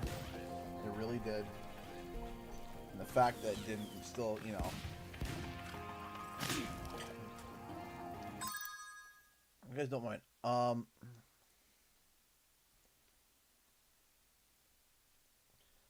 Yeah, you hear me yelling about pizza? There you go. Just give me a few more minutes here, guys. I just want to eat my chicken while it's nice and hot. It's all part of the 12-hour stream experience, baby. No, I mean, I gotta eat, right? This is part of the reason why I kind of push back my streams to 7:30 is because around 7 o'clock, I'm sometimes still finishing food, right?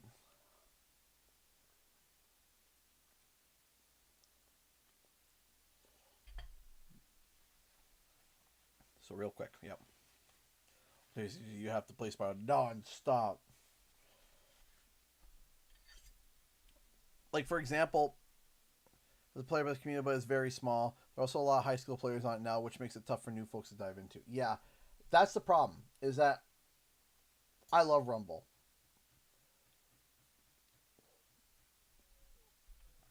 They should have...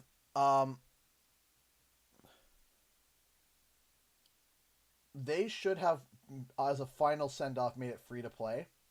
I don't know why they didn't. I don't see the money that they would lose for it.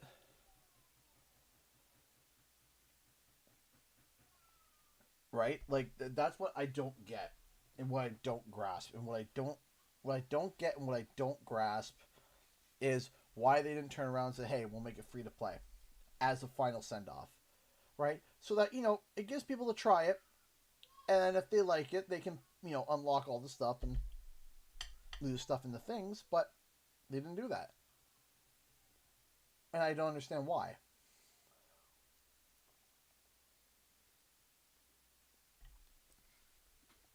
It's like, enable microtransactions, make it free to play.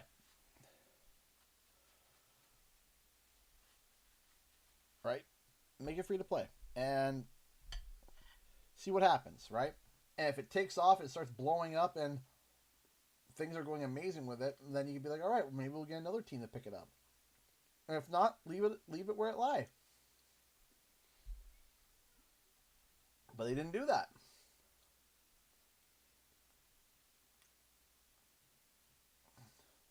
And I don't know why. I don't get it.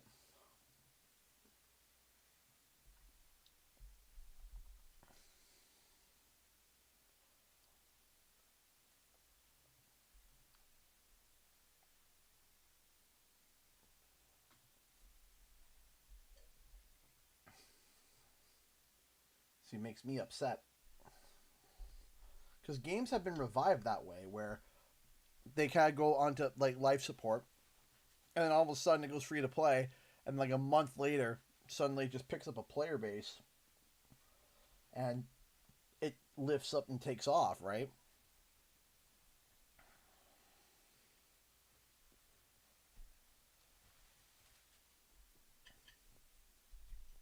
But they didn't do that.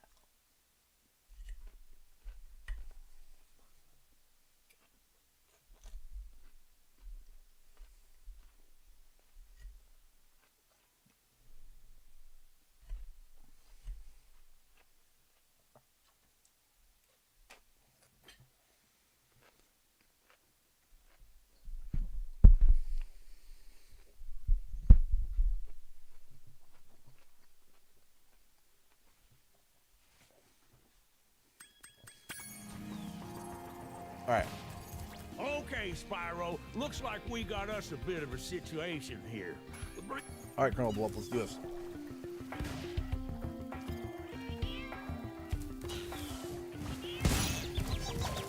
And now we've entered, basically, come up to regular stream time.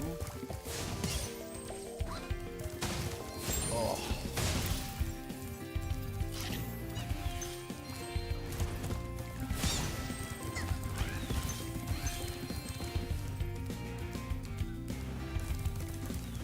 I miss Rumble. It was fun whenever there was like, okay, time for a new update, and you sitting there, and all of a sudden through the, you know, the first day you're trying the new things, and all the new power-ups and all the new stuff and things, and it was something great to weekly stream. Like, it was like, oh yeah, there's an event this week, cool. Let's do something. And now it's all just automated, and it's all just makes me sad.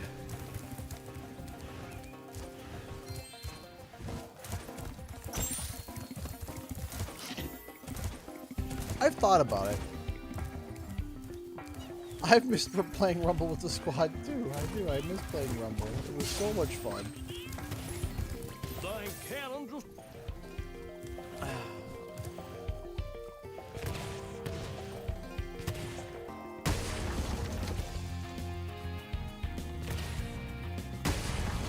Like, I wish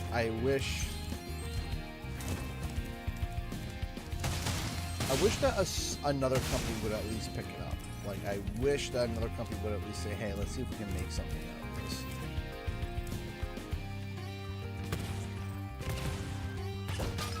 Like, remember the beta? Like, the, you know, in the beta we were,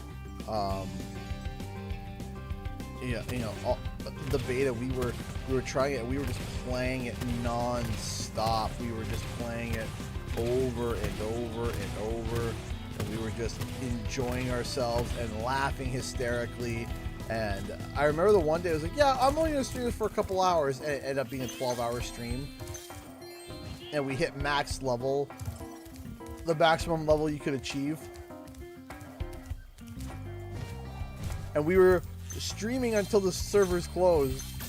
We were streaming all the way until it said you have been connected. We were just like, no!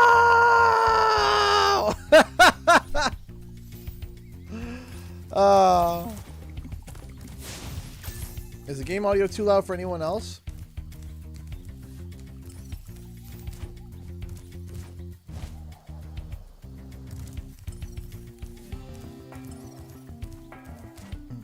It's like we're on here all the way until the wheels fall off, man. We're here.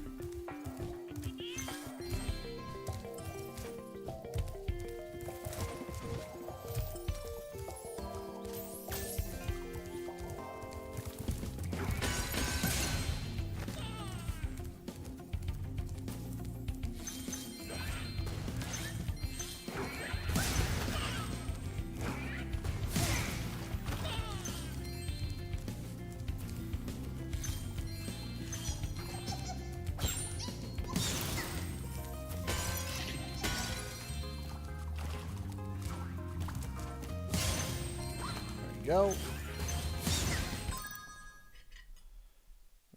Just a quick bite of salad.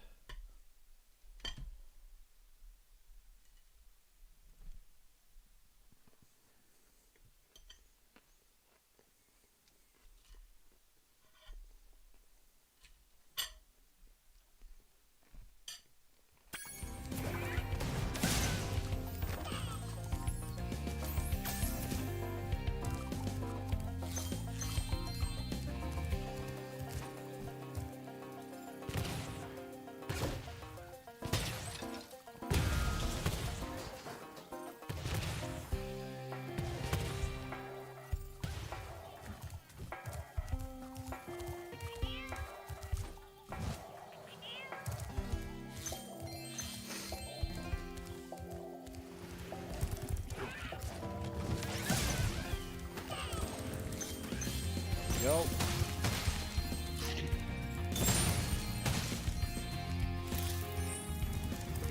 Or at the very least, put Crash Team Rumble on Game Pass. Ow. I think that would have been at the bare minimum. Like, all right, put it free to play on Game Pass at least.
Wow, what an explosion! It sure is a good thing I had my helmet on. Oh yeah, the Colonel wanted me to give this talisman to you if you got through the Breeze Builder defenses. Good job, soldier. That we did.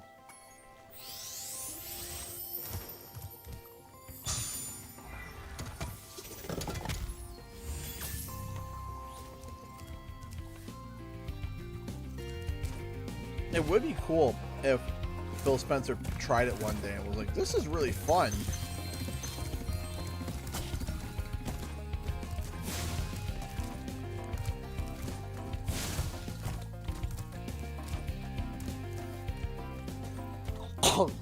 Sorry. There's a salad stuck in the back of my throat.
I almost want to make like a make like a funny shirt that says Crash Team Rumble is fun, you guys are just mean. I think that'd be like, kind of funny.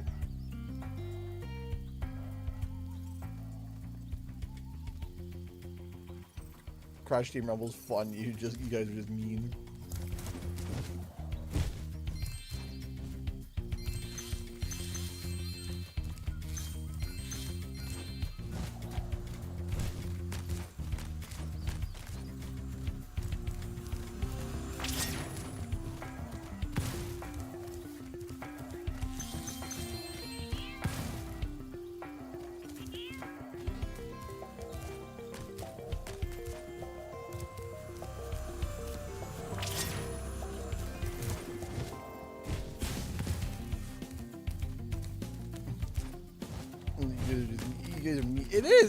It is fun, and it was way overhated for no reason.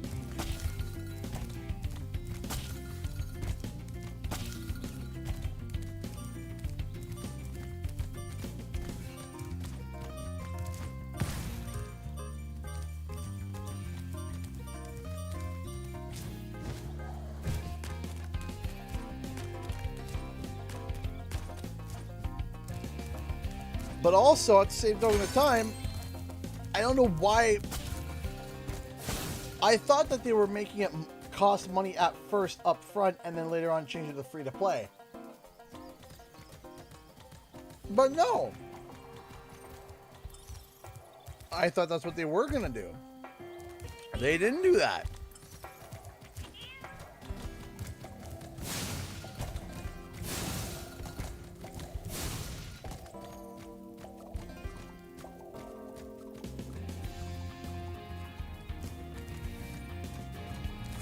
So I can. So the reason why it says 14 hours to go, that's until like tomorrow, because I can't set a time. Thanks, Spyro. Here's a little something for. No, it's not a stupid question. I can set a time. It's just 24 hours from when I set the time. So there are 2 more cow. I can't set it for today because then it'd be over. It's just 24 hours from when I set the clock.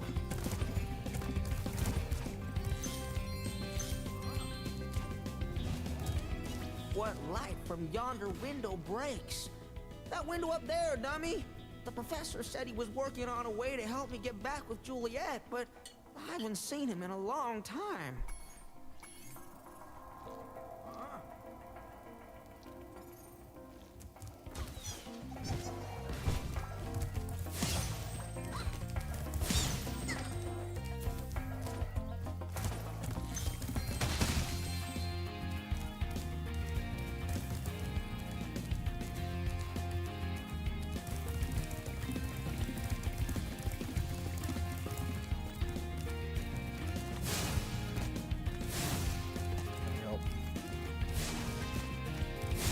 if they make the game free to play now, I don't know if it would. I don't know what it would do.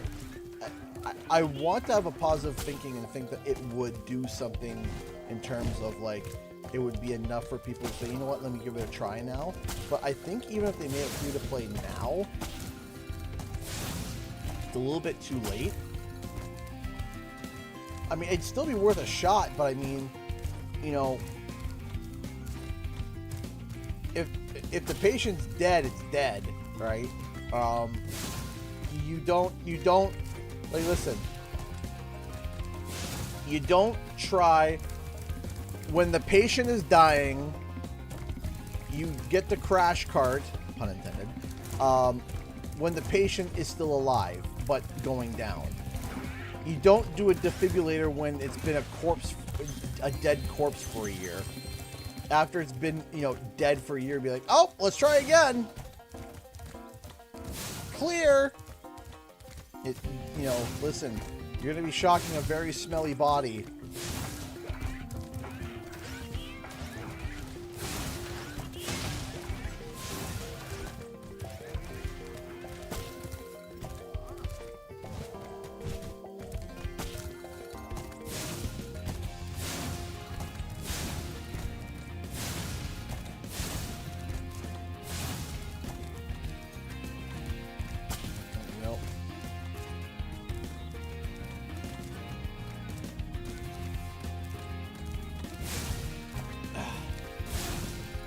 I'm not saying it won't come back, and I'm not saying that, you know, but every moment that passes, every single waking moment that passes, Well, I am impressed. it becomes less and less and less likely. Tablets for me.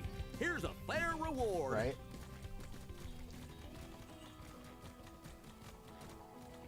And they haven't said the word Crash Team Rumble. They haven't. They don't advertise when it's on sale.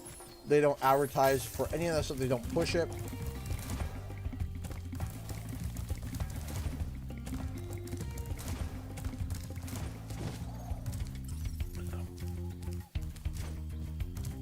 Yeah, you would need a yeah, exactly. You would need a necromancer to bring it back.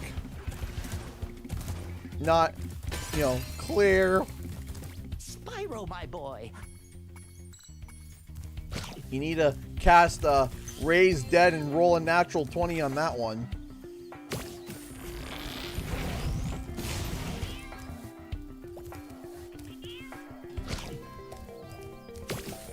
Raise the Dead, roll a nat 20, and just hope that, you know, that would have to be.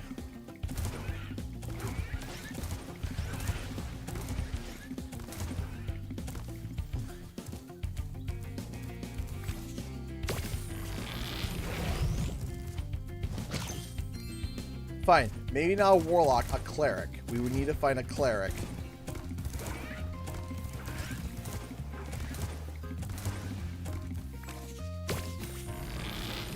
And revivify.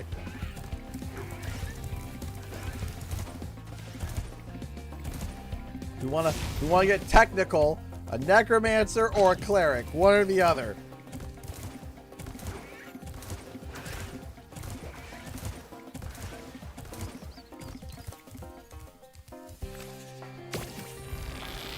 I really wanted to see how Pinstripe was gonna play. Like, what was the gameplay loop gonna be like for like Pinstripe? Was it just like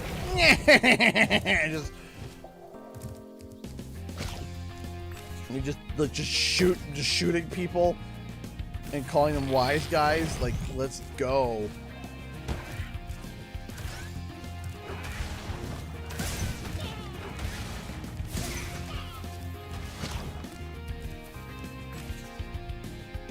Whee! Love. Whoop. And whoop.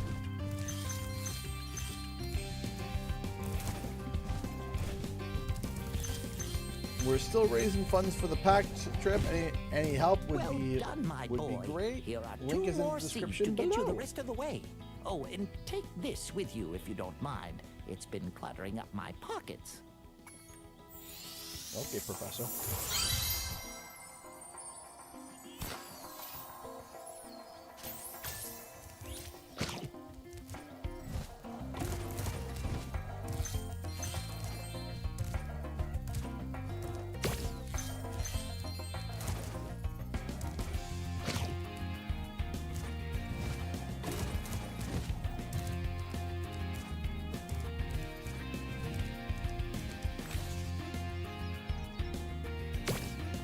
Go.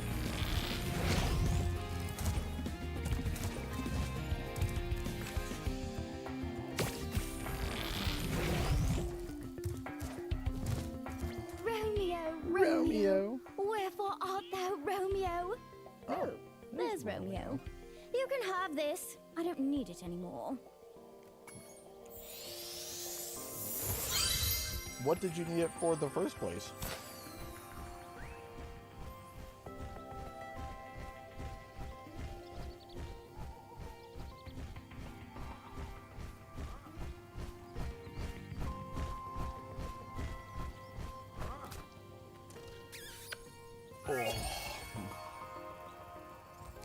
I am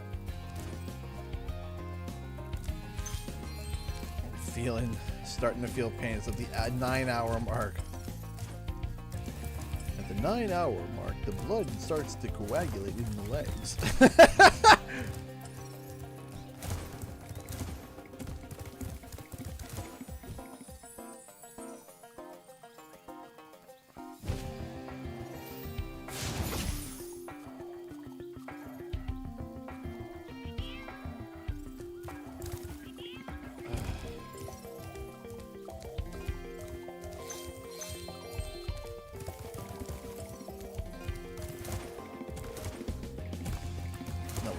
Way. And when you stand up, you hit the ground from lack of circulation, causing another concussion, which is more pooling of blood in the forehead area.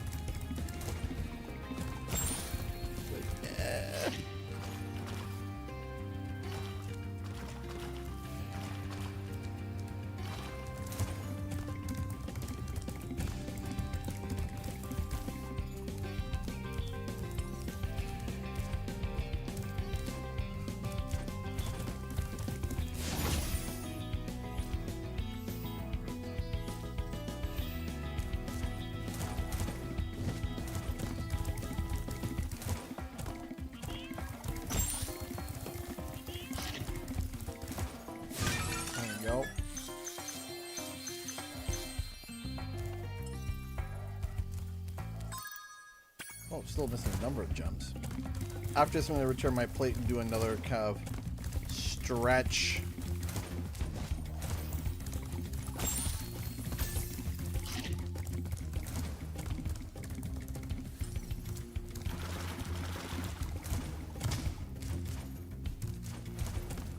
Good night, W stream. Hey, thank you. I appreciate that. Thank you so much.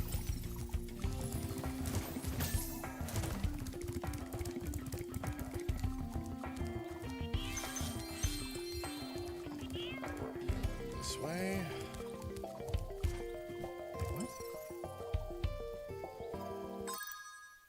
What am I missing? Hold on, let me double check this over here.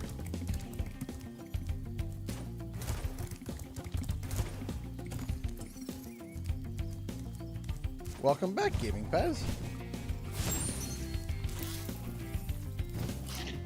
Welcome back.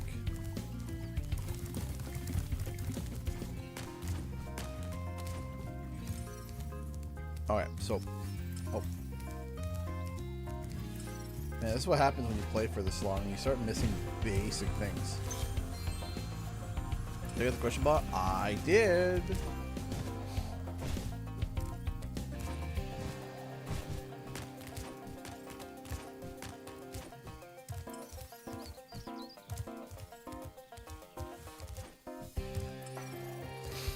Oh no.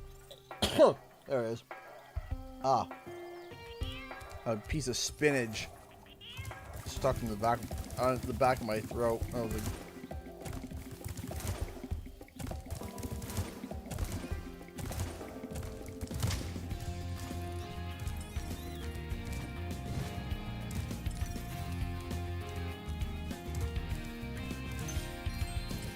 alright, where are all the gems that I... yes, those are quite a number of gems that I missed. Whoops. Alright, 400 out of 400.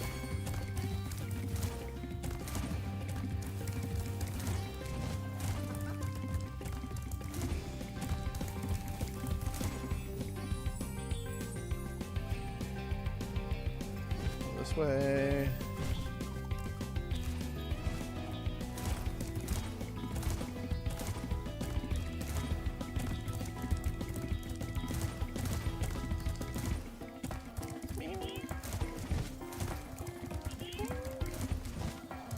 And we're going to return home.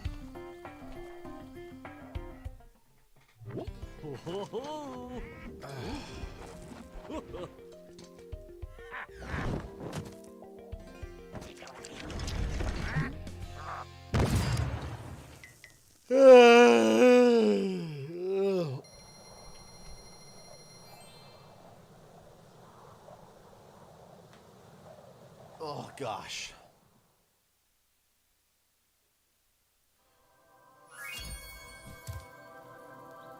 Alright, I'll be right back. I'm gonna quickly just bring my food back and take a quick stretch.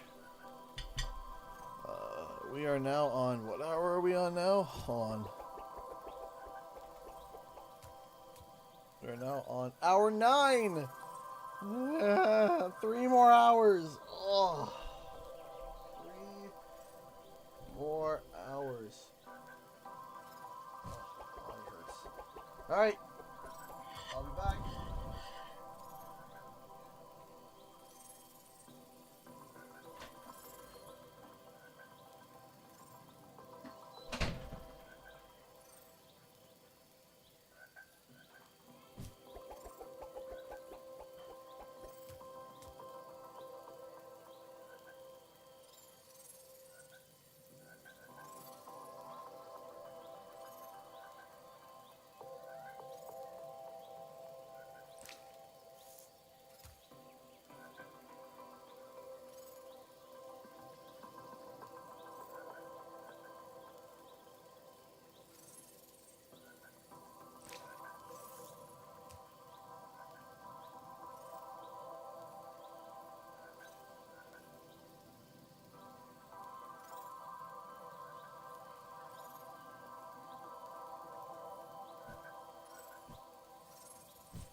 Hold on. There we go. Make sure that I blocked everything in. Hey, we got 2 donations.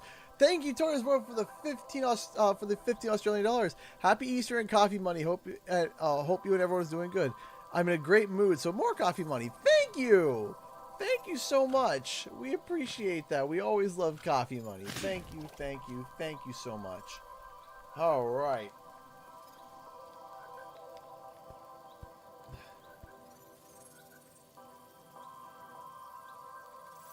Oh, all right, here we go. All right, give me 1 second. I'm gonna send out a tweet. Just my controller.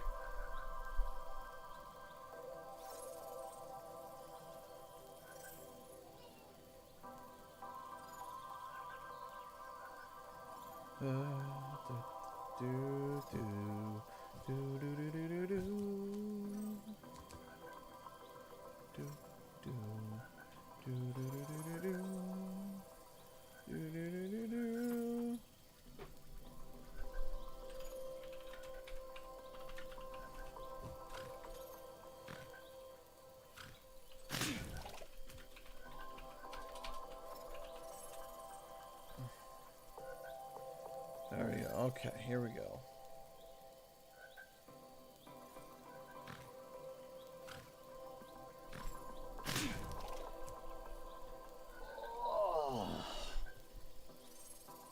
All right. Let us go. Now it's time to go to Skelos Badlands.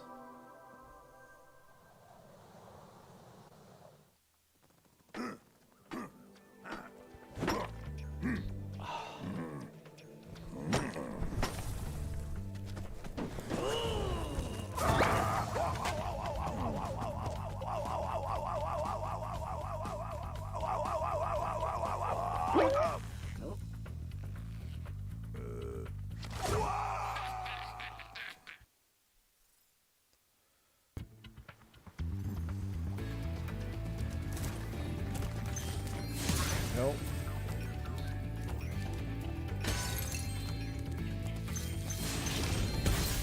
Go.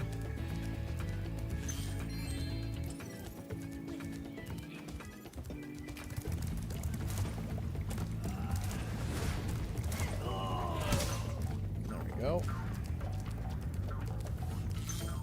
That was a very nice saber-toothed Garfield.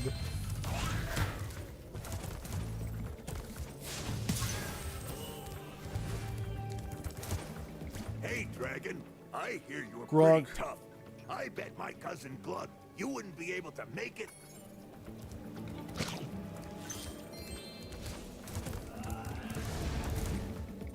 Bonk. Bonk.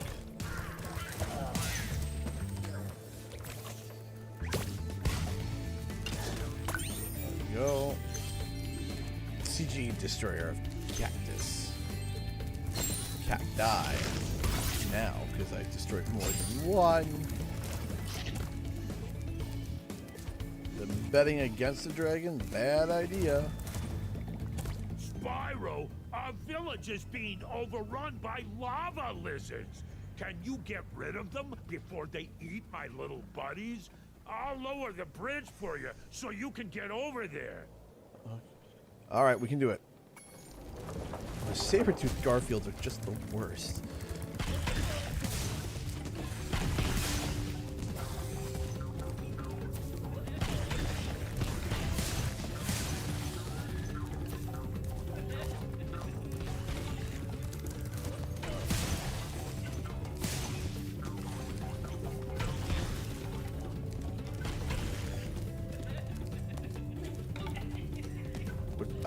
It's been too long. Oh no! Wow, it's been a while, it's a hot minute since I've lost in this one. Let's try it again.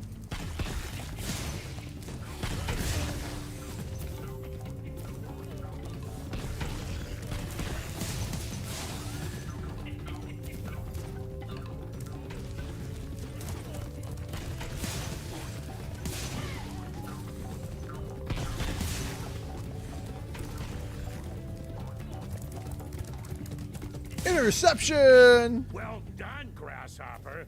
Take this shiny, thing we found to aid your journey. Not Frank! Uh-oh. It looks like more lizard eggs are... Let's do it. Save him again.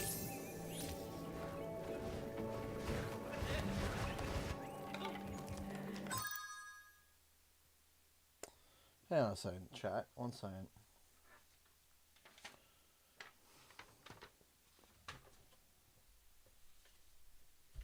One second.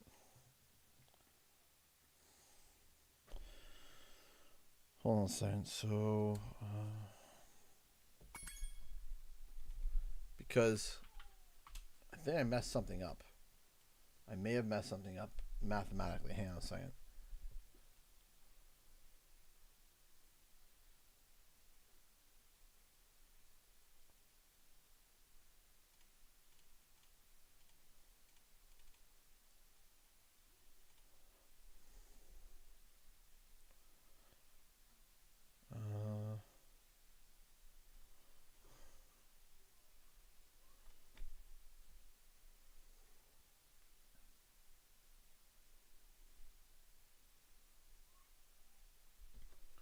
Friday, Saturday, Sunday.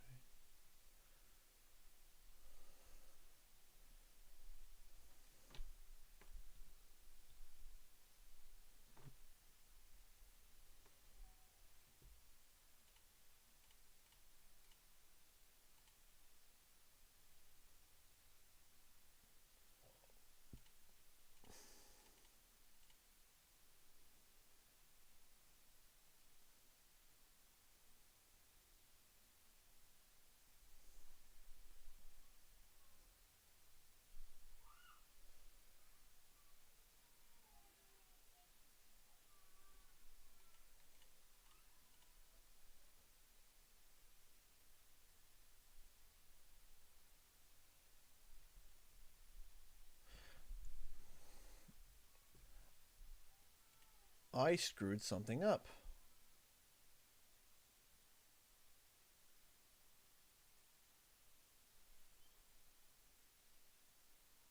Yes, I did. I did screw something up. Give me a second, chat. Hang on.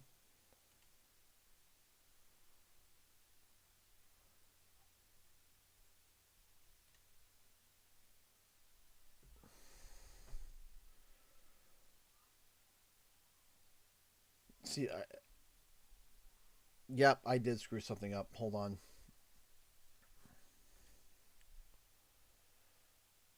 And this is my bad. Hold on.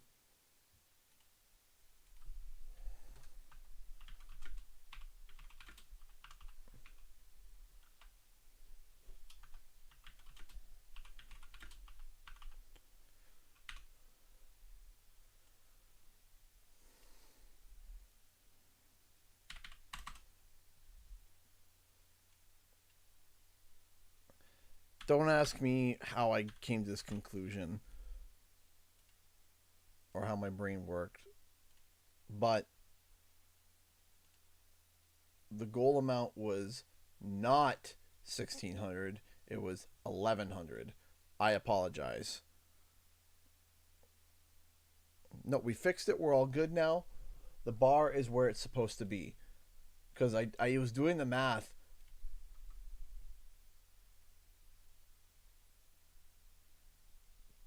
So I remember doing the math, and I remember thinking to myself, oh, it's going to be around. Okay. I did the math, and it was going to be like, yeah, it's going to be around $100 over 1,000. But for some reason, my brain went to $100 over my regular amount, because I typically ask for $1,500 for rent for the bar for the month. But it's not that. It was $100. Don't ask how I got there. But anyway, I screwed up. So yes, it is no longer. It is not.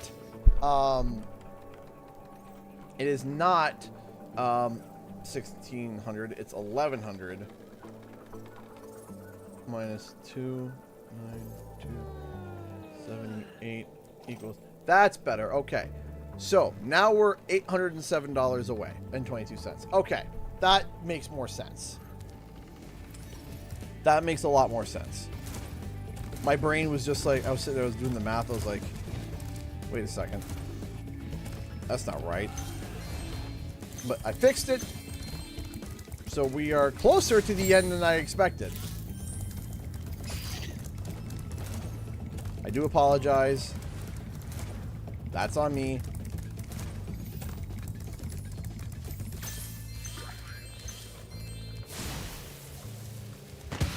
But we're all good.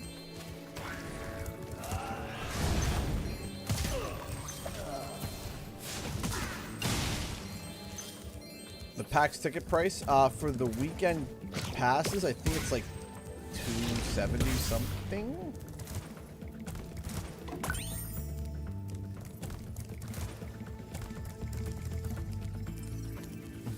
I did math wrong. I didn't sleep well. I carried the wrong thing. I did the. Don't ask how my brain works sometimes. Sometimes it's like, oh, I did the wrong stupid thing.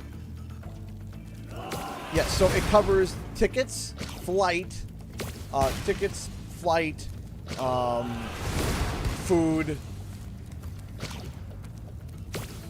Because the conclusion, yeah, so the conclusion I came to was about, for everything it was about $1,000. I said, okay, maybe like $100 spending cash, right, for something cool or some cool thing. $100 spending cash. So we went with that. So it was $1,100, and and lodging, yep, and lodging. It's.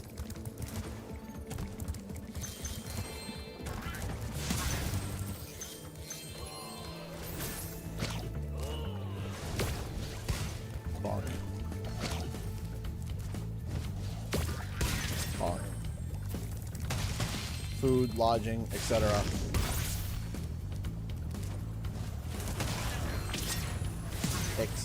etc. Additional charges may apply. You get my point. Yeah.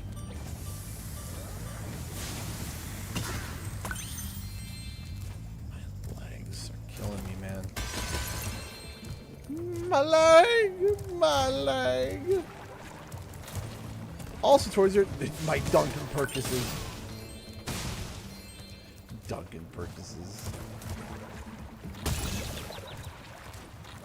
on this.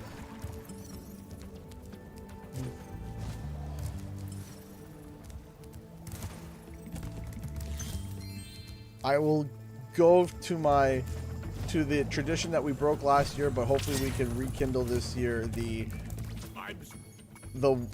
one-time sit-down Dunkin' Donuts sit down and just hang out where I have one small cup of coffee, take a sipping gag at it. They were like, no, you gotta get like the frappa mochaccino, and I'm like, no, what about coffee? I just want coffee. I don't want a frappa mochaccino. I want a coffee.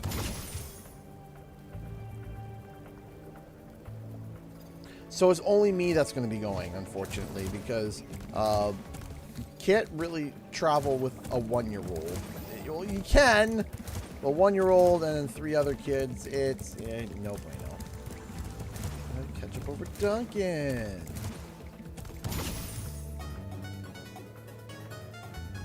Hey, J Bills! How's it going, my friend? Just got my car off my work shift and saw you were still live. Wanted to stop by before I drive home. CG, my man, how you feeling? My legs hurt. Existence is pain. We're feeling all right. I'm slowly tallying up the chiropractic trip. That's what I'm doing.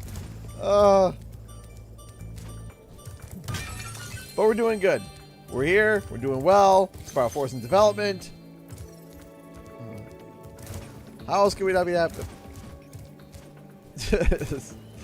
My legs hurt. My butt hurts. My hips hurt. My leg. Okay. Nope, not that way. No, I appreciate the donation, man. Thank you so much. I appreciate that. I appreciate your love and support, my dude. Thank you, thank you. I'm 30. I just turned. Actually, no, I'm not 30. I am the epilogue of 29. I'm in 29's epilogue. You know, it's not chapter 30. It's chapter 29 and then epilogue. You know. Books have that. They have epilogues.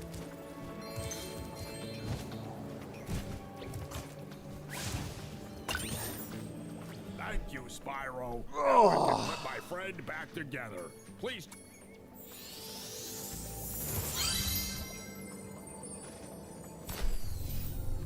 Here comes the dance. Does the 29th epilogue include Crash Bandicoot mainline game tease? I'm desperate. I feel ya. Spyro fans over here. So, first time. Nerdy 30. Yes, that's what we did. We did a nerdy 30. My wife was awesome. Everyone's like, ha, dirty 30. And I'm like, I don't like that. I don't like the idea of, you know, nerdy, a dirty 30. And yeah. You know, it's yucky. And then I said, what about a nerdy 30? And my wife was like, we can do that. I'm 30 with the wisdom highlights. Yes! Wisdom highlights. I like that. Why is my phone yelling at me? Oh, I can open up a pack of cards in my game. My PAX tab is refreshed. Oh, yay. I can't wait to open it up and get a rare card and be like, oh, what is that? Oh, it's a Jigglypuff full art or Wigglytuff full art. That looks like it's a scene of nightmares. Give me a black Charizard. Listen. Here's the thing. I have had some pretty good luck today. Let's see. Here we go. Time. Black Charizard, baby! Let's see. Here we go. Ah, it's a crap pack! Look at it. Ah! Yuck! I want to talk about Pokemon. I'll take my Digi-Eggs and poke Digimon elsewhere. Hey. We got Rainbow Digi-Eggs. Digi-Spyro eggs. I'd feel great if I only stayed fit. I'd feel great if I felt good.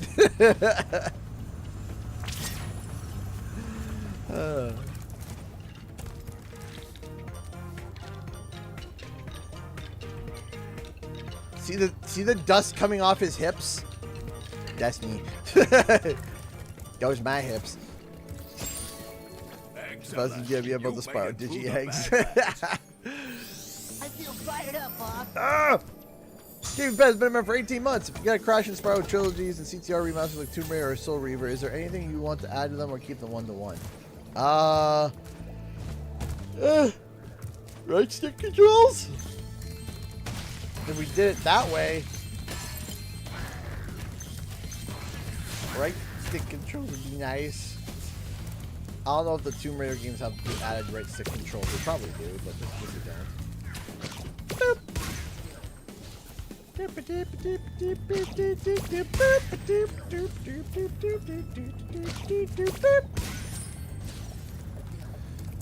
Yeah, I know Crash is your jam, and you like. I know. I'm a little bit worried because I'm sitting here looking at like Toys for Bob. I'm like, y'all ain't gonna be touching Crash for a while, aren't ya? So now I'm turning and looking like, who else can touch Crash? Thank you so much, Elena, for the $10. I appreciate it. Doris, I'm awful with math when I'm fully awake, and you're not just tired, you're also multitasking. P.S. If I haven't already paid it off, how much do I owe for the signed rainbow? You've paid it off now. Don't worry about it. You paid it off. Pretty sure you paid it off. You're good.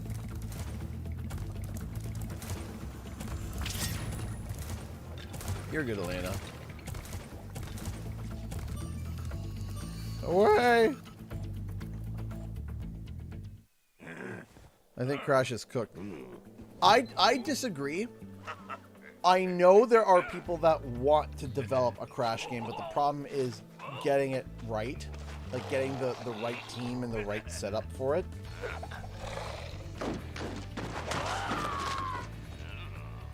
And the right game.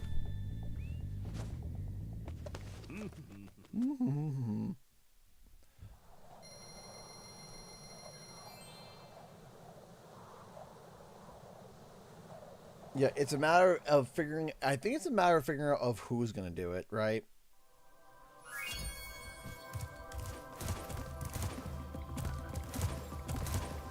And that there are interested... Well, I finally just got...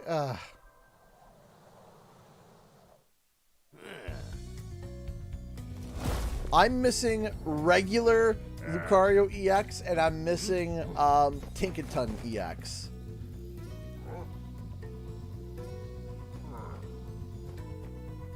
Those are the two cards I'm... And of course, I'm also missing my shiny Charizard. I got angry because I had two packs back to back that had shinies, and I flip them over and they're shiny Charmanders. I was just like, "You're mocking me now. Now you just mock me." Spyro, the Ice Wizards have imprisoned our leader, Shaman Tuck. Well, here's the question.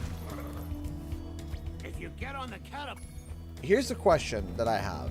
If Toys for Bob wants to do another Spyro, another Crash game, which I'm not saying that they don't want to, but with them doing Spyro right now, and then you having and then them showing express interest in Banjo-Kazooie, I think if we want another Crash game, the only chance that we're going to get it from Toys for Bob in a relatively recent amount of time, we would get Crash Bandicoot at, we would get Crash Bandicoot in like 2029. Like, my snowballs, I promise I'll protect you. I promise. Boop. You're safe with me.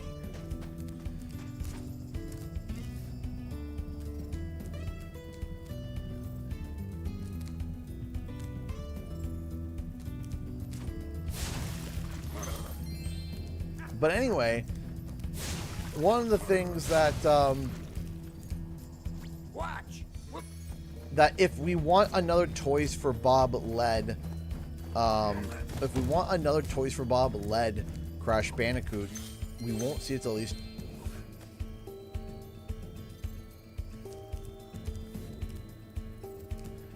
You see, I disagree. I really enjoyed It's About Time. What, so, like, respectfully, what about It's About Time did you not like?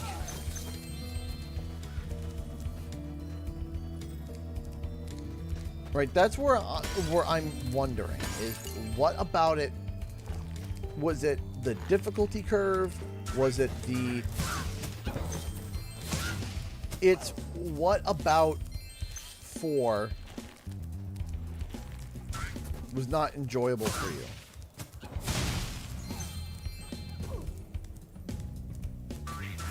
And this, and I'm coming at this at a very respectful point of view, because for me, genuinely, I get a little bit confused.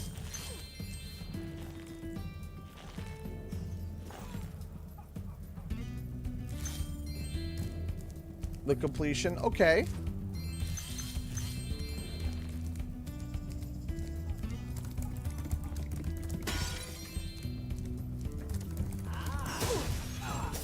But you see, that's like trying to, for like 100%ing the game, right?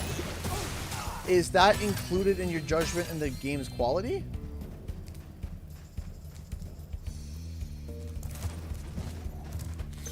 I'd like to put the snowballs, but you notice the little legs? The little legs are a little difficult.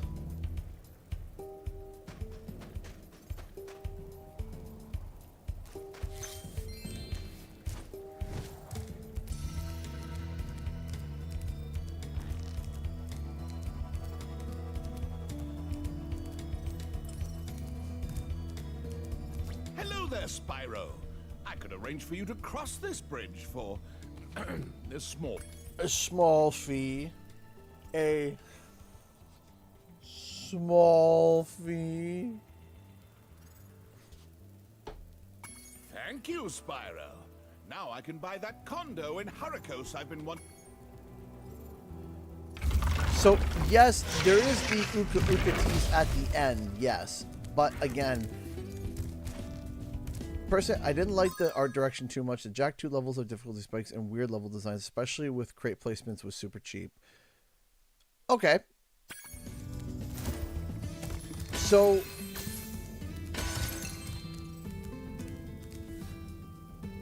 the art direction, you know, is subjective, and I can understand that, right? So if I liked it, you didn't, that's fine. That's, you know, both opinions are both equal on that. The Jack 2 levels of difficulty spikes. You see, this is where I get a little bit confused. I found, so for example, if I was playing Insane, like I obviously played the original game, of course, you guys haven't seen me, but just as for an example, when I played Insane, or when I played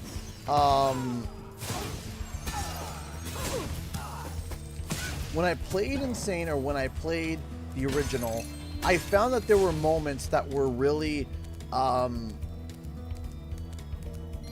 where I felt like it wasn't my fault that I died.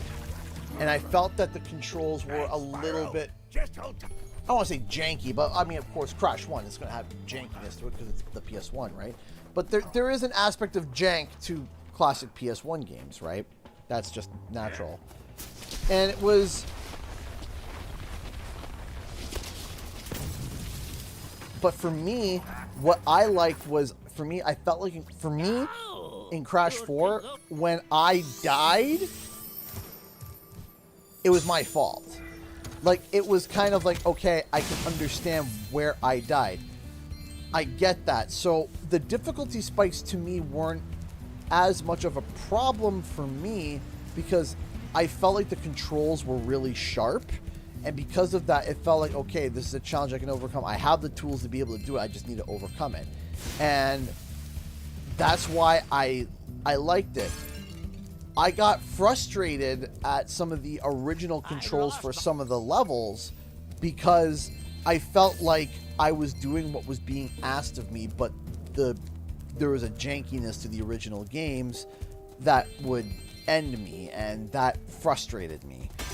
Right? So, in terms of levels of frustration, that was my perspective, was I felt like the sharp controls allowed me to be able to take more responsibility for my actions for a trade-off for a more difficult game. You know, and of course there was moments in the, you know, in Crash 4 that were a little bit more frustrating, but overall, like the overall experience, there were moments that definitely were frustrating.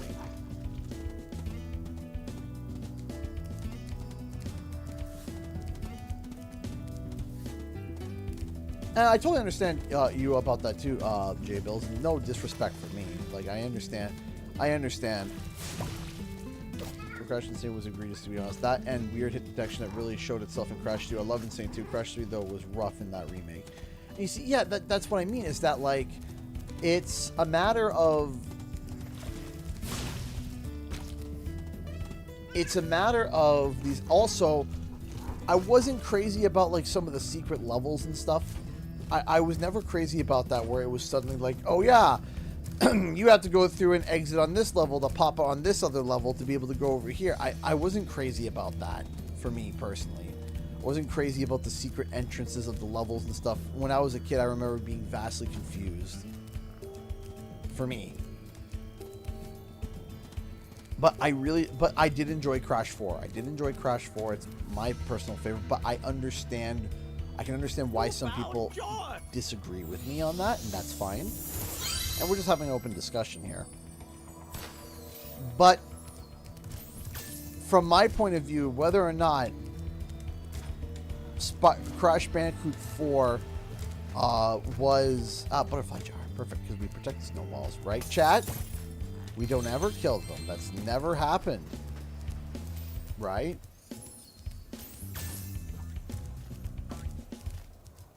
We've never harmed. At some point, though, I usually revisit games after a handful of years. Curious to see if anything changed for me. I found my one friend who went into Crash 4 with the concept of, I'm going to 100% this on my first run. I found there was a lot of people that I knew went in with that mindset and got burned out from the game. They walked away, and a month later, I told them, I said, try the game again, except this time, don't try the 100%. Just try to get as much as you can, but don't restart the level because you didn't get it. And then afterwards, after you complete the game, go back and finish. And when I told them that, I said, give it a try.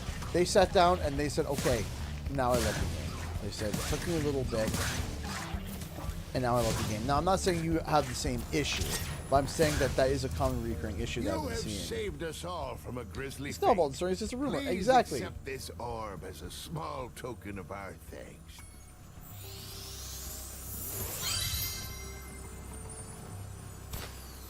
It's just a rumor.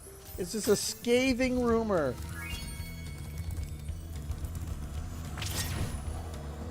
That's all it is. Just a scathing rumor. Never happened.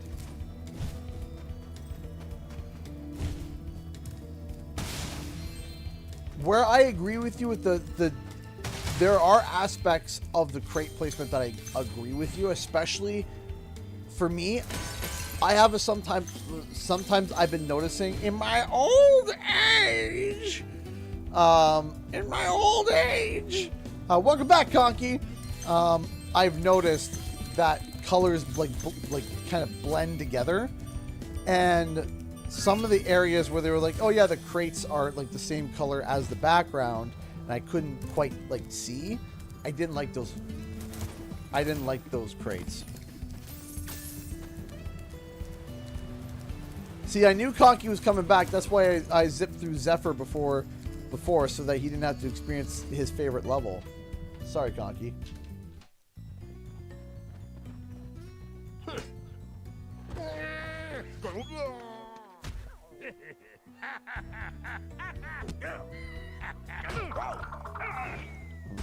I came back at a bad time.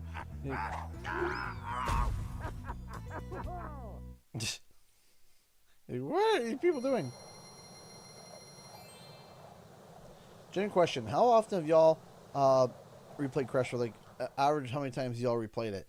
Don't count me, because I've done it numerous times, right? But I'll say for my own personal playthrough, I've probably, like, for my own personal, like, hey, I feel like playing Crash 4.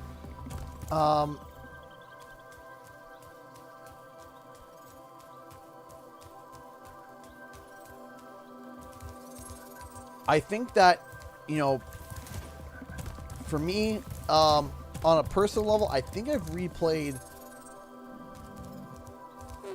3 times, like, pretty much end to end, outside of streaming. Right, on stream, I've done it numerous times. Howdy, y'all.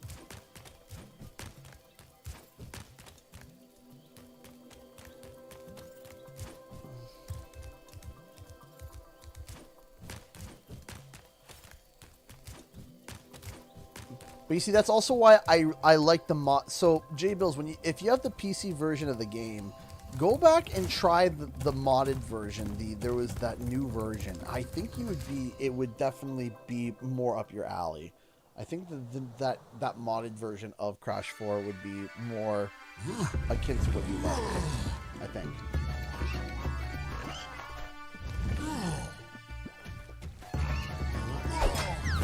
Bonk. So we're gonna just race through this level because we don't have access to all the tools. That's okay. King Black, that's okay. I don't hate you at all. Fine. Thank you for releasing me. There is still some more safe.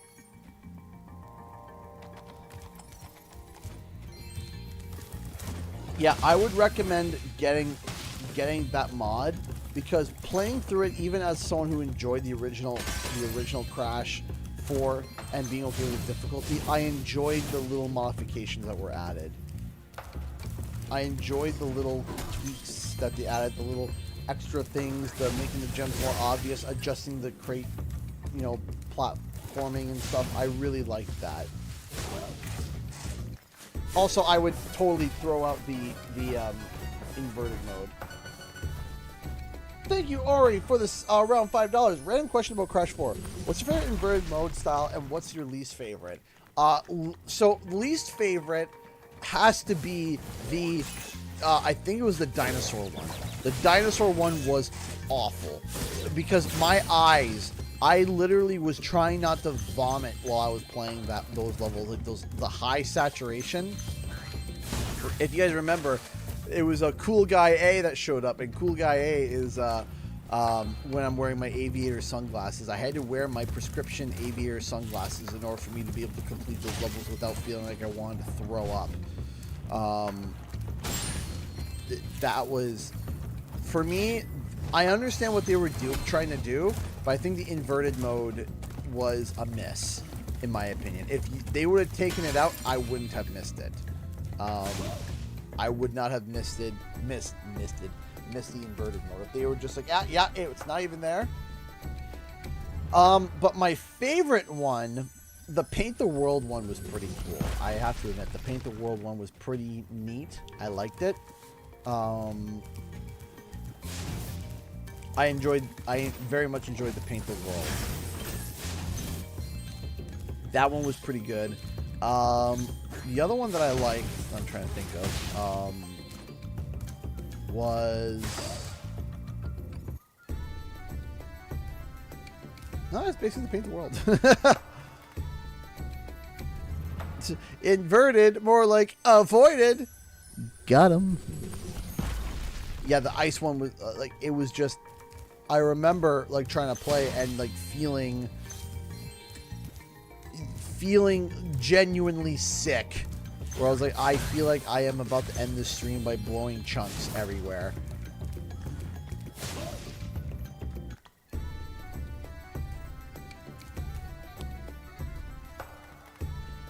Yeah, I feel like the inverted mode was the only blatantness for me. Like, everything else, you know, you can kind of have a debate and chat about and be like, yeah, okay, that's kind of, they could have tweaked that. Yeah, they could have done better here. The inverted mode, I would have been like, just remove it. Just straight up did not benefit me, in my opinion. Either it was a neutral effect or a negative effect. Just dump it.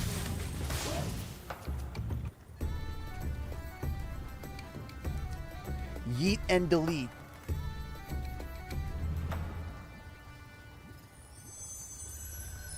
And here's the thing, is that if we removed the inverted mode, we also would have removed the... Because I found the inverted mode's secret gem placements were terrible. As a whole in that game, Dingodile was great in... was fantastic. You're still going? Aren't you tired? I am exhausted! But we're raising funds! Oh, hi, Dragon Boy. You're probably expecting me It's to take... fun to raise funds! But I appreciate it. Thank you, Brian. I'm still going. We're on hour almost 10.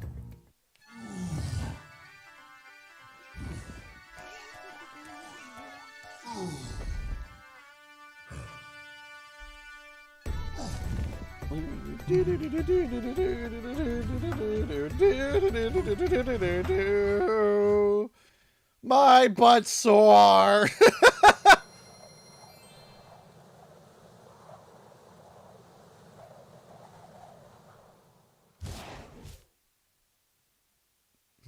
Making it hell by throwing coins.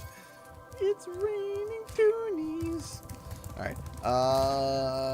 Magma cone! Yahoo! Oh.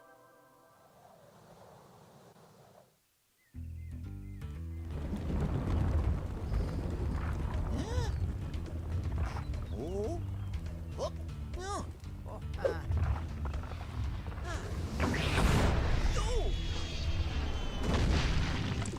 Ha! Got him! Oh. He dead!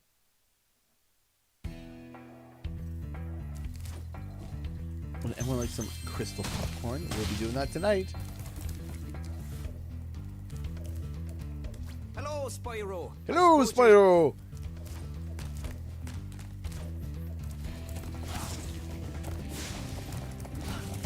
No. There we go. There we go.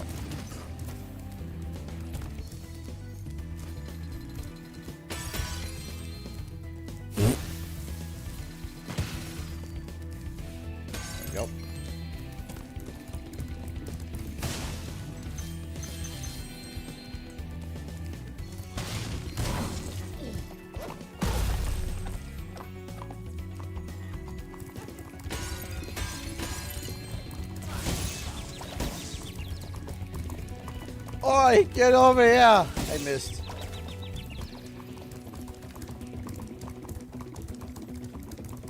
FYI, just letting everyone know we're not going to be streaming tomorrow. I think for obvious reasons. We're not going to be streaming tomorrow because A, tomorrow is Daniel's birthday. B, I streamed 12 hours today and I can feel myself just melting in the chair. C, it's Good Friday.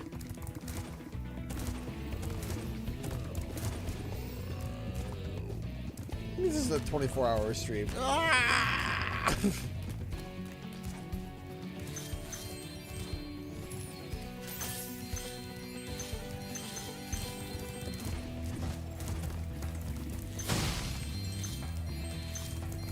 I don't understand when people are having streams going and they're like, they have a timer and they're like streaming them sleeping and stuff. I'm like, who's watching these streams for like 30 hours? Like, who? Why?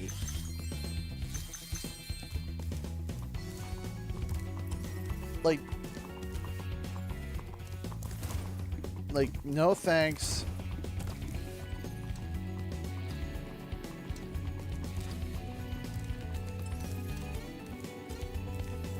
Like, when it comes to a 24-hour stream, that's not... It gets to the point where the mods aren't having fun. The streamer is probably not having fun. And if they are having fun and they're not tired, check the medication.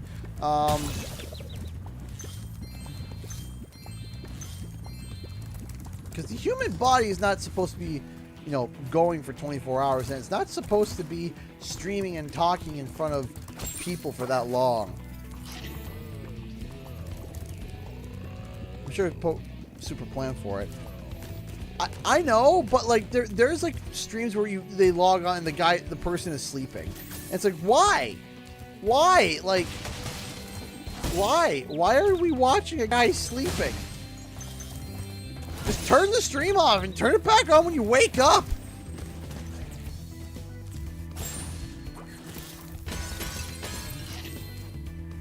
You see, I'm napping, so here's a video of me napping. It's like, for the comedy? Like, for sleeping? I have sleep apnea, so that's probably why it doesn't sound fun to me.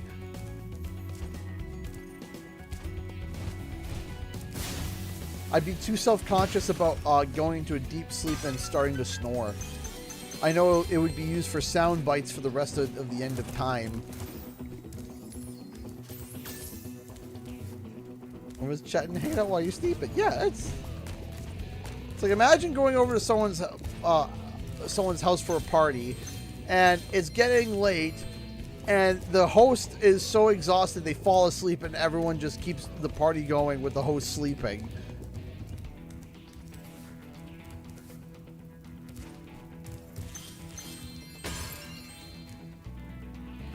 Yeah, snoring, sometimes you gotta toot. Too much that can happen, that's embarrassing. Yeah, seriously. Hey, Spyro. All right, here we Check go. out this Crystal cool popcorn. cave I found. I'm ready when you are.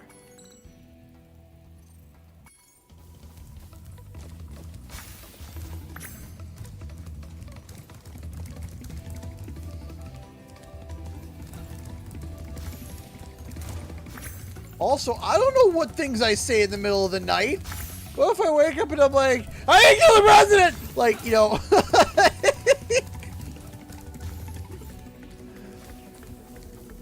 I don't know what I'll say in my sleepy stupor. It could be illegal.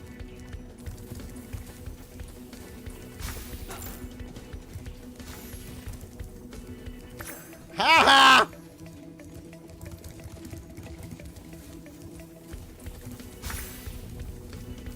It could even be inflammatory. Got it. Okay, you win. Here's an orb. I come in and that's what I hear when I come. Exactly.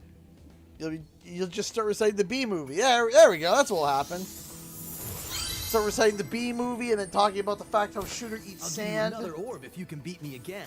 Let's play to 15 You know? this time. What do you say? I'm ready when you... General Kenobi. Hop. Turn.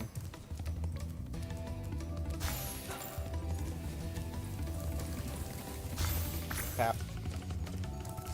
Ow!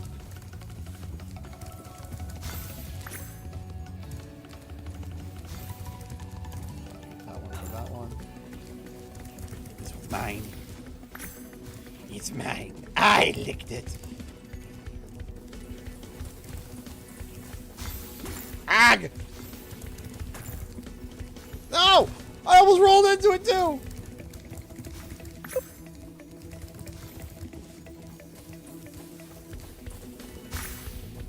Got it.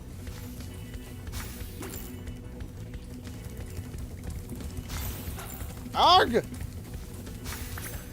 Thanks for trying. Thanks. Boink. Haha! Nope. This one, yes. Thank you. Thanks. One more. First try! You're really good. I'm gonna have to come up with some harder games. For now, I'll take this orb. I guess you earned it. Ha!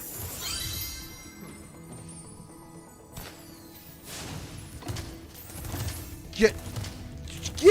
That's what you get. It's what you get.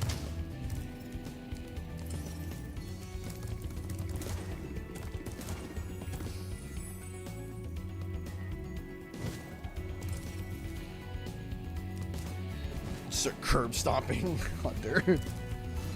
Get for losing.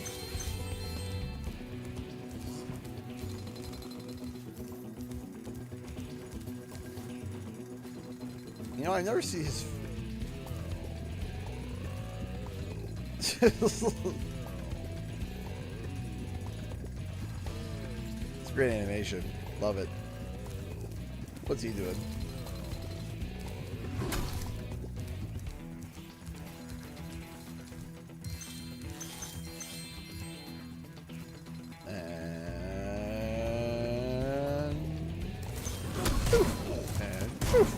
And poof.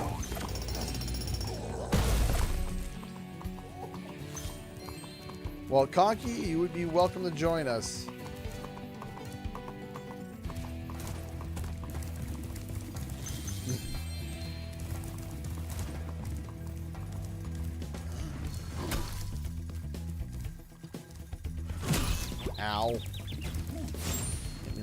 square there, eh?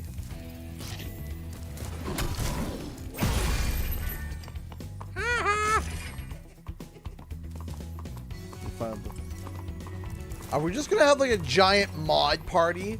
We're just gonna be a bunch of us and the mods. Elena, thank you so much for the $10 super chat. Stretch break when? You need one soon. You need one soon. I'm gonna need one. Yeah. 3D print ideas. Crystal popcorn. The blue dragons with orange heads from Warfang. Dawn Dragons to Dragon City, and maybe have the snowball sitting. Snowball sitting might be the way to do it. I already planning on going back next year. Oh my goodness, are we gonna have almost all the mods, or nearly all the mods, all together in one group at one event? Is it just gonna be chaos next year? Is it just gonna be nothing but chaotic energy? Well, if it isn't my best customer. No, we will have all the mods. In the next room. It's a pleasure. Listen, we need to get the bag to abduct Star 15. I mean, we need to try to see if Star 15 will come.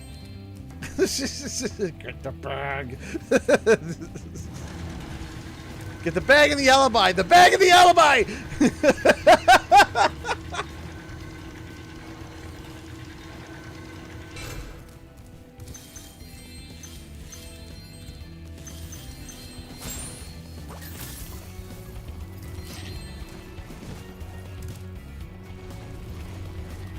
Tempt them with Louis. Newt, you're invited too, but we can't fly to Australia. That part you gotta come here for that part, and then we can kidnap you. Because I'm a passenger princess.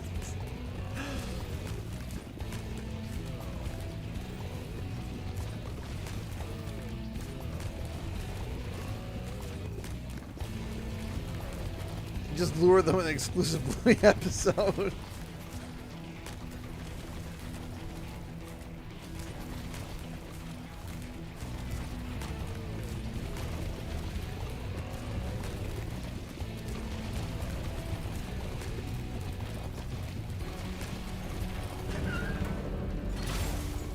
Sealed. Thanks for closing the lid on the volcano, Spyro. Sealed. Things were getting a little too hot around here. By the way, here's a talisman I was seeing. Also, I need to moderate my Warhammer hyperfixation. It's not good. Bro, listen. Warhammer is just another route to 3D printing. Don't do it. Listen, first you're going to be like, oh man, I'm kind of out of Warhammer now, but now I can 3D print anything. You're just in time for the party. Or you print everything Warhammer. This is a cry for help.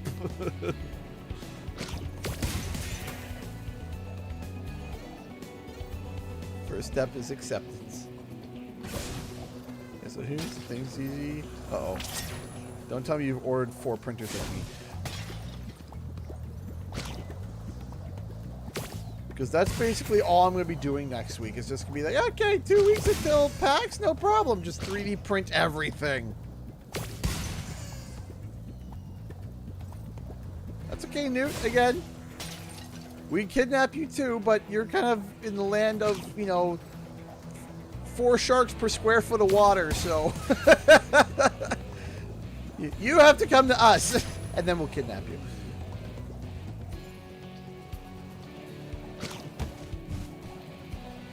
You come from the land where, you know, things eat you for fun.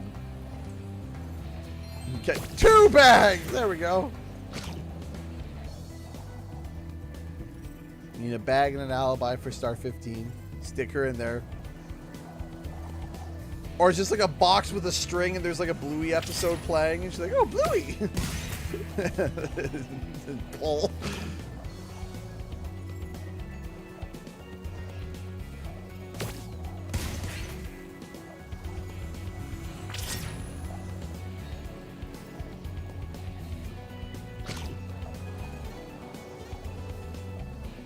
Need a really big lasso. Shark repellent, you know. Betrayed by Bluey.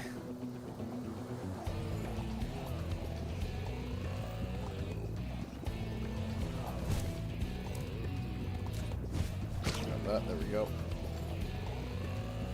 Well, you know it's a perfect place to go when you have a hyperfixation on tabletop games? PAX East! That will totally help with your addiction and totally won't fuel it at all. You won't be walking around seeing a whole bunch of people with a bunch of dice and minis and painting for the minis and books and board tops and books. Here. You know, that doesn't happen at PAX East.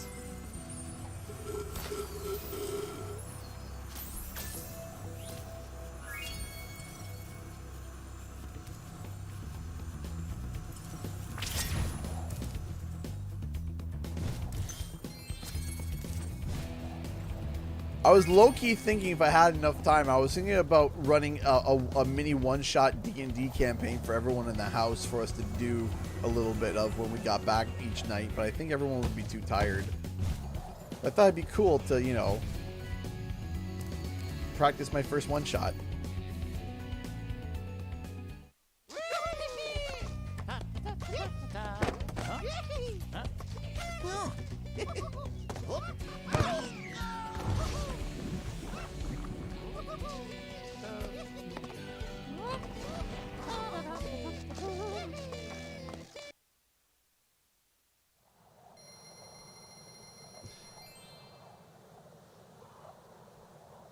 Bye, Katie.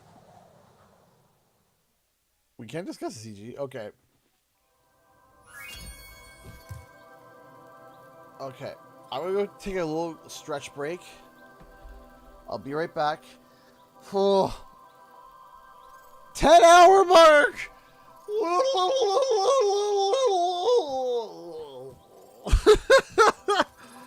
Not as energized as a couple hours ago. Okay, I'm back.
Okay. Ah! Okay, we can do this. We got this. We got this. Ah! Ah! Alright.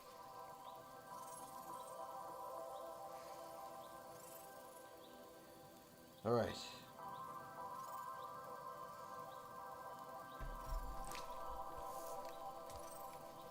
Ah!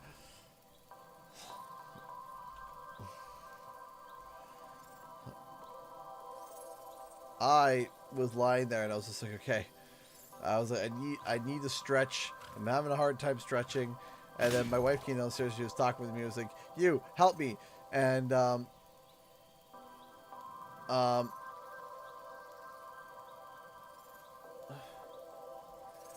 so she's like, what do you mean? I said, just push up on my leg.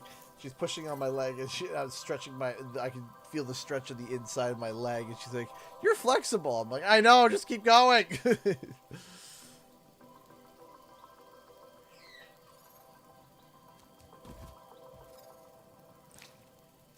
Oddly flexible for my size. All right. Let's do it. Next up, Shady Oasis. Yes, we're just gonna rip right through this one too. We're gonna rip right through this one too because we don't have access to head slam ram. The head slam ram. That's the word, right? The head slam ram. The ram slam ham. The ham slam ram. The ham ram Shazam. Oh. Spyro, it's a good thing you're if you charge. I'm gonna do big stretch. Yeah, it's there. Oddly flexible for me. I used to be in karate and jiu-jitsu, so I'm used to my body being stretched in ways it's not supposed to go.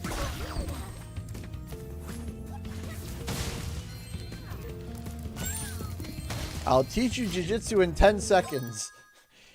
Elbow not supposed to go that way. You know what jiu-jitsu does? It pushes it the wrong way. Take the shoulder. What way does it go? Push it the other way.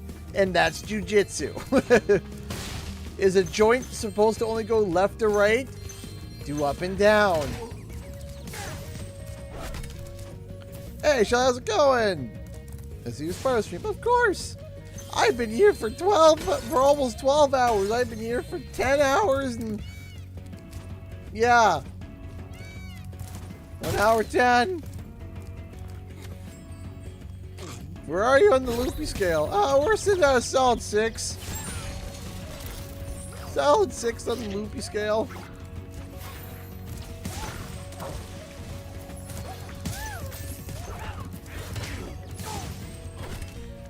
See, to get a 10, you have to put me into 10 hours. Yeah, I have to go, 24 hours no sleep and then make me drive. And then sit down and look me dead in the eye and say monkey butts. Then we kind of hit level 10 loopy.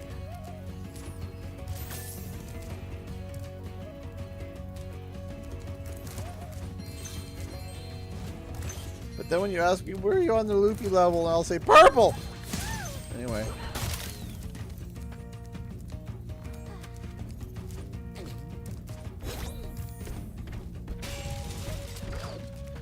It's when you answer without a number.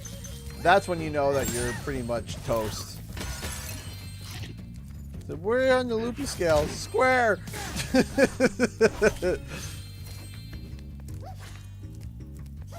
Yes, ask about loopy.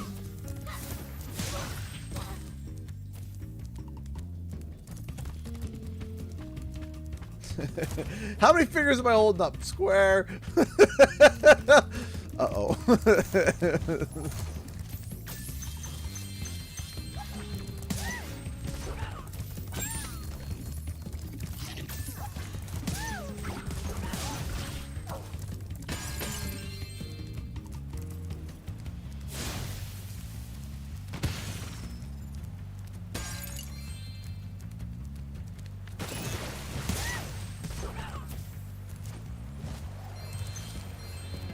All right, but we got this. We got this. We're here.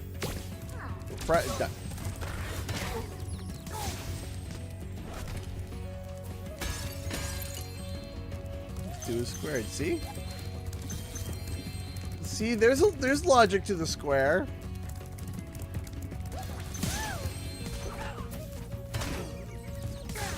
I will survive.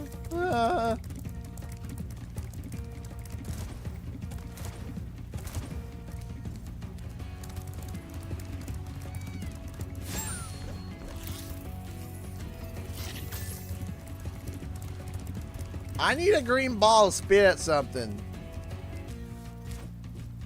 There's a ball to spit something. See, kids, this is why you shouldn't have a good sleep schedule. This is the example of why you need a good sleep schedule. Where's the hippo? Seriously, where's the hippo? Where did he go?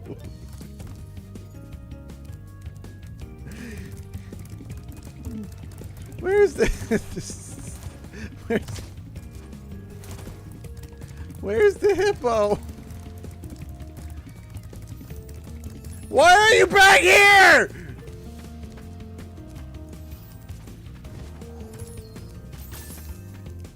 Move! Take your fez and move faster! Hi!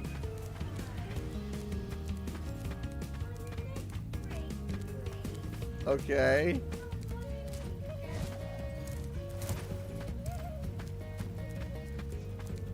You want me to go next door? My next break is probably going to be me finishing the stream, so can you do that? Well, you can ask. Maybe a delivery will be made. I don't know. Okay. Alright. Thanks for helping me reach the Great Berry Bush. Now we can eat berries all the time. There we go. There you go. Now you're at your stupid fruit tree. He looks like he's eaten one too many. Look at his eyes. Like, compared to the eyes of the buddy back here. Buddy back here, he's like... Spyro, 3 thieves have stolen...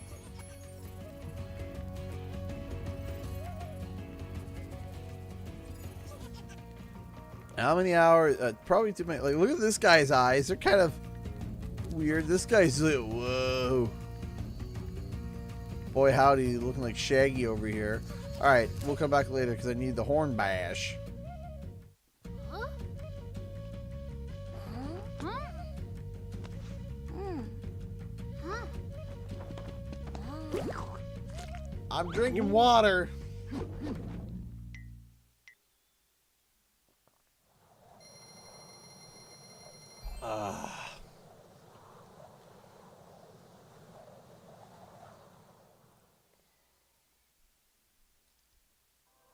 I haven't done Ice Speedway yet.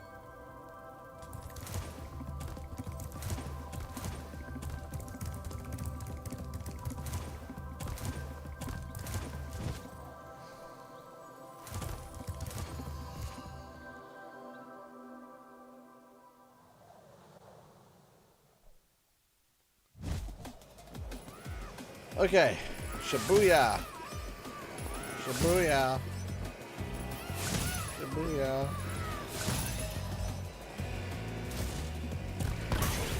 Flip. Flip. Flap. Flip. This way, sure. I see a speedway.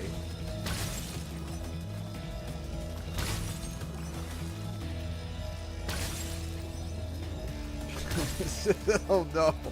Oh no. One of my stupid videos that I watched not too long ago is now just pictured in my head, and now I'm oh no. Oh no, there's a random video that I watched on Twitter like two weeks ago just came into my head, and now now I have to pull it up and show everybody and curse everybody with it.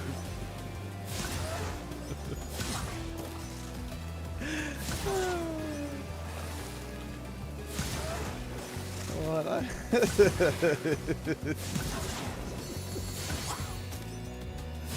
hold on, I gotta find it.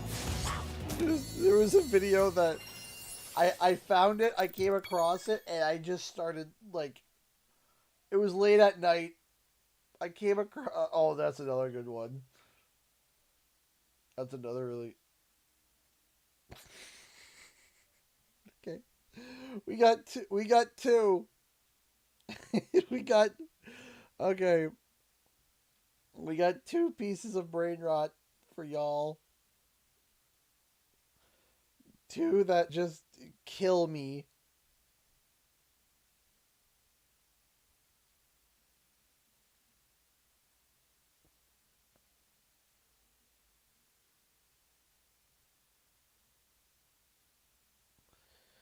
Like, you're about to peer into, like, the stuff where it's like, this is where, like, if I'm caught off guard, not only do I find it funny in that moment, but I find it funny forever and always, even when I'm not tired.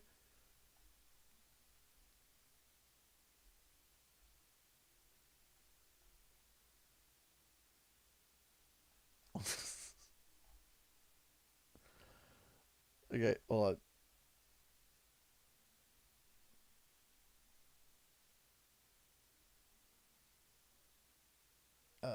Where did I post it? Oh, yeah, I posted it over here. There we go. I got distracted. Okay.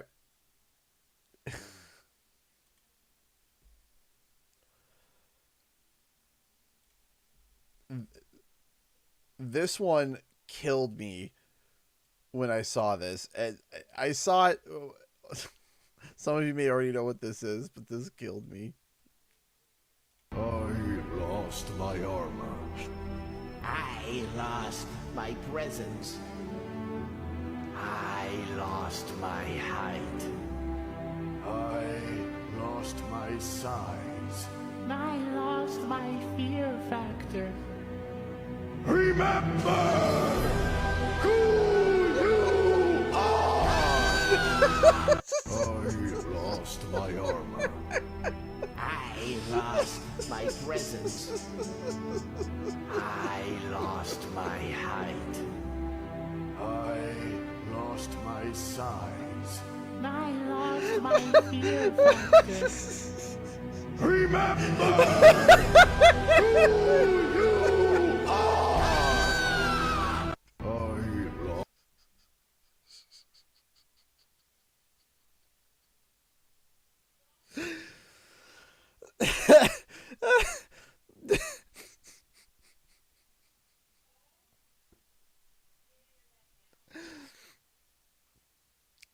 I lost.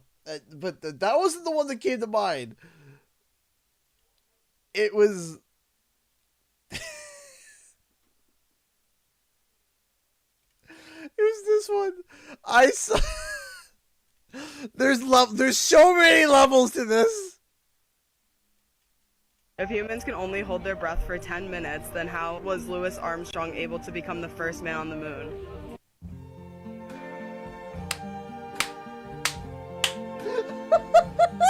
I am in space, on the moon.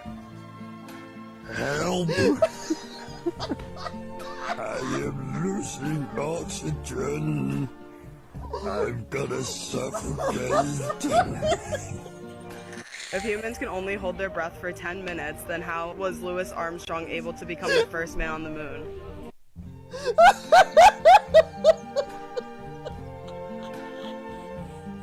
I am in space, on the moon. Help! I am losing oxygen. I'm gonna suffocate.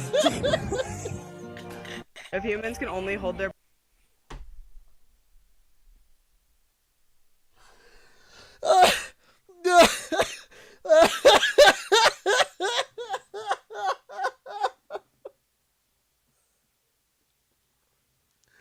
Oh, my guts! Oh, they hurt so bad!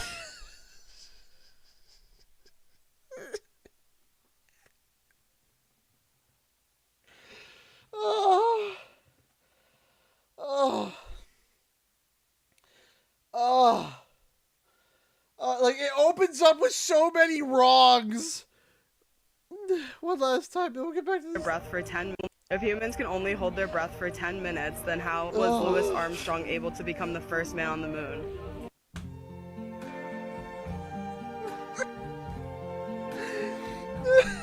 I am in space, on the moon. Help! I am losing oxygen. I'm gonna suffocate. If humans can help! Oh.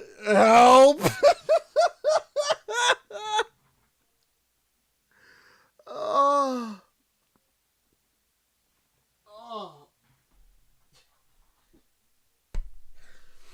Oh. Oh.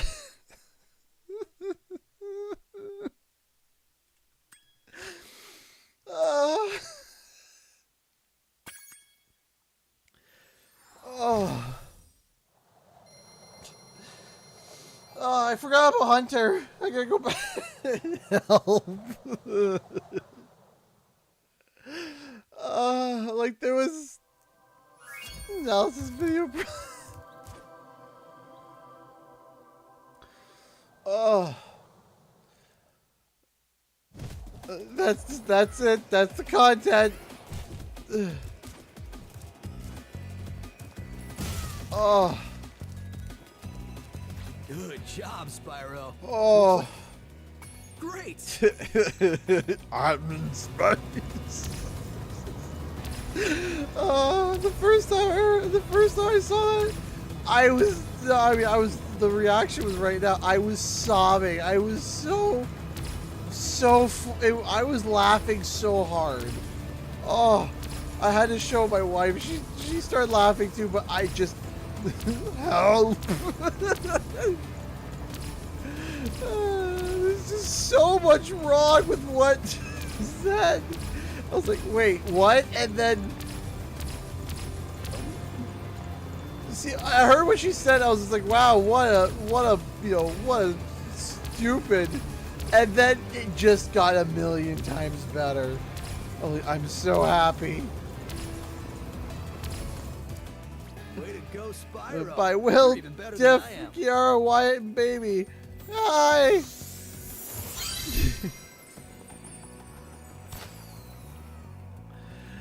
The help part really made me burst. Oh yeah, the help.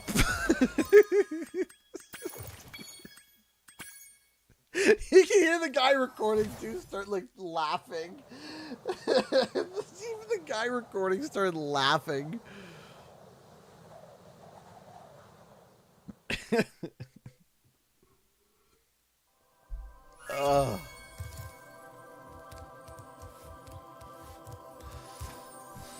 Oh, I'm in space.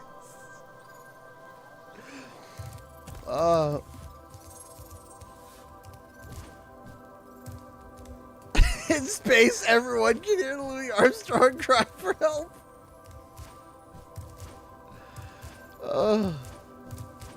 Okay, thank you.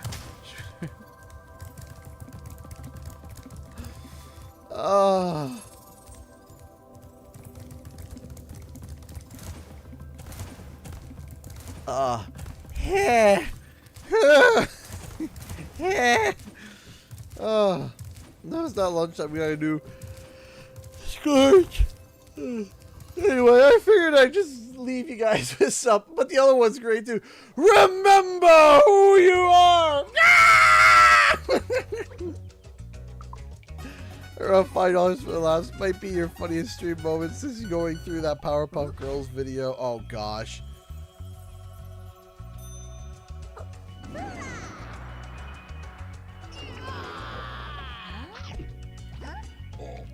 Getting my stream temporarily blocked because of Powerpuff Girls is like top tier quality. Hello, Spyro. My brother Handel and I have been sent here. If you can open the. I'm in space. Thank you for the around $5. Oh, my eyes. Oh, my eyes are just watering. I needed that. We all needed that. I'm happy. Help.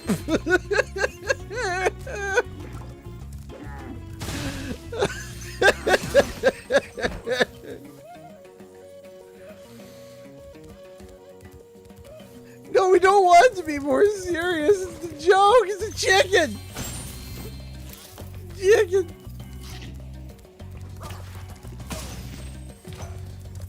Remember who you are.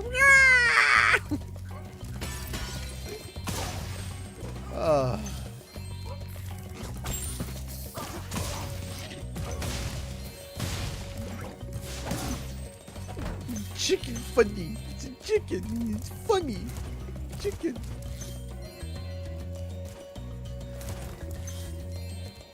Oh. Ah.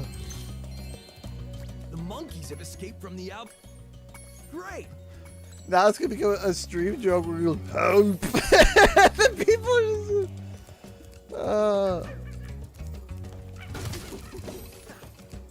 people are gonna, the people who didn't see the clip not gonna know what we're talking about. Help.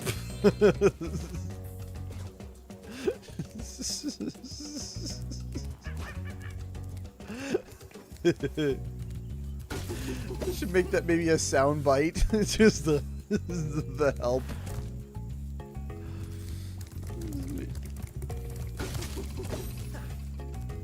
So apparently there are memes of Louis Armstrong in space now. Yes. Hi, Pudding. How goes it? Welcome back. You've kind of caught me at a bit of an exposed time. I'm on hour 10, coming up to 11 of the stream. If you want high quality content, you should have came at the start. Now you're just kind of left with whatever's left. I'm kind of right now at the bottom of the discount bit of entertainment. At the moment, I'm sobbing at Louis Armstrong going, help!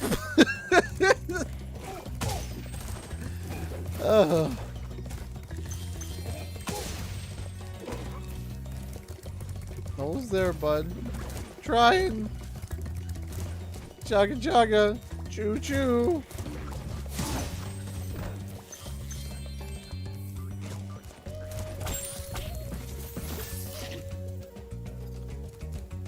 No, you weren't voluntold. Listen, we came up with a plan, okay? We came up with a plan where somebody would take an iPad, prop it up and play Bluey, and then put a box over top of it with a stick and a string, and all the mods would hide behind a bush, and then you'd be like, oh, what's this? And go into the box, and we'd pull the string of the box. And then put into a bag, and then brought to PAX. And then we have an alibi. The alibi would be something. I don't have a subreddit. I do have a Discord. Literally get that. So there we go. That's all. Against your will, whether you like it or not.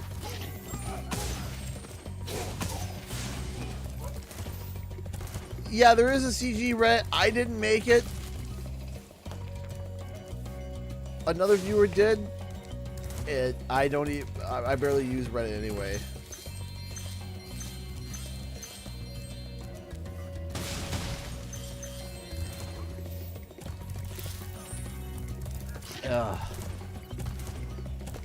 Yeah.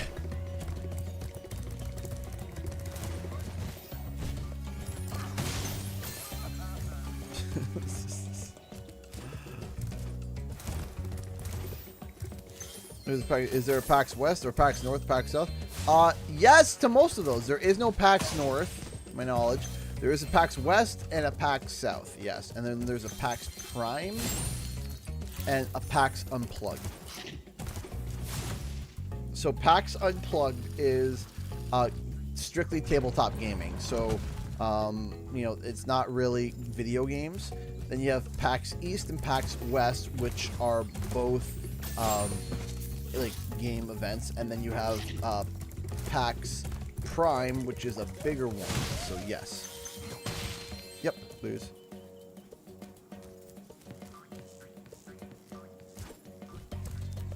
Yes, I have been for a bathroom break. Numerous bathroom breaks.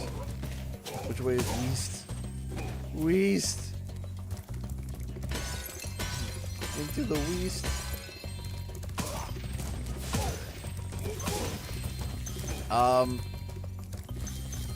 West is down.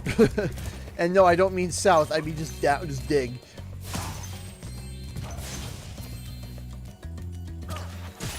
Oof. There's no PAX North because, you know, Canadians don't get nice things. Canadians aren't allowed that. We don't get nice things. All we get is winters and tariffs. Cold winters and cold winters and even colder tariffs.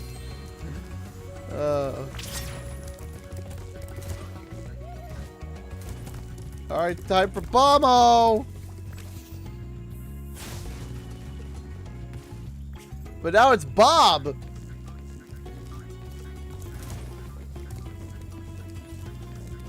So, you want that flag, eh, Dragon? Well, Hey, thank you, Scanish. I appreciate that. bombing game. Let's go. Alright.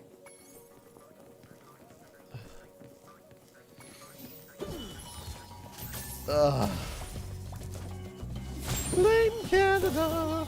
Blame Canada!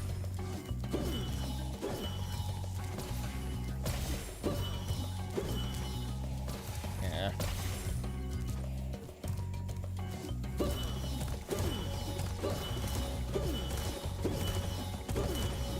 The secret is the charge. Great, but there are still 2 flags out there. Actually, which one's better? Vermont or Canadian syrup? Canadian syrup, I believe.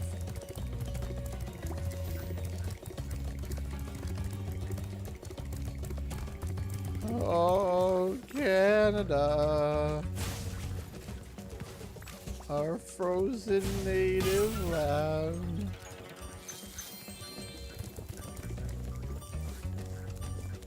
Still after my flags, Dragon? Yes.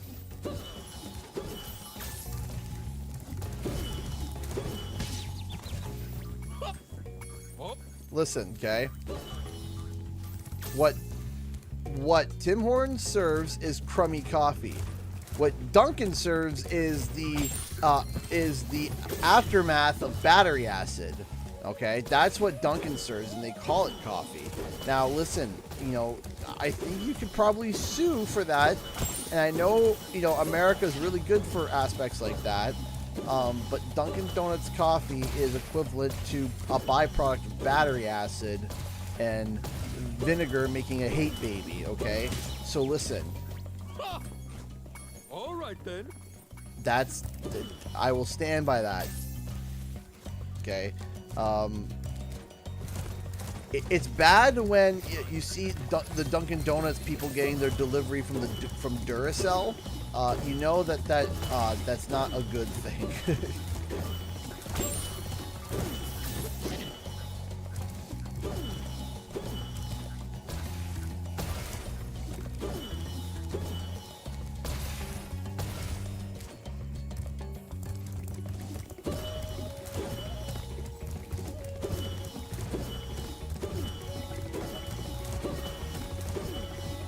You know what? Shooter, I have an idea. I will ask my dad to see if he can give us a small batch of Canadian maple syrup that I will bring to PAX.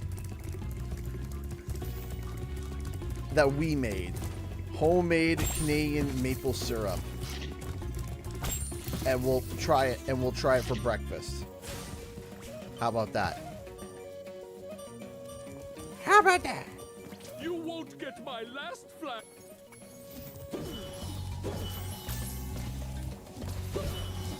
Yes, if you bring Vermont syrup, we'll do a taste test.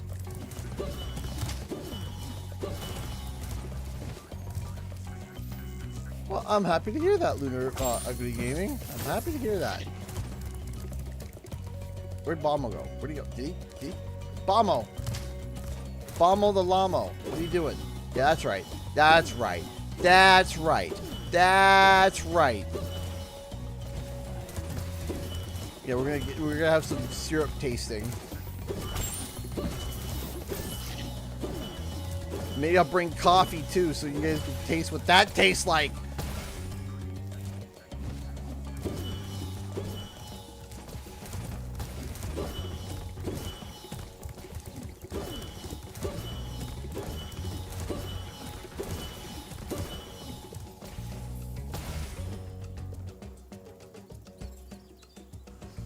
Great job, Agent Spyro.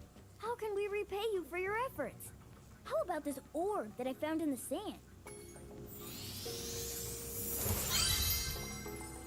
Oh.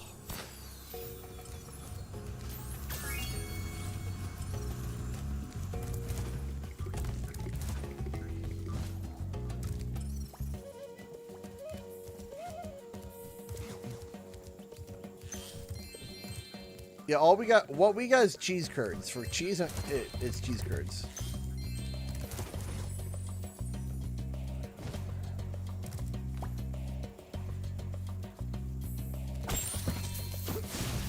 You want to give me a shout out if you want to? Yeah, sure, go ahead.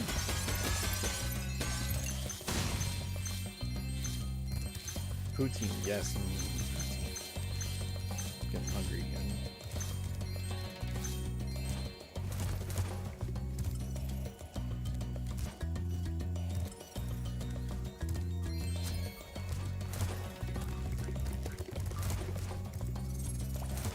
Never had poutine. I won't be able to bring any. I won't be able to bring any, of course, because you know I don't want us to be, you know, frying oil at the D&D. But you know,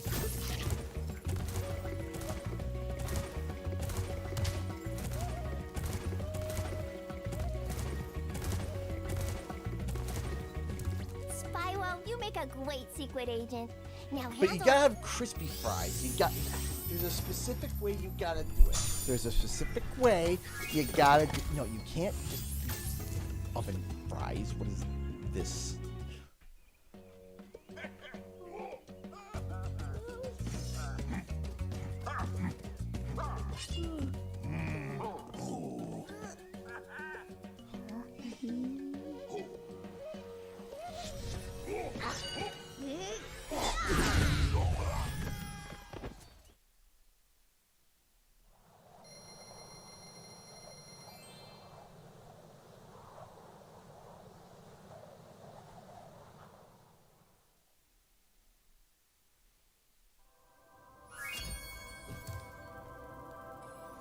Well done, Spyro.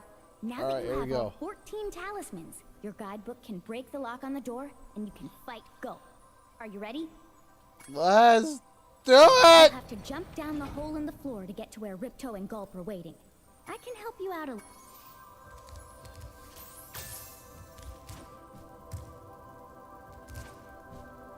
All right, let's do it. Go.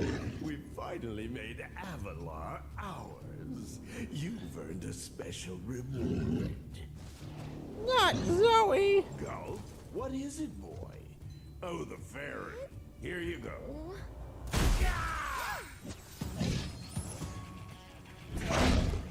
Oh! You singed my cape! Dragon, you are really starting to get on my nerves! Say goodbye, flame breath! Nope! Lunchtime! There we go. Time for Gulp. Are we at hour 11 yet? Getting close to it, I think.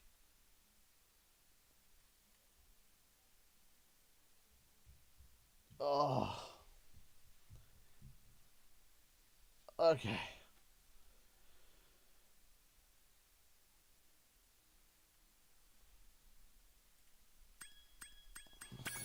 finish him off, and you can have all the berries you can eat. That's not the direction I wanted to go. Enjoy this.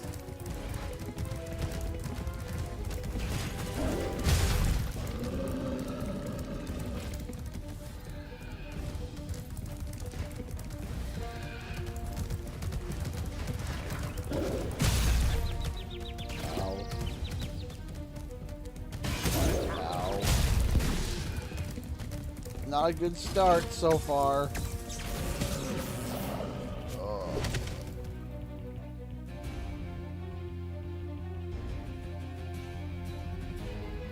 Let's try again. My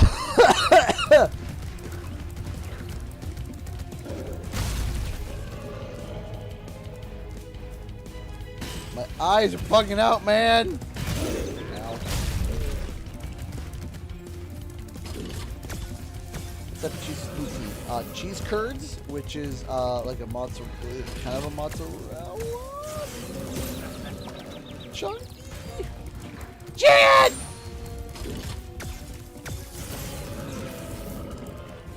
Remember who you are! Chicken buddy!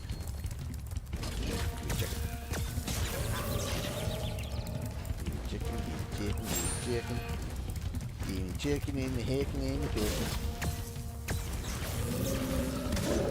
Chicken. Chicken. Chicken in the bacon in the bacon. Why not? Why? Why ain't the bomb not do the bomb things?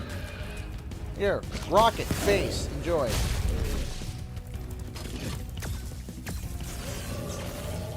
The bomb didn't do the bomb thing. No, no, no, no, no, no, no, no, no. No, no, no, no, no, no, no, no, no. Enjoy the bomb. Do, do, do, do, do. And then the barrel. Ah!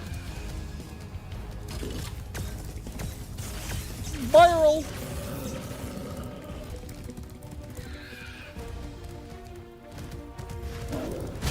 No, no, no, no, no, no, no. Hi! Barrel in the butt.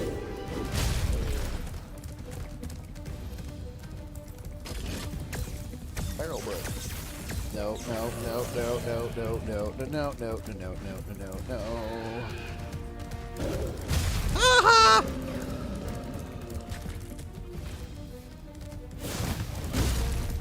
Uh-oh.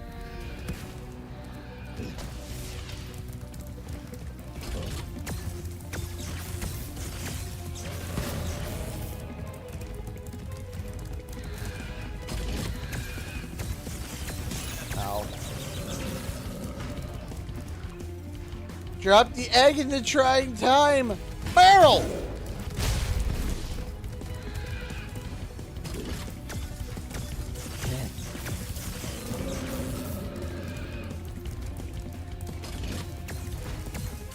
Drop the eggs.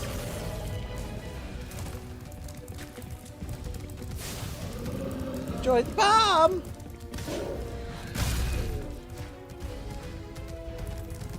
I would like a chicken. Chicken would be good right about now. It's not a chicken, it's a barrel. Uh-oh.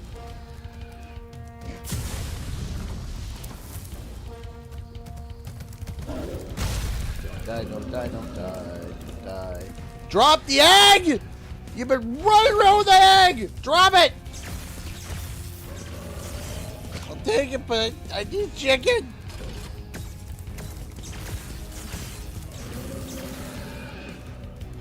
Am I gonna die? Probably I need a chicken. Give me a chicken or give me death, because otherwise I will die anyway. Why do you have nothing in your paws?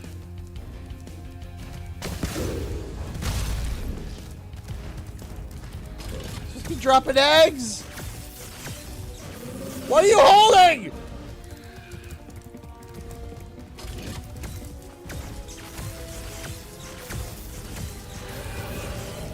Chicken, chicken, chicken, chicken, chicken, chicken, bomb! Okay, I got one.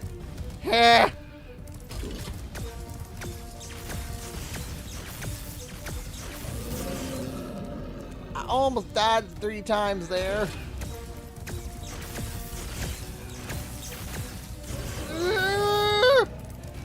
Give me life or perish, Gulp!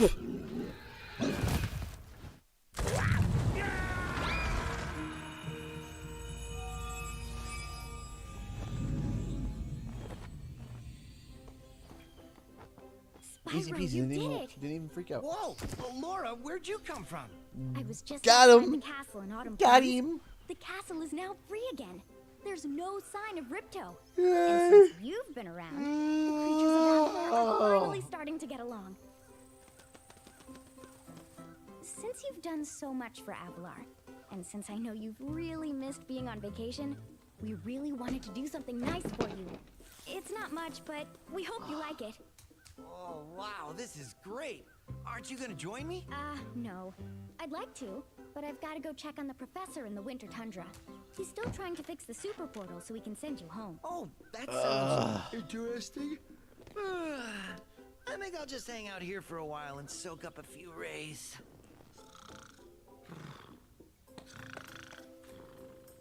Uh-huh. Hey, where'd Laura go? I better follow her.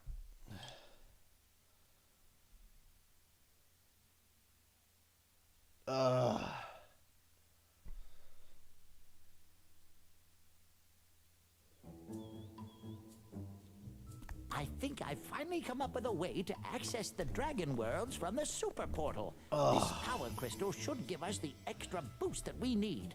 Just a few more calculations to set it up. I think I have it. Excellent. Everything is finally ready. We're going to need a lot more orbs, but with the power crystal boosting it, the super portal should work again.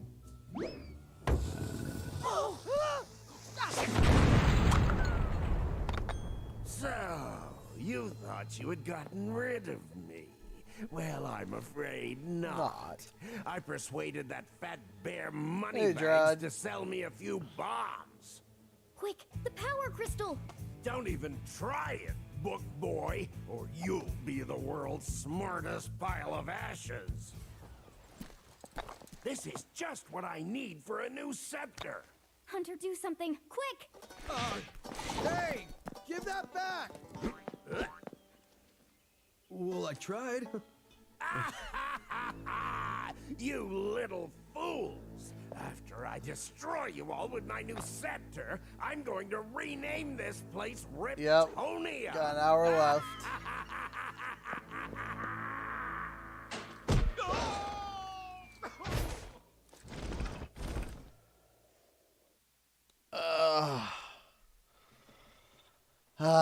Okay. Last time I'll plug this. Spyro. We're raising money to help funds for the trip to go to PAX East. If you would like to help, Well, Spyro, there's a link in the description below. Try to get to $1,100. We appreciate everyone's help. Thank you. Help a sane man become insane man become sane once more. My hips, my legs. Penguins. Oh.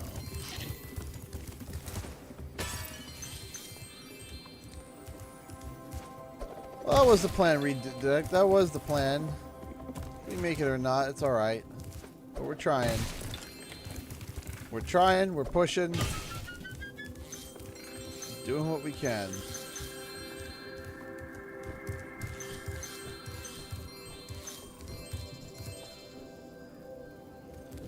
Yep, we gotta go back and do the Alchemist and a few other things. We'll get there. We'll get there. Hey, we just got a Streamlabs donation for Shooter donated $20 to Streamlabs protein budget. Thank you. Thank you, my friend. Thank you, thank you, thank you. 787. Thank you so much. I appreciate that. Thank you so much, Shooter. It's very appreciative. Thank you. Thank you for helping out. You are amazing. Thank you. Oh.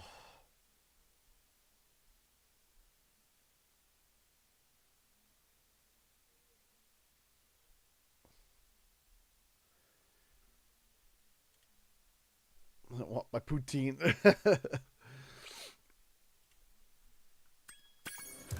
Poutine fun. Well, congratulations, you lost 50 pounds since PAX. Great job. One last Speedway adventure for you, Sure. You've chosen wisely. Why not, Mr. Cheapo? Up, up, up, and away. There we go. Remember who you are.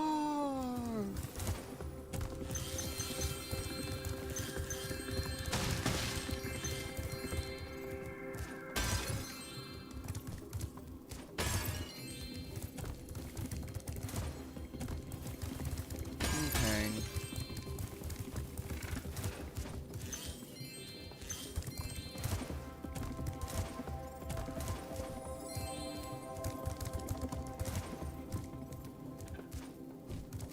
King. Ring a ding ding.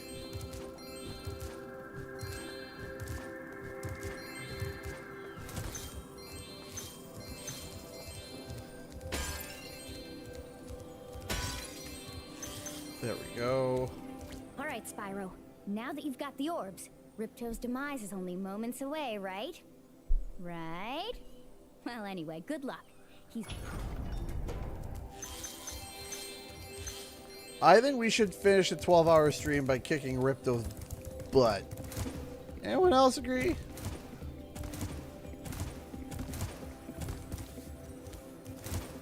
I think that that would be a fun time. How's money can do strange things? He's the epitome. Paid for cheats. Up, up, down, down, left, right, left, right.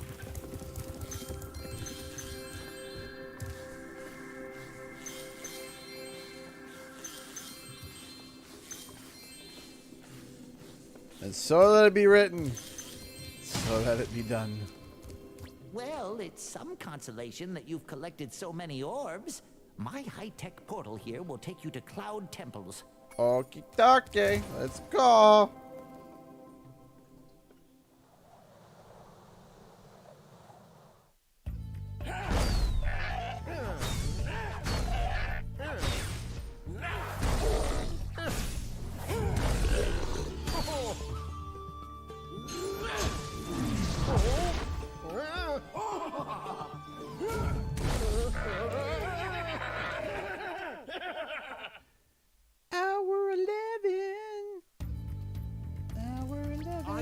One of Avalar's most powerful magicians.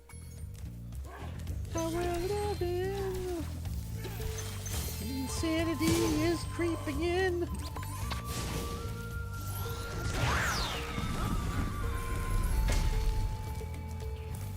Doop, boop, boop, boop.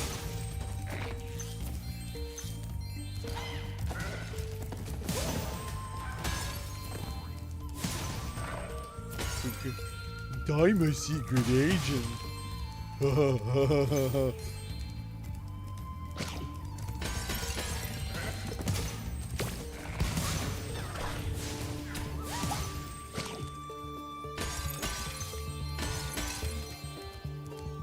We'll save the alchemist and then Ripto for last. How about that?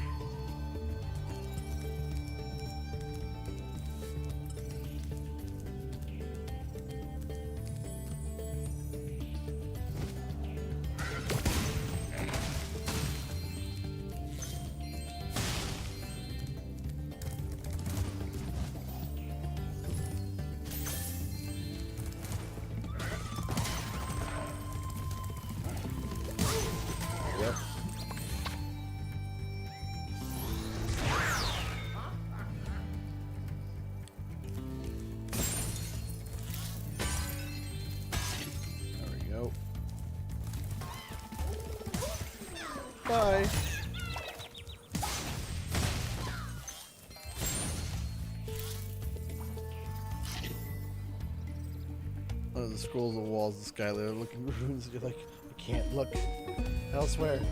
Oh, we just got another donation. We just got, hey! Thank you so much. Read that email who donated $7.22 to make the thing on my screen say 320. There we go. 320. That's awesome. That means we are officially now at $780 to go. Thank you. Thank you so much, everybody. Thank you so much for your kindness and contributions tonight. We deeply appreciate it. Thank you. Thank you. Thank you. I made a Streamlabs account for that. Well, I appreciate that you did. Thank you. That's very kind of you. Thank you. I'm happy you took the time to do that. Thank you.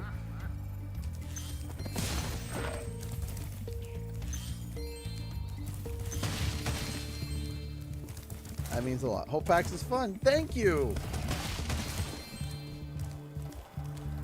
That's very kind of you. Thank you so much. All right, it's time for Secret Agent Man. I'm a secret agent. I'm going to my secret hideout. Only members of my secret club are allowed to go there. I'm not leaving unless you hide behind that tree so you can't see me.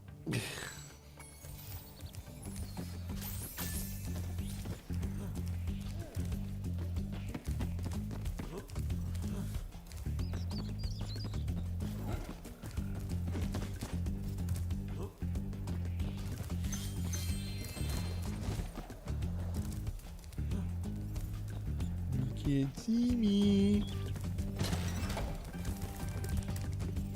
Ostrich logic. If I can't see you, then you're not there.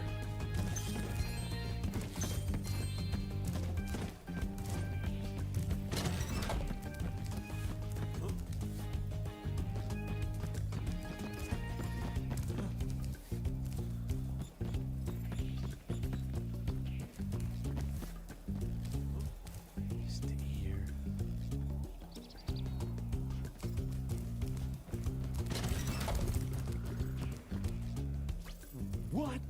You managed to get here without following me? You must be a member of my secret club after all. Here, take this secret decoder. It will allow us to send secret messages.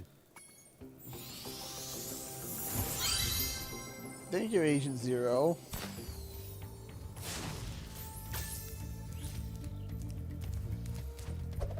Boom! Kaboom!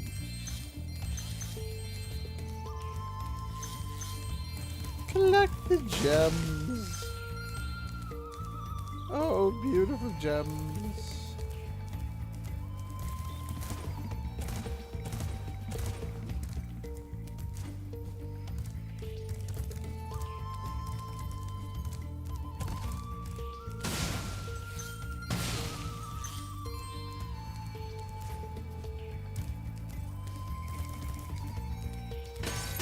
Bing bang.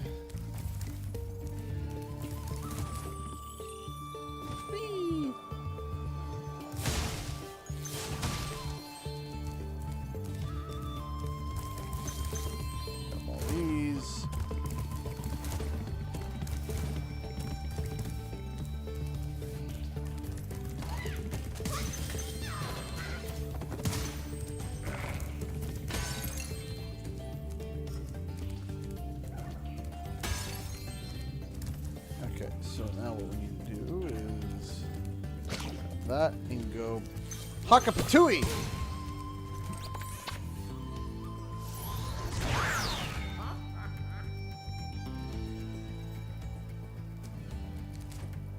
That's a game I'm cook. Hey, I mean, when Spyro 4 comes out, there's going to be a whole bunch of stuff to look at, you know? Our mystical bell towers have been overrun by trolls, and the bells haven't been. Oh man, I hate when trolls I tried a fire spell overrun on the trolls, things. but They that always just make made things them hateful. crazy. This super freak. All right.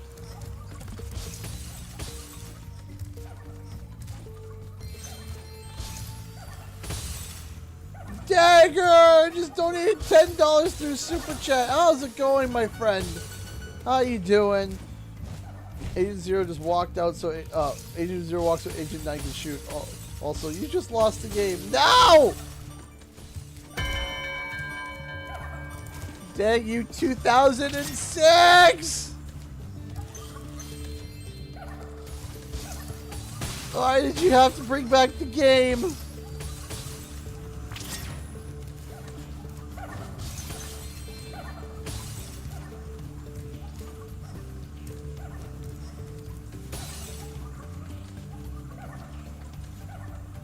You know, anybody who was born after like 2010 has no idea what the game is. I suppose you want an orb for doing that. Well, I'm afraid not. There's still one bell left. You can get to it by using the whirlwind behind me. I am Cookboys ready to ruin me forever.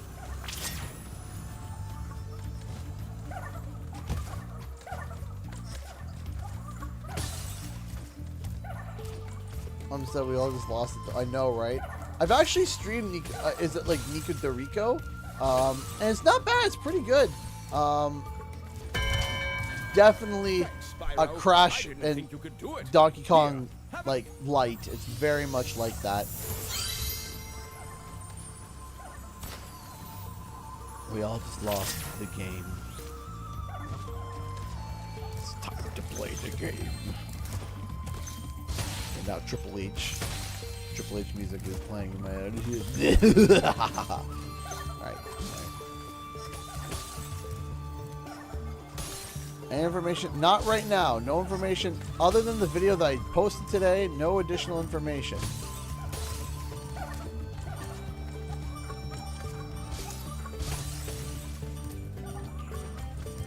Elena donated $10 super chat. Thank you. When fighting Ripto, please give him a knuckle sandwich and a 3rd-degree fire and chemical burns over as much of his body as possible for me. No mercy allowed. No mercy. We can do that. We can deliver that. Thank you so much, Elena, for the $10 super chat. You are amazing. Thank you. Thank you, thank you, thank you. Oh, my butt is so sore. My hips, my butt, my existence. Existence is pain, Jerry. Spyro 12. Listen, man. If it even was a Spyro 12, I don't think I'd be alive for it. I had passed the torch on to David. I mean, David, you must carry my legacy. Take the channel. Rise. Be the new Canadian guy, hey. Lead the new fans to Spyro. Spyro, you have free.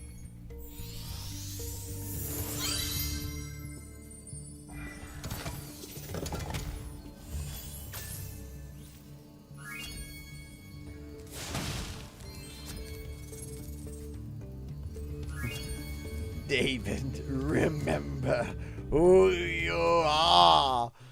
You're the son of a crazy person.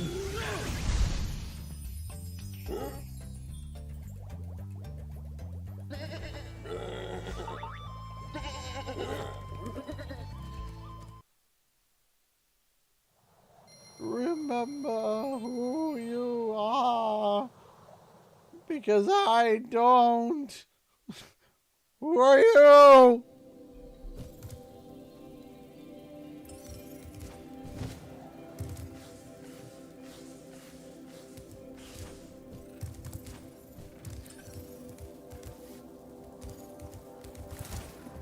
Mystic Mersh.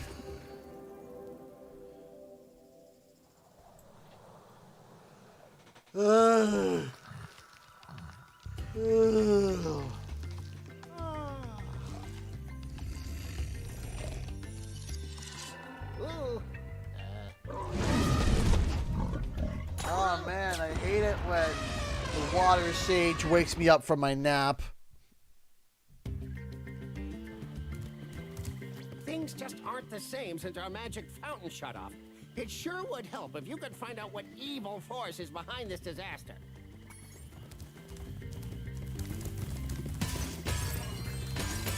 There we go.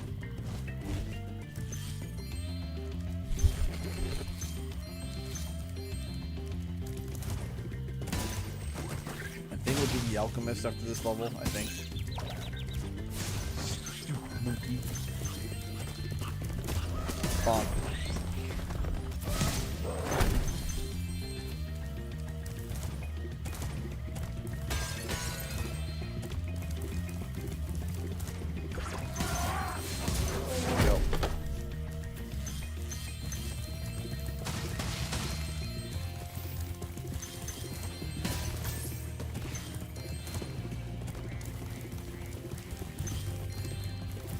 Alright. Dude. There we go. That.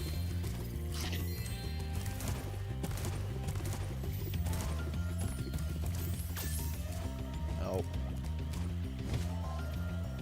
Hang on, I hear someone. Oh, hold on. I hear a kid. They're supposed to be in bed. It's 9:30. 1 second. Way past bedtime.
I am back. Sorry, there was a kid up. I was hearing footsteps, and I was like, "Who is it?" Walked over to see little Jonathan, being like, looking up at me. Said, "Come on, time to go to bed."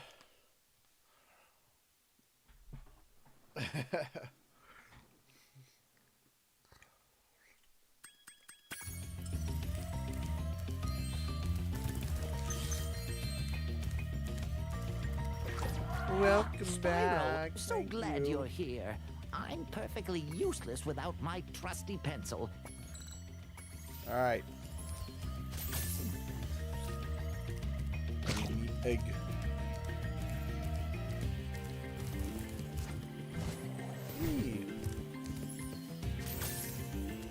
Yes, you can. You can make buttermilk of. You can. Yes, you can. Milk and lemon juice. Yes, you can do that. Zoe has done it. Because what buttermilk essentially is, it's not curdled milk, but it's there's a strong vinegar thickness to it. And when you add the lemon, it's what kind of does like a partial controlled curdle. And then you have buttermilk. Which everyone always thinks, oh, buttermilk's nice and sweet, right? Nay. It's great for baking, though. I love drinking my AA Duracell battery. I have been through ice. I have been through the ocean. I just got through a maze with snail elephants looking for a pencil. You know what, though? I feel for Spyro because he just wanted to go on vacation. I would be going pretty crazy, too, if I wanted to go on vacation and I was tasked with all those jobs. I'd be pretty miffed.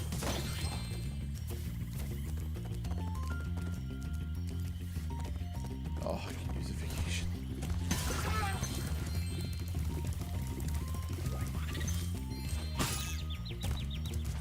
Bonk.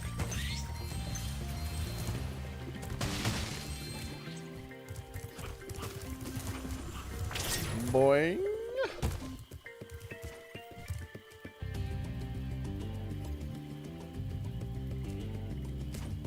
You fry and bake with buttermilk. My wife would tell me stories, though, that her grandfather would have, every morning he would have 2 slices of bacon, a small glass of wine, and a glass of buttermilk. I'm like, that is quite the combination.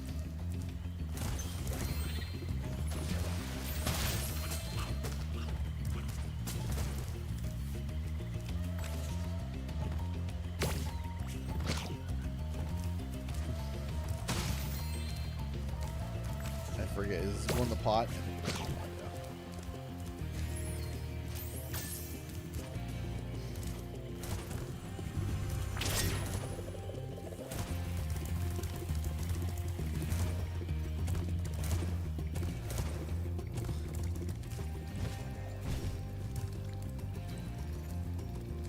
All right. Dang it.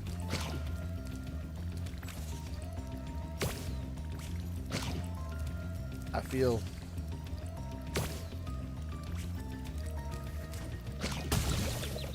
wait, so I was almost certain that it went in here, it wasn't working, and then why didn't it work before?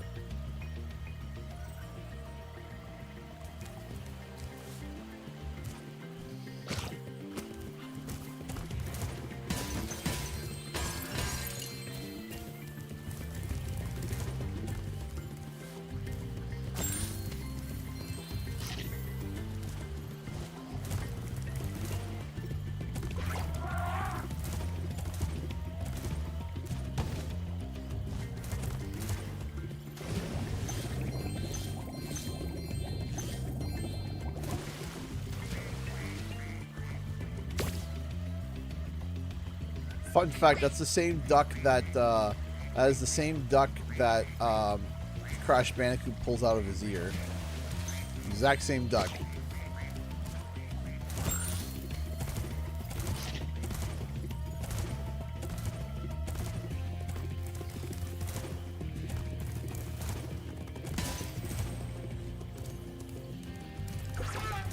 Not the ear duck. Yeah, it's the ear duck.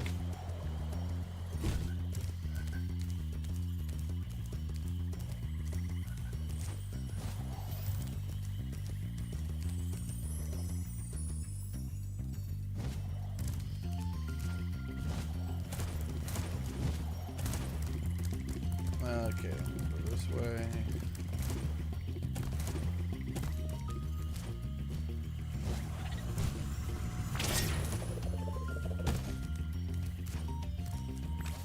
Alright, did that one.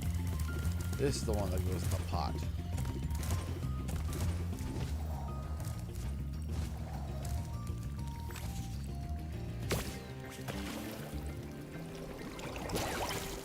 A coin!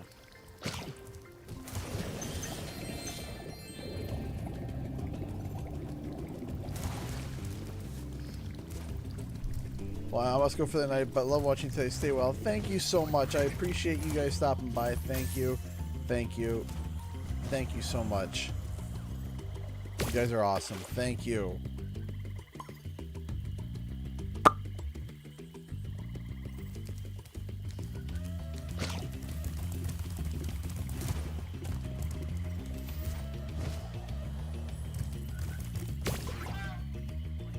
My pencil! My now I can pencil! begin calculating the age of the universe again. Here, take this orb for safekeeping. Allura thinks I'm going to lose it.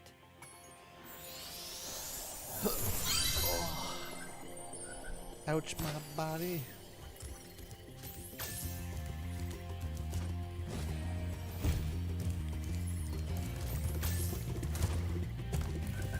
And boing.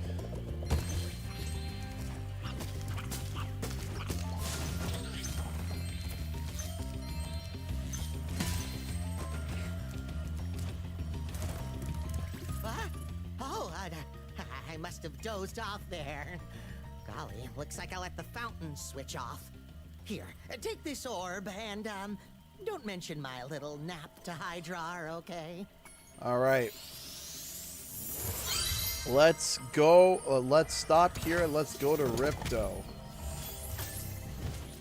Let's go fight Ripto.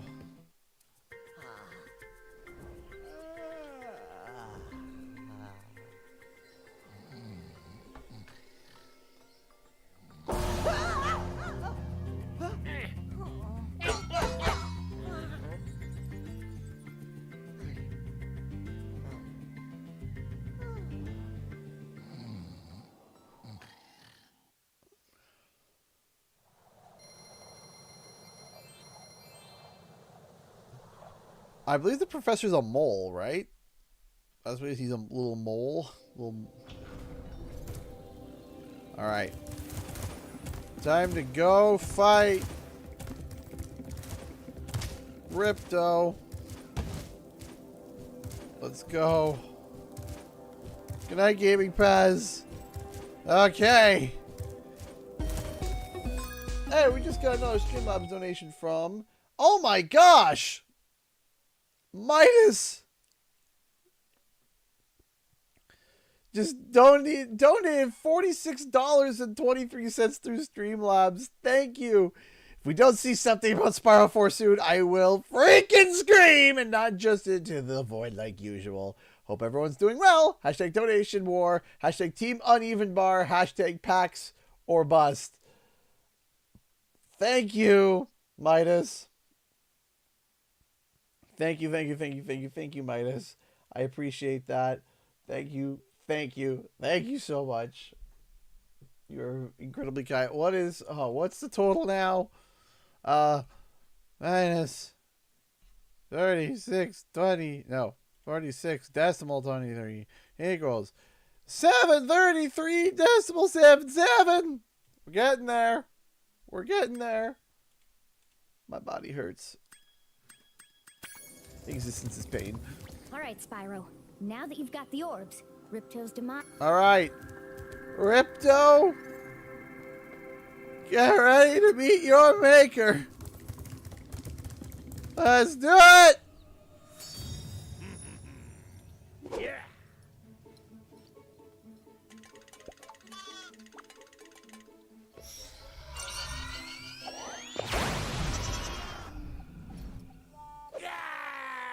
Come back here, you useless animals! Hey, Shorty, maybe I can help.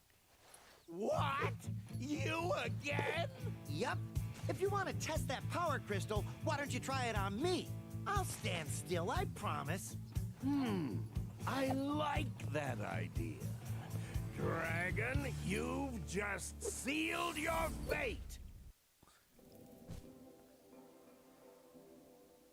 Just quick, someone donate $1,000 to fill up the bar. We don't need 1,000. I would appreciate it, but we don't need it. Spyro, we want to help you fight Ripto. Elora is using the orbs you collected to store power-up energy. Alright. Hunter will throw the powered-up orbs to you as they become ready. Even as we speak, the professor is experimenting with new forms of power-up energy, so you'll soon have abilities. I love how, like, he's like, yeah, we're trying something new. We're trying new forms of energy. We've never experimented them. Well, what happens if they go wrong? You will explode. Oh, good.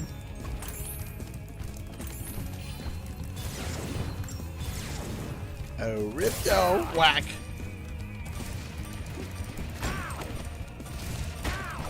I love the blue. All right. Ah! No. Like crystal popcorn all over again, but worse. He's gonna get it. Big boom.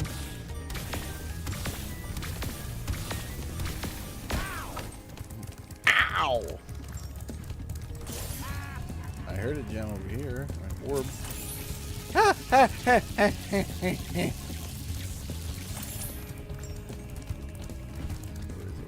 I just heard it. I just heard it. There it is. Burn, baby, burn. Oh, jeez. All right, go. Get ready to meet your maker. Hey, Elliot, $10 super chat. Gas the buddy for the boss fight and the trip. Thank you. Thank you so much for the $10 super chat. I appreciate that as always. Thank you. Nope. Nope. Hunter, drop him over. Stop dropping them over by him. Wait, what? Did he hit himself? Did he just hit himself?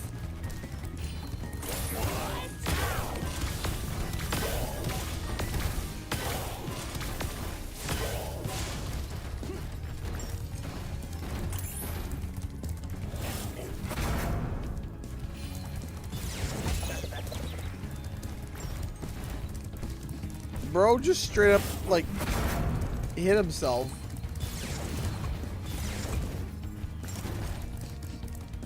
Hunter, you're not even trying at this point.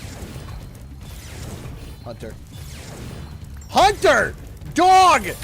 Why don't you just put it right in his mouth? Why don't you just baby bird feed it to him? Like, jeez.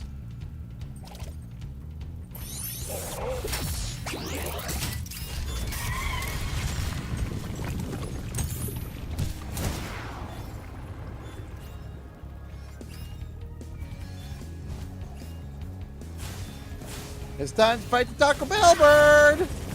Taco Bell bird! Taco Bell bird! Taco Bell bird! Down goes! Taco Bell bird! Taco Bell bird!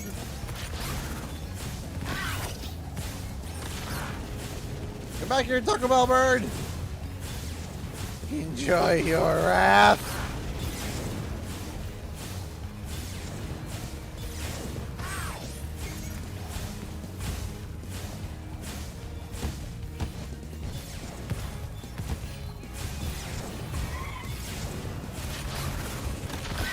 Enjoy the wrath.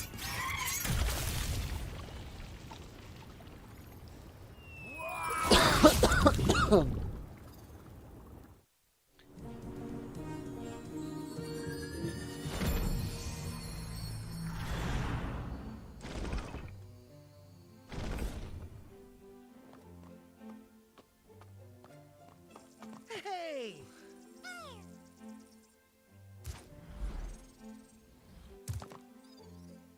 I don't think we could ever thank you enough, Spyro. Smooches.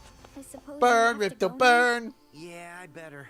They'll be missing me in the Dragon Worlds, and I've still got a vacation to take. I need it more than ever now. Hey, we just got a donation of... Oh my gosh! Howling Wolf! Just donated $179.22. Victory! Congrats to our favorite Canadian. Hey! That is amazing! A victory noise! Oh, where's Victory? There's Victory noise. That's incredible! $179.22. Thank you! Oh, man! That means we are at $554 left. That is incredible. Thank you! Thank you, thank you, thank you. That is incredibly kind. Thank you, Team Uneven Bar. Hold on, guys. We have enough time for the real final boss. There's one final boss that we are... The real final boss. The Alchemist. Now that boss looks spicy. Thank you. Seriously, thank you guys. Thank you, thank you, thank you. We're going to be closing out the stream with The Alchemist.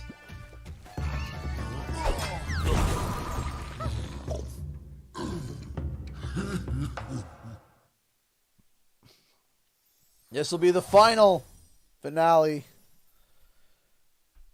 What a way to go. The real final boss.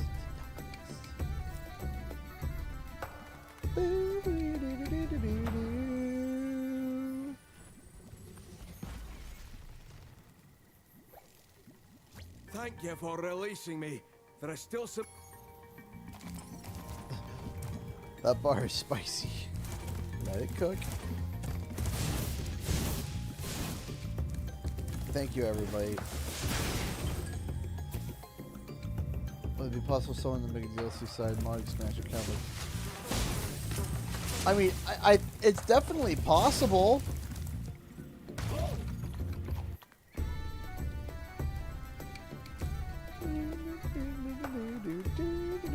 I love Dark Hollow. I absolutely adore Dark Hollow. Let the bar cook. Again, thank you, Howling Wolf. Thank you, thank you, thank you so much.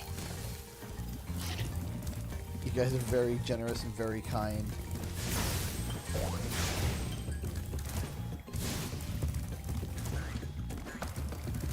Truly, I've said it once, but I can say it a million times. Or if I've said it once, I've said it a million times, and it's true every time. Thank you, everybody, for your support. I really do appreciate it. I wouldn't be able to do these things in my life without you guys. Thank you. So I'm going to continue to try to make the best content as I possibly can. I'm going to try my best to do my best and to make sure that you guys are all informed with everything when it comes to Spyro and Crash and entertained.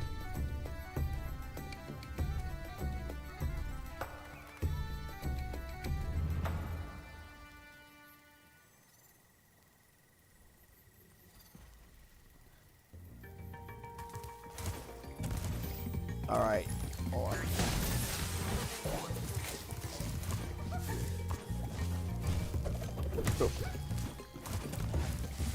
Alright, Alchemist. Time to meet your Meka. Just stand still, he says. I'll turn your boots to gold, he says. Oh, hi, Spyro. You're a sight for sore. Alright, Hunter.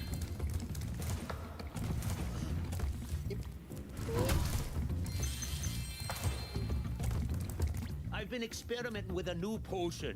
I'd like to try it out, but the Earth Shapers have made going out difficult. Could you kindly offer me an escort? All right. Great. Just keep those Earth Shapers away from... All right, Mr. Alchemist.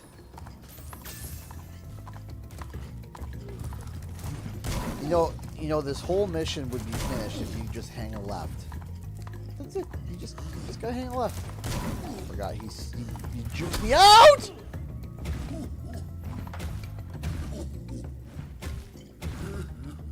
Will you escort? Great. Why does he low-key sound like Scrooge McDuck?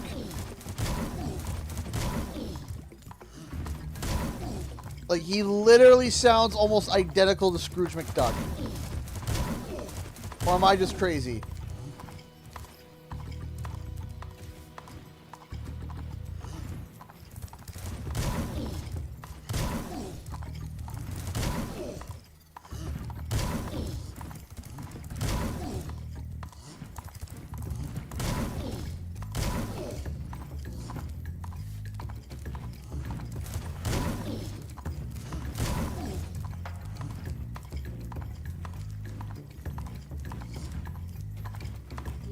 Like he goes back around.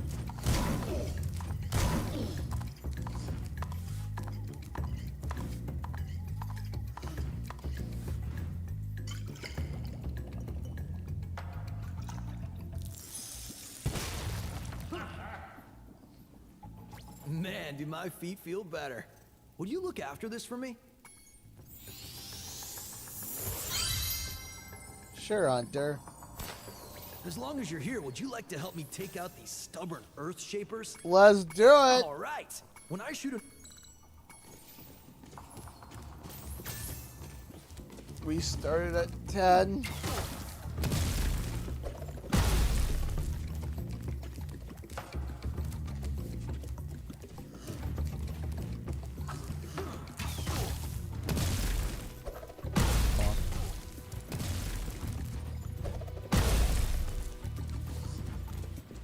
Get him, Hunter!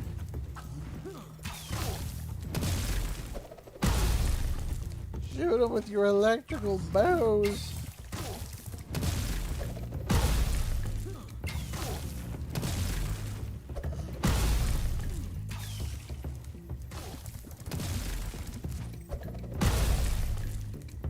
Get wrecked! We make a great team. Here, I was gonna give this to the alchemist.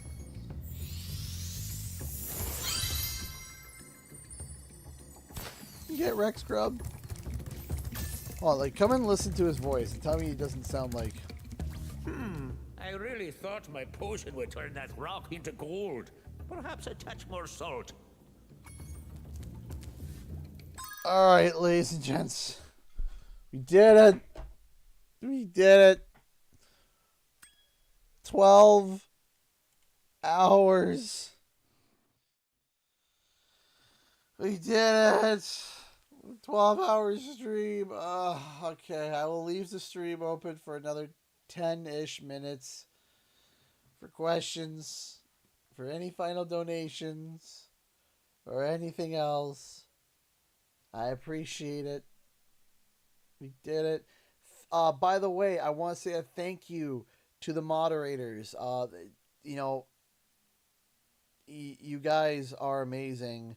Thank you, thank you, thank you so much. You guys are amazing. You guys are great. Thank you, genuinely, thank you. Without you guys, we wouldn't have been able to have a good or a decent stream. Thank you. We appreciate you. Everybody in the chat. Genuinely, a round of applause. Oh, no, not 7 hours, jeez. Yeah, a quick round of applause for the mods. Thank you, thank you, thank you so much for surviving with me. You guys are amazing. So, with that said,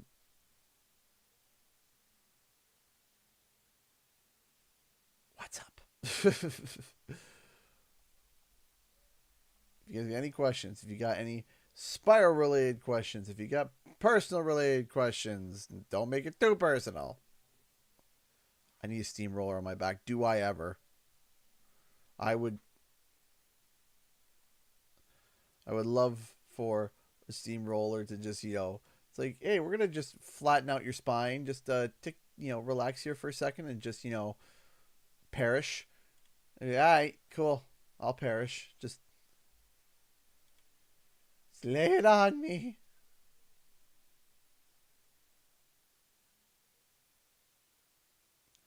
What's your favorite game with multiple endings?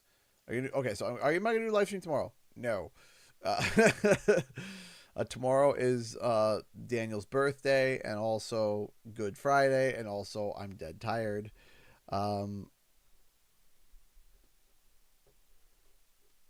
I need to be popped like bubble wrap. Oh, please. Favorite game with multiple endings. For some reason, Mass Effect comes to mind. I have always liked Mass Effect, but more like Mass Effect 2. But also, I really do enjoy Baldur's Gate. I really do like Baldur's Gate. It's a lot of fun. I like, they just released another update, and it's the final update, but I'm excited. Was your first Platinum Trophy on any game on PlayStation? I think it was Horizon, maybe. I can't remember. What was your first time experience? A Crash Bandicoot game or a Spyro game? So the very first game that I remember playing was Crash Bandicoot, but it was my brother's. And then the first game that was bought for me was for console was Spyro. But the first game that was ever bought for me, period, was Pokemon Pikachu Yellow. That was my... That was my the first, hey, you get your own game system and get your own game. Here is Pikachu Yellow. So yeah.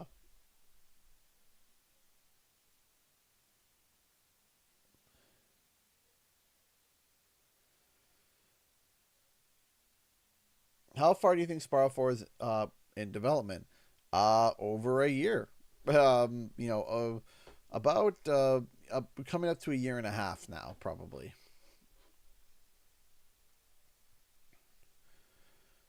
But are you streaming? But you are streaming? Yes, I believe. As long as nothing goes crazy, yes. Which city do you think has the worst WWE crowds of all time? It's in the States, I can tell you that much. No, for some reason, there are some places in the States that are just not very, they're just very quiet, and it's not really fun to watch when the crowd is just, very quiet. I like seeing,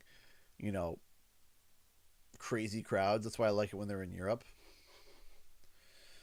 Thoughts on a Jack and Daxter remake / reboot? Absolutely. Abso-positively.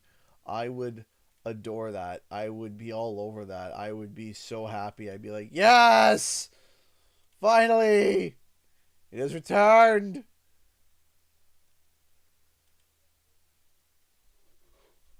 All right, 7 more minutes, and then we're wrapping up the stream. Questions, anything you need.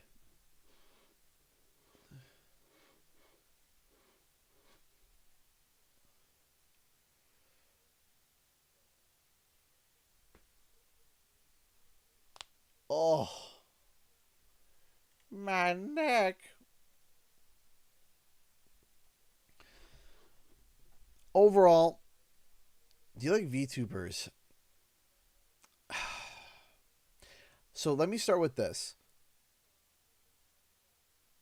When do you normally stream? Thursdays and Fridays from 7:30 to about 11. Let me preface this. I think there's a place for VTubers. But I also